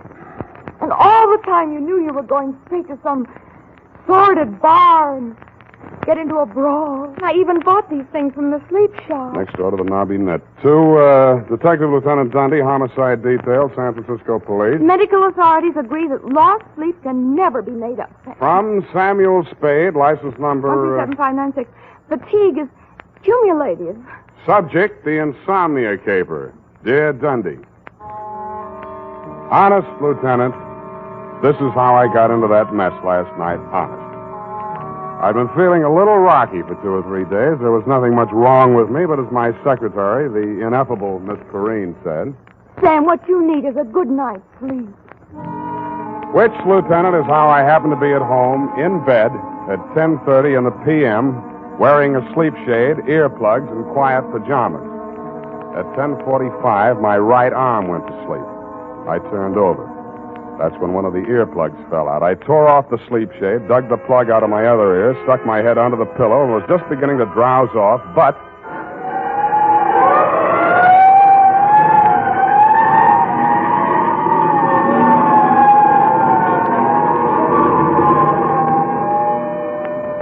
I sat up and lit a cigarette. The city plunged again into the silences of the night. The fog was creeping in on little cat's feet. Oh, put an end to your romance and your spiteful creatures. Hell, take me, you bluffer, like you.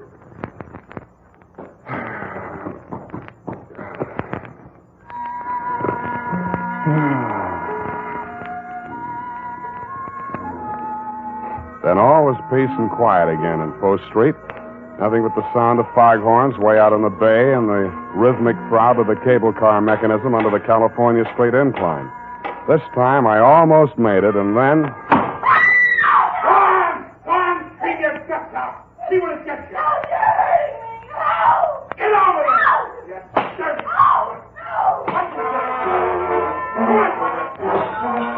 I went over to the window and peered out. The room was on a level with mine in a building just across the alley. I had had occasion to scrutinize said room and its occupant on happier occasions. She was young, red-haired, and also had a nice profile, which I had observed in silhouette against the window blind when she did her nightly setting up exercises. I now observed that she had a boyfriend, and he seemed to be angry. Not wishing to pry into her affairs, I closed my window, drew the blind, went back to bed. It was stuffy with the window down, but quieter. I actually fell asleep. I dreamed I was home in bed and somebody was knocking on my door. How true.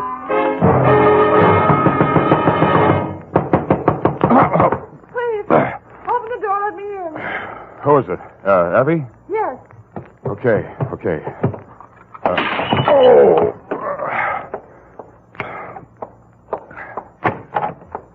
What? Please, don't be angry. May I come in for a minute? You're in. Oh, thank you. I know this seems peculiar, a perfect stranger. I saw you in the window. That makes us even. I have the apartment across the alley. Yeah, I know. And you saw him strike me. No. Well, you must have heard. I heard a lot of stuff breaking. Well, my ship models, he threw them all over the room, broke them to bits. They weren't especially valuable, and besides, they were presents from him, too. Now I get it. Now, you came here to tell me all about your collection of ship models. I think that's real neighborly of you, Miss... Doreen Dubar. Yeah, well, it was nice meeting you. Drop in again sometime, and I'll show you my collection of trout flies. Please, don't send me away. I'm deathly afraid of him. His name's Dan McCrae. He's a merchant seaman. His boat just got in today, and... Yeah, but why me? Well, I've seen you in the window so many times, I somehow felt I knew you. That's foolish, I suppose. I don't even know your name. Look, sweetheart, if you think you're going to rope me in as a witness to that lover's quarrel... Oh, please, no. It's more than that. Believe me. I can't tell you everything, but... Why tell me anything? Okay, I'm sorry. Pardon me for living. I know it's wrong of me to want to stay alive. I don't want to be hard-hearted about it, but if you're really afraid of the guy, you ought to go to the cops. But you don't understand it. Doreen, are you in there? Dan Badger, no doubt, from the game of the same name. Open this door! Look, chum, before you say anything, let me put you straight. You picked the wrong sucker. So you're the guy, huh? The old lady said you was good-looking in a cheap sort of way. Well, I think I'll fix that part of it right now. Hey, wait a minute. Oh, so you're going to make it easy for me, huh? Okay. No! What have you done to him? He'll be all right. Loosen his tie. I'll go get some water. All right.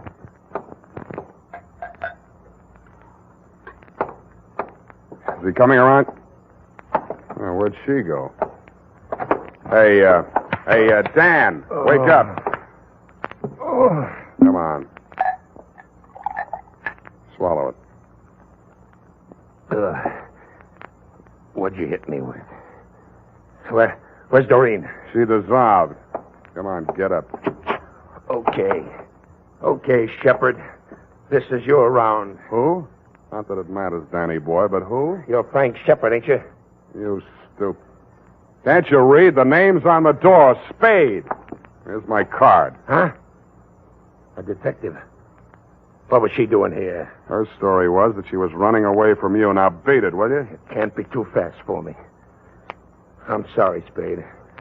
I've been at sea too long, I guess. The old lady over there told me Doreen was seeing the sky every night. Channel fever or something. I blew my top. Yeah. No hard feeling, Spade? Ah, forget it. But when you do catch up with that guy, Shepard, watch your left. You telegraph it.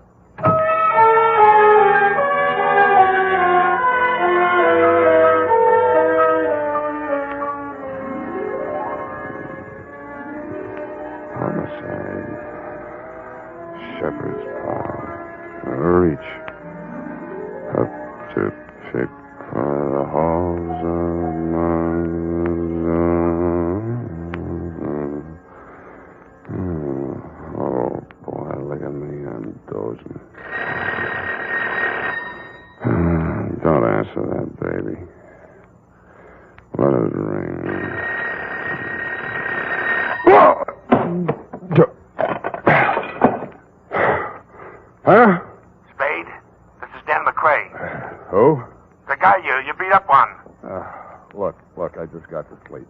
back tomorrow. Better yet, don't call. Listen, you gotta listen to me. I found Shepard. Not much of a fighter. I marked him up a little anyhow, just to scare him. Go on back to the bar. Have one for me. Listen, I'm okay now. I sobered up like a shot. I only came back here to phone. Makes sense, will you? When I got back to the ship, he was there in my cabin. What? He's dead. Who? Shepard? Yeah, he's dead. Hit him too hard? I don't think so, but I've got to know. You're a detective. Now, look, I haven't got much money, but... Then start earning some. This is going to cost you.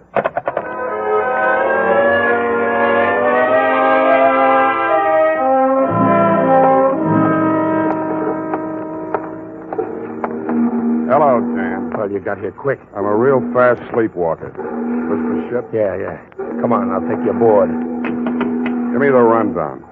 Shepard took your girl while you were away at sea. You slapped her around a little, broke her toy boats, and generally behaved like a bad boy.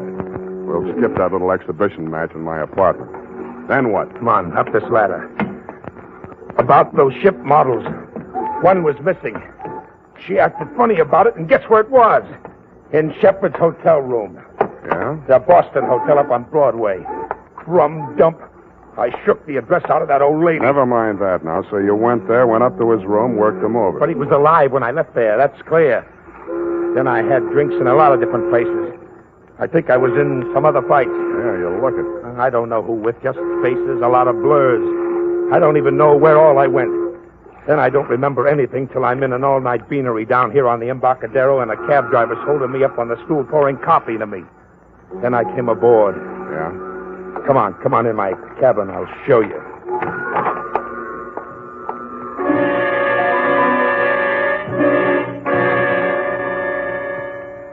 There were a few bruises and ring marks on the face, but they'd been cleaned up and smeared with methiolate.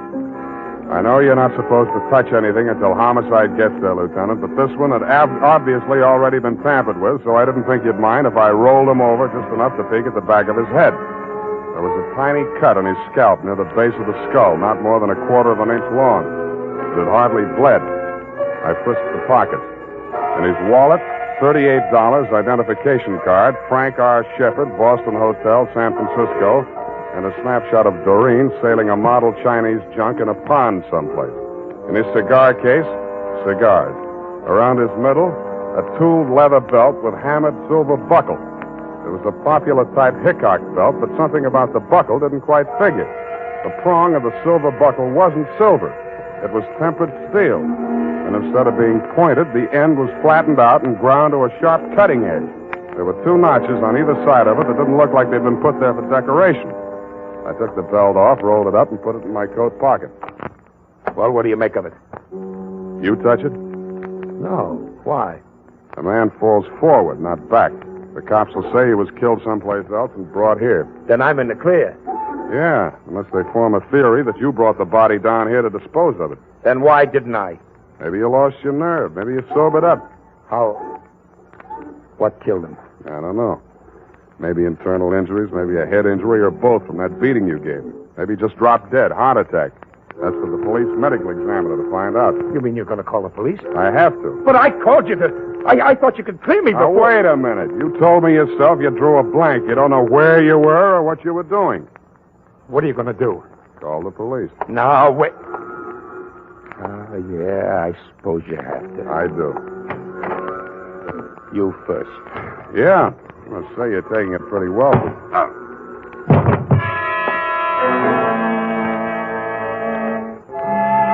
I had a small dream. Abstractions, you know, cubes and circles. Nothing worth describing. But after I'd given homicide the rumble and crawled home to my own trundle, I did better. I dreamed I was Wild Bill Hickok, the belt tycoon. I was working on a promotion scheme for a new combination belt buckle, toothpick, and murder weapon. Sam Spade, Sleepyhead.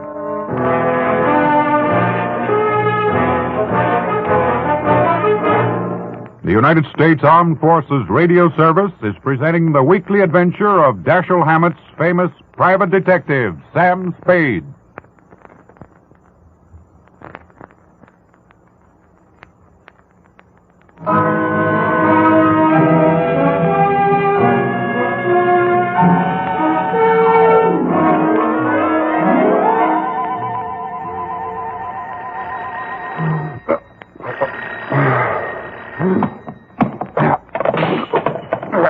Nuts. Sam? Unique garage, Harry speaking. Yeah, this is Dundee, Sam. Okay, Lieutenant, you got me. What time is it? It's, wait a minute. 10 after 3.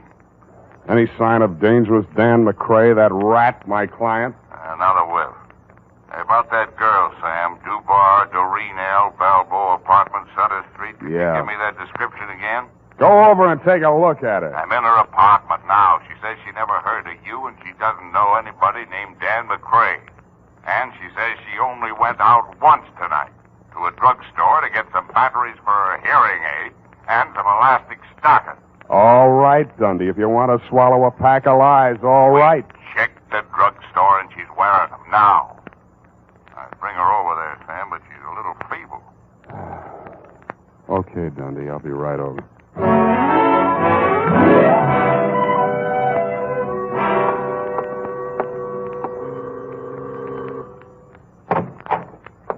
Hello, Dundee. Come in, Sam.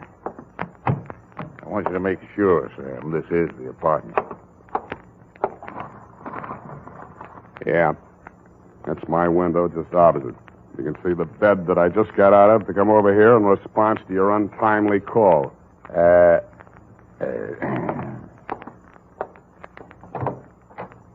Will you come in here, Miss Dubar?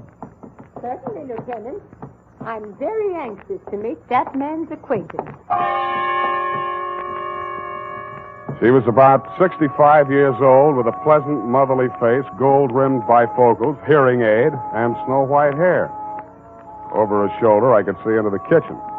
Sitting at a table facing away from me was an old man. In front of him on the bench were 3 ship models in various stages of disrepair. Broken masts, rudders, and with a mallet and a tiny chisel, he was shaping a piece of wood. I guessed that it was a broken spar from one of the hulls. Well, Sam, still say this is the same apartment? Yeah. Same apartment, different people. But you must be mistaken, young man. My brother and I have lived in this same apartment for nearly 20 years. She's lying, Dundee. Have you checked the janitor, the building manager, anybody? Janitor says she's been living here since he took the job in 41. We're trying to locate the building manager now. According to your story, Sam, the girl and McCrae had a big row in here, busted up a lot of furniture stuff. I don't see any sign of it. They could have cleaned it up. It doesn't make sense, Sam. Okay, I dreamed the whole thing, but those ship models, I didn't dream them. McCrae mentioned them, the girl mentioned them. Busted ship models. There they are on the table in the kitchen. Snake, good enough. What seems to be the trouble now, Dory? You're surprised this young man so excited about my models. I declare, then, I can't make head or tail of it. Something about a girl with the same name as mine, and a young man, I forget his name, who seems to have killed somebody named Shepard, I believe it was. Oh, you're what was it about the ship models, young man? Dory, could it be the girl who brought these over to me to repair? What was her name? It's just on the tip of my tongue. Who did she say sent her then? Wasn't that Shepard? There, no. With all due respect to your age, nuts. I'm getting out of here, Dundee, while I can still remember my own name. I gotta get some sleep.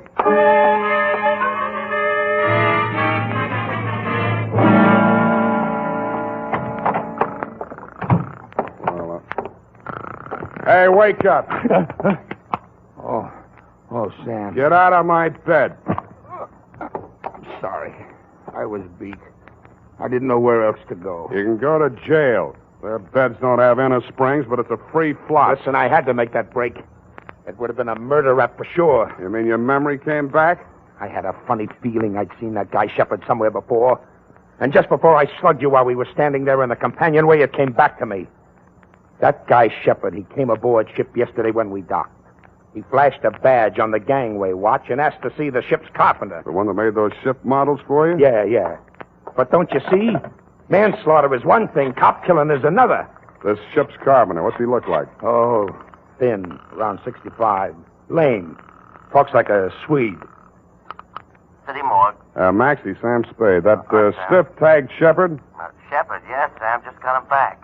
I think it's all there. Those autopsy boys. Careless. What killed him, Maxie?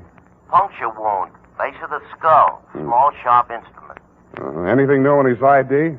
Well, Shepard seems to be a phony handle, Sam, but it'll have to do till Rita comes along. Sergeant Polehouse let it drop that the boys at his hotel thought he was a detective. Uh-huh. The funny thing about Sheppy boys, Sam, no belt, no suspenders, very loose trousers. How'd he keep them up? By the time I got to him, it didn't matter. I figured he wore a belt, and somebody swiped it off him. That's an interesting theory, Maxie. I'll see what I can do with it.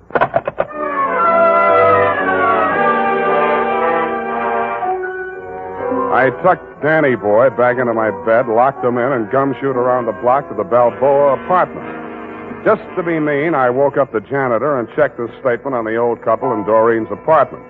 He worked 3 buildings, was sure of the old woman, but backed down a little on the man, which is what I expected. Was sure of the floor, but not of the apartment number. Didn't know any tenants by name, which goes to show, Lieutenant, what police statements are sometimes worth. I thanked him, stole his passkey, and went upstairs. I didn't expect to find anybody home in Doreen's apartment. I was half right. Sven, the old carpenter, was sitting in a chair, staring straight ahead of him. He looked as though he were in a daze. I walked over to him. Even close up, he didn't look dead. But he was. Body still warm, no visible wounds. But he was wearing a tooled leather belt with a hammered silver buckle. The prong of the buckle was tempered steel and had the same peculiar shape as the one in my pocket, the one I had taken off of Shepard's body.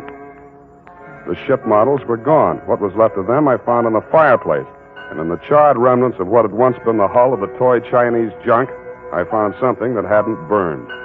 It was a small metal cylinder with 2 pins projecting from it on either side, about the middle of it. It looked like a miniature lock mechanism, which it was exactly. The key, you guessed it, was the prong of that belt buckle. The cylinder was empty, except for a few white grains that looked like sugar. I tasted them. It was not sugar, but in the dope traffic, they sometimes call it that. About then, I heard footsteps outside in the hall. I ducked into the closet, leaving the door cracked enough to see out. Stand over there, Doreen. Don't try anything. I won't shoot you unless I'm forced to. No, you didn't shoot Frank Shepard, did you? Don't ever mention that name again. All right. Well, Sven, don't just sit there staring. We've just time to catch the boat. Then, answer me. I don't think he can answer you, Mrs. Brownrigg. Oh, what are you talking about? Sven! Sven! He's dead. He's dead! Oh, careful, she's got a gun. Hand it over. Hand it over, Grandma. You won't need it anymore. You killed him! Yes, I'm a desperate character. Hand it over. Come and get it. It should be easy for you. Such a strong young man, and I'm such a weak old woman. Now, look, you don't have your glasses on, and this 45 is too heavy for an elderly type criminal. Now, sit down and keep quiet. Oh, Sam, I thought you'd forgotten all about me. I've been trying to all night. Where were you? They locked me in a closet in her apartment. Next door? They were going to take me with them, get rid of me on the boat. After what they did to Frank, they had to get out fast. Shepard. Who was Shepard, anyway? I can't tell you that. He was a federal narcotics agent, wasn't he? How did you know? You just told me. Now, tell me the rest of it. Well, honestly, I didn't know anything about it till about a month ago. I was dusting the ship models and knocked one off the shelf. It broke, and something spilled out of it. Mrs. Brownrigg was here when it happened. She rushed for it and ran out of the room with it. She said she'd take it and get it repaired for me. And then this girlfriend of mine came by while I was sweeping the white powder up. She's a nurse. She tasted it, told me it was dope.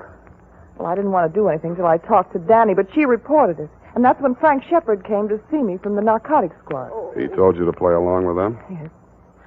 They arrested the man Mrs. Brownrigg was selling it to, and Shepard told her he was taking the man's place so he could spy and get evidence, you see. She believed him because of the belt. This the belt? Yes.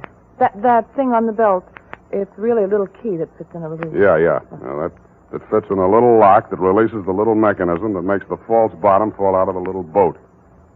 When did she find out that Shepard was a narcotics agent? I didn't. I saw them together so much that I began to think they might double-cross me. Then I thought about that sailor, Dan, that roughneck boyfriend of hers. So I went to Dan and told him I thought his girl had taken up with Shepard while he was away at sea. And I had to let Dan think the worst because I was sworn to secrecy. But Dan's so violent and jealous, he said he'd kill Shepard, so I came to you. Yeah. You were a witness that Dan hit me, and I thought we might have him arrested so nobody else would get hurt. But, I guess you were too sleepy to care. What? Sorry. I must have dropped off. To sleep.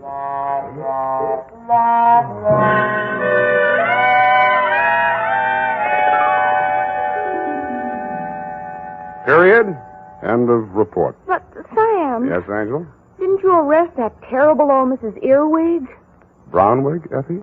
Wasn't it Brownwig, Sam? One of her aliases, no doubt. In reply to your previous question, yes.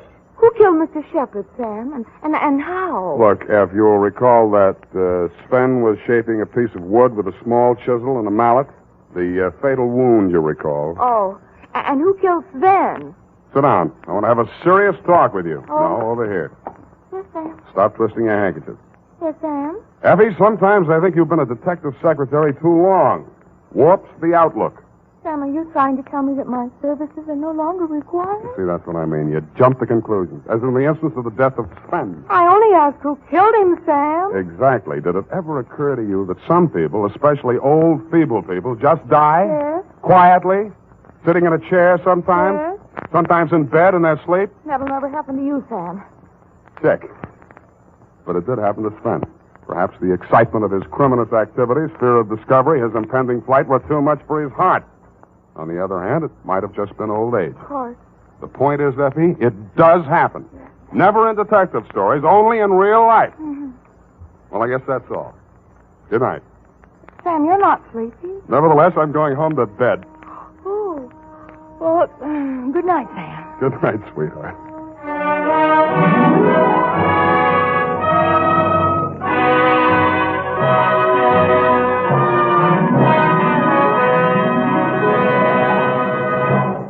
The Adventures of Sam Spade, Detective. Brought to you by Wild Root Cream Oil Hair Tonic, the non-alcoholic hair tonic that contains lanolin. Wild Root Cream Oil. Again and again, the choice of men who put good grooming first. Sam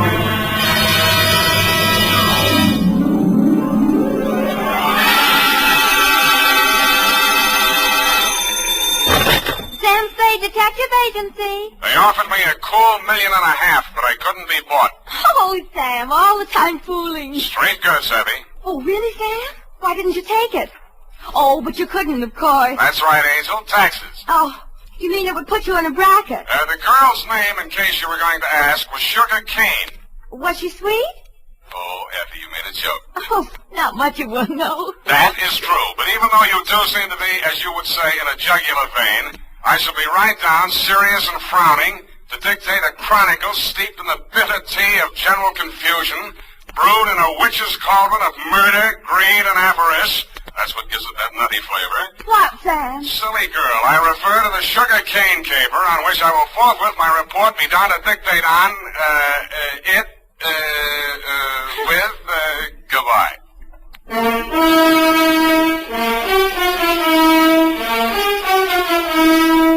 Dashiell Hammett, America's leading detective fiction writer and creator of Sam Spade, the hard-boiled private eye, and William Spear, radio's outstanding producer-director of mystery and crime drama, join their talents to make your hair stand on end with the Adventures of Sam Spade. Presented by the makers of Wild Root Cream Oil for the hair.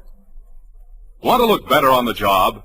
Get Wild Root Cream Oil. Want to look better to that gal of yours? Get Wild Root Cream Oil. Wild Root Cream Oil Hair Tonic improves your entire appearance by grooming your hair neatly and naturally, relieving dryness, removing loose dandruff. If your family hasn't yet enjoyed the benefits of America's leading hair tonic, here's what to do about it. Ask at your drug or toilet goods counter for the new 25-cent get-acquainted bottle of Wild Root Cream Oil Hair Tonic. Again and again, the choice of men and women and children, too. And now, with Howard Duff starring as Spade, Wild Root brings to the air the greatest private detective of them all in the Adventures of Sam Spade.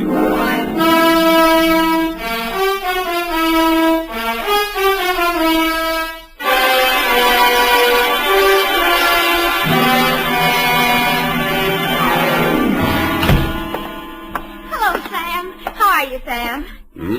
You were so lugubrious over the phone. Sometimes you're so bucolic, but tonight... What am I? When? Lugubrious tonight. Just bubbling over. Do you possibly mean I'm being lush with my verbiage? There, you see?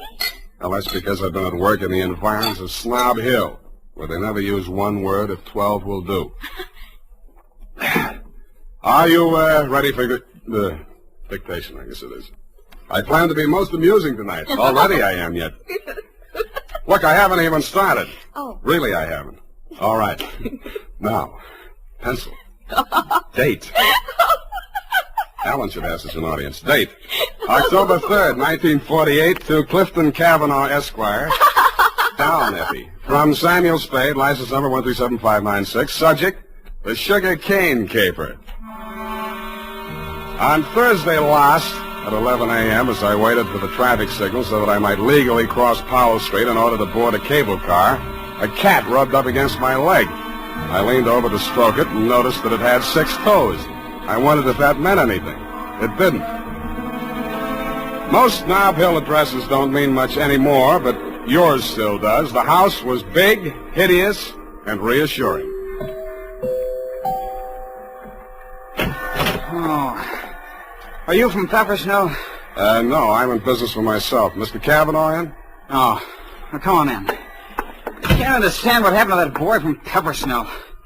Oh, pardon me if I seem a little hungover. Gladly, but can you ever forgive yourself? I like you. You got a sense of humor. You'll need it. You trying to tell me you don't approve of Mr. Cavanaugh? That perfume pothead. What did he do to you? He married my mother. Oh. Stepfather? Yeah. I'm Fred Blair. Spade's my name. Where do I find him? Detective? Check. I'll give you a clue. Look behind you. I did. I turned and found myself looking straight into your handsome face.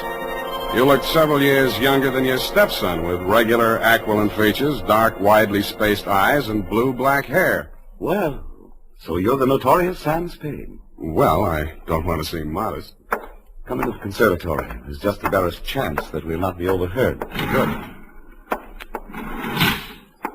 There. Sit down. What's your problem, Mr. Cavanaugh? Problem indeed. Problems, plural. Starting with that junior-grade lush that collared you at the door. He's very fond of you, too. Well, you can't imagine what a trial that boy's been to me. Both the children. For some reason, neither Fred nor his sister Eunice ever quite accepted me as their father. You don't say. I suppose my youth counted against me. I think they misinterpreted my motives. When any man marries a wealthy widow twice his age... Yeah, why did you send for me, Mr. Cavanaugh? Well, it all started several months back, before my wife, their mother, where was I? Oh, died. The scandal quite literally killed her. You're sure that's what did the trick? Fred, who, among other talents, was a positive genius for knowing the wrong sort of people, struck up an acquaintance with a hoodlum named Johnny Verona. Nice, clean-cut gangster type, runs a joint on Pacific Street. Precisely. With the positively hysterical name of the Subtropico. Mm-hmm. Well, there was a sordid brawl of some sort. A man shot. Obviously, this Johnny Verona shot him. Fred had to give testimony before the grand jury. It was all we could do to keep it out of the paper. But you did. No, and old Eleanor, my wife, that is, dropped dead when the butler brought in the Chronicle. But the worst was yet to come, Sam. Well, don't keep me hanging, Cliff. Well, Fred continued to frequent this bistro, this dive of Verona's. I understand. I believe the bait is a toothsome little teaser with the unlikely name of Sugar Kane. She likes Fred. No woman in her right mind would look twice at that idiot, even if he were twice as rich and only half a sovereign. Where was I? Oh, yes, this Verona person came here several times on the pretext of pouring Fred through the front door, and thereby met my stepdaughter, Eunice. Well, that's a very interesting story, Mr. Cavanaugh. Now, maybe you'll tell me what you want a detective for. Because my stepdaughter has brazenly informed me that she intends to marry this gangster. I want you to help me prevent that marriage. I don't see. Don't see what? I don't see how I can. Well, perhaps I didn't make myself clear. When Verona was arrested for that shooting in his club, Fred didn't tell the grand jury all he knew. Now, if you could prove that Verona is guilty, then we'd be rid of him for good. Is it Verona you want to get rid of or your stepson? Good Lord, you don't think Fred did it? Do you? Why, no, of course not. Okay, supposing Verona did it, then Fred goes up in a perjury rap, maybe accessory. Oh. Well, I have no overwhelming desire to injure Fred. Look, why don't you tell me what you have an overwhelming desire for? Well, under the terms of her mother's will, Eunice will inherit $3 million as soon as she marries. When? When what? When do I meet her? Be serious, man. Now, I will pay Verona $50,000 in cash if he'll stay away from her. Would you take $50,000 as the payoff in a $3 million caper? In this instance, yes. Eunice is not very well, and you may quote me on that. Book, chapter, and verse. To Johnny Verona? To Johnny Verona. Okay. Water's mighty cold this time of the year at the bottom of the bay, but if you don't care, I don't. Thank you. Let me know how it comes out. Don't give it a second thought. You'll know. Don't get up, Mr. Cavanaugh. I know the way out. Hey, Spade, wake up. Well, you look a little better. Listen, there's something you ought to know. He was my sister's boyfriend before he married my mother. He did it out of revenge because Eunice threw him over. He still wants to marry her. Any particular reason? Oh, my mother put that crazy marriage clause in her will. He's been systematically getting rid of every man who's been interested in her. Bought him off, threatened him off, any way he could. Why? He thinks Eunice will eventually marry him to get her inheritance. But she won't. She'll kill him first, and if she doesn't, I'll do it for her. Fred. Oh yeah? Fred, what on earth are you saying? Who is this man? Well, he's the detective. Sam Spade. You're Eunice Blair? Yes, I want to talk to you. Fred, go and... Yeah. See you later, Spade. I know why my stepfather hired you, Mr. Spade. If you need the money, go ahead. But this time it won't work. You look as if you'd like to be a nice girl. How did you happen to settle for a cheap grifter like Johnny Verona? Because we understand each other, and he can't be scared off. Any message I can take him from you? Tell Johnny I'll meet him at the usual place. And tell him I still like my coffee black. No sugar.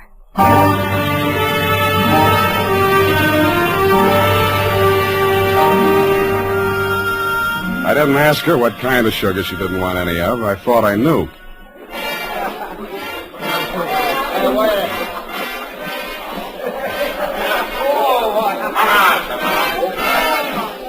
The only thing wrong with Sugar Kane's dance was her dancing, but the customers didn't seem to mind, and I didn't either. It was a pleasure to size her up carefully, as I would have felt obliged to do anyway in my professional capacity. She was a black-haired number with aquiline features and widely spaced dark eyes. It was a beautiful combination, and I wondered where I'd seen it before quite recently. I decided to find out.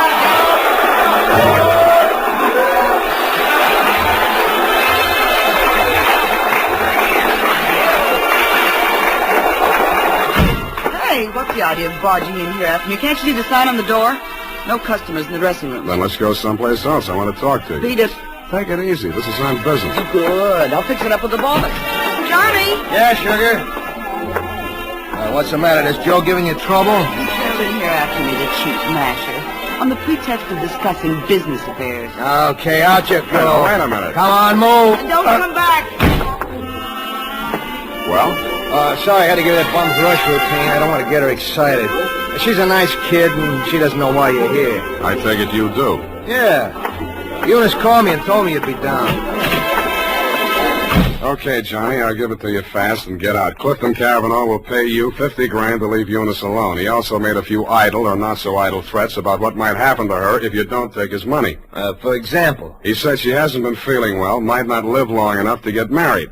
I don't have to tell you what I think about that kind of talk, and I wouldn't be peddling it if my office rent wasn't due. That's why when you started giving me that bum's rush, I made only, shall we say, a token resistance? Yeah. Now, about me marrying Eunice, you can tell Clifton to stop worrying. Hmm? Yeah, Eunice and I got married 3 weeks ago. You what? Married. You want to see the papers? Why the secrecy? I don't want her to get hurt. You're scared of Clifton? Nah. Sugar. She's got a very low boiling point. She's pardon me. Yeah. Yeah, Nick. What is? Go ahead. Yeah, I heard you. No, don't touch anything. Don't let anybody in. I'll be right over. Bad news? Yeah, Eunice. She's dead. How? One of my boys found her in my apartment. She was supposed to wait for me there. How did it happen? He's not sure. You think she took poison? I had to give Johnny Verona one thing.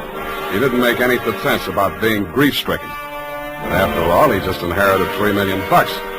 Sugar Kane took it standing up, too, but she just lost a rival and got her man back $3 million richer. I wasn't with you when you got the news, Mr. Cavanaugh. But the one I really wondered about was Eunice's brother, Fred. What brought that on was something I picked up in Johnny Verona's apartment where we found Eunice's body sprawled out over a tray of coffee things. It was a medicine bottle with a doctor's prescription number on the label. The name of the druggist that had put it up was Pfefferschnell. I remembered what Fred had said to me when he admitted me to your house that afternoon. Quote, "Are you the man from Pfefferschnell's?" I wondered if I'd answered yes, would Eunice still be alive?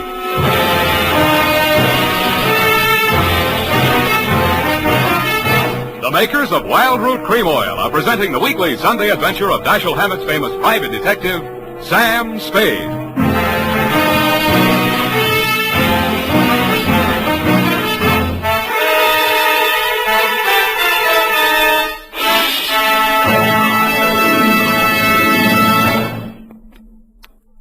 Now, here's important news on good grooming.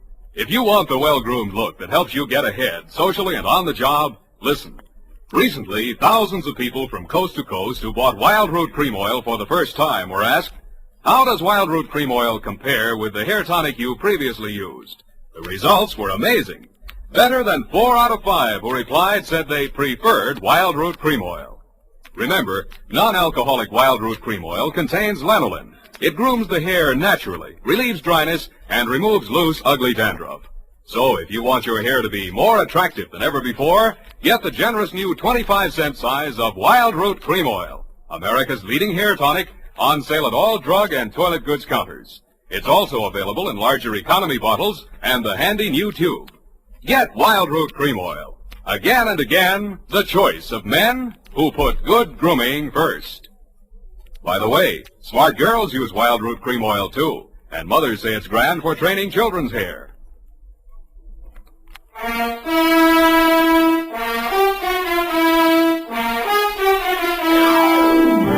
And now, back to the Sugar Cane Caper. Tonight's adventure with Sam Spade.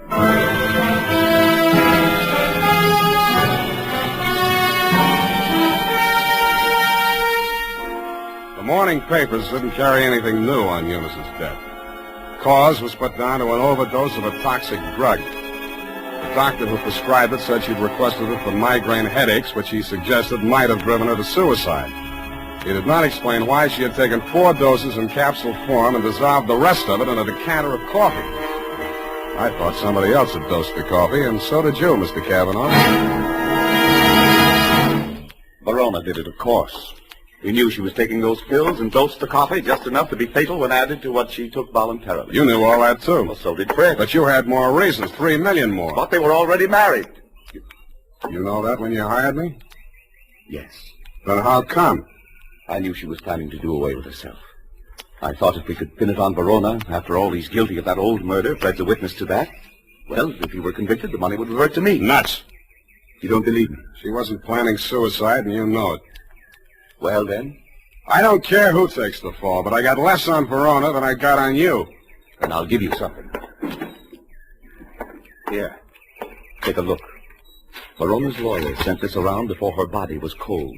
A claim for $3 million, notarized yesterday while Eunice was still alive. Well, Mr. Spade? Pardon me while I drop dead. You did and waited hopefully, but I managed to stay on my feet. I even managed to make it down the hall to the bar where I found your stepson ambushed behind a row of empty bottles. Fine detective you turn out to be. I warned you. Stand up like a man. It's all right. I'll take on both of you. Come on, sober up. Makes sense. Where's my drink? Who took my glass? Here it is. Give me it. Sure. You spill it. Ooh, ice on my shirt. Listen to me. This is very important. Important? You were expecting a delivery from a drugstore when I arrived there yesterday morning. Who ordered it? She did. Eunice, she told me to watch for it and bring it to her. Did you do that? No, she wasn't here. What did you do with that bottle of medicine? I'm sleepy. I gotta get some rest. Wake up! No! I said wake up! Leave me alone! Now, listen. You took that bottle with you when you went out. Where did you take it? I tell you when you let me go to sleep. You took that bottle with you, didn't you? You're guessing. I know you're third degree. You went to Verona's apartment, didn't you? Two gentlemen of Verona. Willie Shakespeare. You doped that coffee, didn't you, with the poison that killed your sister? I didn't mean it for her. I didn't know she was going there. Go on talking. I want a lawyer. I know my rights. Listen, I'm not a cop. I'm not taking a statement. You're too drunk for it to hold anyway, so you can tell me. Okay. Here's how it happened. She took her 4 pills and went to bed. Yeah? I sneaked a bottle out of the medicine chest and I went over to his place. His boy Nick was there making coffee for the boss, he said, when he got home. I hung around talking for a while and I stripped some of the stuff in the percolator while he was getting out the cups. And that's all. Why did you want to kill Johnny Verona? So Eunice wouldn't have to marry him. What do you mean, have to? She was doing it for me, so he'd keep quiet. About that brawl in the club, that old killing they tried to nail Johnny for? Yeah, that's it. The gun that did it. He got rid of it before the cops arrived. That was my gun. Fred, straighten up. Look. Yeah. Johnny dictated the story you told the grand jury. How do I know he didn't dictate the one you're telling me now? Who are you covering for? I didn't say anything. I didn't tell you anything. Get out of here! What's the matter with you? Get out the window! The revolver barrel that crashed through the darkened window pane behind the bar spoke twice. I answered it. I looked out into the darkness, making myself a good enough target to draw some fire. I fired back at the flashes. I was depending more on luck than aim, and luck was what I wasn't having much of. I went back to the place where Fred had fallen. The shots that had dropped him were luckier. He'd been dead before he hit the floor. What is it? What's happened here? See for yourself. Who? Shot through the window, couldn't see anything but the gun muzzle. Looked like a .45. Johnny Verona, he packs a .45. Who told you that? It came out of that investigation. One of the reasons they couldn't indict for that old shooting. There are a lot of reasons they couldn't get that indictment. What are you driving at? Neither one of the leading suspects was guilty. I don't follow you. Sugar Kane did that job. Well, that's wild. What if I told you Fred made a statement to that effect before he was shot? You're lying. He confessed. Did I tell you that? Well, he must have. He always talked about it when he was drunk. All right, I was bluffing. Why? Just a crazy hunch. I thought there might be something between you and Sugar. Now I'm sure there isn't. Of course not. Should have spotted it before. You're too much the same type. Even look alike. I can't make you out. Well, don't try. It's not worth it. You better call homicide about Fred here. Tell Lieutenant Bendy if he wants my statement, I'll be at my apartment.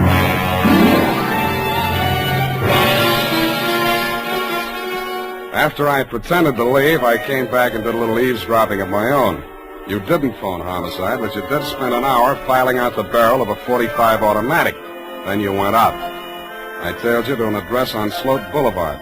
A short time after you went in, Sugar Kane came out alone. I followed her to, you know the answer, my apartment. I went in the back way via the fire escape and arrived in time to answer her buzz.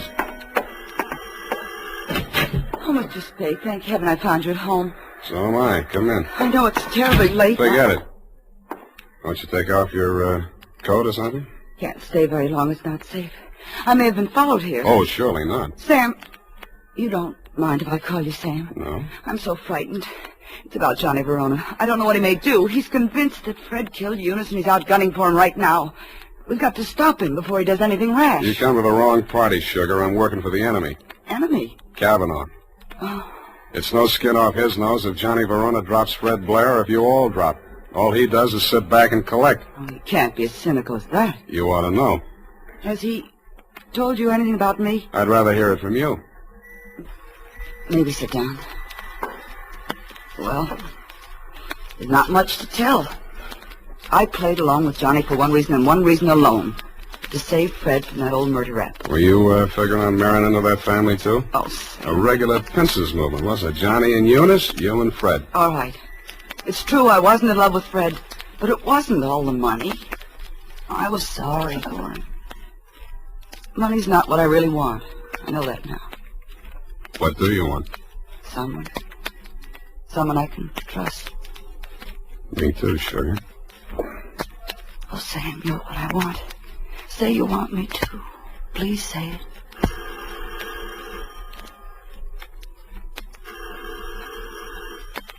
Don't answer it, Sam. Why not? Johnny may have followed me here. He's insanely jealous.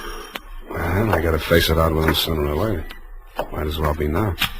Sam, be careful. Stand out of the way, sugar. No, Sam. No, please. Don't reach, Johnny. I'm not gunning for you, Spade.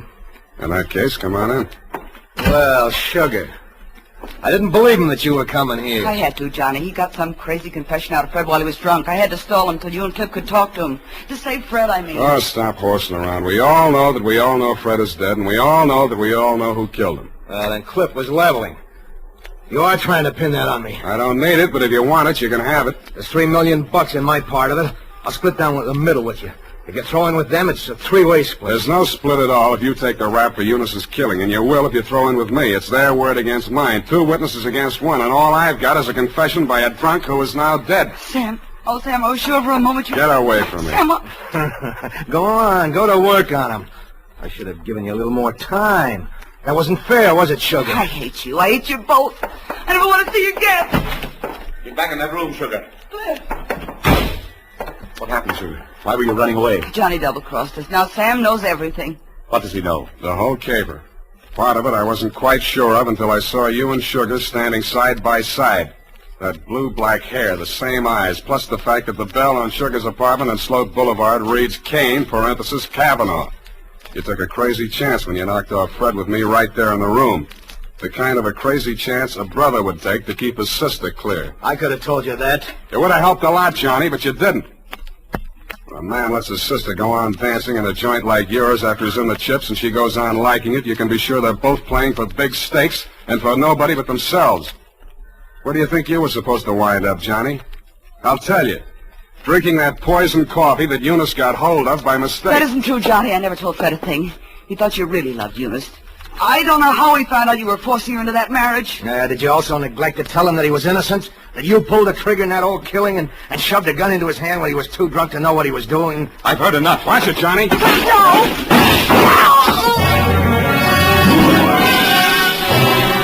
I winged you a split second before you fired. Your aim went wild. All I saw at first was that it missed Johnny. Then I saw him move forward in her direction. She was leaning against the wall, a puzzled expression on her face, her hand plucking nervously at a spot of red that was spreading against the white of her dress. He caught her as she pitched forward and carried her over to a couch. She didn't speak again. You and Johnny knelt beside her until the cops arrived. If you were aware of each other's presence, neither of you showed it. Period. End of report. That was a sad ending, Sam. Yes, it is. I'm sorry it ended so sadly. Well, it was bound to, one way or the other. There wasn't anybody in the whole gallery that thought about anybody but himself. Except poor Fred, I guess, and his only friends arrived in bottles and left in the ash can. All those millions and millions. We'll get the money now, Sam. I'm glad you asked that. It leaves me cold. Go tight that up while I knit myself a sweater. And now, listen to this. It's the smart mother who sees to it that Wild Root Cream Oil is always kept handy around the house. For she knows that Wild Root Cream Oil grooms her family's hair neatly and naturally, relieves dryness, removes loose dandruff. Get acquainted by asking for the new 25-cent bottle. Also, ask your barber for a professional application of Wild Root Cream Oil Hair Tonic. Again and again, the choice of men and women and children, too.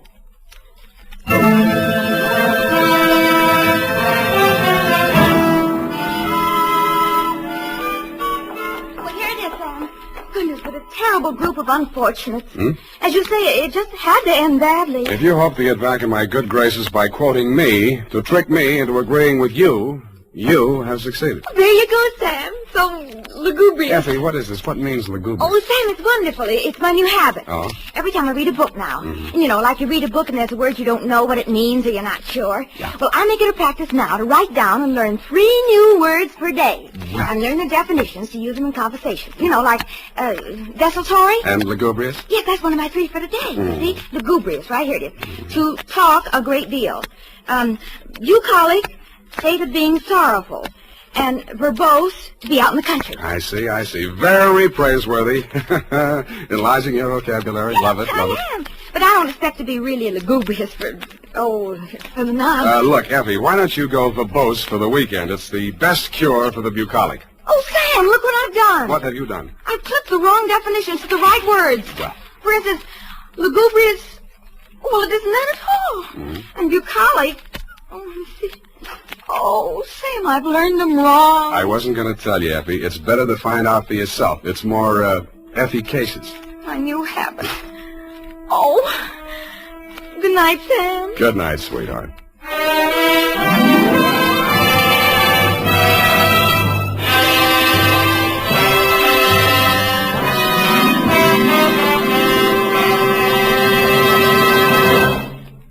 The Adventures of Sam Spade, Detective.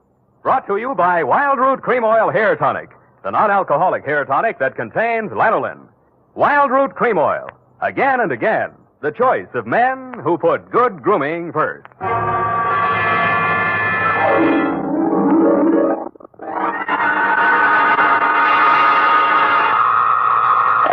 Sam Spade Detective Agency. This is Sam, Blackleg Spade, the third most dangerous gambler on the Barbary Coast. Oh, Sam, not horses again. Horses, women, and the gaming tables, Effie, the diversions of the elite. Well, divert yourself with this, Sam. The phone company has sent a pink notice. Pay it no mind, sweetheart. We are healed. We have hit the cashier's cage, annexed the pot, broken the bank, and we're standing on velvet. Sam, are you sober? Definitely velvet. Warm, too. Sam, from where are you calling from? You're wrong, Effie. It's a drugstore. Stay where you are. I'll be right down to deal out my report on the hot 100 grand caper.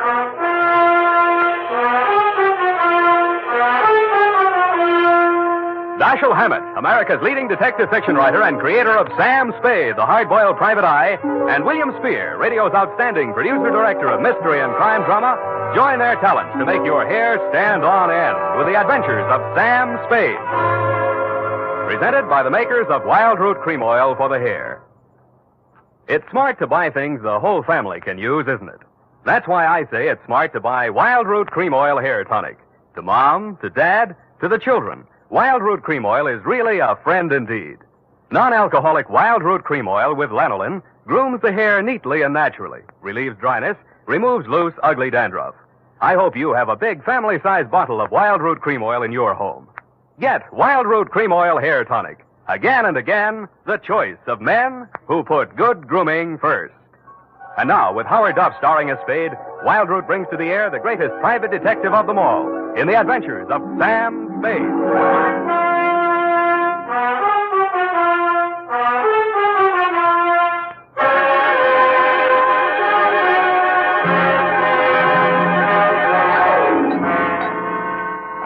Date, September 19, 1948, to robbery detail, San Francisco Police, attention Sergeant Walsh. From Samuel Spade, license number 137596. Dear Joe, here's the rundown on that hot 100 grand. It started pleasantly enough when my secretary, Miss Effie Perrine, cute little mouse, eased into my private office, closed the door behind her, and leaned back against it with that air of pained resignation, which generally means there's a customer outside that she doesn't approve of, but that I'll see her anyway. It's up to you, Sam. She's very well dressed, and I imagine she can afford you. How do you deduce that? Well, she dropped her purse. I didn't get time to count it all, but there was a $100 bill on top. Well, sure, in, Effie. Sam. Go ahead, say it. Oh, I don't know, Sam. Sometimes, well, there's just money. No, that's one of the reasons I hire you. What's the matter with her? Nothing. That's just it, Sam. She's very good-looking, cultivated, and very kind and considerate. And she seems sincerely troubled. You mean her act is a little too good? I felt that too, Sam. Thanks, Angel. I'll keep that in mind. Tell her to come in. All right, Sam. Mr. Spade will see you, Mrs. Silcoin. Thank you. Thank you for seeing me, Mr. Spade. My pleasure.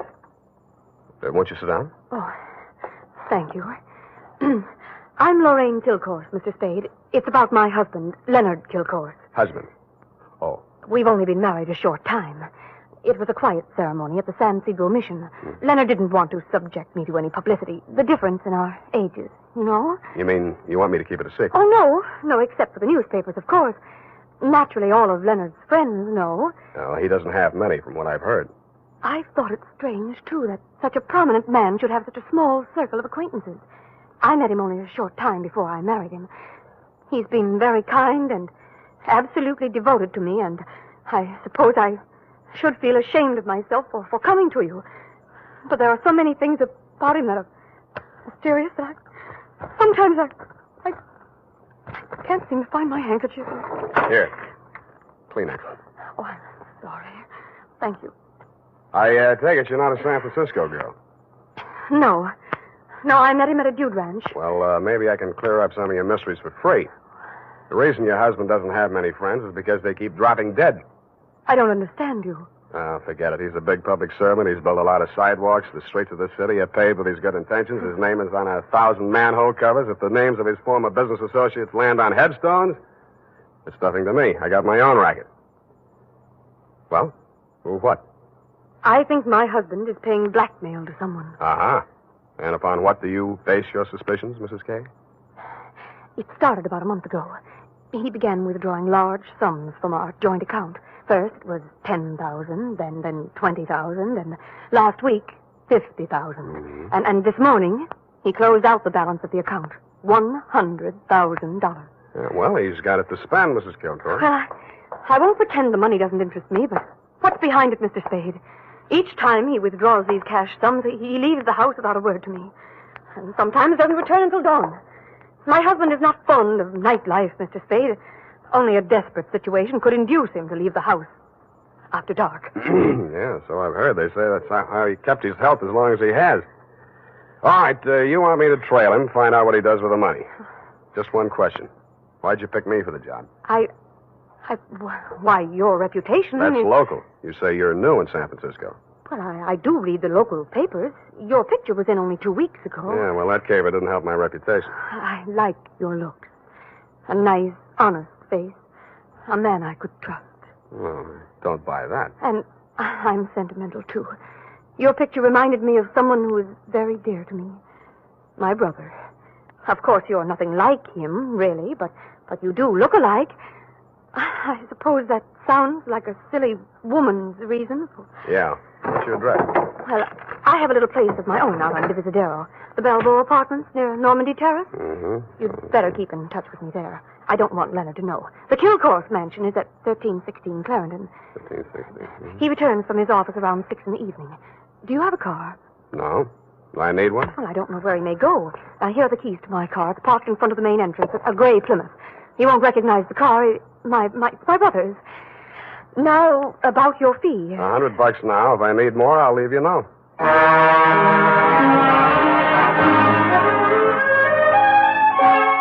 I had an uneasy feeling I would need more.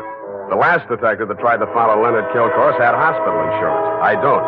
But I'm a gambler at heart, so I parked Lorraine's Plymouth across the street from the Kilcourse mansion and waited.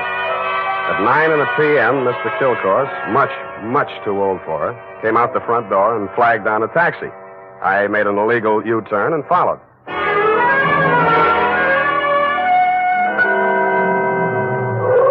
The trail ended across the Golden Gate Bridge in Marin County. It was a country club-type building on top of a hill overlooking the bay. It did business under the name of Ernie Nogales' Racket Club. The racket had nothing to do with tennis. It came from two sources. The moans and groans of the customers losing money at the roulette wheels and crap tables, and the glad hand the management threw at my quarry as I followed him in. Well, Mr. Kilcourse, surprised to see you. Since when you go out after dark? Well, I thought a little nightlife might agree with me, Nogales. Oh, that sounds like you, Mr. Kilcourse. I didn't know you better. I think you was afraid to go out night. Well, now, I was thinking of buying this place to retire to. Oh. But I figured it'd be cheaper to win it at your roulette table. What's your limit here? 10,000, but for you, wide open, the sky. $100 grand for a starter? Well, any time they catch you with hot money, Mr. Kilcourse. Come over to the cashier. I sell you the chips myself. I didn't have to bother making myself inconspicuous. Everybody in the joint stopped playing to watch Kilcourse while he shoved his $100 grand roll through the cashier's window and scooped up 4 stacks of $1,000 chips. Make your bets, please. All right, you. Spin that wheel. Huh? How much you got there? $25 grand. Any objections? Is that okay, Mr. Nogales? Spin it, Joe. I'm covering through the table personally. Okay, sir. Around and round the little ball goes. 15 paid, 15 and the red. Maybe next time, Mr. Kilgore. Why don't you double up, play the red and the black? It's safer. I'll stay with the numbers. 50,000 on 15. There. Spin it. It's okay, Joe. I'm still covering. Well, it's your money, Mr. Nogales.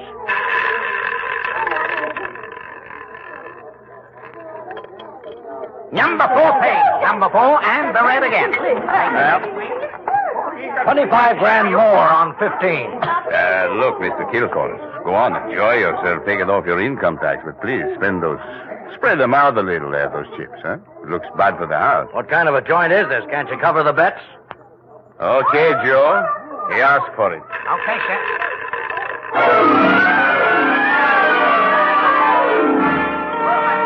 I didn't wait to see where the little ball went on the last spin of the wheel.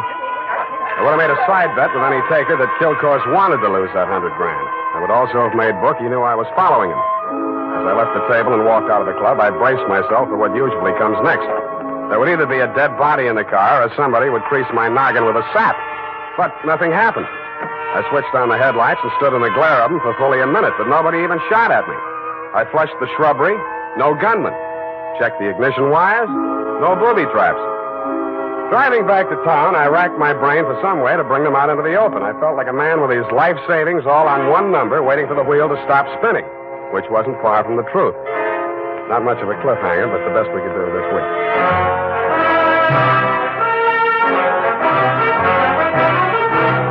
The makers of Wild Root Cream Oil are presenting the weekly Sunday adventure of Dashiell Hammett's famous private detective, Sam Spade.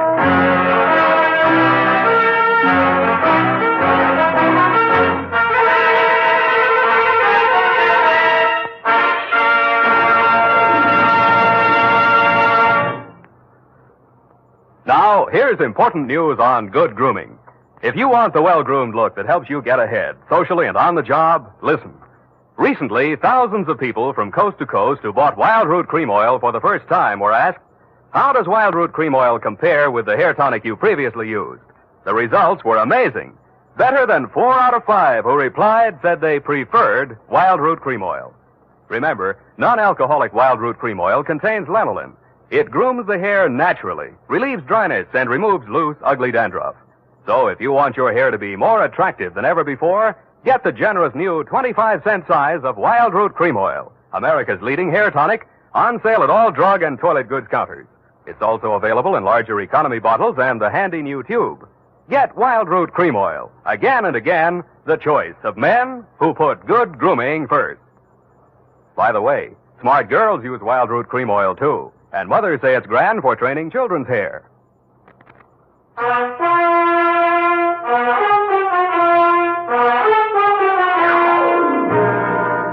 And now, back to the hot 100 grand caper. Tonight's adventure with Sam Spade.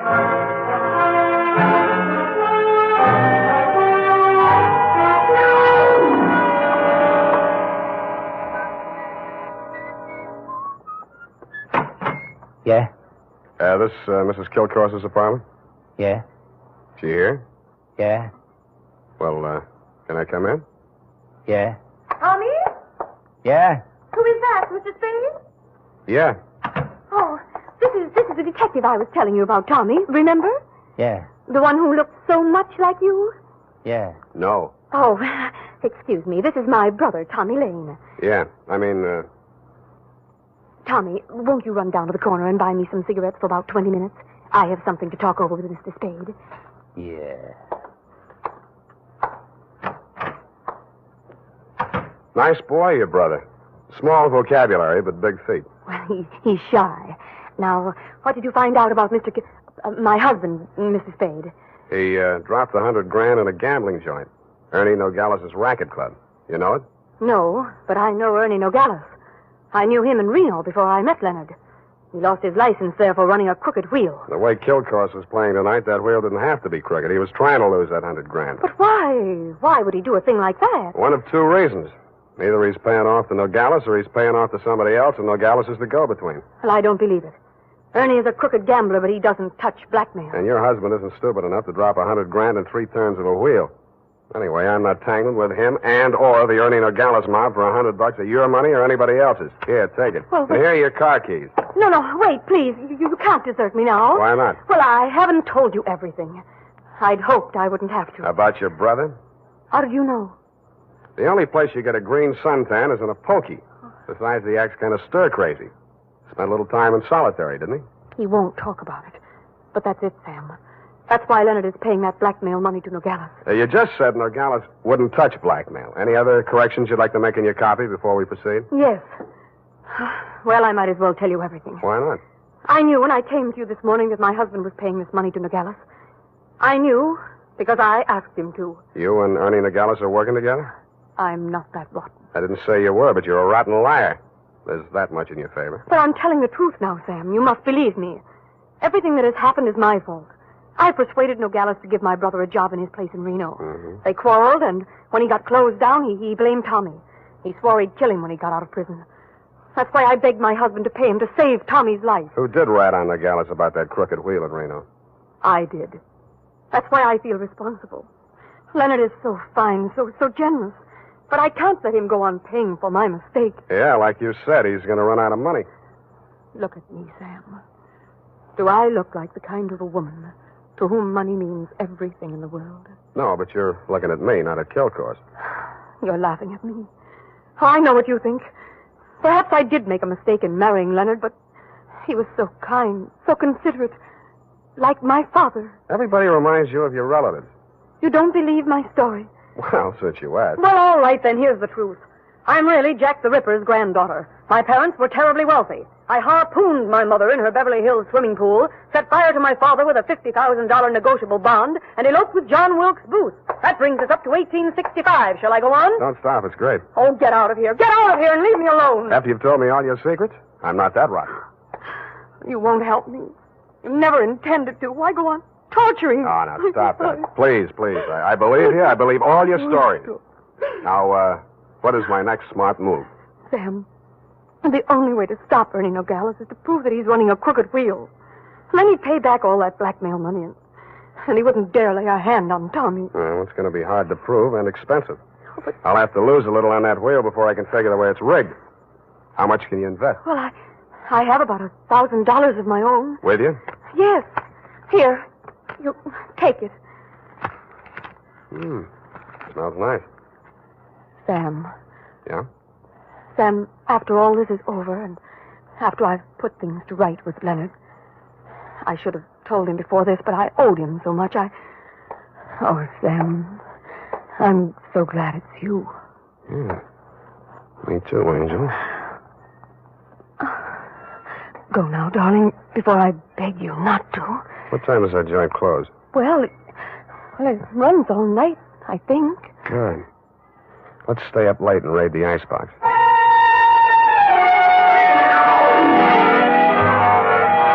Around 2 a.m., when I low-geared the Plymouth up the long, steep driveway to Ernie Nogales' racket club, backed into the parking space nearest the road with the car headed downhill for a quick getaway just in case, and I went in.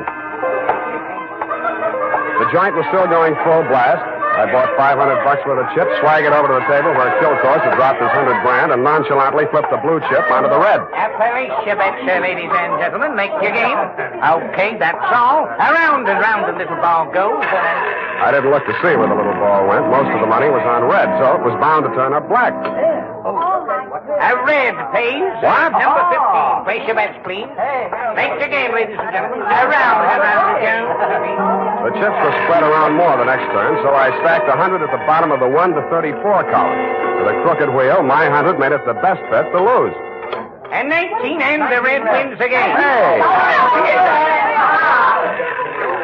I plunked $500 down on number 5 and raked in $17,500. I left my original bet on the table. When the little ball fell into the pocket, I was $35,000 to the good from my point of view, but not from my clients. I doubled my bet and looked apprehensively around. There were no surly characters edging up behind me. In fact, the only surly character in sight was Ernie Nogales, and he looked happy. That didn't make much sense. When my bankroll got to $105,000, I played a hunch. I threw $5,000 of it back on the table and lost it. That made a kind of sense. I cashed in the rest of my chips and squeezed the $100 U.S. currency into my inside pocket. If anybody aimed for my heart, it was thick enough to stop the slug, which was some comfort. But what I saw when I walked out to the parking lot was no comfort at all. I'd gotten just a glimpse of it through some trees. The sedan backed into a driveway halfway down the hill. It was blacked out except for 5 glowing cigar ends that showed through the windows.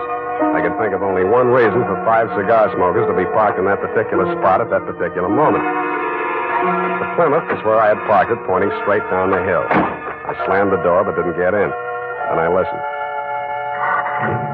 The car down the hill was getting ready, too. I cracked the door of the Plymouth wide enough to get my arm inside and pressed the starter with the heel of my hand. I switched on the lights, pushed the clutch with my left hand, used my right to shift it into low. Then I pulled the hand throttle out all the way and let it go.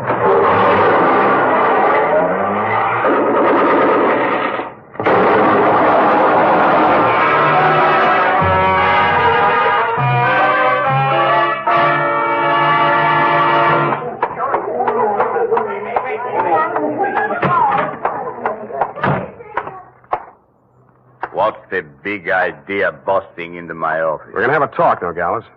Please, don't wave that heater at me. It makes me nervous. I don't like guns. I don't either. That's why I'm here. Put your hands on top of the desk and keep them there. All right. Give me back that roll. I give you clean money for it. It was a gamble, so I lost. Can you blame me? Where'd you get this money? I buy it. 50 cents on the dollar. I don't ask where it came from, but I read the papers. I figured it was that shipyard payroll job a few days back. Like it just fell in my lap. I figured it'd make 50 grand instead of kill course 5. I guess that was dirty trick you just out of stir, Tommy, huh? I got news for you, Nogales. I didn't know this money was hot, and I am not Tommy Lane. No? Then what? Private Dick. Tommy's sister hired me to take the fall for him. Look, I've got most of the caper. Kill course wanted to pay Tommy $100 grand. You rigged the wheel so Kill course would lose it one night, and Tommy would win it back the next night. Now, what was Kill course paying him off for? No caper, legitimate. He was sent up for bribing a public official. You mean he was the payoff man for Kill course's contracting firm? Sure, legitimate business. And the grand jury went out after Kill course. Tommy took the rap, that's all, for a price. Yeah, $100 grand. Thanks, Nogales. That's all I needed. I was afraid I might be too late. You are, Oh, I sweetheart. have so many things to explain. Where can you talk? Right in here. Who's this man? Why, that's your old sweetie from Reno, Ernie Nogales, remember? What's the matter with you two? You crazy? Oh, Sam, I should have told you the truth from the beginning. Check. For Nogales yarn, I can understand, but why did you tell me you were Kill course's wife? I was desperate. I had to say something. It was the only explanation I could think of for my interest in this case without telling the truth. But you were making a pigeon out of me. I don't know about such things, Sam. All I know is I'm here in time to warn you. You mustn't walk out of here with that money. Listen, They may kill you to get it back. They already did. They're combing the wreckage of that car right now, looking for my body. Then Tommy was right. They did mean to kill him. How'd he get the rumble? While he was in prison, from another man that Kill course framed. He was in for life, so it was safe for him to talk. Hey, you two. Yeah, Nogales? That car that just drove up. I think that's Mr. Kilcourt. Hey, what's your hurry? Let me go! Come on, what's your hurry? Tommy's out there in that cab. I've got to warn him. Or a tip-off Kill course. Which is it? No, Sam, you've got to believe me. Sit down. Stop that. You two have fun. I'm getting out of here. Go ahead. Now, listen, sweet Lorraine, you may as well save your breath for those explanations. You're staying right here until the caper's all wrapped up. Here he comes. Have you got a gun, Sam? Yeah? Well, you'd better have it ready. But Sam... Where's Nogales? I want to see him. He was called out of town, sir. I'm in charge. You Mr. Kill course? That's right. I want to know why you people have been interfering with my business. It might interest you to know that this building site's on an old Spanish land grant. Title's very shaky. I'll run an 8-lane highway straight through the middle of it and turn the rest of it into a game preserve. That's what I do to people who double-cross me. I tried to tell Mr. Nogales that, sir. He wouldn't listen to me. He tipped Tommy off for a split of $100 grand, but I knew sooner or later we'd have to answer to you, Mr. Kill course. Oh, well, what's that? Here's your $100 grand, sir. Count it. Well. What's your name, son? Sam Spade, sir. I'm glad to meet an honest lad. Well, come along. You too, young lady. We'll all walk out together. Sam, what are you... What? Spade, huh? Yes, sir. I'm a private detective, but I'm ambitious. Politics? Yes, sir. Well, we'll run you for assembly. In the meantime, I believe there's an opening in one of the public services. Garbage disposal. Executive end, of course. Where the devil is that man with my car? Oh, there he is. You drop around to my office in the morning. Thank you, and good night, Mr. Kilcoy. Drive on, Horace. Back to the city. Oh, Sam. How could you? Hmm? All those lies and just handing over the money like that. It wasn't yours. It wasn't Tommy's either, sweetheart. Get in. Well, Tommy, are you all right? Yeah. Drive us across the bridge, Tommy, will you? Yeah. Tommy, Yeah. Tommy, I'm afraid we'll have to do without the money. Yeah. Sam gave it to Mr. Kilcourse. Yeah. Now, don't get excited, Tommy. I'm sure Sam had a reason. Didn't you, Sam? Yeah. I mean, that was marked money from a payroll job. Oh, then it won't do him any good. It'll send him up for a good long stretch if the eyewitness story that goes along with it is good enough. And you're just the girl to tell it, sweetheart. Am I right, Tommy? Yeah.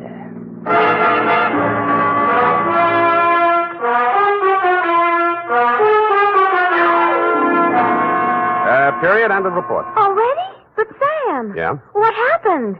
Who were the 5 men in the car, the ones who shot at that Plymouth in the mistaken belief that you were in it? Their names are of little account, Effie. Suffice it to say that Kilcourse pointed his pudgy finger at them in the hopes of keeping the charge of attempted murder out of his indictment. But I was too clever. I identified them. But Sam, you didn't see anything but their cigars glowing in the darkness. Have you never heard of Sherlock Holmes' monograph and the 49 varieties of tobacco ash, you fool? Oh, but Sam, Sherlock Holmes is only the segment of someone's imagination. He's a fictional detective. Well? You mean... Oh, Sam, you're tired. Yes, I am. It's affected your mind, winning all that money. Now, you just sit here and rest. What? Think of the snowy mountaintops and blue skies.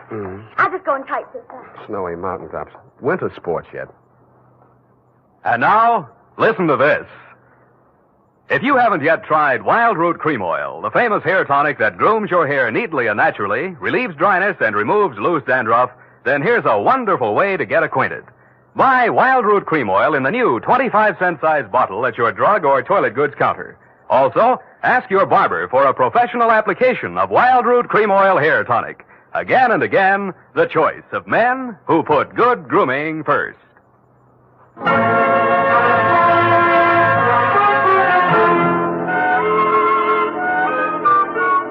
Well, here it is, Sam. And not that it made any difference, but how did you guess that she wasn't Mrs. Kilcourse? Simple.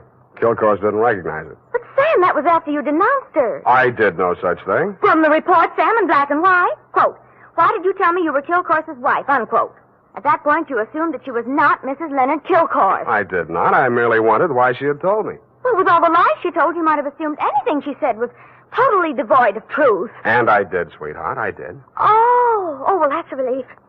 I was afraid for a while she'd taken you in. What's that got to do with the truth? Good night, Sam. Good night, sweetheart.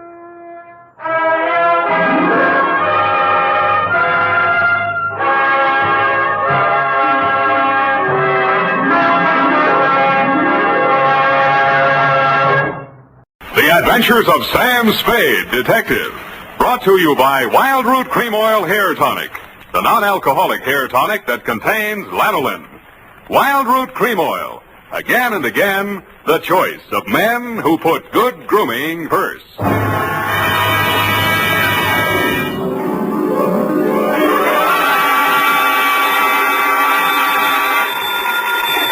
Sam Spade Detective Agency. Hey, it's me, Sammy the Spade. Sam, it's not true, is it? Every word of it. What? That you've been consorting with unsavory characters? Well, she was a savory enough girl, Effie, although a crook. Well, according to the paper, she's practically a murderess. Not to mention that she's dancing the Roomba with you. That's a lie. There's a picture of you.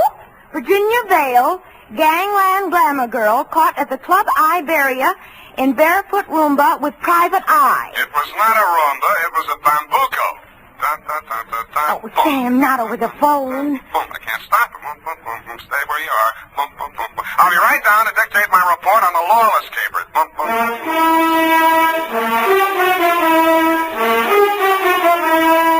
Dashiell Hammett, America's leading detective fiction writer and creator of Sam Spade, the hard-boiled private eye, and William Spear, radio's outstanding producer-director of mystery and crime drama, join their talents to make your hair stand on end with the Adventures of Sam Spade. Presented by the makers of Wild Root Cream Oil for the hair. Say, have you gotten acquainted with Wild Root Cream Oil yet?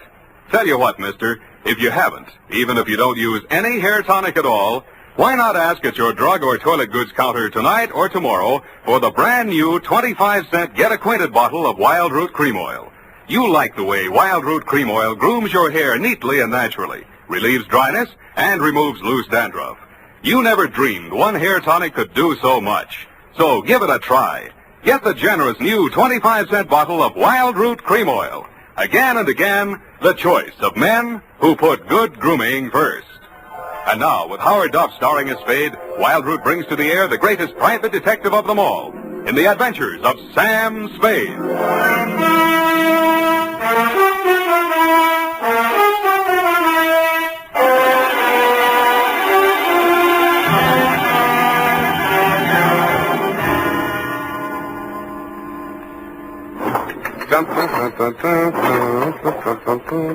I think I'm getting it now.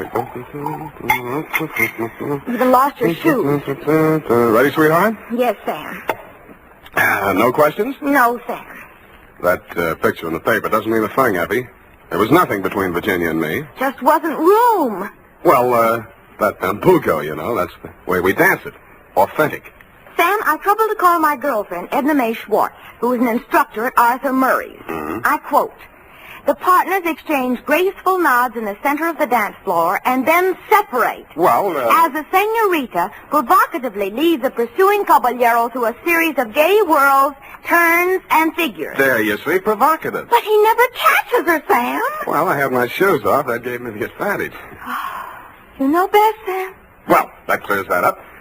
Date? August 29th. I will give the date. Fill it in. That still doesn't explain your operating on the wrong side of the law. Down, Effie.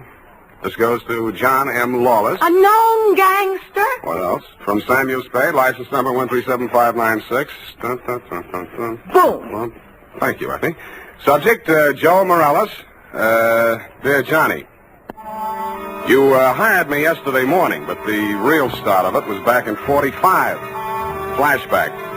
San Francisco was just recovering from VJ Day, and crime was practically at a standstill because your number one competitor in the West Coast mobs had just been rubbed out, and you were on trial for same. Nothing about the trial made any sense. The tea-time chatter in the better pool rooms was that you were taking the rap for your worst enemy, Joe Morales. What made even less sense, the lawyer defending you was Joe's brother. So I wasn't a bit surprised to receive your check for $25, together with an invitation to be in the third row of the courtroom when the jury returned the verdict. I was. The defendant will please rise. Step forward, please. Have you anything to say why judgment of this court should not be passed upon you? Yeah. It's a bad beef. The judgment of this court is that you, John Lawless, for the crime of manslaughter, having feloniously run down, run over, and killed with a certain automobile the deceased person named in the indictment, and having subsequently departed the scene in violation of the hit-and-run statute, are hereby sentenced to a term of 3 to 10 years in the state prison of the state of California.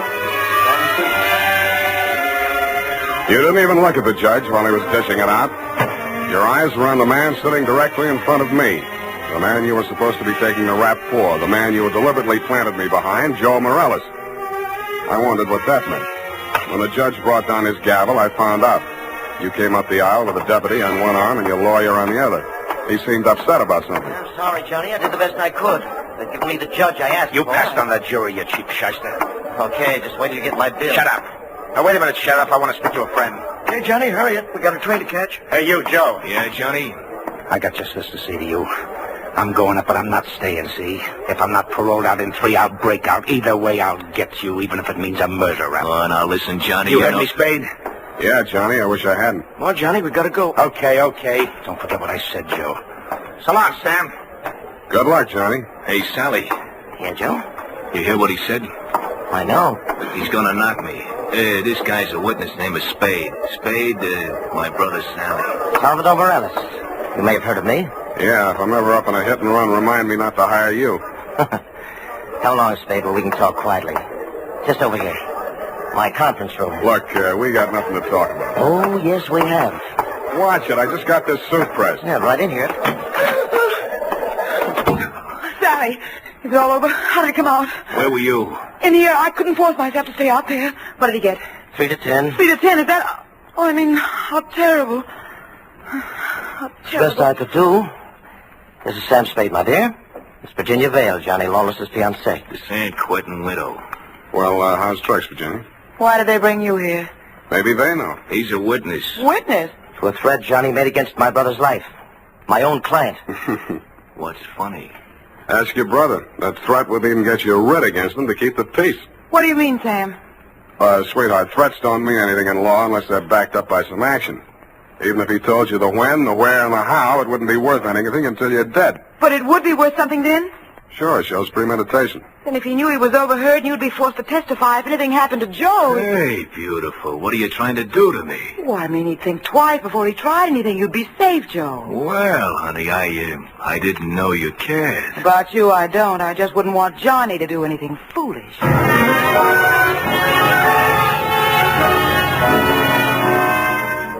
End of flashback. That was 3 years ago. A lot of big news has broken since then, but the only items that interested you in San Quentin were printed on the inside pages of the local press. Item: Virginia Vale, your fiancée, got herself engaged to Joe Morales, your worst enemy. And item: Salvador Sally Morales, your mouthpiece, had taken over your mob. Which brings us up to yesterday morning. Yeah? That you, Sam? Who's this? Johnny Lawless, remember me? No. I was hoping you'd say that. Look, Sam, I got a job for you. Call Peeper Breen. He may need it bad enough. I've got no contacts in the mobs anymore. This is clean. How clean? A chance to save an innocent man from the gas chamber. Well, There's $1,000 in it for you. Well, I got a pencil. Now, what was the address? The Alma Arms on Pine Street near Jones. Yeah? Buzz me 3 times. 1 long, 2 short. And make sure there's no one on your tail. Got it. I was not tailed. I found your name on the bell panel, buzzed 1 long and 2 short, and the automatic lock clicked me in. You were waiting 1 flight up in the open door of your apartment. You didn't say anything, just made sure it was me, motioned me inside, locked the door, and led me back to a bedroom. Well, there it is, Sam. Mm-hmm. Joe Morales. Dead about 3 hours, I'd say. 4 slugs, chest, shoulder, and head. Looks like amateur work, a professional aims for the belly, or did you mean it to look like an amateur job? Would I be sap enough to drop him in my own apartment? Besides, he's my lawyer's brother, and I might need Sally again. Why did you call me? Well, you heard what I said to Joe after the trial. Who told you that, Virginia? Yeah, but she didn't have to. Didn't I ask you to sit there? Oh, that's one thing that worries me. Look, let's go in the other room, huh? I feel like a drink. Well, here's my pitch, Sam. I checked out of San Quentin yesterday morning. I didn't have a mark against me. The warden himself put my case before the parole board. He called me the ideal prisoner. Shall we dance? Okay, Sam, okay, but a man can change a lot in 3 years. So can a woman. Virginia met me at the gate and we drove into the city. We didn't have a thing to say to each other. The way I felt by the time the ride was over, Joe could have her and welcome. I had other plans. Such as? Well, the parole board was getting me a job with a mining firm, a surveyor. I took a course up at Quentin. You seriously expect me to swallow this line of guff? Listen, you don't get fat making a living on the mace. Take half of these guys you hear telling the world what wonders they are at puffing boxes, knocking over joints, and the rest of the lays. Yeah, not half of them make 3 meals a day at it. Then what chance has a guy without a regular racket? And, brother, that's me. I'll buy that for now. Let's talk about that dead body. All right. Well, I called Joe on the phone this morning, see, and I told him to meet me here at 3 this afternoon. I wanted to tell him, forget about what I said about how I was going to get him. Not that I wanted to write off that rap I took for him. But if he was scared, he might come gunning for me. I might have to break parole to defend myself.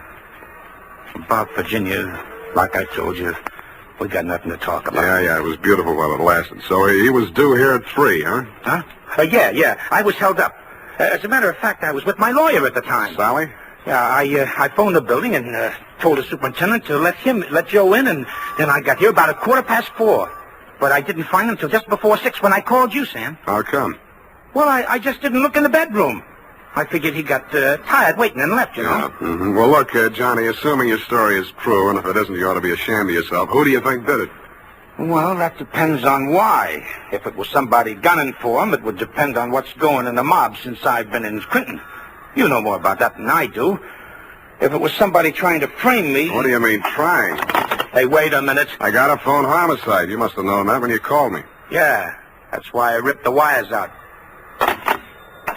That's cute. That's very cute. Oh, that makes you look real good. Look, Sam, look. I'm not asking you to do anything extracurricular. Sure, you have to yell cop, but you'll do it over a pay station downstairs. And by the time anybody can get back up here, that stiff will be out. It will.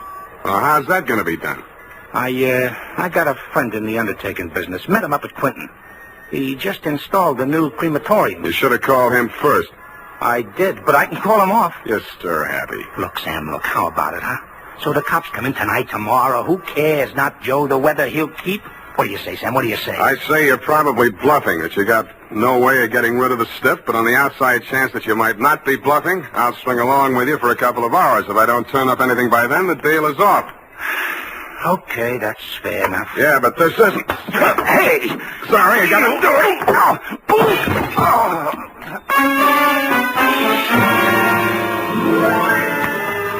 I hated to do it, Johnny. You were out of condition and you weren't expecting it.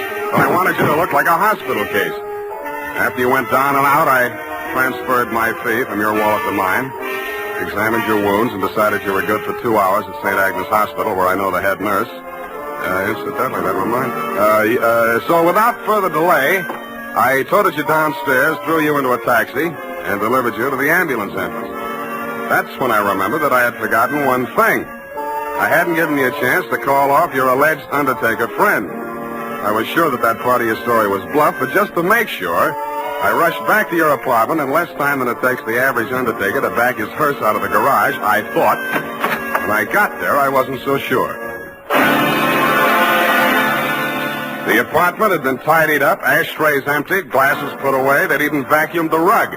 The blood-stained bedspread had been removed, and with it, the corpus delicti. I found myself humming an old tune. I ain't got no body.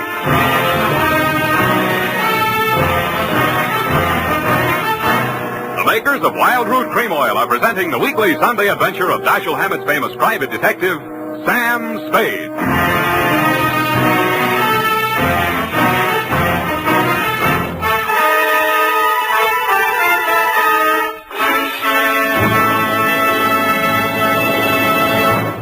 Now, here's important news on good grooming.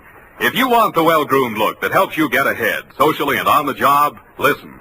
Recently, thousands of people from coast to coast who bought Wild Root Cream Oil for the first time were asked, how does Wild Root Cream Oil compare with the hair tonic you previously used?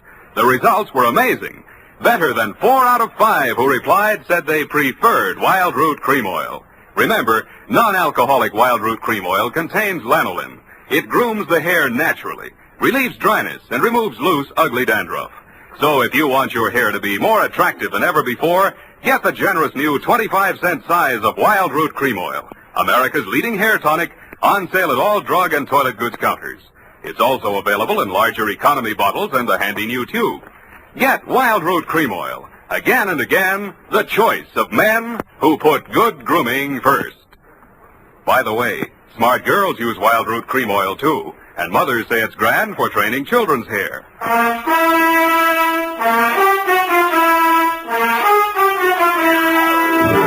And now, back to the Lawless Caper. Tonight's adventure with Sam Spade.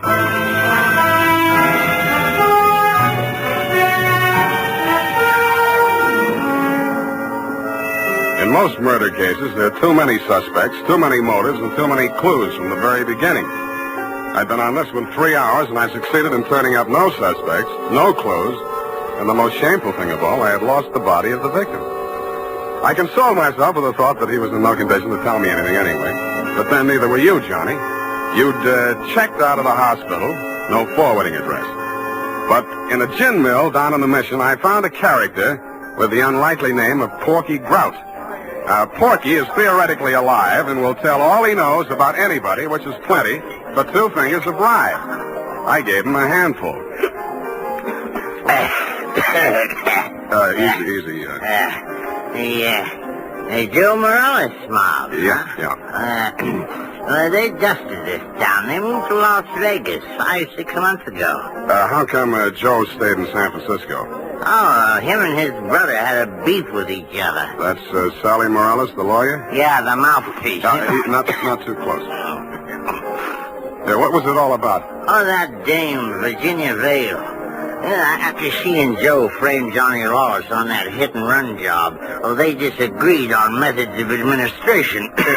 Not so close. No. So she and Sally team up, and Sally uses his business connections to pull off this big combine, you see? Yeah, I heard of it, Las Vegas. How do I get to Sally? Oh, my throat's dry. I can't hardly talk. Hey, Riley, put out the bottle. And bring an air wick. Yeah, that's right. Oop, it's sloppy. Easy, I'll help you. Great, huh? Great stuff. Not too close. Now, when do you want to get to him? Tonight? Right now. Let me see now. The dame don't dance to nothing but rumba music, and she don't drink nothing but imported French champagne. Yeah. Furthermore, she don't go nowhere where she don't get her picture taken. And he don't dare take a drink in a place that pays him protection. Well, this being after hours, there's only approximately one place they could be at. That's the Iberia out on Van Ness.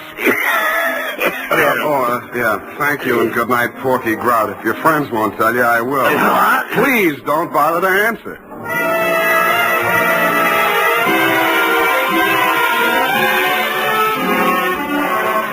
I didn't have any trouble picking out their table. Virginia spotted me at about the same time, grabbed up her purse, muttered an excuse to her escort, and edged around the dance floor. She caught me in the middle of a bambuco, a combination of a rumba, a samba, and guaracha, and whirled me lightly out onto the floor. I followed as best I could. Listen, you shouldn't have come here. How did I know our first dance would be a bambuco? Now, you danced divinely, but you must leave at once. Sally is insanely jealous, and he's in an especially bad mood tonight. Yeah, so am I. I know why you came. You one up on me. Johnny Lawless has been in touch with you, hasn't he? You talked to him since yesterday morning? No. He's bound to get in touch with you. I don't know what story he's told you, but don't believe a word of it. He only wants to get you out of the way so he can get back at Joe. Still thinks Joe framed him into San Quentin. Now, you can stop worrying about Joe. Huh? Sam, what are you... He's dead, if that's news to you. I think you'd better talk to Sally after all. Come on. Well, I was just getting the hang of it.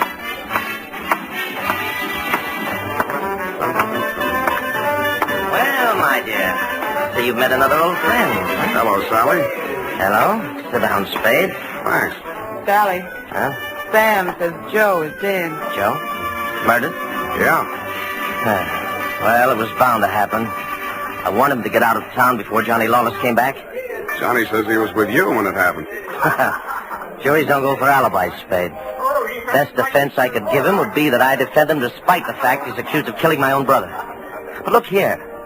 As his attorney, I have the right to know what he retained you for. To find out who did kill Joe. That's what he said. Have you found out? Not yet. Any leads? Not many. Now, what's the difficulty? The corpse. Somebody swiped it. You can't mean that. I can, and I do. Well, that doesn't make sense. Unless Johnny arranged it himself. But he couldn't have. No contacts. Of course, he might have disposed of it without help. It's been done, you know. Not tonight. I'm his alibi there. I don't believe it. You're just telling that story to see how we'll react. That's why I'm telling it, but it's not a story. It's the McCoy. Sally, what can it mean? If Johnny didn't do it, then somebody must have done it to frame him. And if they did that, they wouldn't turn around and get rid of the evidence, would they? What? Well, the whole thing is wild. You know, there might have been two people who thought they were a team, but one of them was really working against the other and for Johnny. Well, that's absurd, isn't it, Sally? Is it, my dear? He's trying to play us off against each other. Don't fall for it, Sally. I had nothing to do with any of it. You've got to believe that. Yes, I was sure of you when Johnny was out of the way. You wanted him out of the way, you admitted. You're still in love with him, aren't you? Oh, aren't you? Alice, you're hurting me. Hurting? I'll help the DA write his brief. You'll go to Tehachapi for body snatching. Go ahead. I can't wait to get on the stand. The things I'll tell about you, how you let Johnny go up on that hit and run when you knew it was my idea and I was in the car with Joe. You will. Not a jury in the country would blame me for protecting my own brother. Protecting him? You were framing him even then. So you can have me for yourself. Oh, I'll have you in a gas chamber if you keep insisting. Your own brother. Squeeze out of that one if you can. How about the body? Love of woman surpasses brotherly love. I can see the jury now eating it up. victim of a designing woman caught in the toilet. Nuts. I don't care whether either of you is guilty or both or neither or whatever. If I get that body back tonight, I'll let the cops worry about it. If I don't, I'll confess to everything myself and name all three of you as accomplices. All right, Spade. You say your only concern is that body? Right. Here's $500. Another $500 when you find it, huh? Does that convince you? Well, it helps. Here, my diamonds. Take them all. No, keep the diamonds, Virginia. If Sally gets sent up first, you'll need them for your defense. Think it over, kids. I'm calling the cops right now.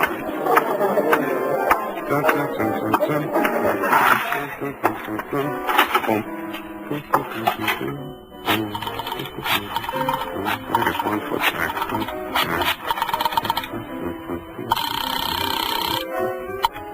Homicide, Lieutenant Garrett. Roy, Sam Spade. Where's Dundee? Oh, he's asleep. Sam, I've been trying to reach you. Yeah, but do you know why? Why, sure, about Johnny Lawless. Is there something we don't know, Sam? Well, I'll come down and give you a statement. It's about Joe Morales. Well, what about him? Well, he got knocked off, and somebody lifted the corpse. Oh, Sam, nobody lifted it. Then who did? We picked it up, Sam, right after you called us. Right after... Oh, yeah. Yeah, what time was that? Let's see, I got it here. 20 minutes past 6. Lose your watch? That ain't all. What's that, Sam? Call you back. What's up, Sally? Come out of there. Well, I wasn't planning to spend the night in a phone booth. Why the heater? It's for you, Sam. You must be nuts pulling a gun in a crowded joint like this. Hey, stop looking at it. Come on. Up those stairs. Now, look, Sally. In there. Easy. Where's your girlfriend? Well, I sent her home, Sam. She can't stand the sight of blood. You clown. Oh. You were pretty funny, too, when you made that phone call. I didn't believe you'd go through with it. What makes you think I'm interested in that old rap? Johnny's already done the time for it. Joe can't talk, and I don't want to. I don't care what you want. It's what I want. That's what counts. Does it? You wanted Virginia? You got it. Oh, not the point. Just doesn't sound good. Salvador Morales' sweetheart going up on a murder rap. Well, you trimmed it down to manslaughter for Johnny Lawless, and she's enough prettier to rate an acquittal, or are we talking about the same killing? You think Virginia killed Joe Morales, don't you? Why? Because she seems so anxious to pin it on Johnny Lawless. Well? Well, nothing. Only I've got a score to settle with Johnny Lawless myself, you see. He left me out in a limb with that body snatch. If I can pin the killing on him, I got a story for the cops. Now, show how smart you are. Shoot me. I fully intend to. Now, look. Hold it, Sally. Hello, Johnny. You can do it yourself, Johnny. I was going to do it for you, but you can do it. I don't get it. He's trying to pin that murder on you, Johnny. Like you pin that old hit and run on me? But it's not the same, Johnny. Joe's killing is worth life if you're lucky. I never had much luck. Let him have it, Johnny. What have you got to lose? Well, you want me to... No. Step back, Sally. Okay. He dead? Yeah. You planned it different, didn't you, Johnny? Yeah, but I might as well get two for the price of one. Yeah, I planned it different, but I don't seem to care anymore. Well, then you won't need that. Huh? Sorry, Johnny. By the way, I'd like to thank you for keeping me in the clear. How come? That phone call you made the homicide using my name. Without that, I might be going up with you. How'd you figure it? Nobody but you had anything to gain by making that body seem to disappear. You knew I wouldn't check with the police till I'd made a try at locating it on my own. You knew I'd use the disappearance as a handle to shake what I could out of Sally and Virginia. You knew they'd suspect each other because I had you alibied at the time of the body snatch, and that would start them screaming accusations at each other. Did they say enough to send them up? Yeah, I don't know how much will stick, but enough. They both admit Joe did that hit-and-run job I was sent up for? He and Virginia together. So she was with him. 3 years ago, I wouldn't have wanted to know that. Now it sounds good.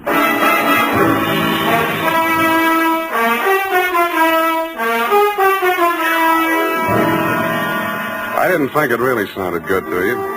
I was sorry to hear it myself, and after all, I'd only danced the bambuco with a mouse. I'm sorry things turned out the way they did. It's a little late to be making with the advice, but, well, you know, the best laid plans of mice and men gang after Glade. What?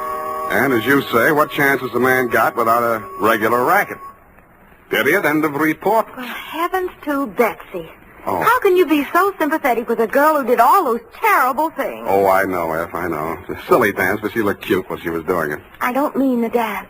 You mean the best laid plans? What does that mean, Sam? That gang after glaze? I'll give you a hint, sweetheart. It's something you never need worry about. No.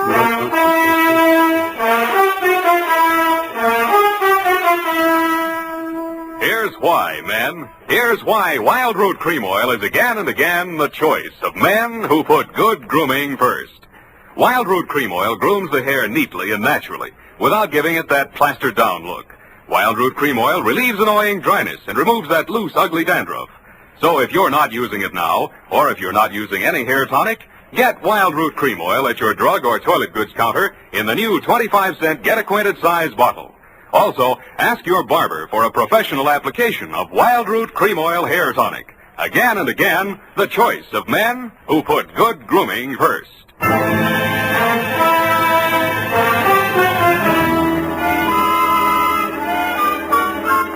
here it is, Sam. My, terribly confusing. I sensed that somehow. Who was that hit-and-run victim? Well, they named that dance after him, George L. Bambuco. I don't believe it. Sam, what does it mean? What does it mean? You know. Gang after glay? Snafu. Oh, why didn't you say so? Darlings, yes. Good night, Sam. Good night, sweetheart.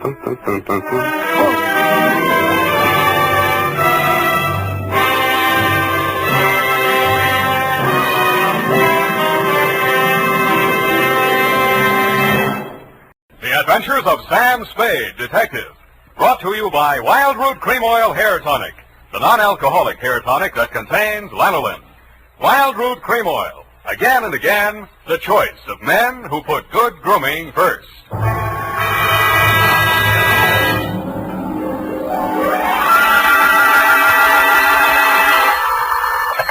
Sam Spade Detective Agency.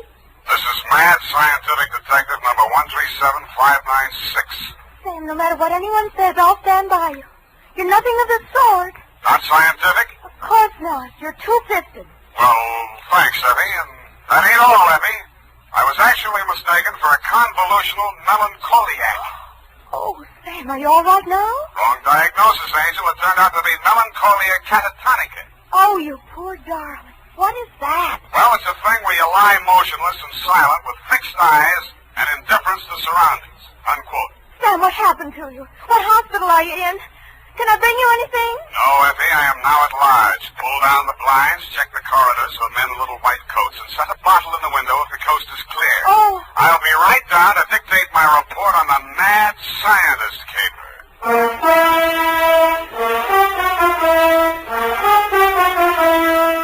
Dashiell Hammett, America's leading detective fiction writer and creator of Sam Spade, the hard-boiled private eye, and William Spear, radio's outstanding producer-director of mystery and crime drama, join their talents to make your hair stand on end with the adventures of Sam Spade.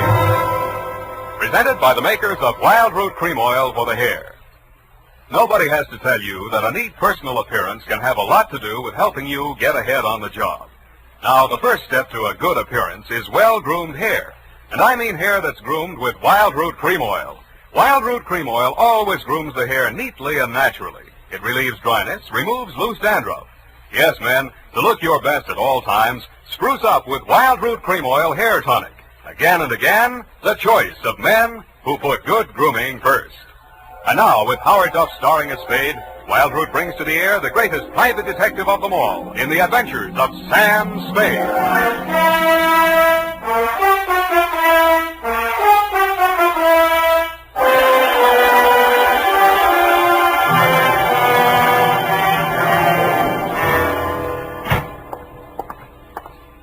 Effie! Come in, Sam. The coast is clear. Where are you? Why is it so dark in here? Well, I had to put the lights out. The blind stuck. I couldn't get it down. The heat's off, Effie. Let there be light. Oh, I'm so glad. Now, let me look at you. Don't look at me like that and stop whispering. Oh, Sam. Did you get me all upset like that just for a joke? It's no joke, sweetheart. You really sick? Yeah, just sick of some of the types I made in this business. Oh, Sam. Date, July 25, 1948, to Detective Lieutenant Dundee, Homicide Detail, San Francisco Police, from Samuel Spade, license number 137596. Subject, the mad scientist caper. I worry so. Dear Dundee, he looked like a mad scientist, and that's exactly what he was. His eyes had a wild gleam in them, his hair was a wild tangle, and he was wearing a wild assortment of clothing that looked as if they'd been slept in shifts. He leaned across the desk at me and said, They have stolen my secret formula. They had? Gee, that's too bad. Oh, you think I'm crazy? I don't know yet, I just met you. My name is Raymond Fox. Does that mean anything to you? Raymond Fox, yeah, I think it does, but I don't quite remember what. I invented the helioscope. Helioscope? No, that wasn't it. I also synthesized hydroxylamophotochronaton. That was it. Yes, but unfortunately, production costs were prohibitive. But you didn't let that discourage you. Oh, no, indeed. You see, after a brief illness, I was back in my laboratory, perfecting my greatest contribution to science. What may prove to be the greatest contribution of science to humanity. I call it penetron. Penetron? That is what they have stolen. The secret formula for penetron. Penetron, huh? Now, what exactly is penetron, Mr. Fox, and who are they? Well, penetron is a plastic with a molecular structure which repels atomic radiation more efficiently than lead, yet weighs less than aluminium. Oh, that. Do you realize the significance of this? Well, And imagine a motor no larger than a cigar box, with a power potential that even I don't believe, but they do. Who's they? Grierson Enterprises. Now, how do I know this? When I applied to the patent office to protect my discovery, I received this letter. Here, go on, read it for yourself. Commissioner of Patents, Washington, D.C. Dear Mr. Fox, your application for patent on formula designated under the trade name penetron is hereby rejected. You see. Both formula and trade name, together with descriptive material identical to yours, have been registered by Mr. Albert Grierson, Grierson Enterprises, San Francisco. Very truly yours, George Sherman, Acting Deputy Assistant Commissioner. Yeah. You see? Yes. You don't need a detective, Mr. Fox. What you need is a good patent lawyer. Lawyer? I have one. A legal ball of fire named Roscoe Manning. You know this scoundrel? Yeah? He's got an okay reputation. And I am paying for it. $3,000 in retainers. And now he tells me he can do nothing. Insufficient evidence, he says. What is this outfit, Grierson Enterprises? Yeah, a snare in a delusion, with rented furniture, unscientific ventilation, and dirty work at the switchboard. Mm-hmm. How did they get hold of your formula? Well, it must have been while I was ill. They came and took it away. Out of your laboratory? Oh, well, what does it matter where? I've got to start someplace. Start with the man. I promise you he's a crook. If he steals from me, he's stolen from others. If we can prove that, then I have a case. Well, I can't promise you anything, Mr. Fox, but I'll see what I can do. Will $100 be enough for your retainer? Too much. 25 now, and the balance if I can do anything for you.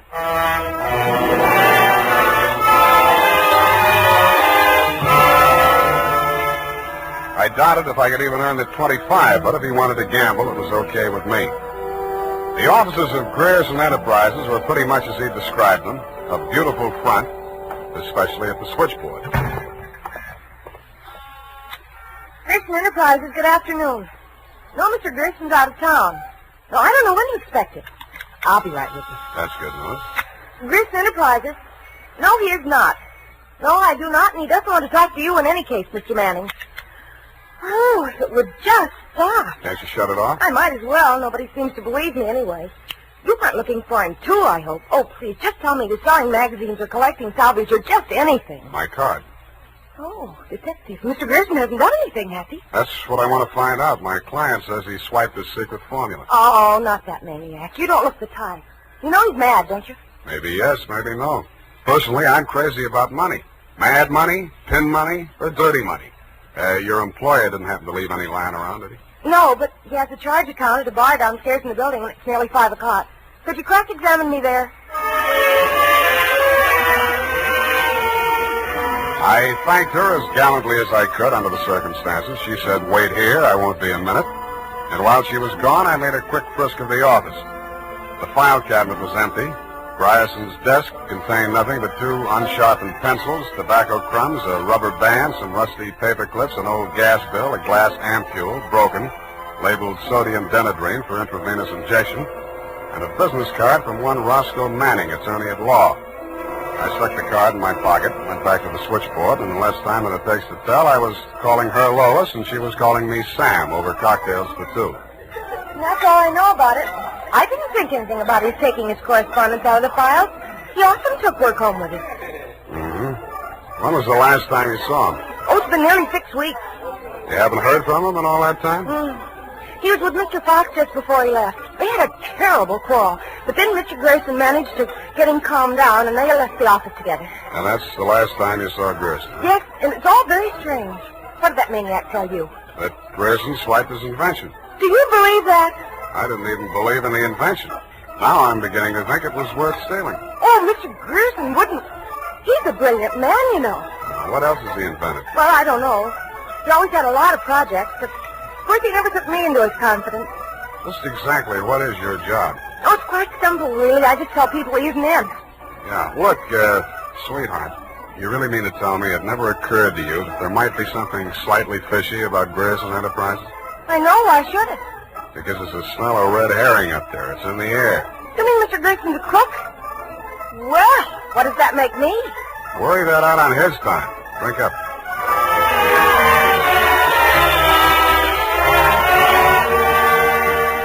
She looked as if she were telling the truth. But with women, especially blue-eyed women, that doesn't always mean anything. If she had anything more to tell, she obviously wasn't ready yet to tell it. I asked her to come up and listen to my Herb Jeffries records. She said my apartment needed a woman's touch. I handed her a broom. She hit me on the head with it and left. And so to bed. Up the Times and phoned my client. He wasn't in. Then I phoned a guy I know who sometimes knows about things and asked him what sodium denadrine was. He said it was a sedative and or truth serum, a mental-type drug. I wondered what Grierson had been using it for during office hours. I also wondered what else he'd been spending money for. I phoned another guy who knows about other things, and he called me back with the name of Grierson's Bank, Golden Gate Trust. An hour later, to my surprise, I actually had something to go on. Because in the past 6 weeks, checks totaling $50,000 had been deposited to Grierson's account, all drawn on the Citrus Exchange Bank of San Anselmo, and all bearing the signature of one Carl Birdwell, M.D. He wasn't hard to find. It was a big place in the outskirts, and the sign on the gate said, Mary F. Hotchkiss Hospital for the Mentally Deranged. Dr. Birdwell's cottage was one of 5 without bars on the windows. He was spraying his roses. So that cystectomy of Dr. Koba's, how are those convulsions? Coordination all right? Can't complain. Got the use of your fingers back? Good. Pick up those shears. I want all those ragged edges. Cut off the hedges. Well, why don't you hire a gardener? Or did those checks to Grierson use up all your ready cash? Eh? Oh, I thought you were the cystectomy. Good Lord, you're that convolutional melancholiac. You're not allowed out on the grounds. Guard! Guard! Now, wait a minute, Doctor. This one acting up. Take him back. I sent for the cystectomy. This is the wrong man. You're crazy. Come on. Let go of me. I'm not a patient here. I'm a detective. Yeah, and I'm Sherlock Holmes. Come on, now, back to the violent war. Come on, lay off. I got an office in San Francisco. I can prove it. 137596. Okay, Dr. Wharton, but come on, come on.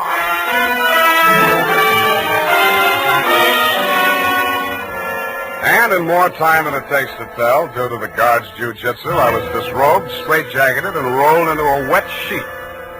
A full-fledged inmate of the Mary F. Hotchkiss Hospital for the Mentally Deranged, which is exactly where I belong for having taken Mr. Fox's $25.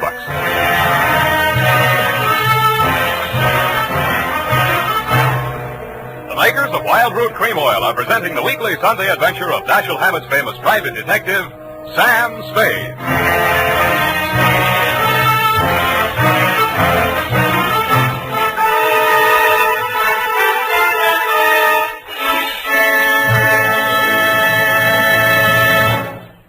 If you want the well-groomed look that helps you get ahead, socially and on the job, listen.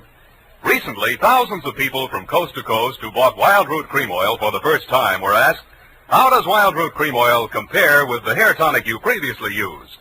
Better than 4 out of 5 who replied said they preferred Wild Root Cream Oil. And no wonder.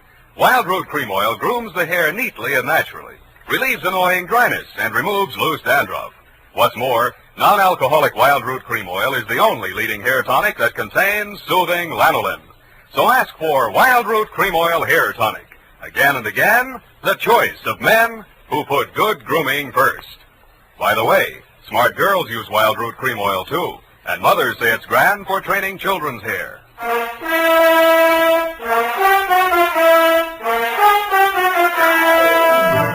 And now, back to the Mad Scientist Caper. Tonight's adventure with Sam Spade.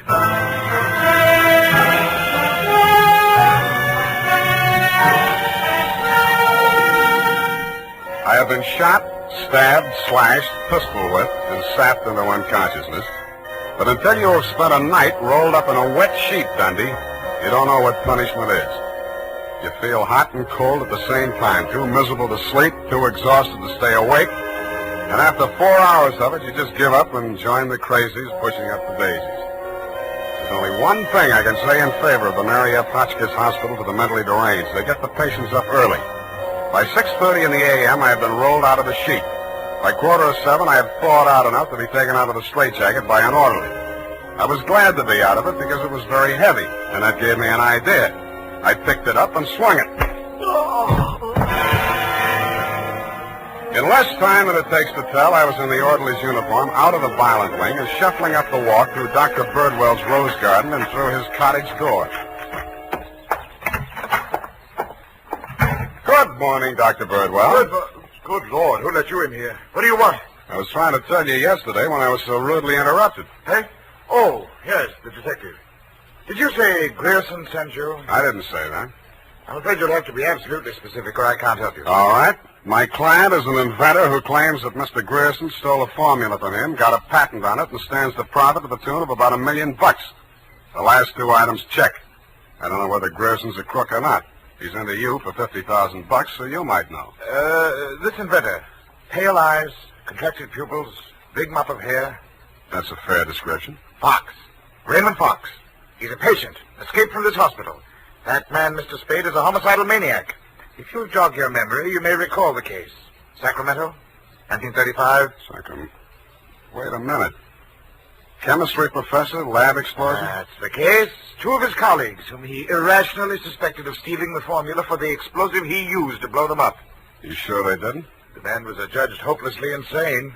He must be returned to us. He may murder Grierson, he may murder you, but he will commit a murder if he remains at large. Perhaps more than one murder. You must help us, Spade. Like you, Doctor, I can't help unless you're absolutely specific about a couple of things. Your connection with Grierson, for instance. I invested in Grierson's firm. Uh-huh. How did Fox meet Grierson? He was allowed a certain degree of freedom here during his rational periods. I guessed that he went through my papers or overheard one of my conversations with Mr. Grierson. Mm-hmm. Do you know he retained a lawyer? Huh? Manning, smart patent lawyer. You must think Fox has a case. Oh, surely not. Grierson thinks so, too. You've talked to Grierson? No, but I've examined his bank statements. The bank allowed that? I told him I was Grierson's attorney. The point is, Grierson is broke. Why? Because he's paid out every penny you gave him to the order of Roscoe Manning, attorney at law. And you know what I think, Doctor? Yes? I think Raymond Fox is crazy like a fox.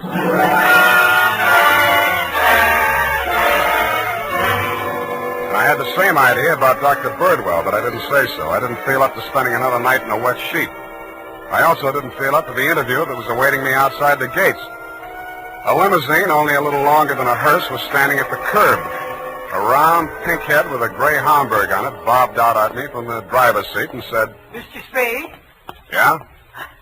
Roscoe Manning. How'd you do? About $49,975 less than you've done in the caper so far. The law is a lucrative profession, my boy. Get in. I'll drive you back to town. No charge? I'll even give you some free advice, sans retainer. Well, sir, you are an elusive chap. I've had the devil's own time catching up with you. How did you? I won't ask why. And I am not without resources. Now, as to our mutual client, Mr. Fox, obviously you've learned a good deal about him. Dr. Birdwell says he's cuckoo, and it's only a toss-up which one of us is going to blow up first. Just about what you'd expect from a medical man. If you'd listened to as much conflicting medical testimony in court as I have, you'd take them all with a grain of salt. Or should I say soda mint? Or sodium denidrain? That's a mysterious remark. I was just trying it on for size. It didn't fit. Well, sir, here is my proposition. As to Fox's sanity, it's of no importance. He has money, and I think he has a case. We can always get a doctor to say he's back in his right mind. Where do I fit into your scheme? You just keep looking for Grierson. And watch that secretary of his. I don't trust her. Anything else? Oh, I almost forgot. Here's $500, and here's your ticket to Chicago.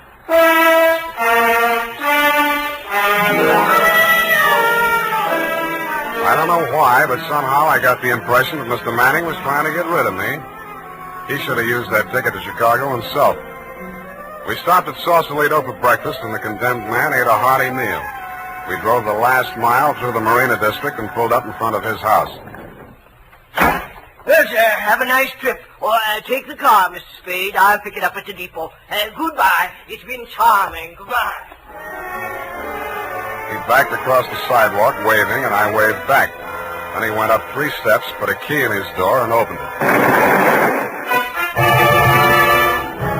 It didn't do much damage to the house, but all the king's horses and all the king's men couldn't put Roscoe Manning back together again. I got out of the car and just made it up the steps when it happened again. I hated the look, but I did. Where the limousine had been parked with me in it was a smoking heap of scrap metal. I then headed for the nearest phone booth and, pausing only to inspect it for mines and booby traps, dialed the number of Grierson Enterprises.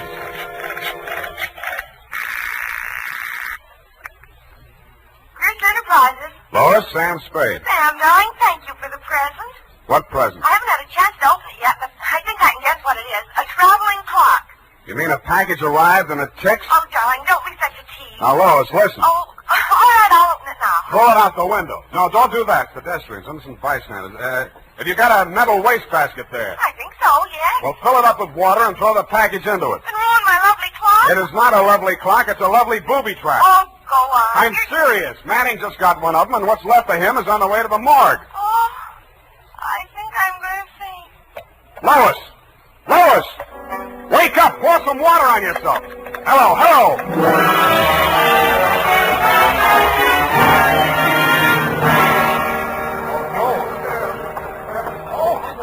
Let me through here. Come on, let me through. Lois. Lois. Oh, you're okay. Glad of that. All right, she's all right now, you people. Come on, get out of here. She's all right. Come on, get up. You're not hurt. What happened? It exploded in the water. At least you had sense enough to do what I told you to. Oh, this is a new dress. Now look at It looks fine. Here. Put this coat around you. I don't think that was a very funny joke, Sam. Neither do I. Now, try and forget your clothes for a minute. And try and answer a few questions for me. There isn't much time. Sam, what is it? I want you to be very sure of this, Lois. Try and remember accurately. How many people has Grierson seen since he opened this office? Well, not very many. It was hardly ever in.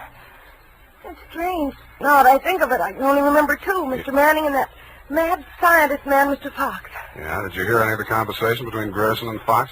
He just screamed at Mr. Grierson about how his invention had been stolen from him. Then it sounded as if they scuffled, and all of a sudden Mr. Fox calmed down. Mm-hmm. When he came out, his eyes looked funny, as if he'd been hypnotized. Yeah. What does Grierson look like? Oh, he must have been quite handsome at one time. He's sort of like Gregory Peck with a mustache, only fatter and balder and older. Mm-hmm. I wouldn't have put it exactly like that, but I can see what you mean. But you've never seen him. Don't make book on it, but I think I have.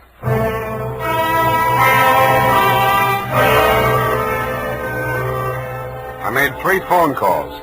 One to a crime reporter I don't like very well, giving him a false story on the death of Lois, Grierson's secretary. Another to my client, the mad scientist, alias Raymond Fox, and one to Dr. Birdwell. Then I went to my apartment and waited. My client arrived 5 minutes before the doctor. When Birdwell came in, my client said, Aha! That's he. He stole my secret formula. Oh, now, Raymond, you're getting confused again. Oh. I'm the doctor, don't you remember? That's not true. Your name is Grierson. Oh, he's much worse. His identification. You must try to remember, Raymond. Nobody's going to hurt you.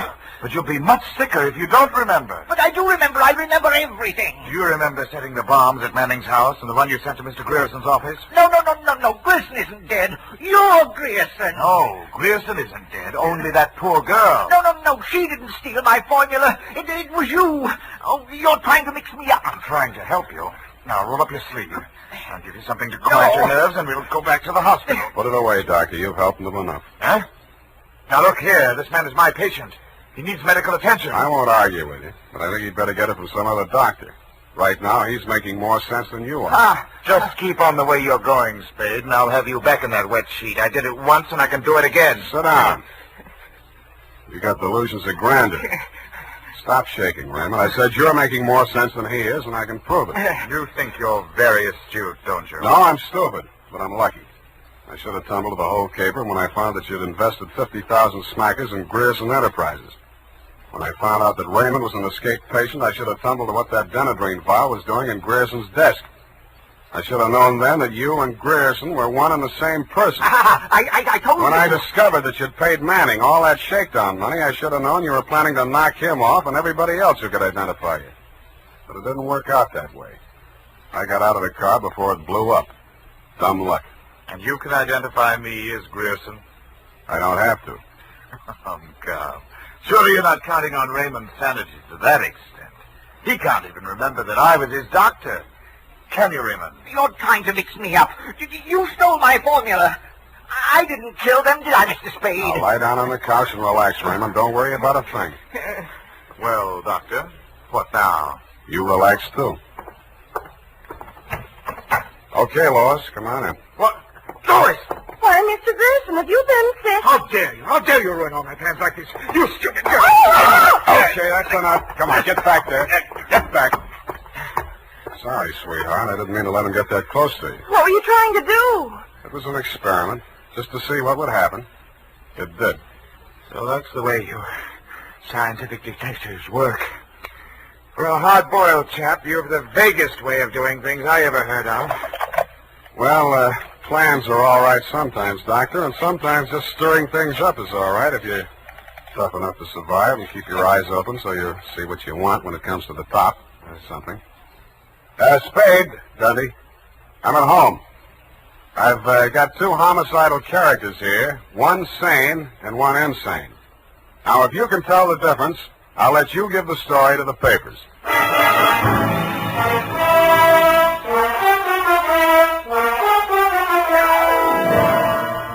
And that, Lieutenant D, is the crop. You picked the wrong one. Figures. It's as simple as this. Raymond Fox was the loony, but Birdwell, alias Grierson, conceived and executed the whole scheme, including the explosions. Don't worry about Fox. He's now back at the hospital working on a new secret formula. I don't know what it is, but it might be an anti-truth serum, because that's how Birdwell got the Penetron formula, by using truth serum on the mad scientist to make him talk. Anyway you figure it, he's crazy like a fox. His enemies are all dead or on their way, and he's as snug as a rug in a bug house. Period. End of Looney Tunes. Well, of all... Well, just imagine. Well, it takes all sorts to make a world, I guess. Well, I guess you never spoke a truer word, Effie, but don't forget a stitch in time saves 9. Don't feel too badly about it, Sam. Better late than never. You took the words right out of the horse's mouth, but it's later than you think, Angel. Type that up, Angel, and while you're at it, see if you can think up a way to teach an old dog new tricks.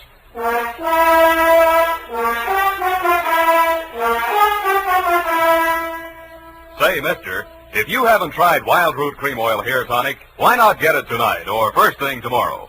You'll be glad you did, for Wild Root Cream Oil grooms your hair neatly and naturally without giving it that plastered-down look. Wild Root Cream Oil also relieves annoying dryness and removes loose, ugly dandruff. Simply step up to your drug or toilet goods counter and ask for Wild Root Cream Oil in the big economy bottle and the handy new tube that's easy to pack when you travel. Also, ask your barber for a professional application of Wild Root Cream Oil Hair Tonic. Again and again, the choice of men who put good grooming first. Well, here it is, Sam. I've been thinking over what you said.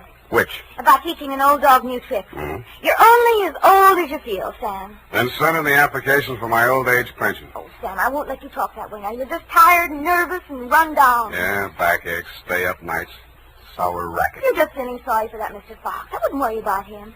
As you pointed out, he's safer where he is for all concerned. Mm-hmm. And after all, necessity is the mother of invention. What's that got to do with anything? Well, he's an inventor, isn't he?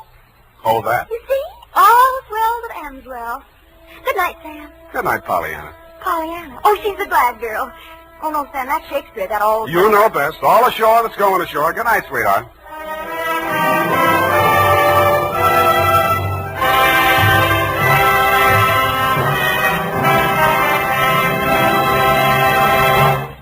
The Adventures of Sam Spade, Detective. Brought to you by Wild Root Cream Oil Hair Tonic, the non-alcoholic hair tonic that contains lanolin. Wild Root Cream Oil. Again and again, the choice of men who put good grooming first.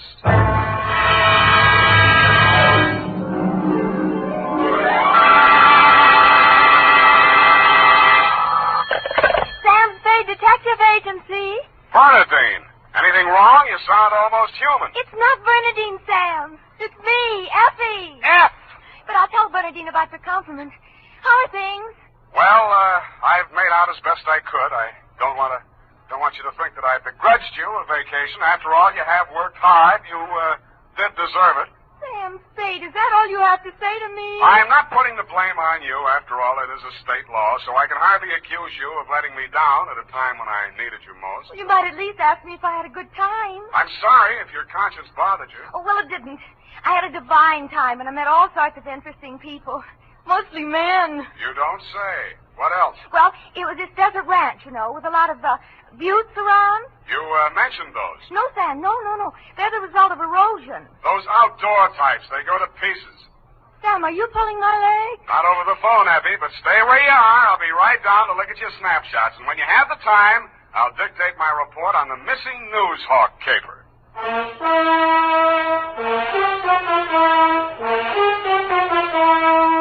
Dashiell Hammett, America's leading detective fiction writer and creator of Sam Spade, the hard-boiled private eye, and William Spear, radio's outstanding producer-director of mystery and crime drama, join their talents to make your hair stand on end with the Adventures of Sam Spade. Presented by the makers of Wild Root Cream Oil for the hair. Wild Root Cream Oil. That's the famous name to remember, men, next time you buy hair tonic. And look what Wild Root Cream Oil does for you.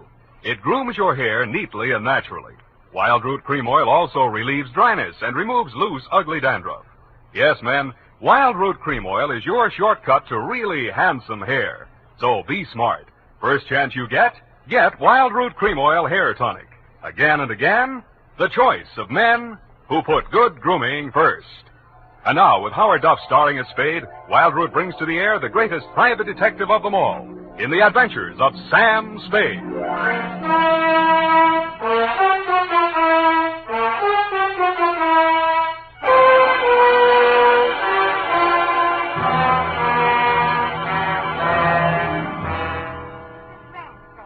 Just outside of Kanab on Virgin River. Kanab, the Pearl of the West. Uh-huh. And did I mention the buttes? Oh, well, they're very interesting. The result of erosion. Yes. And it's authentic, too. Fay Hamlin's ranch. You mean a working ranch? Yes, you see, that way you get into the spirit. Mm-hmm. My job was to feed the chickens. And that's how I met him. One of the buttes? Oh, Sam, he's a very cultured gentleman. Culture smulcher. What's he do for a living? He cures stammering. You don't say. What's his name? Charlie Shank. Charlie Shank? He's the founder of the Shank Institute of Articulative Correction, which I should learn. Articulative Correction. Where is this institute? Oh, I have the address here. General Delivery, Butte, Montana. Mm-hmm. You're sure you didn't help him break parole, Effie? Oh, no. We just went on long walks together. Where to? Oh, different points of interest. Like Wolf Canyon. Figures. Uh-huh. He invited me on this camping ship, a trip. Honorable, of course. Mm. But I couldn't go on account of my sunburn. Oh, Oh. it was awful. Oh, I've that's still too got bad. it, you see. And then he went back to Butte. He had to leave in such a hurry he couldn't even say goodbye. Wow. It was a pity, too, because an old friend he hadn't seen in years came looking for him just a few minutes later. With a warrant? No, he was an attendant in a nearby hospital. Mental? Oh, yes. Very intelligent. He read me some of his poetry. Maybe you've heard it. A loaf of bread, a jug of wine, and thou. Hey, wait a minute. Isn't that the Rubaiyat of Omer Khayyam? That was written by a guy named Fitzgerald. Of course, that's his pen name. Quite a penman. Yes, but he's paid his debt to society. And the other time it was a bad beef. Oh, He told me all about it. Yes. He cried on my shoulder afterwards. Sweetheart, when you make a mistake, it's a beaut. Sam, nothing happened. Well, I'm glad he cured you of stammering anyhow. Ready? Oh, yeah. I got a brand Work, new you notebook. know. Life goes on. I got a brand new notebook, Sam. I'll just turn over a new leaf. Not a bad idea, dear. Date July 18 to Mr. Alex M. Youngblood. Try that again. Mr. Alex M. Youngblood, P.O., Box 317, San Francisco, from Samuel Spade, license number 127-596. Dear Mr. Youngblood, I need a vacation myself. You need Charlie Shanks. Sounds hard, Sam. Fortunately, until I met you, my only experience with any of the men and women who make your newspaper run had been with one of your corner newsboys who shortchanged me 2 times within as many days. I have not read your rag since. But your name looked imposing, and so did the $300 check upon which you had written it.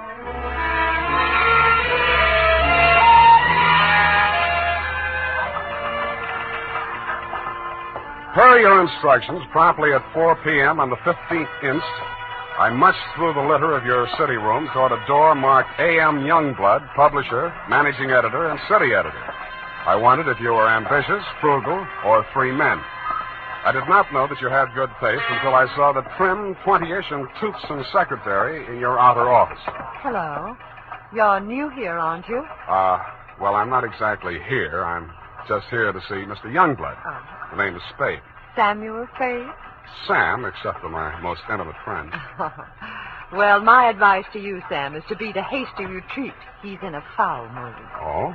Why? Is he blind or older than he feels? I refer, of course, to your spectacular charm, Miss, if I may call you Miss. Please, this is neither the time nor the place. My name is Phyllis Watson, and my phone number is in the directory, if you're really interested. I could be. Thank you. And if a man answers, tell him you're my French teacher. Oui. You better go in now. If you're late to an appointment with him, you're through. Do you have any more words of wisdom? No, but I hope you can do something to improve his state of mind. He's been awful lately. Good luck, Sam. Thank you, Phyllis Watson. Come in. Now, 1 minute past 4. You must be Mr. Spade. That's right. You're almost late. Sit down, Spade. Cigar? No, thanks. Well, don't expect me to offer a drink. You aren't a drinker, I hope. You don't listen to the radio, do you? Well, you'll not drink in this office. Nothing here but a cooler filled with water from a clean, gurgling, laughing mountain stream. You sound like a reformed drunk, Mr. Youngblood. What's that? Well, it was a good many years ago. If you don't mind, I'll just paste up the weather report for my morning edition before we talk. Oh, you do that too, huh? Yes, obviously. And with good reasons.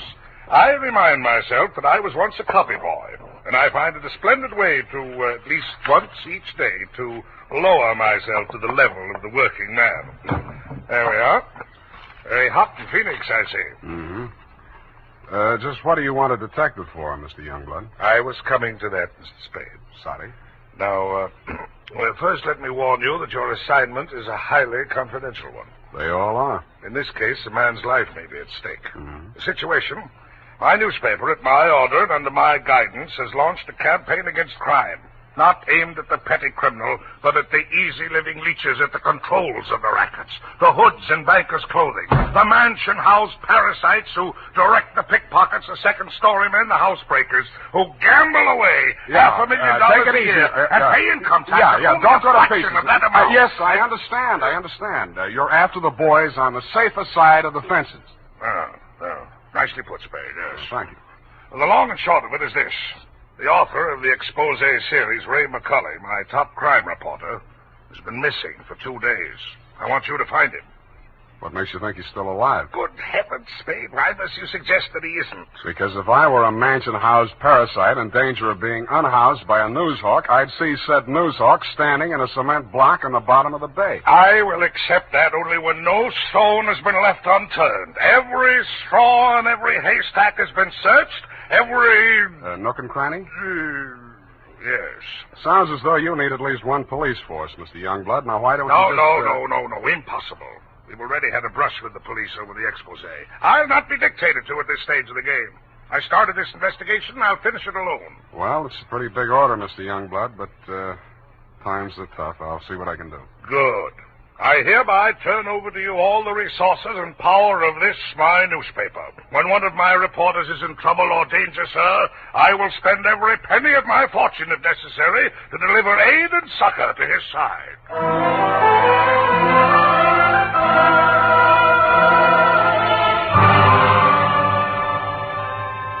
You then gave me Ray McCully's expose stories to date. I saw why you, his family and friends, and his creditors could have been worried about him. They were hot. One followed a stolen car from the time of the heist through the alteration of the body color, tire brands, license number, motor serial number to the time it was shoved onto a used car lot. They named names all the way through. And another did the same to the firm of Otter, Badger, and Mole, furriers, and alleged manufacturers of coats from clouted pelts. Ray McCully had dropped out of sight right after that story had been published. So I left your office hoping that I'd reach the address of Otter, Badger, and Mole before closing time. I did.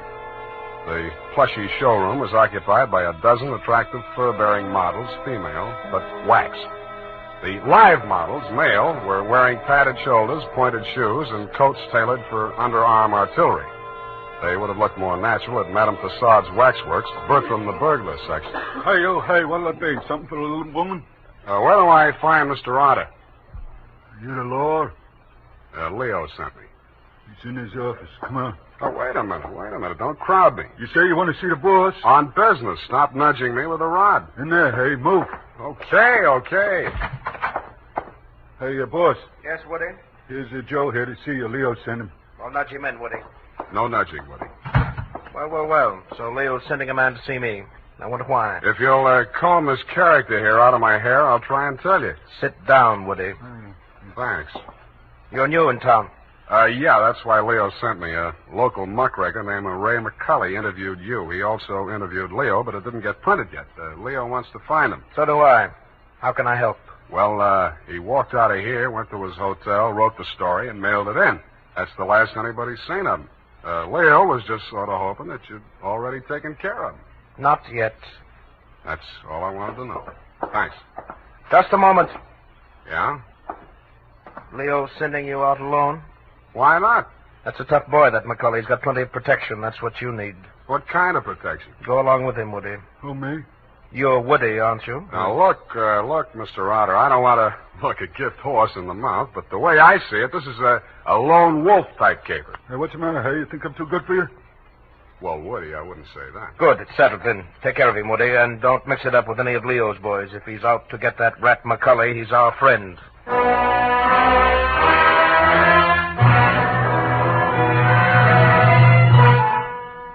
I was beginning to wonder who Leo was. I'd grabbed the name off a calendar on the wall, Leo's Van and Storage. I didn't know whether he was the Leo Mr. Otter didn't like, and I hoped I wouldn't find out. The best way I could think to keep from finding out was to shake Woody. On the way uptown, I walked him past 4 police stations. Crossing Market Street, I pushed him straight into the arms of a traffic cop who begged his pardon and let me off with a warning. At the Blue Bottle Bar and Grill, I gave Joe, the bartender, the Mickey Finn sign, but Woody liked it. He ordered another. Then he said he knew a place on Columbus where the drinks were even better. It was called Leo's Place. I wondered if that meant anything. Hey, you, hey. Who, me, huh? I want your drink. Don't you like this joint? Yeah, sure, it's fine. We're not getting anywhere, though. You really take your work serious. Me, when I go gun for somebody, I go where I'm least likely to succeed. You live longer. Yeah. Woody, what do you know about this guy, McCully? You hear the boss. He say he's a rat. Yeah, but he said he's got plenty of protection. Who's furnishing it? Well, you see, there's a...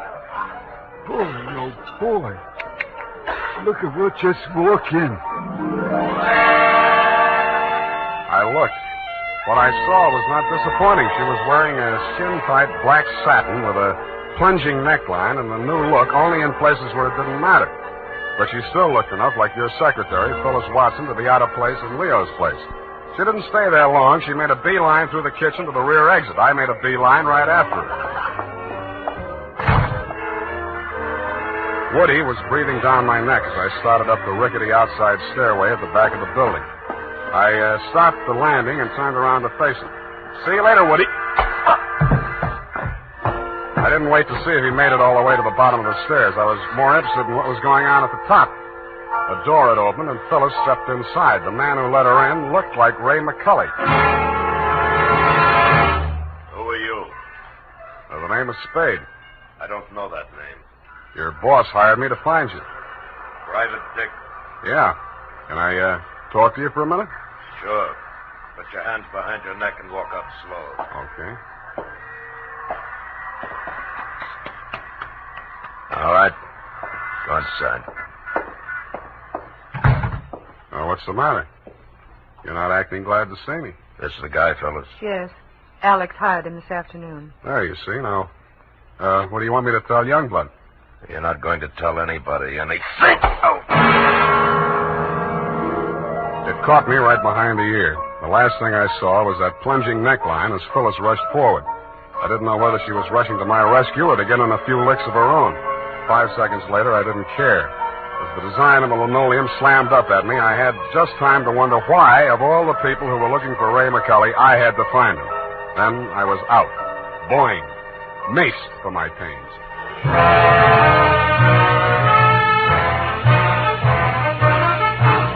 The makers of Wild Root Cream Oil are presenting the weekly Sunday adventure of Dashiell Hammett's famous private detective, Sam Spade.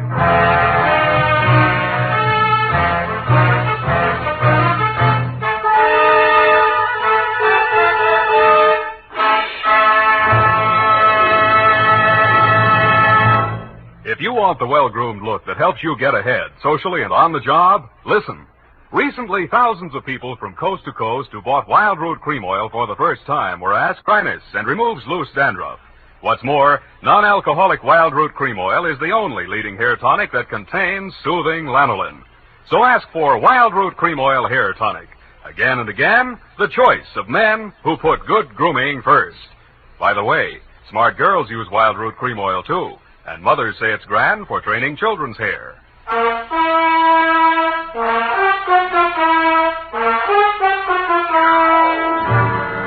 And now, back to the missing Newshawk caper. Tonight's adventure with Sam Spade.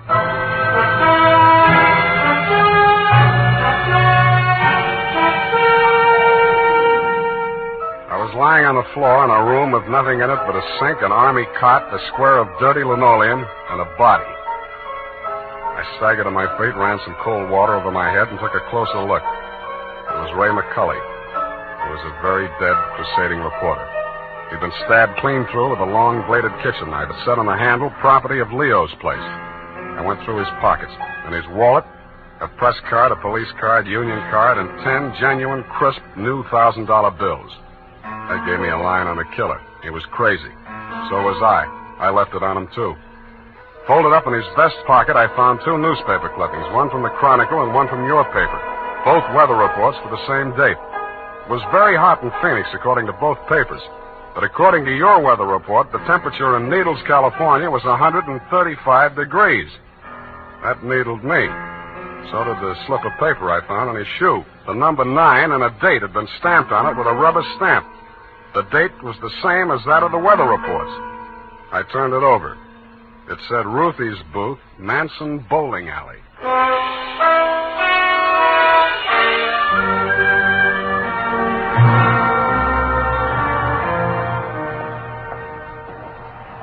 Don't tell me yes. You're the cigar type. Coronas or Panicellas? Thanks. I'm just shopping. I got a nice line of notions. So have I. No, I mean the dolls, the Hollywood dolls. You know, for the bed, only $1 plus tax. Very reasonable. Say, what's on your mind? Leo sent me. Oh. Are you going to collect the slips hereafter? Well, not tonight. You see, I'm sort of a troubleshooter. Leo's checking up on some of the numbers that didn't come out right. Listen, I'll tell him to his face. I don't want any part of those wrong numbers. They're scary. Nuts. Who bought this one? Let me see. Oh, last Thursday. Oh, number 9. How can I forget? He put $500. And honest, if he's been around once, he's been around 100 times to see if it paid off. Did it? What's his name? Mr. Spinelli. He buys a slip every day. And if you ask me, he's learned his system. Because he's been winning, you know. Dimes and then $1 and then $5. And then when he come in with 500 on number 9 until he dropped dead, did it win? Where does he live? It did. Wait, I'll look on the sheet. Hey, somebody else was in just this afternoon. Give me that address. Hurry up, will you? It's right around the corner on Manson, 810. Say, maybe that's his system, 8 and 1. Don't that add up to 9? Hey, what's the matter? Where are you going in such a rush?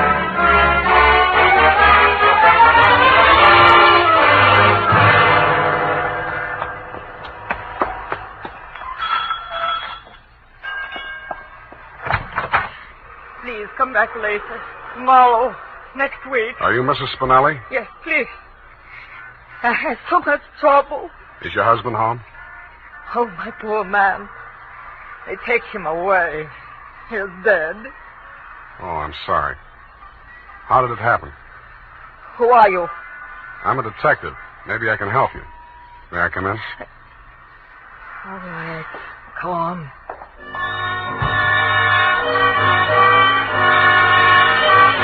It took quite a while to gain her confidence, and after that it took still quite a while to piece together the grief-stricken grumble of words that poured out of her. When I got it down in the form of a statement, I asked her to read it over. Item, statement by Mrs. Arturo Spinelli.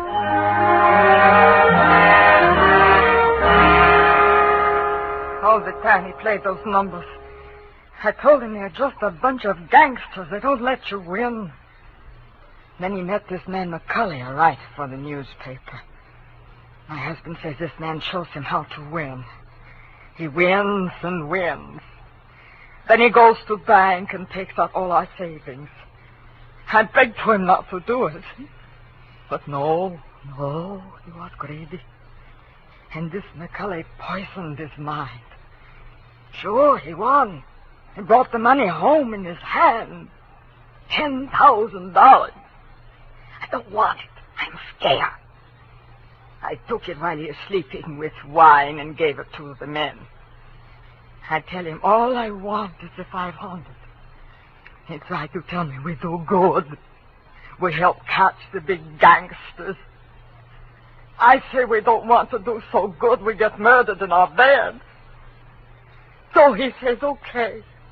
But if I change mine, here is address. I don't change my mind. Because already my husband, he is dead. At home. Stabbed. No, I don't change my mind.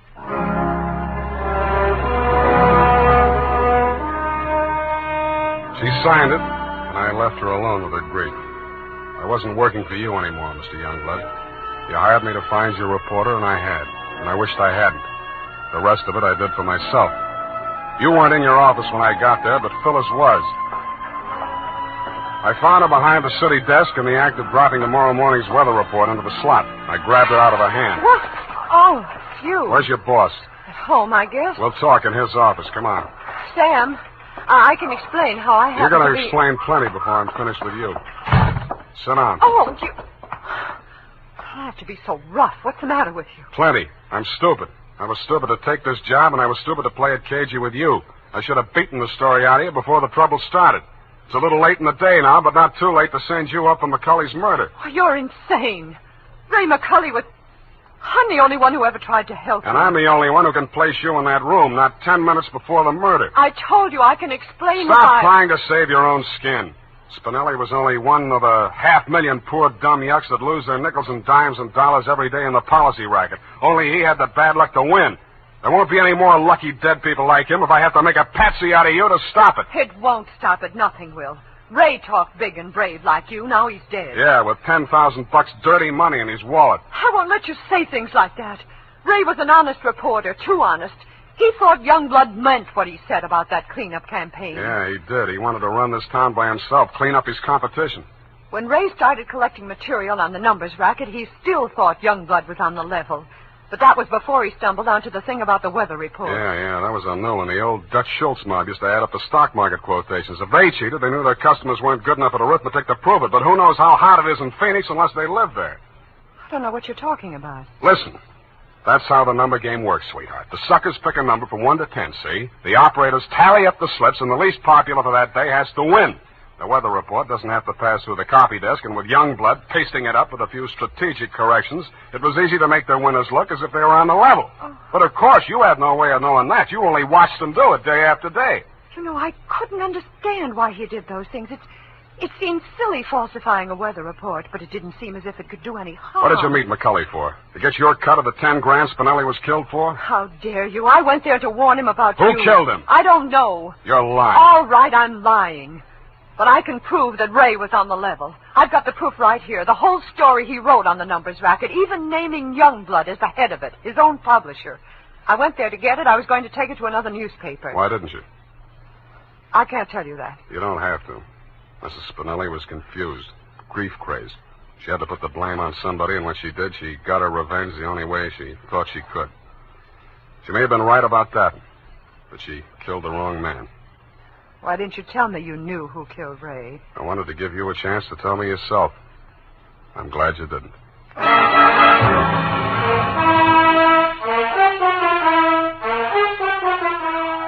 And that, Mr. Youngblood, is the crop. I'm sure you appreciate the fact that I gave the double scoop to your paper. Like Mrs. Spinelli, I have my own ideas of vengeance. Besides, it may up your circulation a little, and you can certainly use a little extra money for your defense. By the way, who's Leo? Period, end of report. But, Sam. Yes, Evie. I thought Mrs. Spinelli killed Ray McCulley. The vacation helped. You were absolutely correct. Mrs. Spinelli killed Mr. McCulley, if you'll pardon the expression. But why did she kill her husband? I was wrong. The vacation didn't help. You mean she didn't? She killed McCulley to avenge the murder of her husband. You mean Mr. McCulley killed Mr. Spinelli? Effie, stop. I'll go mad. Oh, you need a vacation, Sam. Look, type that up. The clatter of the keys may stimulate you to further cerebral activity. I beg your pardon, Sam? Brain work. Now shoot. Oh, brain work. Oh, you know best. Tonight, men, or first thing tomorrow, get Wild Root Cream Oil and see what wonders it does for your hair. Notice how easy it is to apply. Notice what a neat, natural job it does of grooming your hair. Notice, too, how effectively Wild Root Cream Oil relieves annoying dryness and removes loose, ugly dandruff.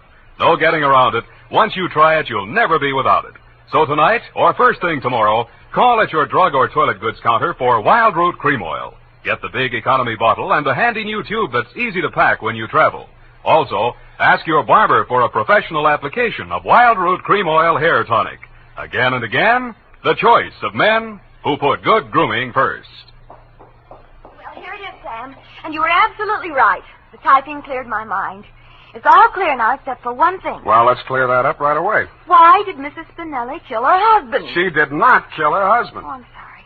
I meant, why did Mr. McCulley kill Mr. Spinelli? Kelly did not kill Spinelli. Who's Kelly? McCulley.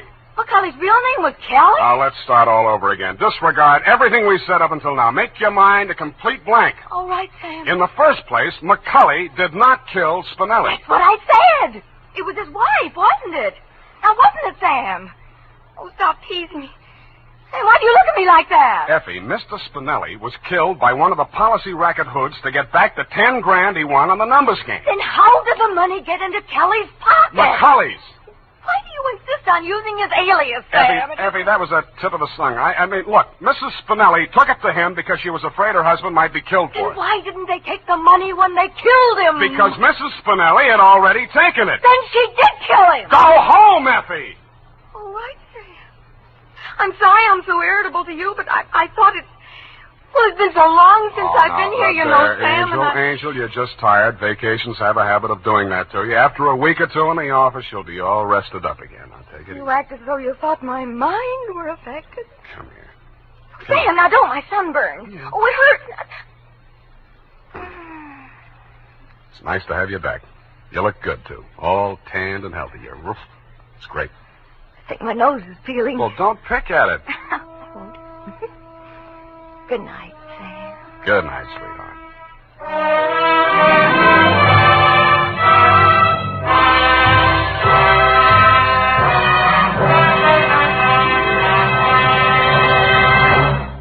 The Adventures of Sam Spade, Detective. Brought to you by Wild Root Cream Oil Hair Tonic, the non-alcoholic hair tonic that contains lanolin. Wild Root Cream Oil. Again and again, the choice of men who put good grooming first.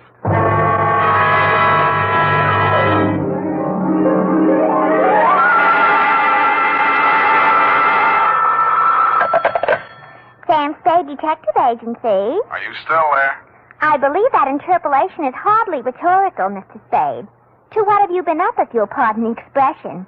And has that girl regained her facilities? I wouldn't know, but her faculties are as good as ever, if you'll pardon the expression. Mr. Spade, sometimes I think you're a regular philanthropist. Don't you mean philanderer? How much money did you make out of that case? Well, I broke even anyway. That's what I mean. You're a philanthropist. Well, you know best, Bernadine. By the way, was that man really murdered with the buzzsaw, or was that just publicity? He really was, Bernadine. Why? There just happened to be one lying around. Oh, I don't mean that. Why was he killed? For the Wheel of Life. Oh, You're not going to ask what that is? some curio, no doubt. Listen, Bernadine, the Wheel of Life is, oh, well. I suppose I don't have to tell you to stay where you are. Just sit quietly with your book in your hand, and I'll be right down to dictate my report on the Wheel of Life caper.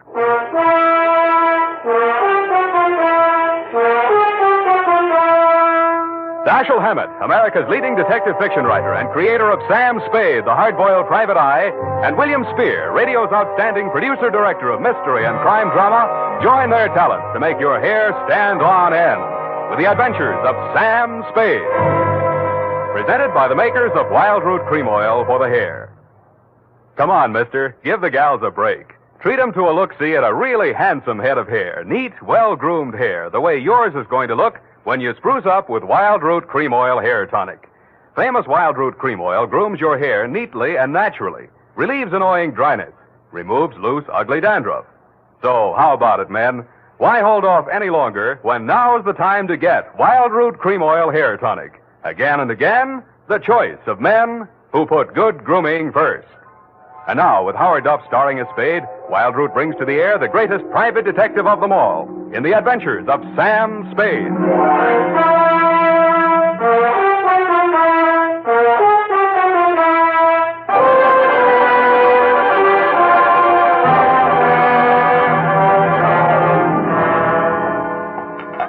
I went down to St. James Infirmary to see my baby there. Ready, Bernadine, little flower? I'm way ahead of you. Keep it clean. No more than 3 erasures per page. Okie dokie? Doke. I mean date. Oh, I'd love to. July 11, 1948. To Detective Lieutenant Dundee, Homicide Detail, San Francisco Police. Subject, the Wheel of Life caper. Now, don't go away, Bernadine. I don't know why these things always have to happen to me. Under private detectives in the San Francisco Classified Directory, they're listed somewhere in the neighborhood of 60 agencies, several with large display ads. But somehow she managed to find me. It's all so strange, Mr. Spade. I hardly know where to begin. Well, the beginning is always a pretty good place to start, Miss O'Farrell. Yes, the beginning. It was like waking out of a nightmare you can't remember. Everything seemed out of proportion. Even the buildings along the street seemed to be leaning at a crazy angle. And then I realized I was traveling down a hill. I looked wildly around for something to help me get my bearings. There was a street sign, O'Farrell, stuck in my mind, so I gave it to your secretary when she asked for my name. Uh-huh. What's your real name? I don't know. I don't know who I am, where I came from, or where I'm going. Mr. Spade, I'm so frightened. Now, wait a minute. A lot of people suffer from temporary loss of memory. Most of them recover. But amnesia is a sickness, and I am not a doctor. Oh. And you won't even try to help me? Well, I can give you the name of a good head doctor right here in the building. There's also missing persons. Oh, but I'm not a missing person. I'm right here. Yeah, I mean, where you aren't, somebody might be missing you, n'est-ce pas? But the police... Oh, I'd rather not. I might be wanted for some crime. How do I know? You sure you want to find out? Oh, yes, I do. It's terrible not knowing. But I want to find out for myself.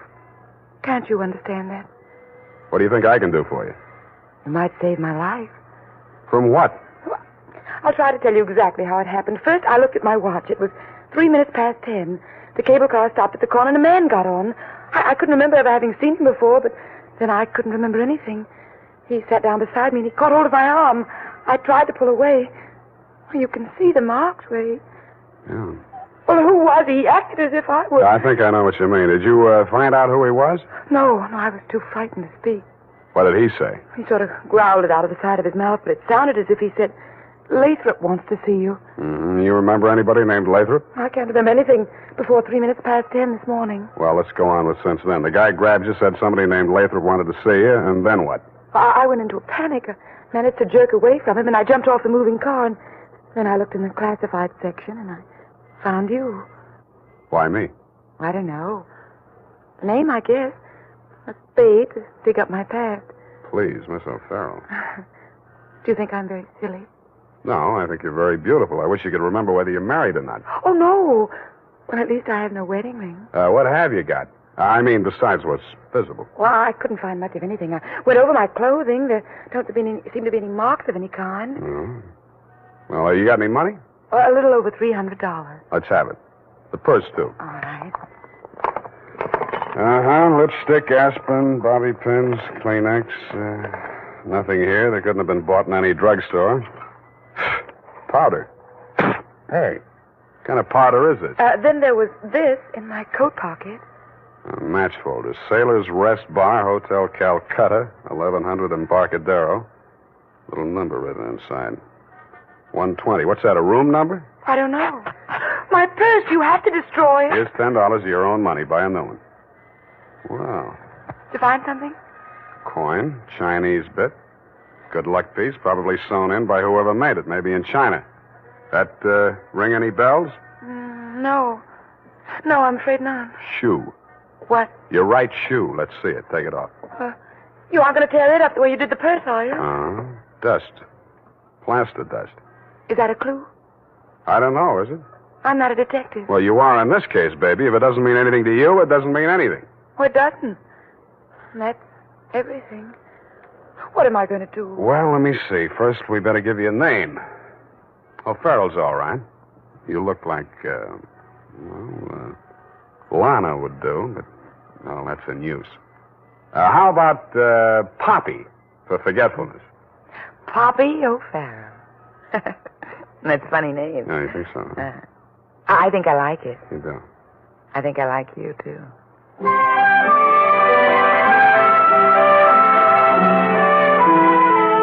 I liked her, too. There may have been blanks in her brain, but the rest of it figured. In the elevator, I started adding it up, and by the time we reached the street floor, it came to quite a tidy sum. Where are we going, Sam? Far, I hope. But first, we're going to find you a place to stay. Oh, yes, we must be practical. No use overdoing it, huh? Oh, no, Sam, I didn't mean... Wait. What's the matter? You remember something? That man, the one who followed me this morning, he's standing right out there waiting. The one in the straw hat leaning against the newsstand? Yes. Where are you going, Sam? You stay here. I just remembered something I hoped I could forget. Hello, Shuggy. What brings you back to town? Do I know you? That doesn't matter. I know you. The name you were using when you blew this town was Shuggy Bellows. You wouldn't take the risk of showing your face here again unless the caper was worth it. You got a big nose. Keep it clean. You've been tailing that girl all day. Why? Dame? What dame? Who's Lathrop? I don't remember. Okay, I'll give you a chance to think it over. Hey, officer! You dirty shamus yelling. No, no, you don't. Here, what's going on here? Break it up. Oh, Mr. Spade. Is this fella giving you trouble now? Yeah, what kind of a beat are you pounding here, Clancy? Letting a cheap grifter like this walk around with an armpit full of gun? Or are they handing out permits to characters like these this day? No, how about that, son? Have you a permit now? And a gope copper. Oh, so, one of them clever lads he is. Well, come along, me bucko, before I lose my temper and give you your lumps now. Okay, I'm coming. That's better now. Much obliged, Mr. Spade. I'll pay you for this, Shamus. And a goop to you, too.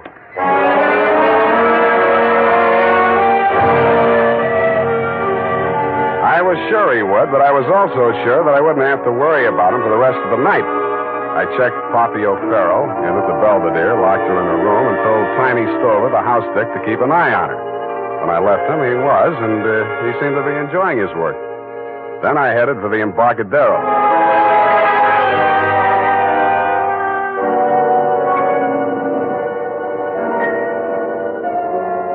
I found the Hotel Calcutta, but I couldn't find the lobby. There wasn't any. It had been squeezed out by the Sailor's Rest Bar. So I tried the bosun-type bartender. Howdy, mate. You got business aboard? Yeah, where do I find the purser? Hey, one to shore. All the officers went ashore except the janitor. He's passed out in his bunk. Oh? How about the passenger? You're in the thick of them right now. They spend most of their time and their money right here. Which one belongs to 120? You a dick? Yeah, but I got $10. Well, what I can tell you ain't worth it, but thanks anyway. He stayed in his cabin. I only saw him at once. That's when he went ashore. I says to the deck steward, that's room clerk to you. It was a general. He says, name of Korolenko. I noticed him because he was a real creep, see? 6'4", a solid brass. His head stuck up in the air, and he didn't move nothing from his stern to his shoulders. A real Frankenstein. Do I keep it then? Yeah. Do I get a look at his room? Yeah, sure. Go ahead. Who's stopping you?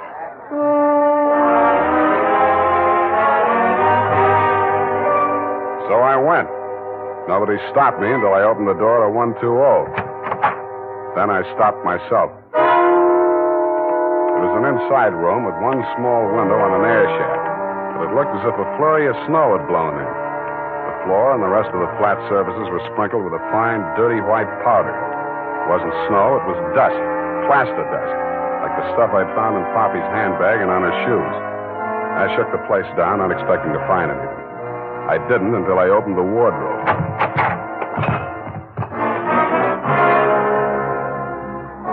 The body of a well-dressed ship surgeon, but his uniform was rumpled, torn, and bloodstained. From the look of him, his throat had been cut. I wondered if Poppy would be able to jog her memory that far back. When I found the murder weapon, I hoped she couldn't. I really did. It was not a knife. It was not even a razor. It was an electric buzzsaw. That tore it.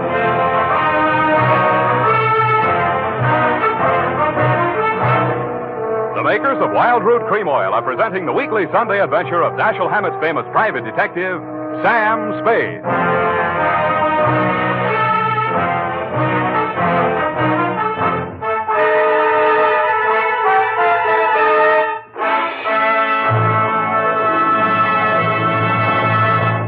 If you want the well-groomed look that helps you get ahead socially and on the job, listen.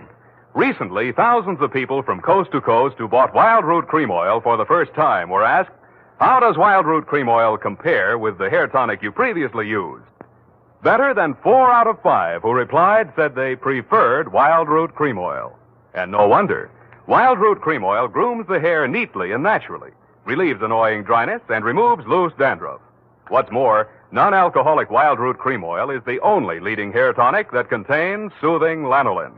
So ask for Wild Root Cream Oil Hair Tonic. Again and again, the choice of men who put good grooming first. By the way, smart girls use Wild Root Cream Oil, too. And mothers say it's grand for training children's hair.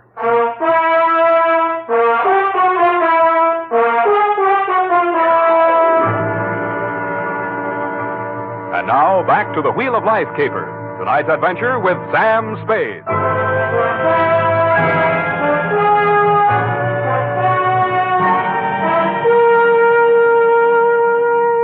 Times being what they are, I could use a little publicity. And so could you, Lieutenant Dundee, what with the elections coming up and you with no promotion all these years. This one time, I got it instead of you and wished I hadn't. The morning papers called it the Buzzsaw murder and went on shamelessly from there. Horror killing related by Private Eye. Stan Slade, ex-Pinkerton man, mum on mystery woman. Elderly sleuth, dodges photographers, denies hotel visit, was in bed with Apple and good book, says Peeper. There wasn't a word of truth in it, mainly because nobody could get at the facts. I wasted most of the day down at headquarters trying to find out what name Shuggy Bellows had been booked under. Then I dropped in at the Belvedere. Poppy had checked out. I decided to go back to my office and drink poison. I hardly got the desk drawer open when a sobering influence walked in. It was a Mr. 6'4" of solid brass.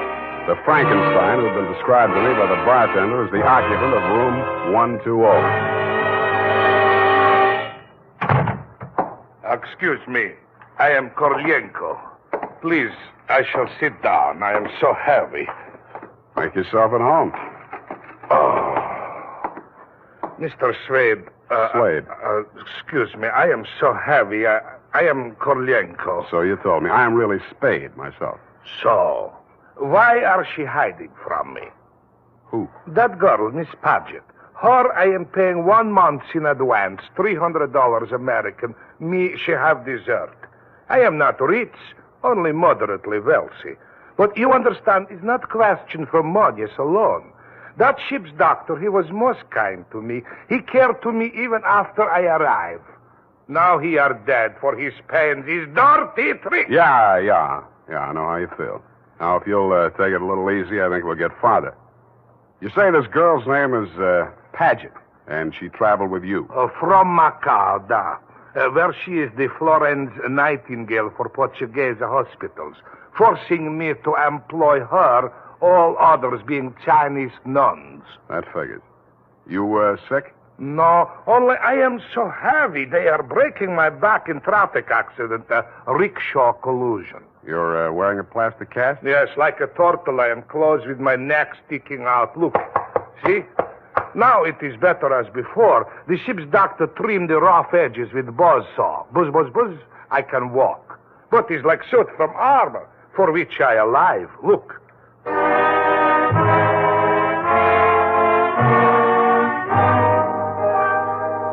I looked again where he opened his shirt front, exposing the gray-white shell of plaster that surrounded his trunk from collarbone to hips. In a 6-inch circle over the left side of his chest, I counted 4 bullet gouges. I dug one of the slugs out and examined it. It was .32 caliber. The plastic cast, which was molded to the shape of his body, was no more than 1 inch thick. I didn't see how it had stopped the slugs, but it had. About then, the parts of Korolenko that were not held rigid in the cast began to tremble violently. Why are they doing this? Why? To a virtually helpless man. Why, Mr. Spade? Why? Where did you have that cast put on? Don't I said Macau? The Portuguese hospital there? The same. They are hanging me up with the neck and plastering me. Comes great pain, they put me to sleep from anesthetic. I are waking up in ambulance arriving at shipboard. Why you wish I should tell you my operation? More important things we should be discussing. I think so, too. I think Miss Paget and her friends had something they wanted to smuggle out of Macau and into San Francisco, and you're it. Oh, excuse me. I am not comprehensible. Look, I mean, while you were out with the anesthetic, they planted the goods, whatever they are, in or under your cast. Oh, that is why I am so heavy. The wheel. The The what? The wheel. Look, I'll show you. He hauled a manila envelope out of his overcoat pocket and waved it in my face. I took it over to my desk and fished out the contents. It was a set of X-ray films. 3 of his spine, showing the fractures, 4 of the skull, 3 I couldn't figure out, and 1 of his rib cage, only something new had been added.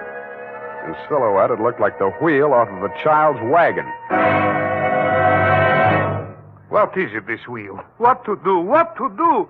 6 months I must remain in this straitjacket. If I remove it, I die. If I keep it on, they kill me to get their smuggle. Well, you look to me like the luckiest man alive. That wheel, or whatever it is, saved your life by stopping 4 slugs. But still, I shall die. How shall I die? When shall I die? Your best advices, please. Korolenko, I think you better die right now. Excuse me? It's the only safe place for you. The morgue.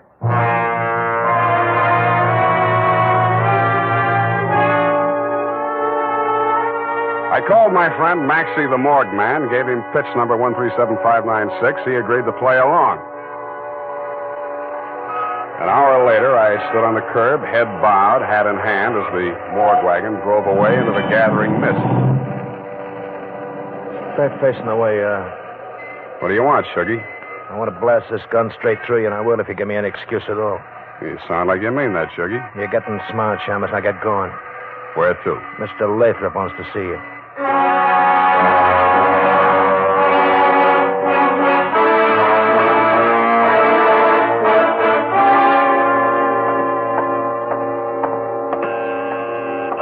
Yes, coming. Ah, Shuggy, dear boy. You've not failed me this time. This will be the fabled Mr. Spade, eh? Come in. Ah, sit down, Mr. Spade. We'll talk. Tell your Gunzel to get that pistol out of my ribs. Oh, yes, indeed, Sugar. You mustn't overdo it. And get him out of here. I'm tired and nervous, and my price goes up $1,000 every minute he's in this room. When I get to 10,000, I kill him. Then the price jumps to 100 to take care of me on a murder rap. I should ought to plug you downstairs. Come, Sugar, don't be ungracious. You wait in the other room now. Okay, it's your party. I'll get mine later. Oh, dear. His bite's much worse than his bark, Mr. Spade. Don't start boring me so early in the evening. I came here to talk about the wheel. Oh, so you know about the wheel. I do better than that. I've got it. That may well be, but do you know what to do with it? I got two possibilities. I can turn it over to the cops and you with it, or I can sit on it until it hatches. A quaint conceit, sir. Round and round the little wheel goes, and where it shall stop, nobody knows. That's where you're wrong. It stops right here. So you better start placing your bets. Just what do you mean by that, sir? There's part of it. What is it? It's one of the slugs you Gunzel threw at Korolenko. I got 3 more just like it that I dug out of him before he was carried to the morgue. Well, an advantage, I'll admit, but hardly worth your while to take advantage of. Don't be too sure of that. Just how much do you know about the wheel? So far, it's been worth 2 human lives to you at the risk of your own. That tells me all I need to know. Oh, no, not quite. Men have been killed in holdups for a few paltry sovereigns, but the wheel is a horse of another color. Let's not change wheel horses in midstream, Mr. Lathrop. Yes. You must understand that the wheel has no absolute definitive value. Monetarily speaking, the British Museum might pay close on to £5,000, hot as it is, for the privilege of returning it. Occidentals aren't the puka sahibs that they once were in the Orient. A theft of the wheel, if countenanced by the Western powers, would have most grave consequences. Most grave. Are you attending, sir? Wake me up when you get to the point. The point, sir, is this. That little wheel of gold, is the wheel of life, which the Buddha himself is said to have received into his hands from paradise. Now, given such a relic, a few old Buddhist monks can set up a shrine which, even in the most miserable surroundings, can attract enough pilgrims to outgross Radio City, Madison Square Garden, and Miami Beach in season. To say nothing of Hialeah. Yes, quite. In short, we propose to act as booking agents for the wheel on a royalty basis with a percentage of the house. Mm-hmm. Why did you bring it to San Francisco? But, oh, gad, sir. Were we to bargain in the Orient, we should be hacked to pieces in our beds. I'll settle for a lump sum and let you do the bargaining. And your price, sir? We can talk money later. First, I got to give the cops somebody for the doctor's murder and for Korolenko. Well, that ought not to be too difficult. When may I expect delivery? I'll check on it. I went out to St. James Infirmary. City morgue. Maxie, Sam Spade. Yeah, Sammy. Deal's okay. Send it up. The address is... Sam, wait. Yeah? Sam, he ain't here no more. What happened? Somebody claimed him. A girl. Said she's his daughter. What did he do? Went on playing dead like you told him to. Maxie, where did she send him? Avalon Mortuary, corner of Lynch and Haight. Okay, by the way... Yeah, Sammy? Maxie, put some clean sheets in that morgue wagon, size 16. I may be your next passenger.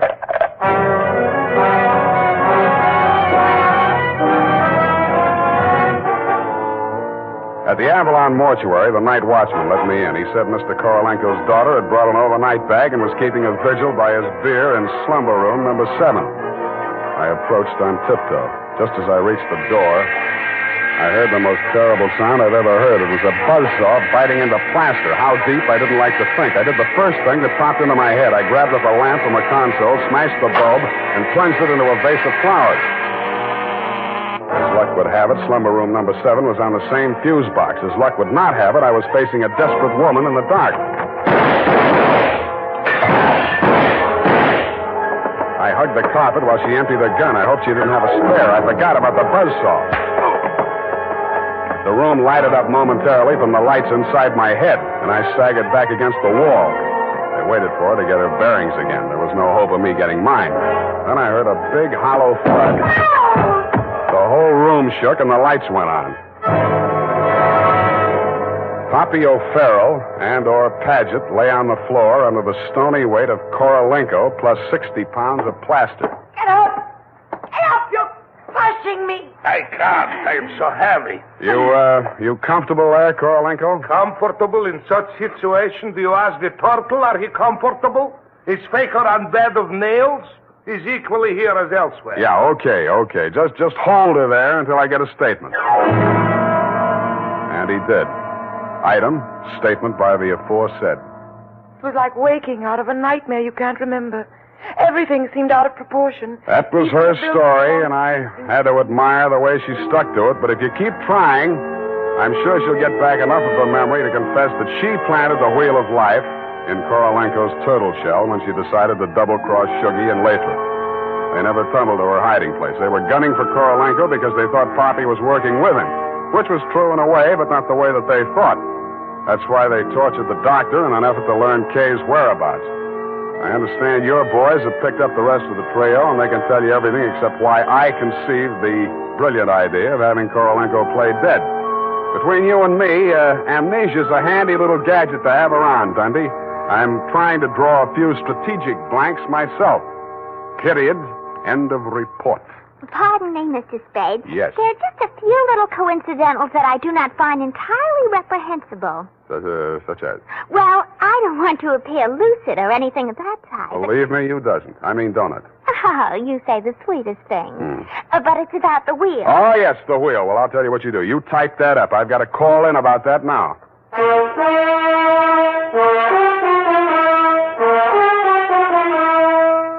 Tonight, when you're making out your must-do list for tomorrow, why not include a reminder to get Wild Root Cream Oil for the hair? Honestly, man, you'll be delighted with the neat, natural way Wild Root Cream Oil grooms your hair. The way it relieves that annoying dryness and removes loose, ugly dandruff. Just try it and see if I'm not giving you a good steer. Make a note right now to call at your drug or toilet goods counter for Wild Root Cream Oil. Get the big economy bottle and the handy new tube that's easy to pack when you travel. Also, ask your barber for a professional application of Wild Root Cream Oil Hair Tonic. Again and again, the choice of men who put good grooming first. Did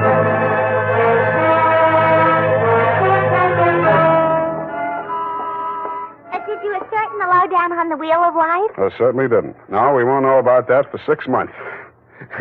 Because definitively, I mean definitely, that plastic cast has to stay on him. Doctor's orders, you know. Oh, but I won't be here 6 months from now. You can say that again. But I won't be here 6 months from now. Stop repeating yourself. But you just said you can say that again. Yeah, Just as distinctly as if I was sitting here. That's what I like about you, Bernadine. A woman of distinction, that's what you are. Well, if you want to take me dancing, why don't you just say so? Bernadine. It's leap year, and I always say discrimination is the better part of value. You are absolutely corrupt. Well, I'm glad I'm right about something. Good night, Mr. Spade. Good night, and I'll say if it kills me, sweetheart.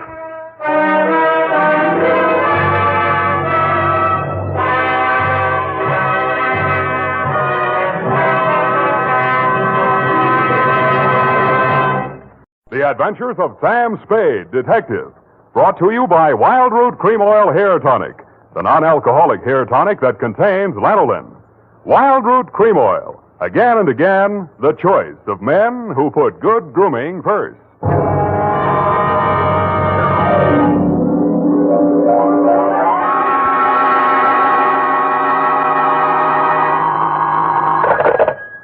Sam Spade, Detective Agency. Good evening. That sounds funny in dialect. Good evening to you, and happy 4th of July, Bernadine Hemp. Oh, Mr. Spade. What was the capper? Don't you mean caper? No, the capper. The high point of the caper. The climax, the crescendo, the pinafore. Now, that's better. For a minute, I was afraid you were learning English. Oh, no. I'm studying Spanish. Soy infeliz que inicia... Yeah. Mucho interesting. Gracias. Shall I go home now? No, mal suerte. There's a little matter of murder in 2 languages, neither of which is Spanish, so stay where you are. I'll be right down to dictate my report on the Rushlight diamond caper.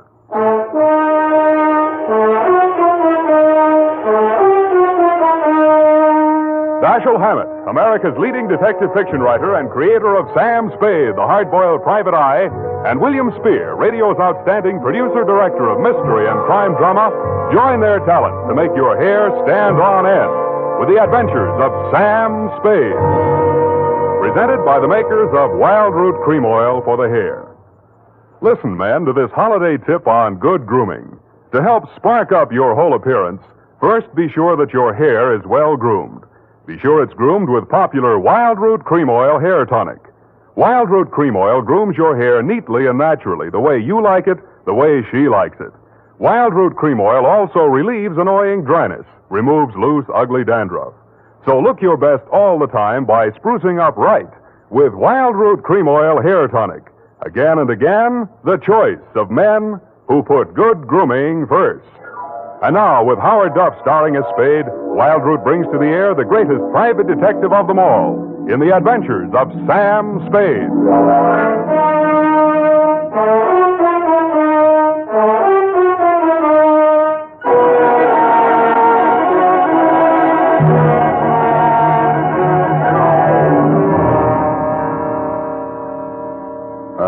Date, July 4, 1948, to Mrs. May Rushlight, 21A, Granite Court. From Samuel Spade, license number 137596. Subject, the Rushlight Diamond. Dear Mrs. Rushlight, it was the kind of nice, relaxing assignment that comes my way just often enough to remind me that gum-shoeing can be respectable. There was an air of quiet elegance about 21A, Granite Court, and about the butler who answered the door. He took in my rented gray topper and doeskin gloves, nodded approvingly at my wing collar, watered silk ascot, pearl gray waistcoat, morning coat, pinstripe trousers, and my spats with the mother of pearl buttons, and asked me if I were a florist. I set him to rights, and he led me up a flight of stairs to the early A.M. annex of your morning room. Mr. Samuel Spade. You're just on time, Mr. Spade. Mrs. Rushlight will be pleased. I'm Nancy Ward, Mrs. Rushlight's social secretary, and if you don't think that's tough to say, try it. Mrs. Rushlight's social... what's tough about that? You'll do. Definitely you'll do. Shall we dance? I will dance at her wedding. But don't get me wrong, I'm not secretly in love with Ralph Rushlight, and the bride is lovely. Just hate to see all that money going down the drain. Is there anything else you think I should know? You know what your job is. You're supposed to guard the wedding presents. That's simple because it's nothing but a lot of cheap silver. And stay away from the champagne. It's non-vintage. The food will be foul. The guests are the most dismal aggregation ever assembled. Sounds like a lovely party. I arranged the whole thing. I told you she's a lovely bride. What'd she ever do to you? I'd rather not say. I don't want to sound bitter. This way, Mr. Spade. The old hat. Mrs. Rushlight will see you now. Thank you, Florence Nightingale. Nancy? Oh. This is it, darling. Mr. Spade, come over here, young man, so I can get a better look at you. How's this? It's good. Turn around. Yes, you'll do. That'll be all, Nancy. Couldn't I be finishing up these place cards while you talk? Take them with you. Do them outside. Very well. Nosy girl. But nice. Nice nose. Oh, you too, eh? Well, I agree. That's why I'm marrying off my nephew to that wretched girl, Lotta Van Eyck. Have you ever seen Bugs Bunny, Mr. Spade? You don't mean the... They protrude. The ears? No, the teeth. Oh.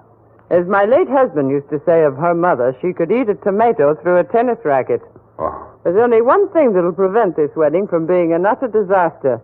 She doesn't understand much English. Well, what's the matter with your nephew? A great deal, but it doesn't show.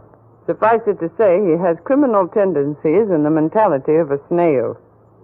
Mrs. Rushlight, I don't like to seem forward, but why are you telling me all this? Oh, you're supposed to mingle with the guests. You'll need some conversation. Now, as to your assignment.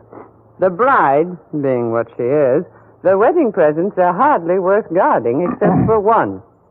Ironically enough, it's from me. What is it, a machine gun? Oh, that's good. Oh, excuse me, I must write that down. And tear it up immediately. Oh, dear. No, Mr. Spade. But it's bad luck, the Rushlight Diamond. You've heard of it?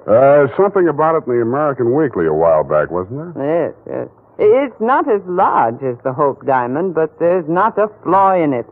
My late husband, Roy Rushlight, bought it for his first wife. She sank with the SS General Slocum in Hellgate, the East River, 1904, over 1,000 lives lost. Luckily, she was wearing a paste copy at the time. I was only a young girl when I married Mr. Rushlight, and fool that I was, I signed anything his lawyers asked me to sign. After his death, I discovered that the diamond was to be mine only until the marriage of my husband's male heir, at which time it must go to his bride. Well, that's too bad. You say, though, that the Rushlight diamond is bad luck. Oh, there's that, of course. I wonder if it's too much to hope. Well, I must go and help dress the bride. Go along downstairs, Miss Spade. Take this jewel case with you. Put it on the table with the other presents, and guard it well.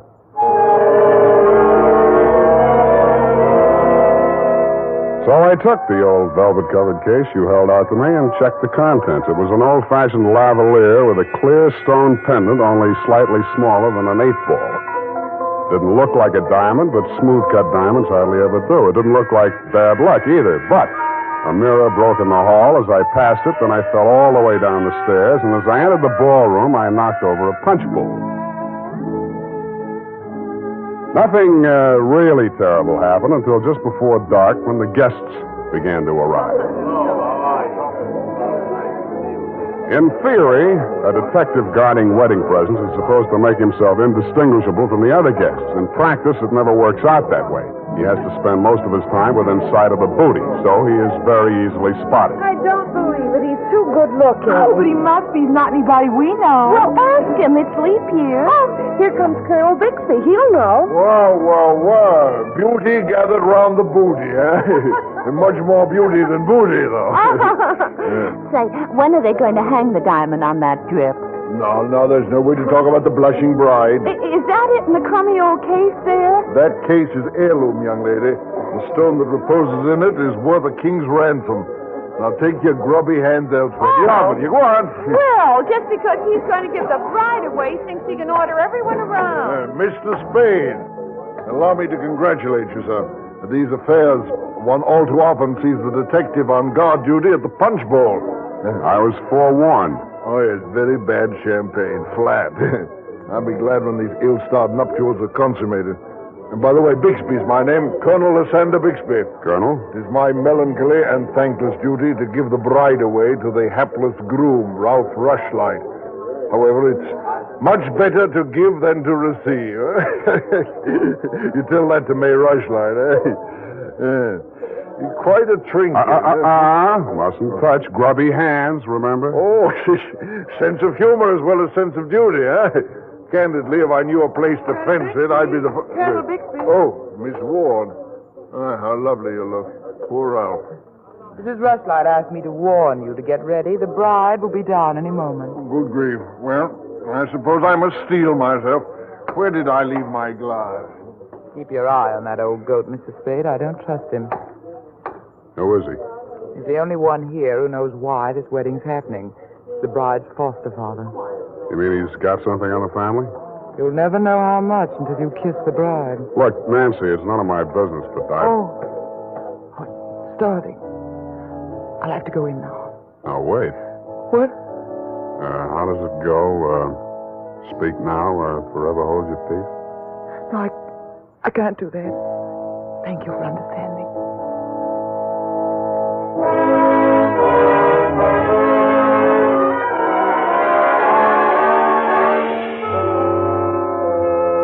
I didn't witness the ceremony, but judging from the mood of those who had, it was just as well I didn't.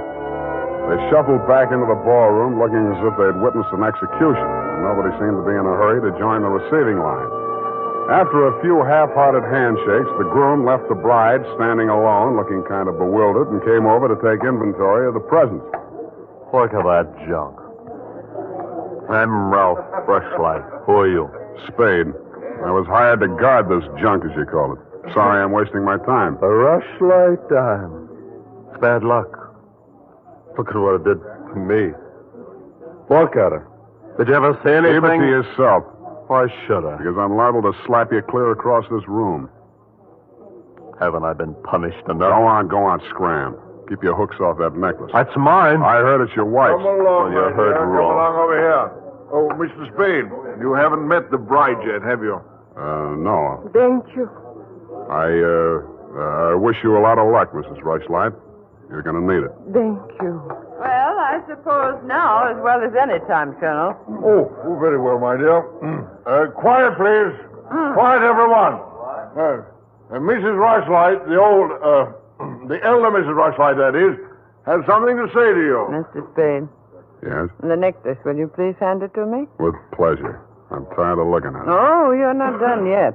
Stay close by my side. Dear friends, at this solemn moment, I want, first of all, to welcome this dear little girl into the Rushlight family. Thank you. Yes.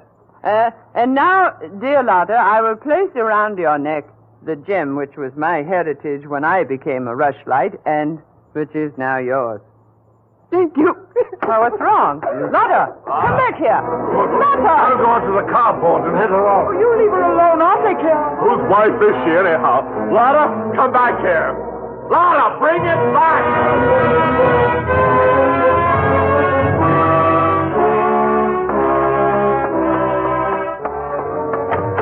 I was almost ashamed of joining the chase, but I had to because I'd been hired to guard the Rushlight diamond, and for my money, the best way to do that was to help her get away. Somebody got to her before I did. A strip of wedding gown satin marked the spot. The body lay crumpled under a hedge, but it wasn't the bride's body. It was the groom. He'd been stabbed to death with a pair of garden shears, which made sense. But what didn't make sense was that the necklace she'd been wearing was still clutched in his hand.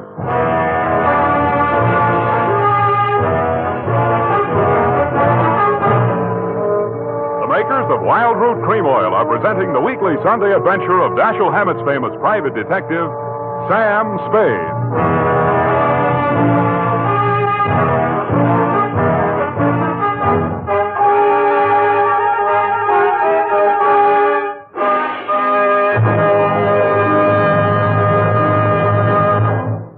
If you want the well-groomed look that helps you get ahead, socially and on the job, listen. Recently, thousands of people from coast to coast who bought Wild Root Cream Oil for the first time were asked, how does Wild Root Cream Oil compare with the hair tonic you previously used? Better than 4 out of 5 who replied said they preferred Wild Root Cream Oil. And no wonder. Wild Root Cream Oil grooms the hair neatly and naturally, relieves annoying dryness, and removes loose dandruff. What's more, non-alcoholic Wild Root Cream Oil is the only leading hair tonic that contains soothing lanolin. So ask for Wild Root Cream Oil Hair Tonic. Again and again, the choice of men who put good grooming first. By the way, smart girls use Wild Root Cream Oil too, and mothers say it's grand for training children's hair.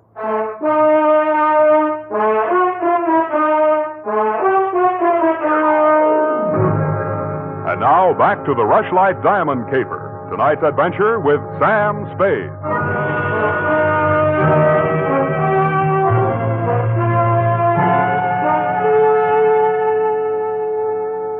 Number 21A Granite Court was teeming with motives and suspects. But the police were primarily interested in locating Lotta, the missing bride and widow of Ralph Rushlight. So was I. She looked like less work than the rest of you because if she had killed him, it was self-defense if she knew enough English. By 10 in the a.m., when I checked in at my office, she was still successfully eluding the police dragnet. That was because nobody, including me, had thought of looking in my office. Wow. Good morning. Thank you. Is that all the English you know? Thank you. No. I want my necklace. The police have it. You go with me. Tell them who I am. Okay, but first I have to know who you are. Where you came from, what your connection with Colonel Bixby is. I am in Macassar being born. In Macassar? Dutch colony. Uh-huh. My father there 7 years ago dying is. When I 13 years old have arrived. I see. Colonel Bixby in San Francisco, the financial representative from my father was. I am adopted to him, not for a father, but so he takes care of my monies, which coming of age am I a rich Dutch woman. Uh-huh. But legally, he's your foster father. Yeah. Also legally, I'm the wife of Rushlight. I want my necklace. You married him for the necklace? Yeah. Why did he marry you? For one half of necklace and resale. But all everything to take he wishes. You and Ralph were going to divvy the take from the Rushlight diamond, you thought. Yeah. And what was the colonel going to get? Money from Mrs. Rushlight. Oh, no, wait, that doesn't make sense. Mrs. Rushlight stood to lose a small fortune by that marriage. Why should she pay the colonel to promote it? You the detective are? You said that. Where my necklace are. That I say. Yeah, well, look, I'm not as sure as I was. Wait just a minute. I'll check on it. Homicide, Lieutenant Dundee. Spade, Dundee. Oh, yes, Sam. What's new on the Rushlight caper? Oh, you know I can't talk about the case, Sam. Oh? I got a line on that girl. Oh? Where is she? You know I can't talk about that, Dundee. Oh, you can't you? Well, let's see if this doesn't change your mind. The necklace we found on Rushlight's body was a phony, a fake copy. Uh-huh. Does that make her guiltier than she was before? Well, now she's got a motive. Throws all our previous theories into a cocked hat. Now, where's the girl? She's in my office, Lieutenant dear. Come and get her. Thank you.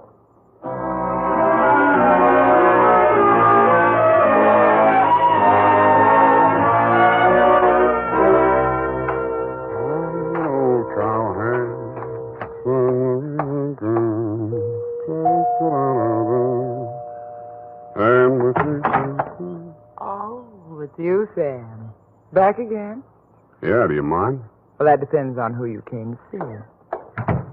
You, sweetheart. Oh. But first, I'd like to talk to Mrs. Rushlight. Well, she can't see anyone. She's in a state of nervous collapse over Ralph's death. Oh, that's too bad. You seem to be holding up pretty well. Oh, I'm relieved. He's better off dead than married to that. Yeah. Rushlight Diamond's still unlucky, you know. What do you mean by that? I was just trying it on for size. Uh-huh. How does it fit? Yeah, but you and Mrs. Rushlight are about the same size. Her nerves getting any better? You're the doctor. If you want to see her, go ahead. She's up there. Thank you.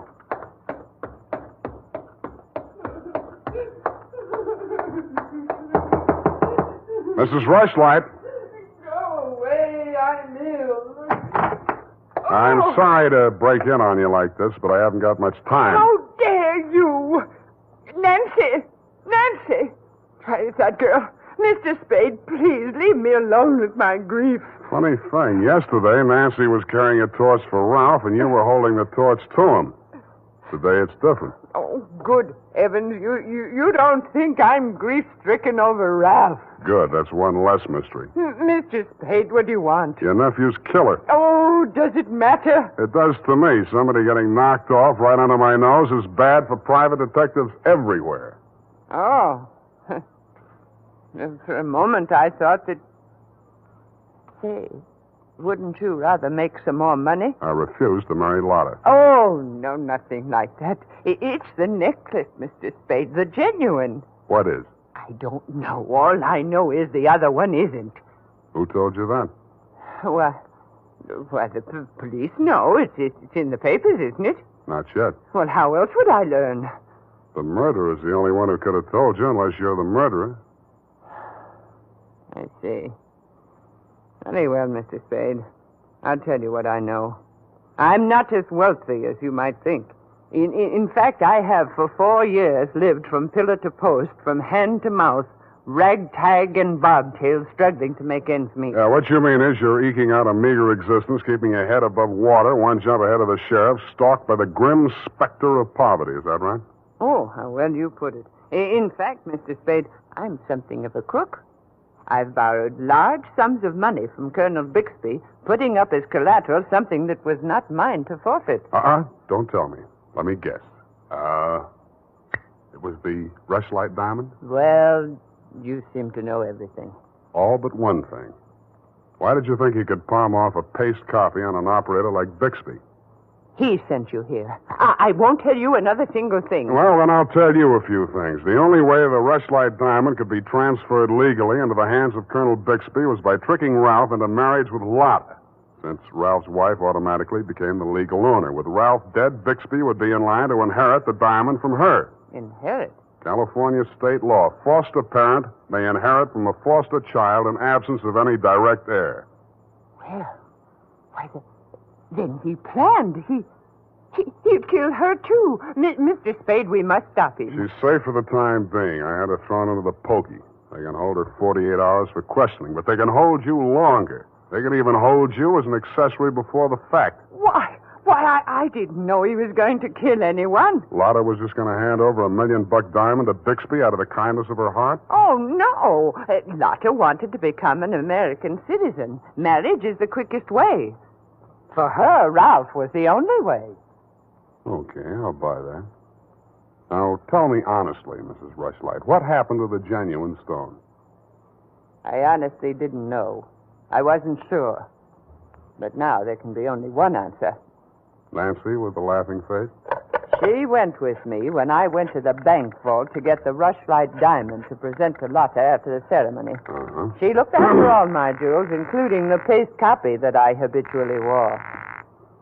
Homicide, Lieutenant Dundee. Spade again, Dundee. I think I got the Rushlight caper all wrapped up. I'm heading for your office now, so wait for me. And whatever you do, don't let that Lotta dame out of your sight. Thank you. Goodbye. Wait a minute, Sam. Wait a minute. Yeah? The Lotta dame, she's already gone.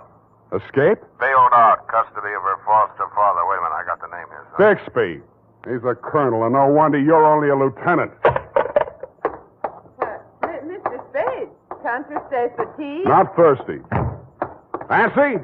Nancy, where are you? Oh, here I am, Sam. I was waiting for you. You got the keys to that car out in front? Why, yes. Do you want to borrow it? Yes, with you in it. Why, Sam, wait till I put my face on. Let it go. It's as good as lost anyway.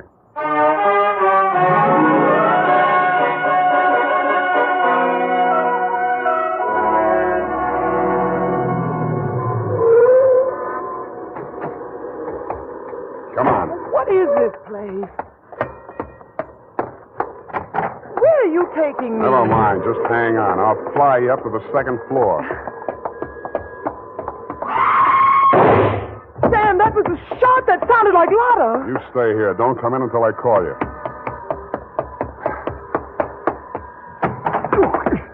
Spade, what are you Get back in there. Drop it. No. Drop it or I'll crack your elbow.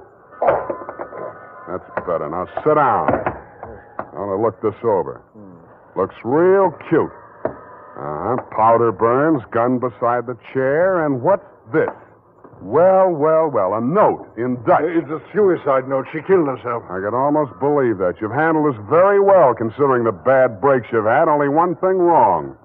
Do I scent a bargain? I don't have to bargain. I've got the diamond. All you've got is 2 murders rapping on your thick noggin. Don't be absurd. I know who has the real necklace. Then you better talk to her directly.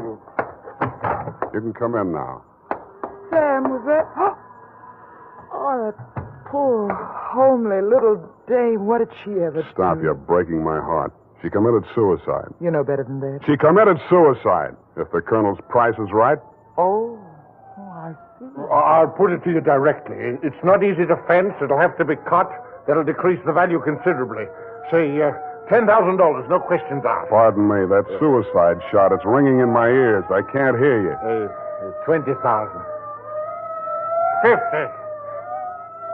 All right, 100,000. Sam, don't be a fool. Take it. I'll give you a real break, Colonel. That's the cops coming after you.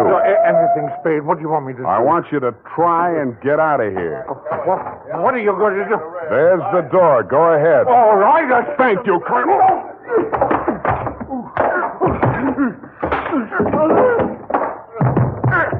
All right, men, remember, he's desperate.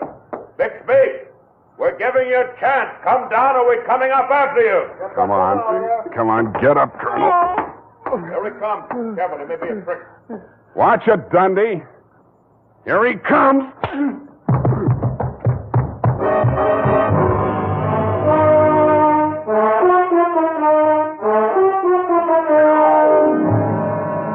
And that, Mrs. Rushlight, is the crop. For a man that went down fighting, Colonel Bixby didn't need much persuading once they got him under the lights down at headquarters. He confessed to everything, and the murders weren't the worst of it, the way I figure. The worst of it was the cruel way he victimized the poor little ugly duckling, Lotta Van Eyck. It's tough enough to be whipped before you start. Period, and a report. My goodness, that was Louis Trist Day. I mean, I'm beginning to see why Effie gets so repressed sometimes. Effie, depressed? That little doll told you that? Only between she and I and the lamppost. She's so sensitive, you know. Not like I, of course. I invariably cry at weddings. You don't say, Bernadine. You attend weddings often? Hmm? With high frequency, Mr. Spade. You mean frequently? No. The last time it was FM. You know, frequency moderation. Oh, yes. Moderation in all things, I always say. You mean you attend radio weddings? Oh, yeah. I've been married 6 times. My next date is television. You've been married 6 times?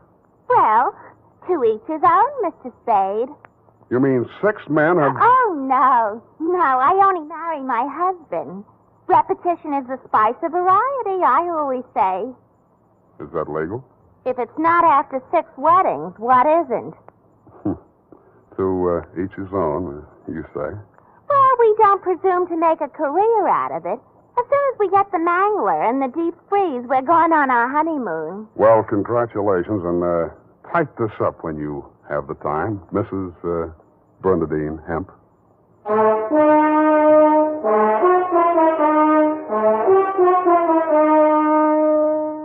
Every day, more and more men are turning to Wild Root Cream Oil for truly handsome hair. And that's not surprising, for what other leading hair tonic gives you these big advantages? It grooms the hair neatly and naturally, relieves dryness, removes loose dandruff. What's more, Wild Root Cream Oil is non-alcoholic and contains soothing lanolin.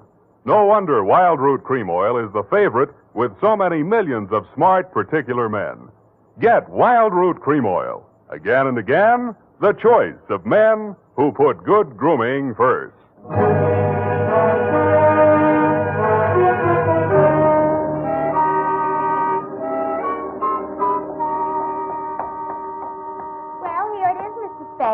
I'm sorry it took so long, but I kept relapsing into Spanish. Yes, I know how. And Effie's typewriter doesn't have any upside-down question marks. Upside down. Mm-hmm. Take a memo. Call typewriter man. I already have. Oh, I almost forgot. You received a telegramic commutation. A telegramic what? A wire. Oh, a wire. Well, open it and read it. In English, por favor.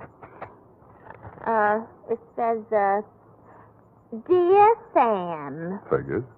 In the haste of my departure, I neglected to warn you about Well, when I do that one another favor, she'll have silver threads. Who? That ball of fire whom I'm taking the place of in order to be double-crossed of by. Effie? Is she still in far-off Canab? And good rubbish, if you'll pardon the expression. Oh, Bernadine, let me see that. I neglected to warn you about Bernadine. I'm sending details, airmail special, but in the meantime, whatever you do, don't go to any radio broadcasts with her, and if she comes to work in a wedding gown, take the day off. Love, Effie. And I had 2 tickets for honeymoon payoff, and now she went and spoiled everything. Oh, now there, Bernadine, you just have to marry your husband again, that's all. I wouldn't have had the time anyway. I know. It's just the principle. Good night, Mr. Spade. Good night. Buenas noches. Hasta la vista. Effie, why did you ever leave me?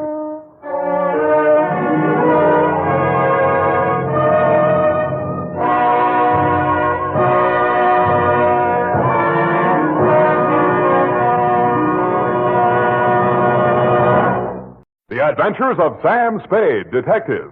Brought to you by Wild Root Cream Oil Hair Tonic, the non-alcoholic hair tonic that contains lanolin. Wild Root Cream Oil. Again and again, the choice of men who put good grooming first.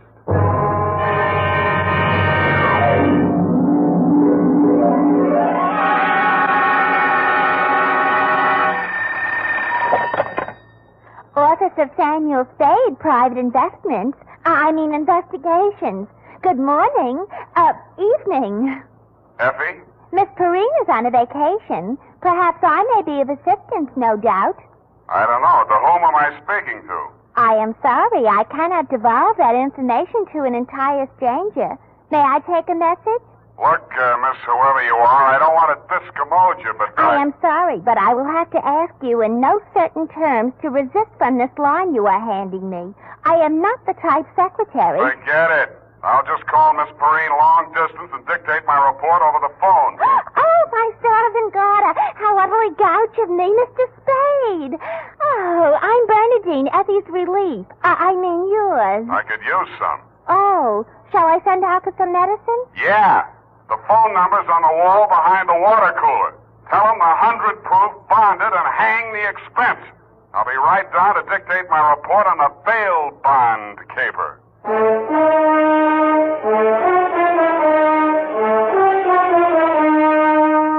Dashiell Hammett, America's leading detective fiction writer and creator of Sam Spade, the hard-boiled private eye, and William Spear, radio's outstanding producer-director of mystery and crime drama, join their talents to make your hair stand on end with the Adventures of Sam Spade. Presented by the makers of Wild Root Cream Oil for the hair. Only 3 days left, gals, and June, the month of weddings, will be over. But don't worry, there are still 187 days left in leap year, still time to snag the man of your dreams. You know, the one who uses Wild Root Cream Oil on his hair. He and millions of other men use Wild Root Cream Oil daily, because Wild Root Cream Oil grooms the hair so neatly and naturally, relieves dryness, and removes loose dandruff. Any smart man who wants to look smart always insists on Wild Root Cream Oil Hair Tonic. Again and again, the choice of men who put good grooming first. And now, with Howard Duff starring as Spade, Wild Root brings to the air the greatest private detective of them all, in the Adventures of Sam Spade.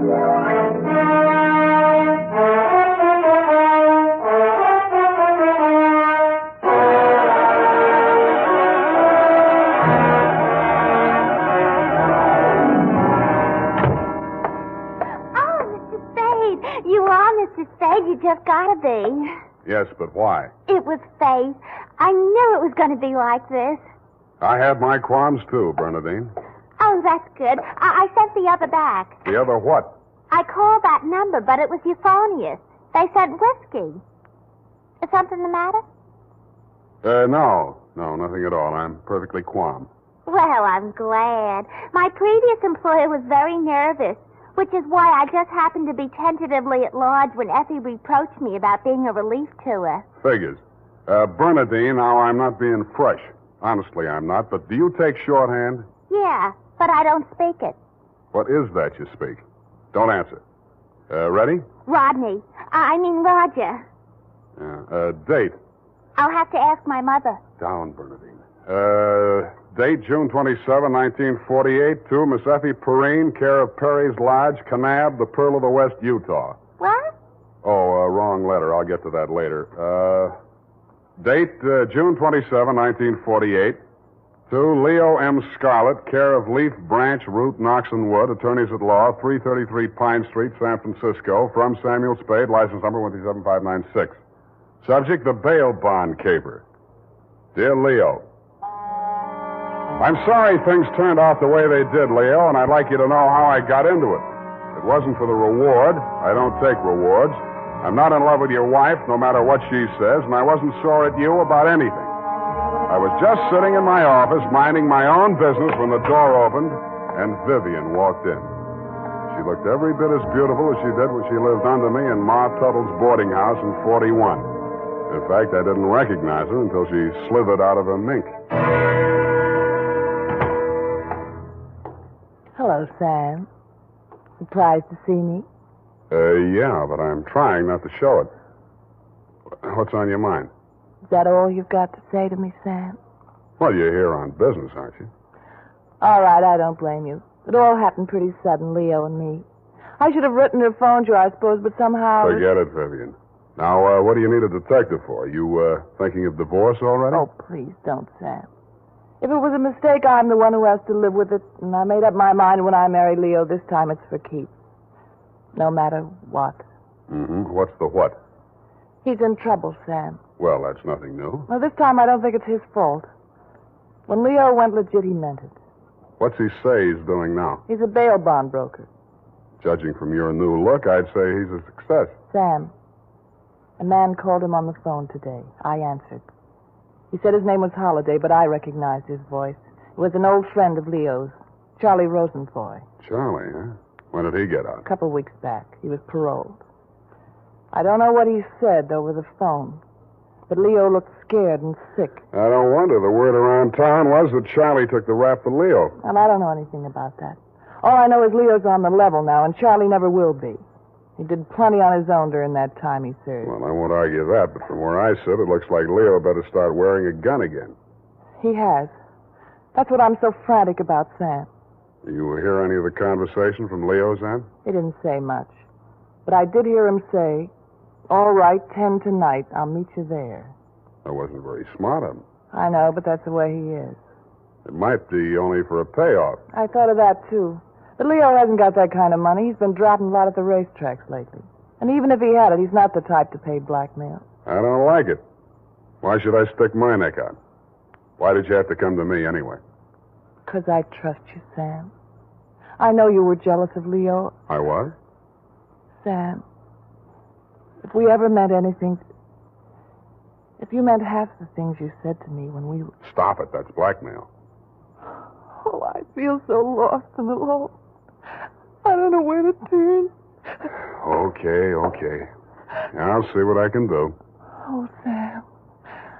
I'll make it up to you somehow. You see if I don't. Sure you will. And tell Leo to stop dropping his money at Tan Ferran. This is going to cost them plenty.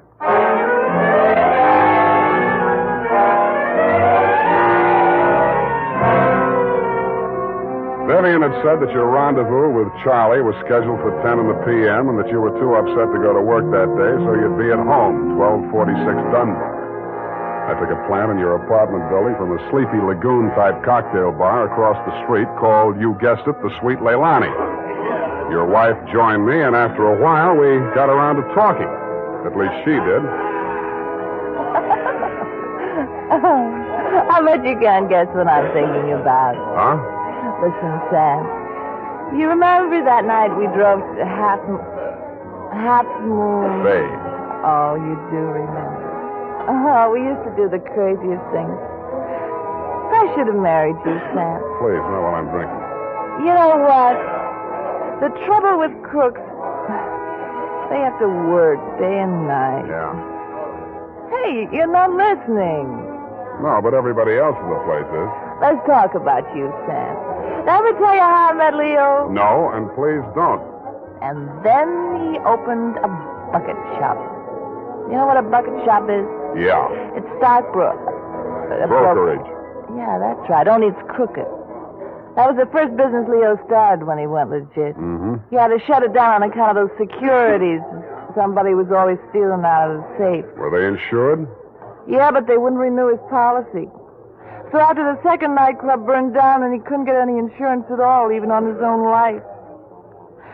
That's why I'm so frantic, Sam. Hey, give me a nickel. I want to play Sweet Leilani.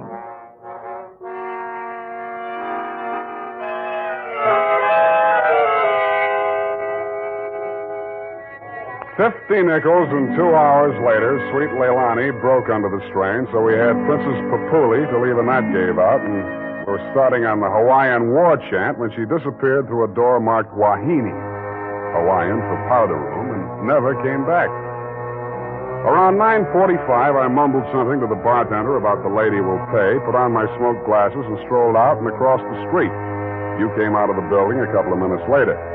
You led me a zigzag course up Merchant Street to Salon, across Salon to Commercial, down Commercial to Drum, and made a lateral pass over Drum back to Dunbar. Your destination, I'd never have guessed it, was the Sweet Leilani. Happily, they were not playing Sweet Leilani. It was very, very quiet. The regular customers had taken a powder, and I didn't blame them. In the new crop at the bar, I counted 10 broken noses, at least 5 broken paroles, assorted knife scars, and 4 pairs of cauliflower ears, and 1 maverick. You slid into a booth at the end of the bar, took the gun out of your shoulder holster, and laid it down on the table in front of you. I walked over, turned it around so it was pointing at the jukebox instead of me, and sat down. Some other time, Spade. Some other time I drink with you. I'm waiting for a friend. Why the gun? You selling it to him? Maybe I give it to him. Go on, you drink at the bar. It's kind of crowded. Looks like Charlie Rosenfoy's old mob. Who are they gunning for? You or Charlie? Why don't you ask them? What are you drinking, Leo? I was with that bottle all day. Got a bad taste. Do me a favor, Spade. There's a bar 2 doors down the street. Go drink there. There's my friend coming in the door. Any friend of yours is a friend of mine, Leo. Look, Spade. Hello, Leo. What's the matter? You bring a bodyguard to meet your old friend Charlie?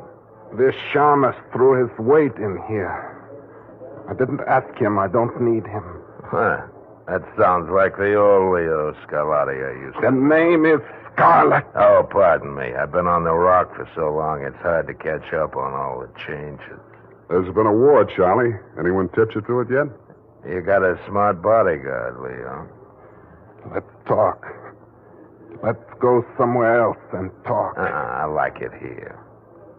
Okay, we start. How come you tipped the mob we were coming here? You promised you wouldn't. Like the shamus, they got a drink somewhere. All right. Say what's in your mind, and I'll go. Yeah, and if you don't mind, I think I'll do my drinking at the bar.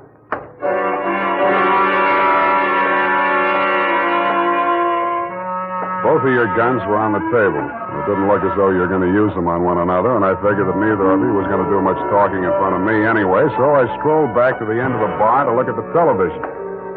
The 10 o'clock news roundup was on, and the ticker tape that was moving across the screen said ... in Atlantic City today, period. I ordered a highball, and then the ticker tape started again. This time it said San Francisco, $1 million bail bond robbery. $1 million in negotiable bonds is tonight in the hands of a group of daring hold-up men who commandeered an armored truck at the very portals of the police department and the Hall of Justice. And it said, this concludes the 10 o'clock edition of the Television News Roundup.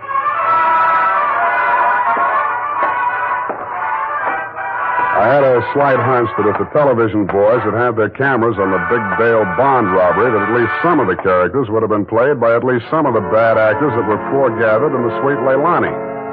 In fact, what you and Charlie were saying and doing when I walked back to your booth was almost too much to the point. You let me see the bulky portfolio Charlie shoved across the table at you. It looked like a carrying case for bonds, bank messenger type. But it was sealed with wax blobs bearing the imprint of the Great Seal of the state of California. I was impressed. Where'd you get this? You can read about it in the papers, and if I was you, I'd get this out of sight before them papers hit the street. One thing more. Don't try to clip none of them coupons. And one thing more in addition. Don't open it at all. Sure. Spade? Yeah, Leon?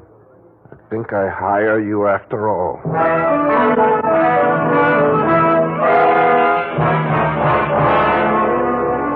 I took the job, and you handed me the portfolio. Outside, we flagged the taxi, and you gave the driver an address on Portsmouth Square. Your office, I hate to remind you, was behind one of a bunch of neon-lighted storefronts across from the Hall of Justice. The sign on the door said, press the button and let freedom ring any hour, day or night. The only bell in sight was a stop-press-type burglar alarm. You unlocked the door and we went in.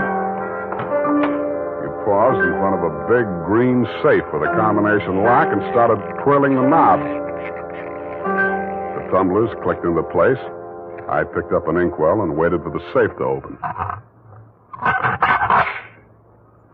All right, Spade, give me it. I did, with both hands. With my left, I handed you the portfolio, and with my right, I pitched the inkwell at a well-wired slab of plate glass window. When the burglar alarm went into action, so did you. You dropped everything and were out of the door and out of sight before you could say, let freedom ring. While I was waiting for the cops to arrive, I helped myself to a $500 bearer bond I found lying loose in your safe. I had a feeling I might be needing some bail myself.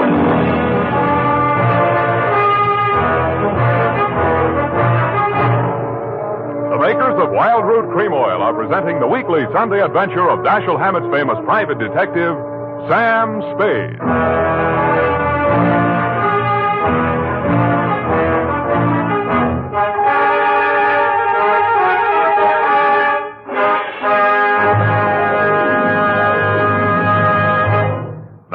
here's important news on good grooming. If you want the well-groomed look that helps you get ahead, socially and on the job, listen. Recently, thousands of people from coast to coast who bought Wild Root Cream Oil for the first time were asked, how does Wild Root Cream Oil compare with the hair tonic you previously used?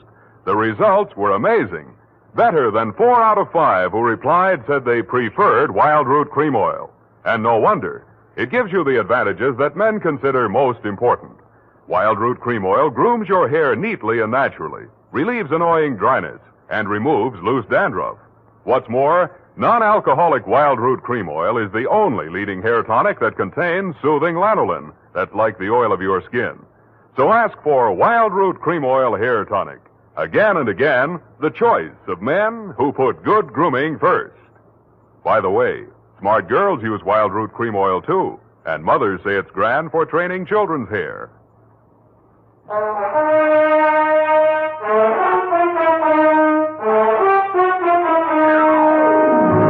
And now, back to the bail bond caper. Tonight's adventure with Sam Spade.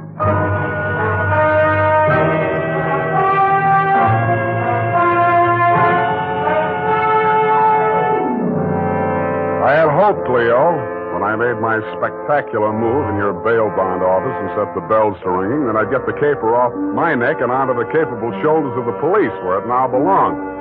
Then I told myself I could go home and get some sleep. I had never been that fond of Vivian anyway. I was holding the $1 million portfolio, complete with its big official seal still unbroken, ready to hand it over with a flourish to the first boy in blue that rushed in. But then I saw something that dashed my hopes. There was a strip of Scotch tape across the bottom of it. It wasn't up to me to tamper with important evidence, but I didn't have to. It was only a question of what magazine had been cut up to replace the $1 million in bearer bonds. That question was answered at headquarters 20 minutes later. It turned out to be the last 52 issues of Radio Life, which even Captain Walsh of the robbery detail admitted was no help. Neither was Captain Walsh. Now, Spade, in your statement here, you state, Sweet Leilani, and that Rosenfoy did hand portfolio exhibit in question to Leo M. Scarlett, alias Scarlatti, at approximately 10:20 p.m. this date. That's it, Captain. Now,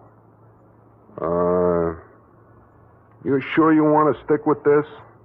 You don't want to change any part of the statement? No, I just want to go home and go to bed. I'm afraid you're going to stay with us for a while. Who, me? Statement of Jordan Joyce, M.D. Statements of Hilda Sackwriter, R.N. and Mildred DeVille, R.N. Day and night nurses, respectfully. Who's sick? Rosenfoy. He's been quarantined in his home in Daly City since his release from Alcatraz 4 days ago. Chicken pox. Sorry, Sam, I'll have to book you. You sure you don't want to add anything to that statement? Only this. Kelsey Walsh, if you continue to do such brilliant police work, you will be waving a stop sign at a school crossing in time for the fall semester. You are a hangnail on the finger of justice.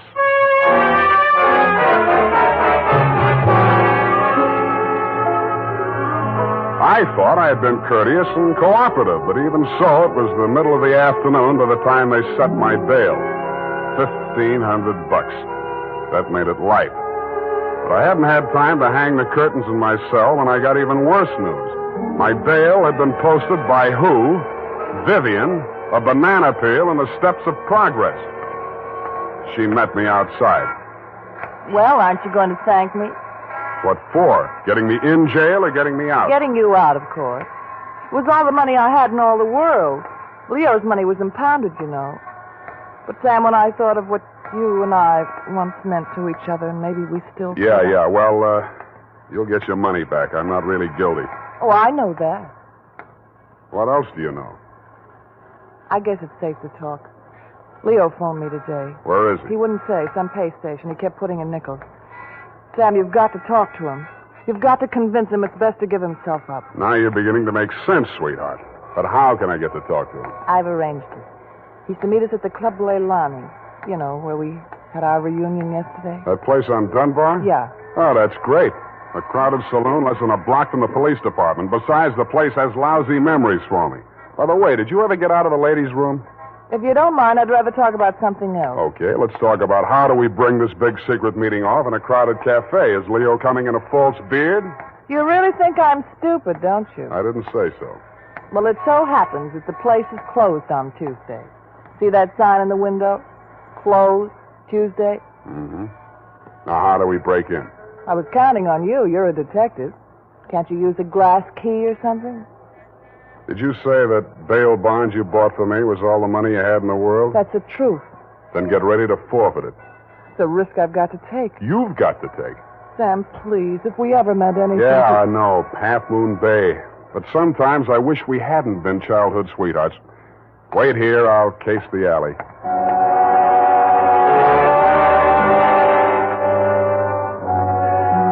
The alley wasn't much better. There were two windows, washroom type, all glass brick, except the two small ventilators big enough to put your hand through. The only hope was the kitchen skylight. I didn't have any trouble getting up to it, but once I was there, things didn't look so good. The view from the roof was a garage door with two green lights flanking it. Then it struck me where I was and why I was there. The Club Leilani backed directly on the Hall of Justice where the big bail bond robbery had taken place at 5 p.m. the night before. Without further ado, I put my foot through a pane of the skylight, reached in, unlatched it, and dropped. Hurry up. Let me in, Sam. Up at the front of the building, I could hear Vivian clamoring for admittance. I decided to let her clamor for another minute or two. It isn't a thing I often do, but I walked resolutely into the ladies' powder room. It was very well equipped. It had furniture, a telephone, and more clues than I needed. The magazines were there, the razor blades were there, the Scotch tape was there. There was even a scraping of red sealing wax on the steel frame of the window slot. But best of all was what I found in the paper towel dispenser. I lifted it out and moved it next door to the men's washroom. Then I let her in. What kept you so long? You'll spoil everything. I was afraid you'd... Here comes your husband. Come on, let me in. What happened, Leo? You're early. Any objections? I just got itchy, that's all. How are you, baby? Don't, Leo. I'm so nervous. Straining. What are we going to do, baby? What's Spade going to do for us? Tell him, Sam. I'll leave you two alone to talk it out. I'll freshen up a little. Haven't had my face on all day. Poor kid. Well, Spade, let's have it. Yeah, she's right, Leo. I can do a lot for you. But you've got to do something for me. Spade, this is level. I never saw those bonds. I know that. Then what are you after? The truth. It's the only thing that can save you, and if you take this rap, I take it too. I'm in clear up to my neck. Okay. Charlie Rosenfoy came around to Vivian and made her this proposition. He was going to pull this bail bond job and plant the goods on me to get even for the rap he thought he'd taken for me. Vivian pretended to play along with him, only she got hold of the package long enough to take the bonds out and put the old magazines in instead. Yeah. The idea was the mob would think Charlie had double-crossed them, taken the goods for himself, and delivered a phony packet to their banker, which was supposed to be me. Sure. Only you had to get smart and set off that burglar alarm. Now I'm getting the squeeze on all sides. The mob, the law, Charlie are all gunning for me at once. Don't worry about the mob and the law, and don't worry too much about Charlie. What are you driving at? That'll be him now. Who tipped him I was here? Get back in the corner. It's dark in here. He'll never see you. I'll take care of him. All right. Hello, Charlie. Oh. Come on in. Oh! Good boy, Spade. Get his gun. You're my friend. Sure, I'm your friend. Come here. Yeah, sure, Spade. Pleasant dreams, fellas. Now I act. Hey, Charlie! No, Leo!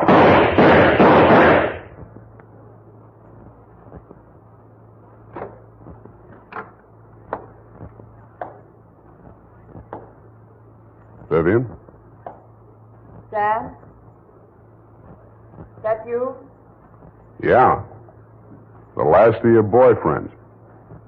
You mean Leo? Charlie? Yeah. They just knocked each other off.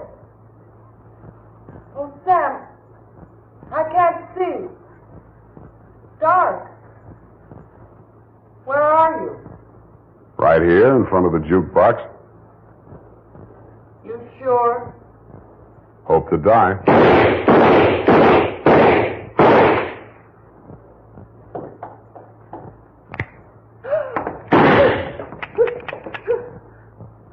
Drop it, Vivian.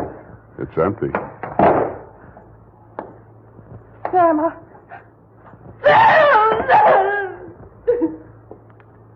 Vivian, how could you? After Half Moon Bay.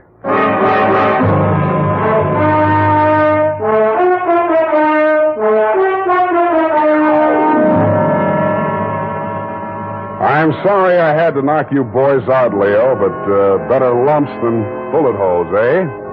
After she started wrapping up the caper, it wasn't too hard to figure what she was up to, providing you could keep her smoke out of your eyes.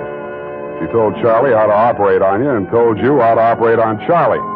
$1 million for her and 2 dead gangsters lying on the floor of an empty joint where they'd shot it out. The secret of the missing bonds would have to be written off by the police as having died with either one of whichever of you ever had them. Period. End of something. Pardon me, Mr. Spade. I know you're tired, and if you're too brushed, please feel free to elude the whole matter. But Yes, okay, let's do that. thank you.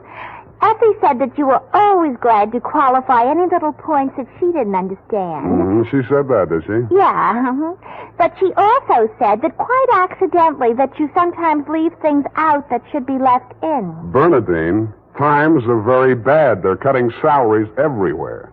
But where were they during the whole nefarious affair, if you'll pardon the expression? The bonds? In the paper towel dispenser, didn't I say so? Oh, that's what you moved to the men's. But how did they get there? In the Walreenies, if you'll pardon the expression. Simple. When the thieves whizzed through the alley after the heist, Vivian had her well-manicured little lunch hook thrust through the window slot to receive them. Oh, that's how the red sailing wax got there. Bernadine, you're spectacular. Now go and type this up. You're making me nervous.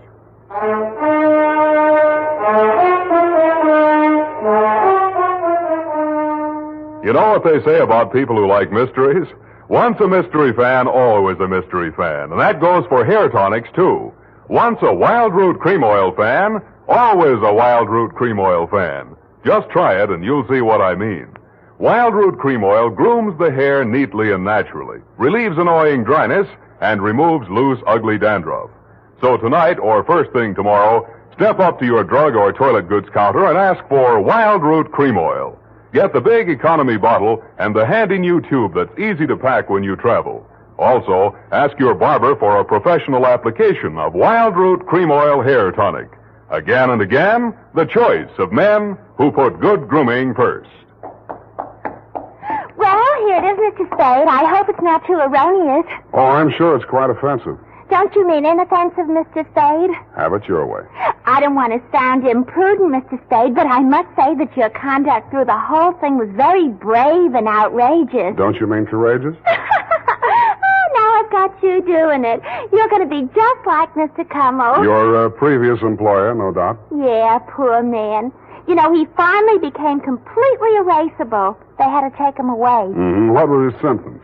Well, when he ordered the puppy biscuits, I thought he was just being concentric. But after a while, he wouldn't answer to anything but Rover. I had to sprinkle his flea powder in the morning, you know? And then he had his little tricks. He always wanted to show off, you know, sitting up and rolling over. He could shake hands, too. What's so great about that? Any dog can shake hands. Yeah, but can you scratch your ear with your foot? If I set my mind to it. Now go home, Bernadine, or I'll report you to the SPCA.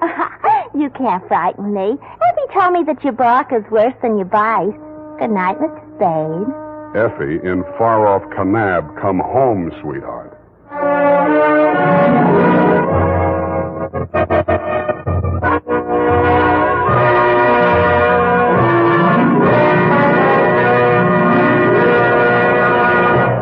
The Adventures of Sam Spade, Detective. Brought to you by Wild Root Cream Oil Hair Tonic, the non-alcoholic hair tonic that contains lanolin. Wild Root Cream Oil. Again and again, the choice of men who put good grooming first.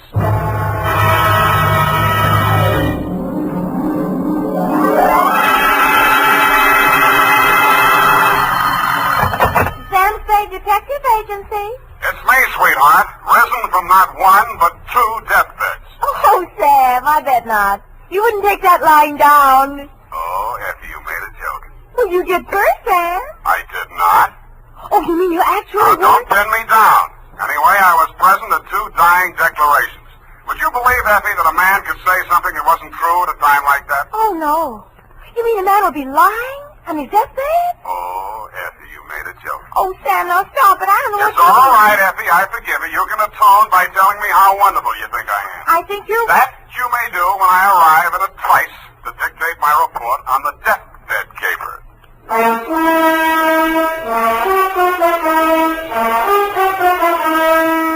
Dashiell Hammett, America's leading detective fiction writer and creator of Sam Spade, the hard-boiled private eye, and William Spear, radio's outstanding producer-director of mystery and crime drama, join their talent to make your hair stand on end with the Adventures of Sam Spade.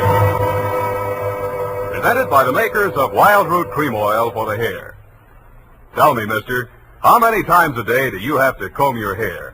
Not many, I'll bet, if you groom it right first thing every morning with Wild Root Cream Oil. For this famous hair tonic grooms your hair neatly and naturally and helps it to stay that way throughout the day. Wild Root Cream Oil also relieves dryness and removes loose dandruff. With Wild Root Cream Oil, you don't have to keep combing your hair every 2 minutes. That is, unless your gal can't resist running her hands through it. Get Wild Root Cream Oil Hair Tonic. Again and again, the choice of men who put good grooming first. And now, with Howard Duff starring as Spade, Wild Root brings to the air the greatest private detective of them all in the Adventures of Sam Spade.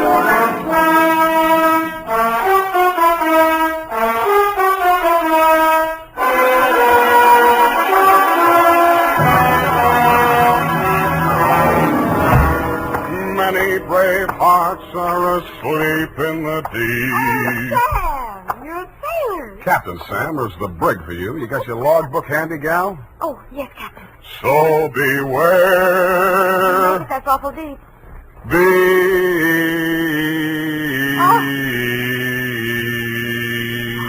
Date June 20th, 1948. Where? Oh, I have no shame. To Marin County Sheriff's Office, San Rafael, California. Attention, Deputy Woodington from Samuel Spade, license number 127-596. Subject, the deathbed caper. Dear Bill, the dawn came up like thunder out of Chinatown across the bay. In San Francisco, all we could see was fog. But on your side, it must have lifted briefly because somebody named Dan Starbuck managed to find his way to a phone booth, call me, and ask me to meet him at the 3rd Street Pier in Sausalito.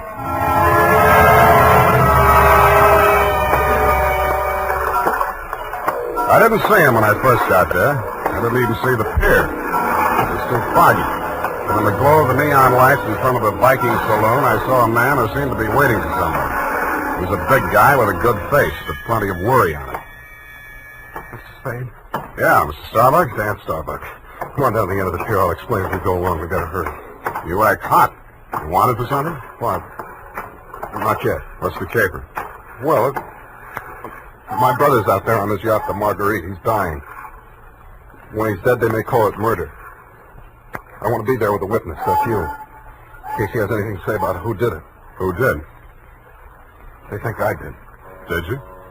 Well, honestly, I don't know. It happened the night before last. I went out there to see him.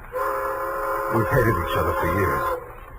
We've both been drinking, and we drank some more. Then there was a fight.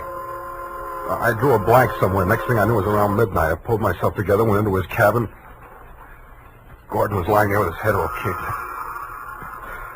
I realized I was covered with blood, and I was holding something in my hand, big glass paperweight. I dropped it. I got out of there fast, swam ashore. I planned to tell you a different story, but that's it. You want the job or not? You think you'll make a deathbed statement that'll clear you, and you want me for a witness? Yeah, that's it. You got a lot of guts. I'm hired. Good. Halverson? You down there? Halverson! Who's Halverson? He's the boatman. He'll row us out. Halverson! Hey, Nils! Johnny? Yeah. Is that you, Casino? Sure. Can I do you some favor? I want to go out to the Marguerite. I can't find Halverson anywhere. Oh, I guess I can take you. Are you sure that I'm sure. Sam Spade. Del Casino. He's the boss of the Marguerite. Glad to meet you. Thanks. Any fun at Danny's? Hey, listen, Danny, you sure you want to go out there? Any reason why he shouldn't? Well, it's up to him. In his place, I would be on a freighter from China, way out there where the fog is more thicker. No, it's all right, Casino. I know what I'm doing. Well, your friend, you excuse me, your name? Spade. You pardon me, I better ask. The police don't want you for nothing? Not yet, but don't make book on it. Push us clear, Danny. All right.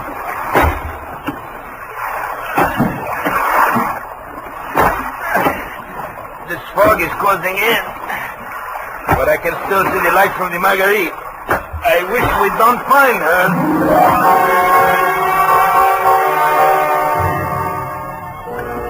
But we did. She was wearing clam diggers, an off-the-shoulder T-shirt, and was leaning against the rail as the dinghy pulled past the police launch and nestled in under the ladder of the yacht.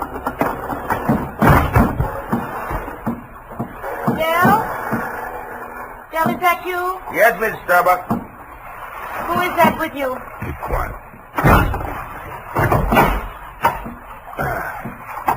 Del, what are they saying ashore about... Oh, I thought you... You're Mrs. Starbuck? Yes? I'm Sam Spade. I'm from San Francisco. I'm a detective. Your brother-in-law's in the boat. You captured him? He wants to come aboard. He wants to... die. He's hoping your husband will say something to clear him before he dies. Is there any reason why he shouldn't come aboard? Oh, there's every reason in the world why he shouldn't. The police are in there with my husband right now. Yeah? The doctor says there's a possibility that he may regain consciousness long enough to make a dying declaration. Mm-hmm. If he's face to face with Dan, there's no telling what he'll say. I wish Dan wouldn't... My husband is dying. Dan? Yeah. What's he say? I don't know, but I think you better come aboard.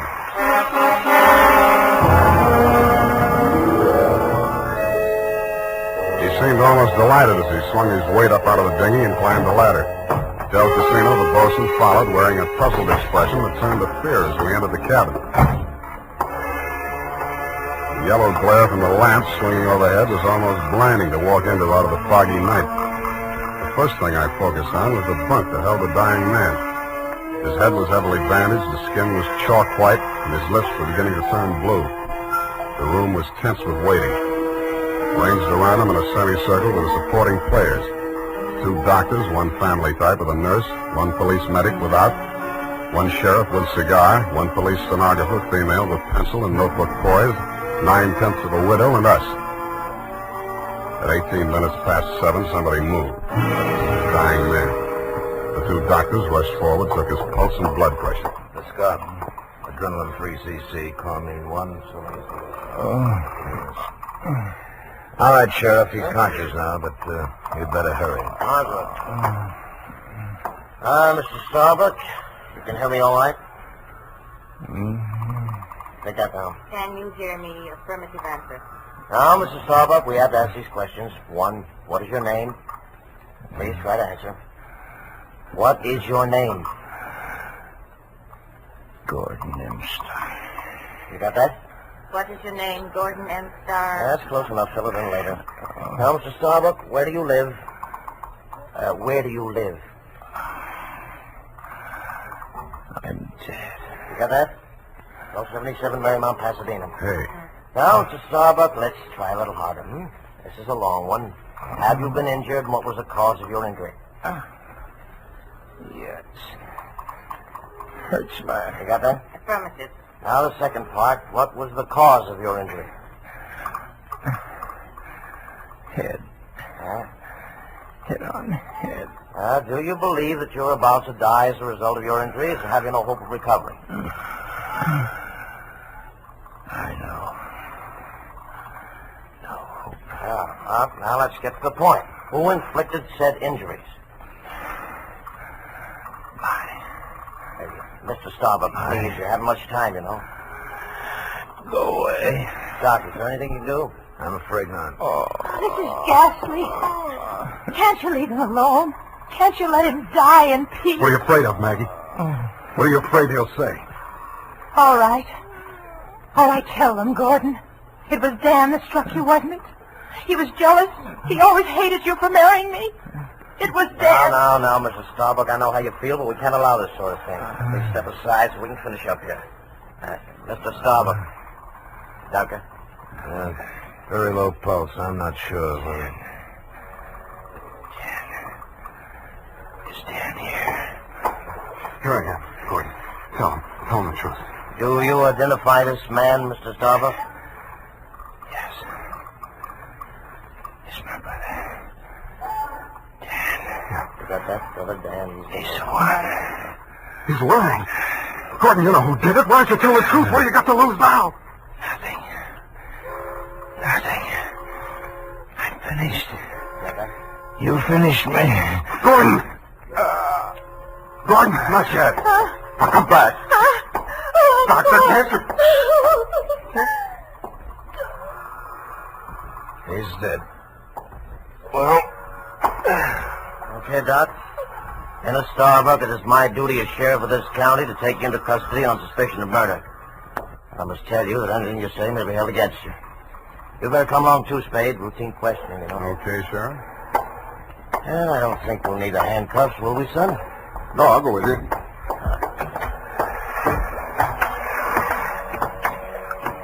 Yes, indeed, son. It's always smart to come along quietly. Yeah. Hey, Sam, come back here. Use your hand.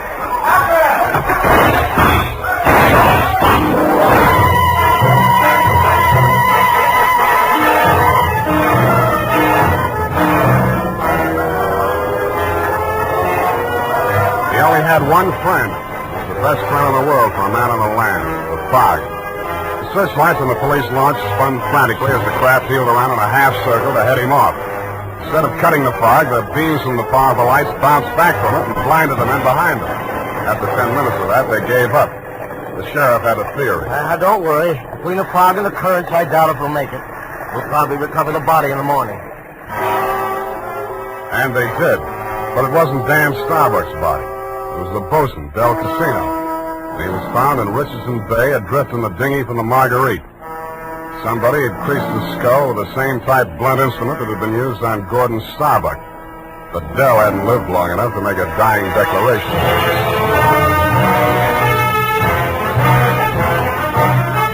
The makers of Wild Root Cream Oil are presenting the weekly Sunday adventure of Dashiell Hammett's famous private detective, Sam Spade.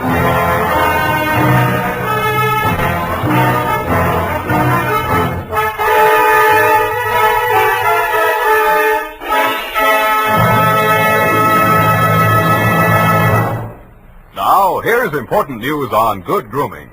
If you want the well-groomed look that helps you get ahead, socially and on the job, listen. Recently, thousands of people from coast to coast who bought Wild Root Cream Oil for the first time were asked, how does Wild Root Cream Oil compare with the hair tonic you previously used? The results were amazing. Better than 4 out of 5 who replied said they preferred Wild Root Cream Oil. And no wonder. It gives you the advantages that men consider most important. Wild Root Cream Oil grooms your hair neatly and naturally, relieves annoying dryness, and removes loose dandruff. What's more, non-alcoholic Wild Root Cream Oil is the only leading hair tonic that contains soothing lanolin that's like the oil of your skin. So ask for Wild Root Cream Oil Hair Tonic. Again and again, the choice of men who put good grooming first. By the way, smart girls use Wild Root Cream Oil too, and mothers say it's grand for training children's hair.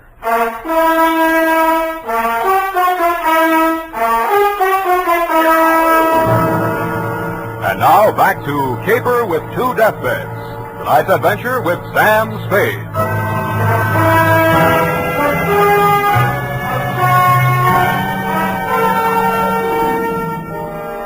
The police theory of the Del Casino killing went something like this.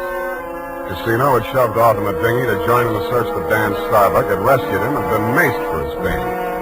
Also found in the dinghy, but not as yet worked into the police theory, were 2 items.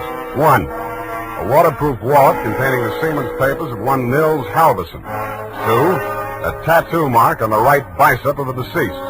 A small heart with a name in it, Maggie. The brand new widow of the same name was waiting in my office when I got there the following afternoon. Hello. Hello to you, Mrs. Starbuck. What can I do for you? Mr. Spade, I know very little about the ethics of your profession, and... Well, are you still working for Danny? If you mean do I know where he is, the answer's no. Oh. I hoped you'd say that. Why? Because I want you to work for me. Need a new bosun? You needn't have put it quite so crudely. No, I needn't. Since your work is confidential, I'll admit I've done a few things that... Well, it's all too true. My first mistake was marrying Gordon Starbuck when I didn't love him. And I should never have let myself fall in love with Dan. I certainly should have known better than to let Dell fall in love with me. What about Nils Halverson? And me? Well, hardly. No. Nils Halverson was employed by my husband for various odd jobs whenever we put in at Sausalito. Mostly he'd row the guests out to the ship. He rowed Danny out the night my husband was killed. At least I think he did. I didn't actually see him. Where's Halverson now? I don't know. He goes off on drunks for days at a time, but I have a feeling that someone has paid him to disappear. He might have overheard something. Hold on a minute. You're going too fast. Are you, working up to a confession? Oh, no. It's just that I'm afraid a great injustice may have been done to Danny. After all, Mr. Spade, a man who's dying, I don't see how he could be altogether in his right mind. Do you? The law says he is if he knows his name and address. A deathbed accusation is as strong as evidence a lawyer can shove at a jury. You can't cross-examine a dead man, and most people have the quaint idea that a man on his deathbed is a lot more truthful than he was when he was hale and hearty. Then you think Gordon may have been lying? Could be, or wool gathering, or picking up some of the lines you were feeding him. Oh, I was just afraid he might die before he... You see, I thought I might shock him into saying yes or no. He could have said no, couldn't he? Well, make up your mind. Oh, all I know is it's on my conscience now. If we could find old Halverson and force him to tell what he knows. He's a very strange man. He's devoted to me. If the police find him before I do, he might refuse to talk out of a mistaken loyalty. To you? Well, I meant if he thought I had anything to do with it. Well, he's very strange. I told you that. What makes you so sure he's alive? Why wouldn't he be? If I'd been the killer and he'd rode me to and from the scene of my crime, I'd see him secured in Davy Jones' locker. Fish feed, lobster bait, asleep in the deep. Will you work for me? I'll let you know.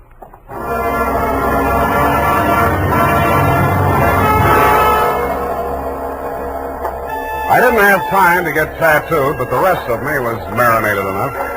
On my head, I was wearing a dirtied-up yachting cap. And the rest of me, I was wearing a pea jacket, dungarees, and sea boots. I was also wearing clamshell number 5 as I rolled up to the Viking saloon. Well, what did it be, mate? Akavit and Vodka. Have you seen my cousin? Your cousin? Who's your cousin, Prince Valiant? No, my cousin Niels Halverson. Niels Halverson. Oh, no. You're Niels' cousin, are you? Yeah. Well, coming from the old country? Yeah, Minnesota. By you, Minnie. Well, no, he'll be right glad to see you there. Where is he? I don't want to say this too loud. Yeah. Bend over there. Yeah? He's in trouble, you know. Oh, yes. I got him holed up down below. Oh, yeah, come on. Well, by golly, I sure been glad to be going to see my cousin Niels. Niels Halverson. Drop the axe and get Jones. Hey! Okay, Joe, I'll take over from here. Easy. Okay, Danny, my boy. I got his gun. But watch him now, watch him. He's full of smorgasbord. Well, Spade, you're the one person I didn't expect to see. But I'm very glad to. Yeah, I wish I hadn't found you. I wanted to find somebody else first. Halverson? Yeah, he's here. Want to see him? That's what I came for. And under here. Watch your head, low bridge. Yeah. Here we are. Where? The boathouse under the pier. Halverson used to hole in here to sleep off his schnapps. Where's he now? Over here. Uh-huh. Yeah, he's going to be a long time sleeping this one off. He's been missing since that night. Nobody knew he was here till last night. I headed for the saloon when I swam ashore. Joe hid me out here. He could still talk then. What'd he say? I wrote it down here. Well, it's no help. Let's see it. That's just a jumbled word. Marguerite. Merry Christmas drink. My beautiful Helga. Row, row your boat. Now throw me back, row me back. $20 good and drunk. Fog rolling in. Good and drunk. Gonna be 5 days, no business. Oh, my head. Paint the boat. All crazy stuff. $20. You give him $20 to row you out? I didn't even see him. I swam out. My loving brother wouldn't have let me on board if he'd heard me arriving like a gentleman. $20. Did you frisk him? No. I'll have a look. Oh, I don't... Hey, wait. Real soggy, but a 20. Now, look here. I'm sticking to my story. I swam out there. I didn't give him that 20. Maybe you didn't. Maybe you didn't. You gotta believe me. I didn't even have $20. That's why I got... Shut up. What's the matter with you? What are you going to do? Come over here, Dan. What? I don't believe a word of your story, and even if I did, it wouldn't make any difference. Well, what are you... Shut up. You're going to stop talking and listen for a while. I stuffed a gag into his mouth and muscled him over to a piling and handcuffed him to it.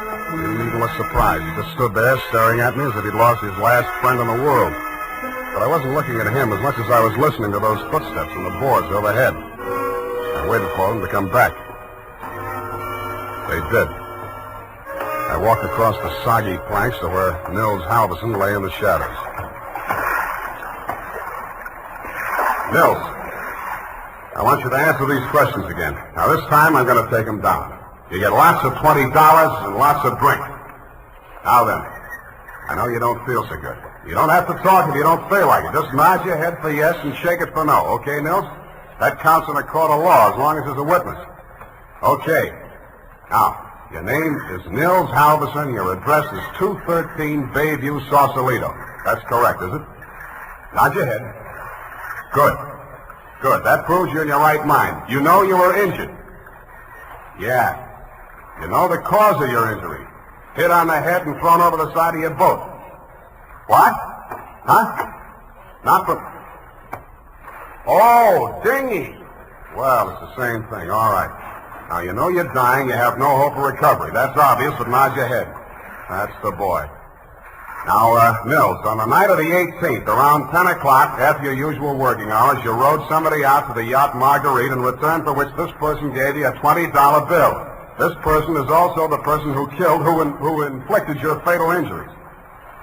It is. Now, the name of that person, if you can possibly speak even in a whisper, so there can be no mistake. Can you hear me? Just say it close to my ear. Yeah? Yes. Yes, I got it. That's all. Now, I know you don't write, Nils, but make your mark here. Come on, I'll guide your hand. There. Now we're going to take... Nils. Nils. Well, anyway. All right, Maggie. Come on in and join the party. Don't try anything. The light's on you. I'm a better shot than you, and if there's a ruckus, the whole saloon will be down on us. They're all friends of Danny's, too. Stop there. Toss the gun. Okay. What's the matter, Angel? You look kind of scared. No. Just disappointed, that's all. Don't give up so easy, sweetheart. I always wanted to take a trip around the world. We might go on the Marguerite together. Yeah, sailing into the sunset, sleeping with our deathbed statements under each other's pillows. I see what you mean. I guess it wouldn't work. How much for yours, and what do we do about him? Dan? I'll take care of that. Throw it in with a deal. Okay. But I want it in writing. A little statement to the effect that I can keep under my pillow. Fair enough. Now, all I want from you is a little statement from you to this effect. That you, Marguerite Starbuck, employed Nils Halverson to row you out to the yacht on the night of the 18th, that you there overheard a quarrel between your husband and brother-in-law, And that taking advantage of said brother-in-law's inebriated condition, you sneaked up behind your husband, hit him with a paperweight, and decamped, leaving the murder weapon in Dan's hand. You then started back to shore in the dinghy, and realizing that the only witness who could testify you were aboard that night... All right. All right, I'll sign it. Okay. We'll have plenty of time to put in all the legal decorations later. I'm afraid we won't, baby. You're going to be spending all your available time at the Tehachapi and points west. What are you talking about? You just made a full confession in front of a witness. You heard it, didn't you, Dan? Every word. Oh, if I... Honest. An honest man. Well, I did tell a fib. Now, this is really going to hurt, I'm afraid, Maggie. You see, we didn't actually have any deathbed statement to match yours. No? No. Nils Halverson was a good deal too dead to have made a deathbed statement just now. He's been stiff for 12 hours.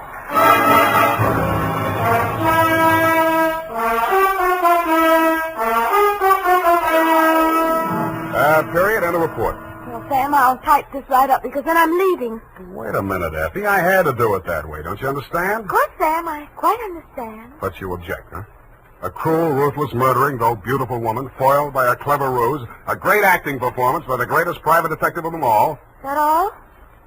You're still leaving. Yes, Sam, my bags are packed. Well, pardon me for having feet.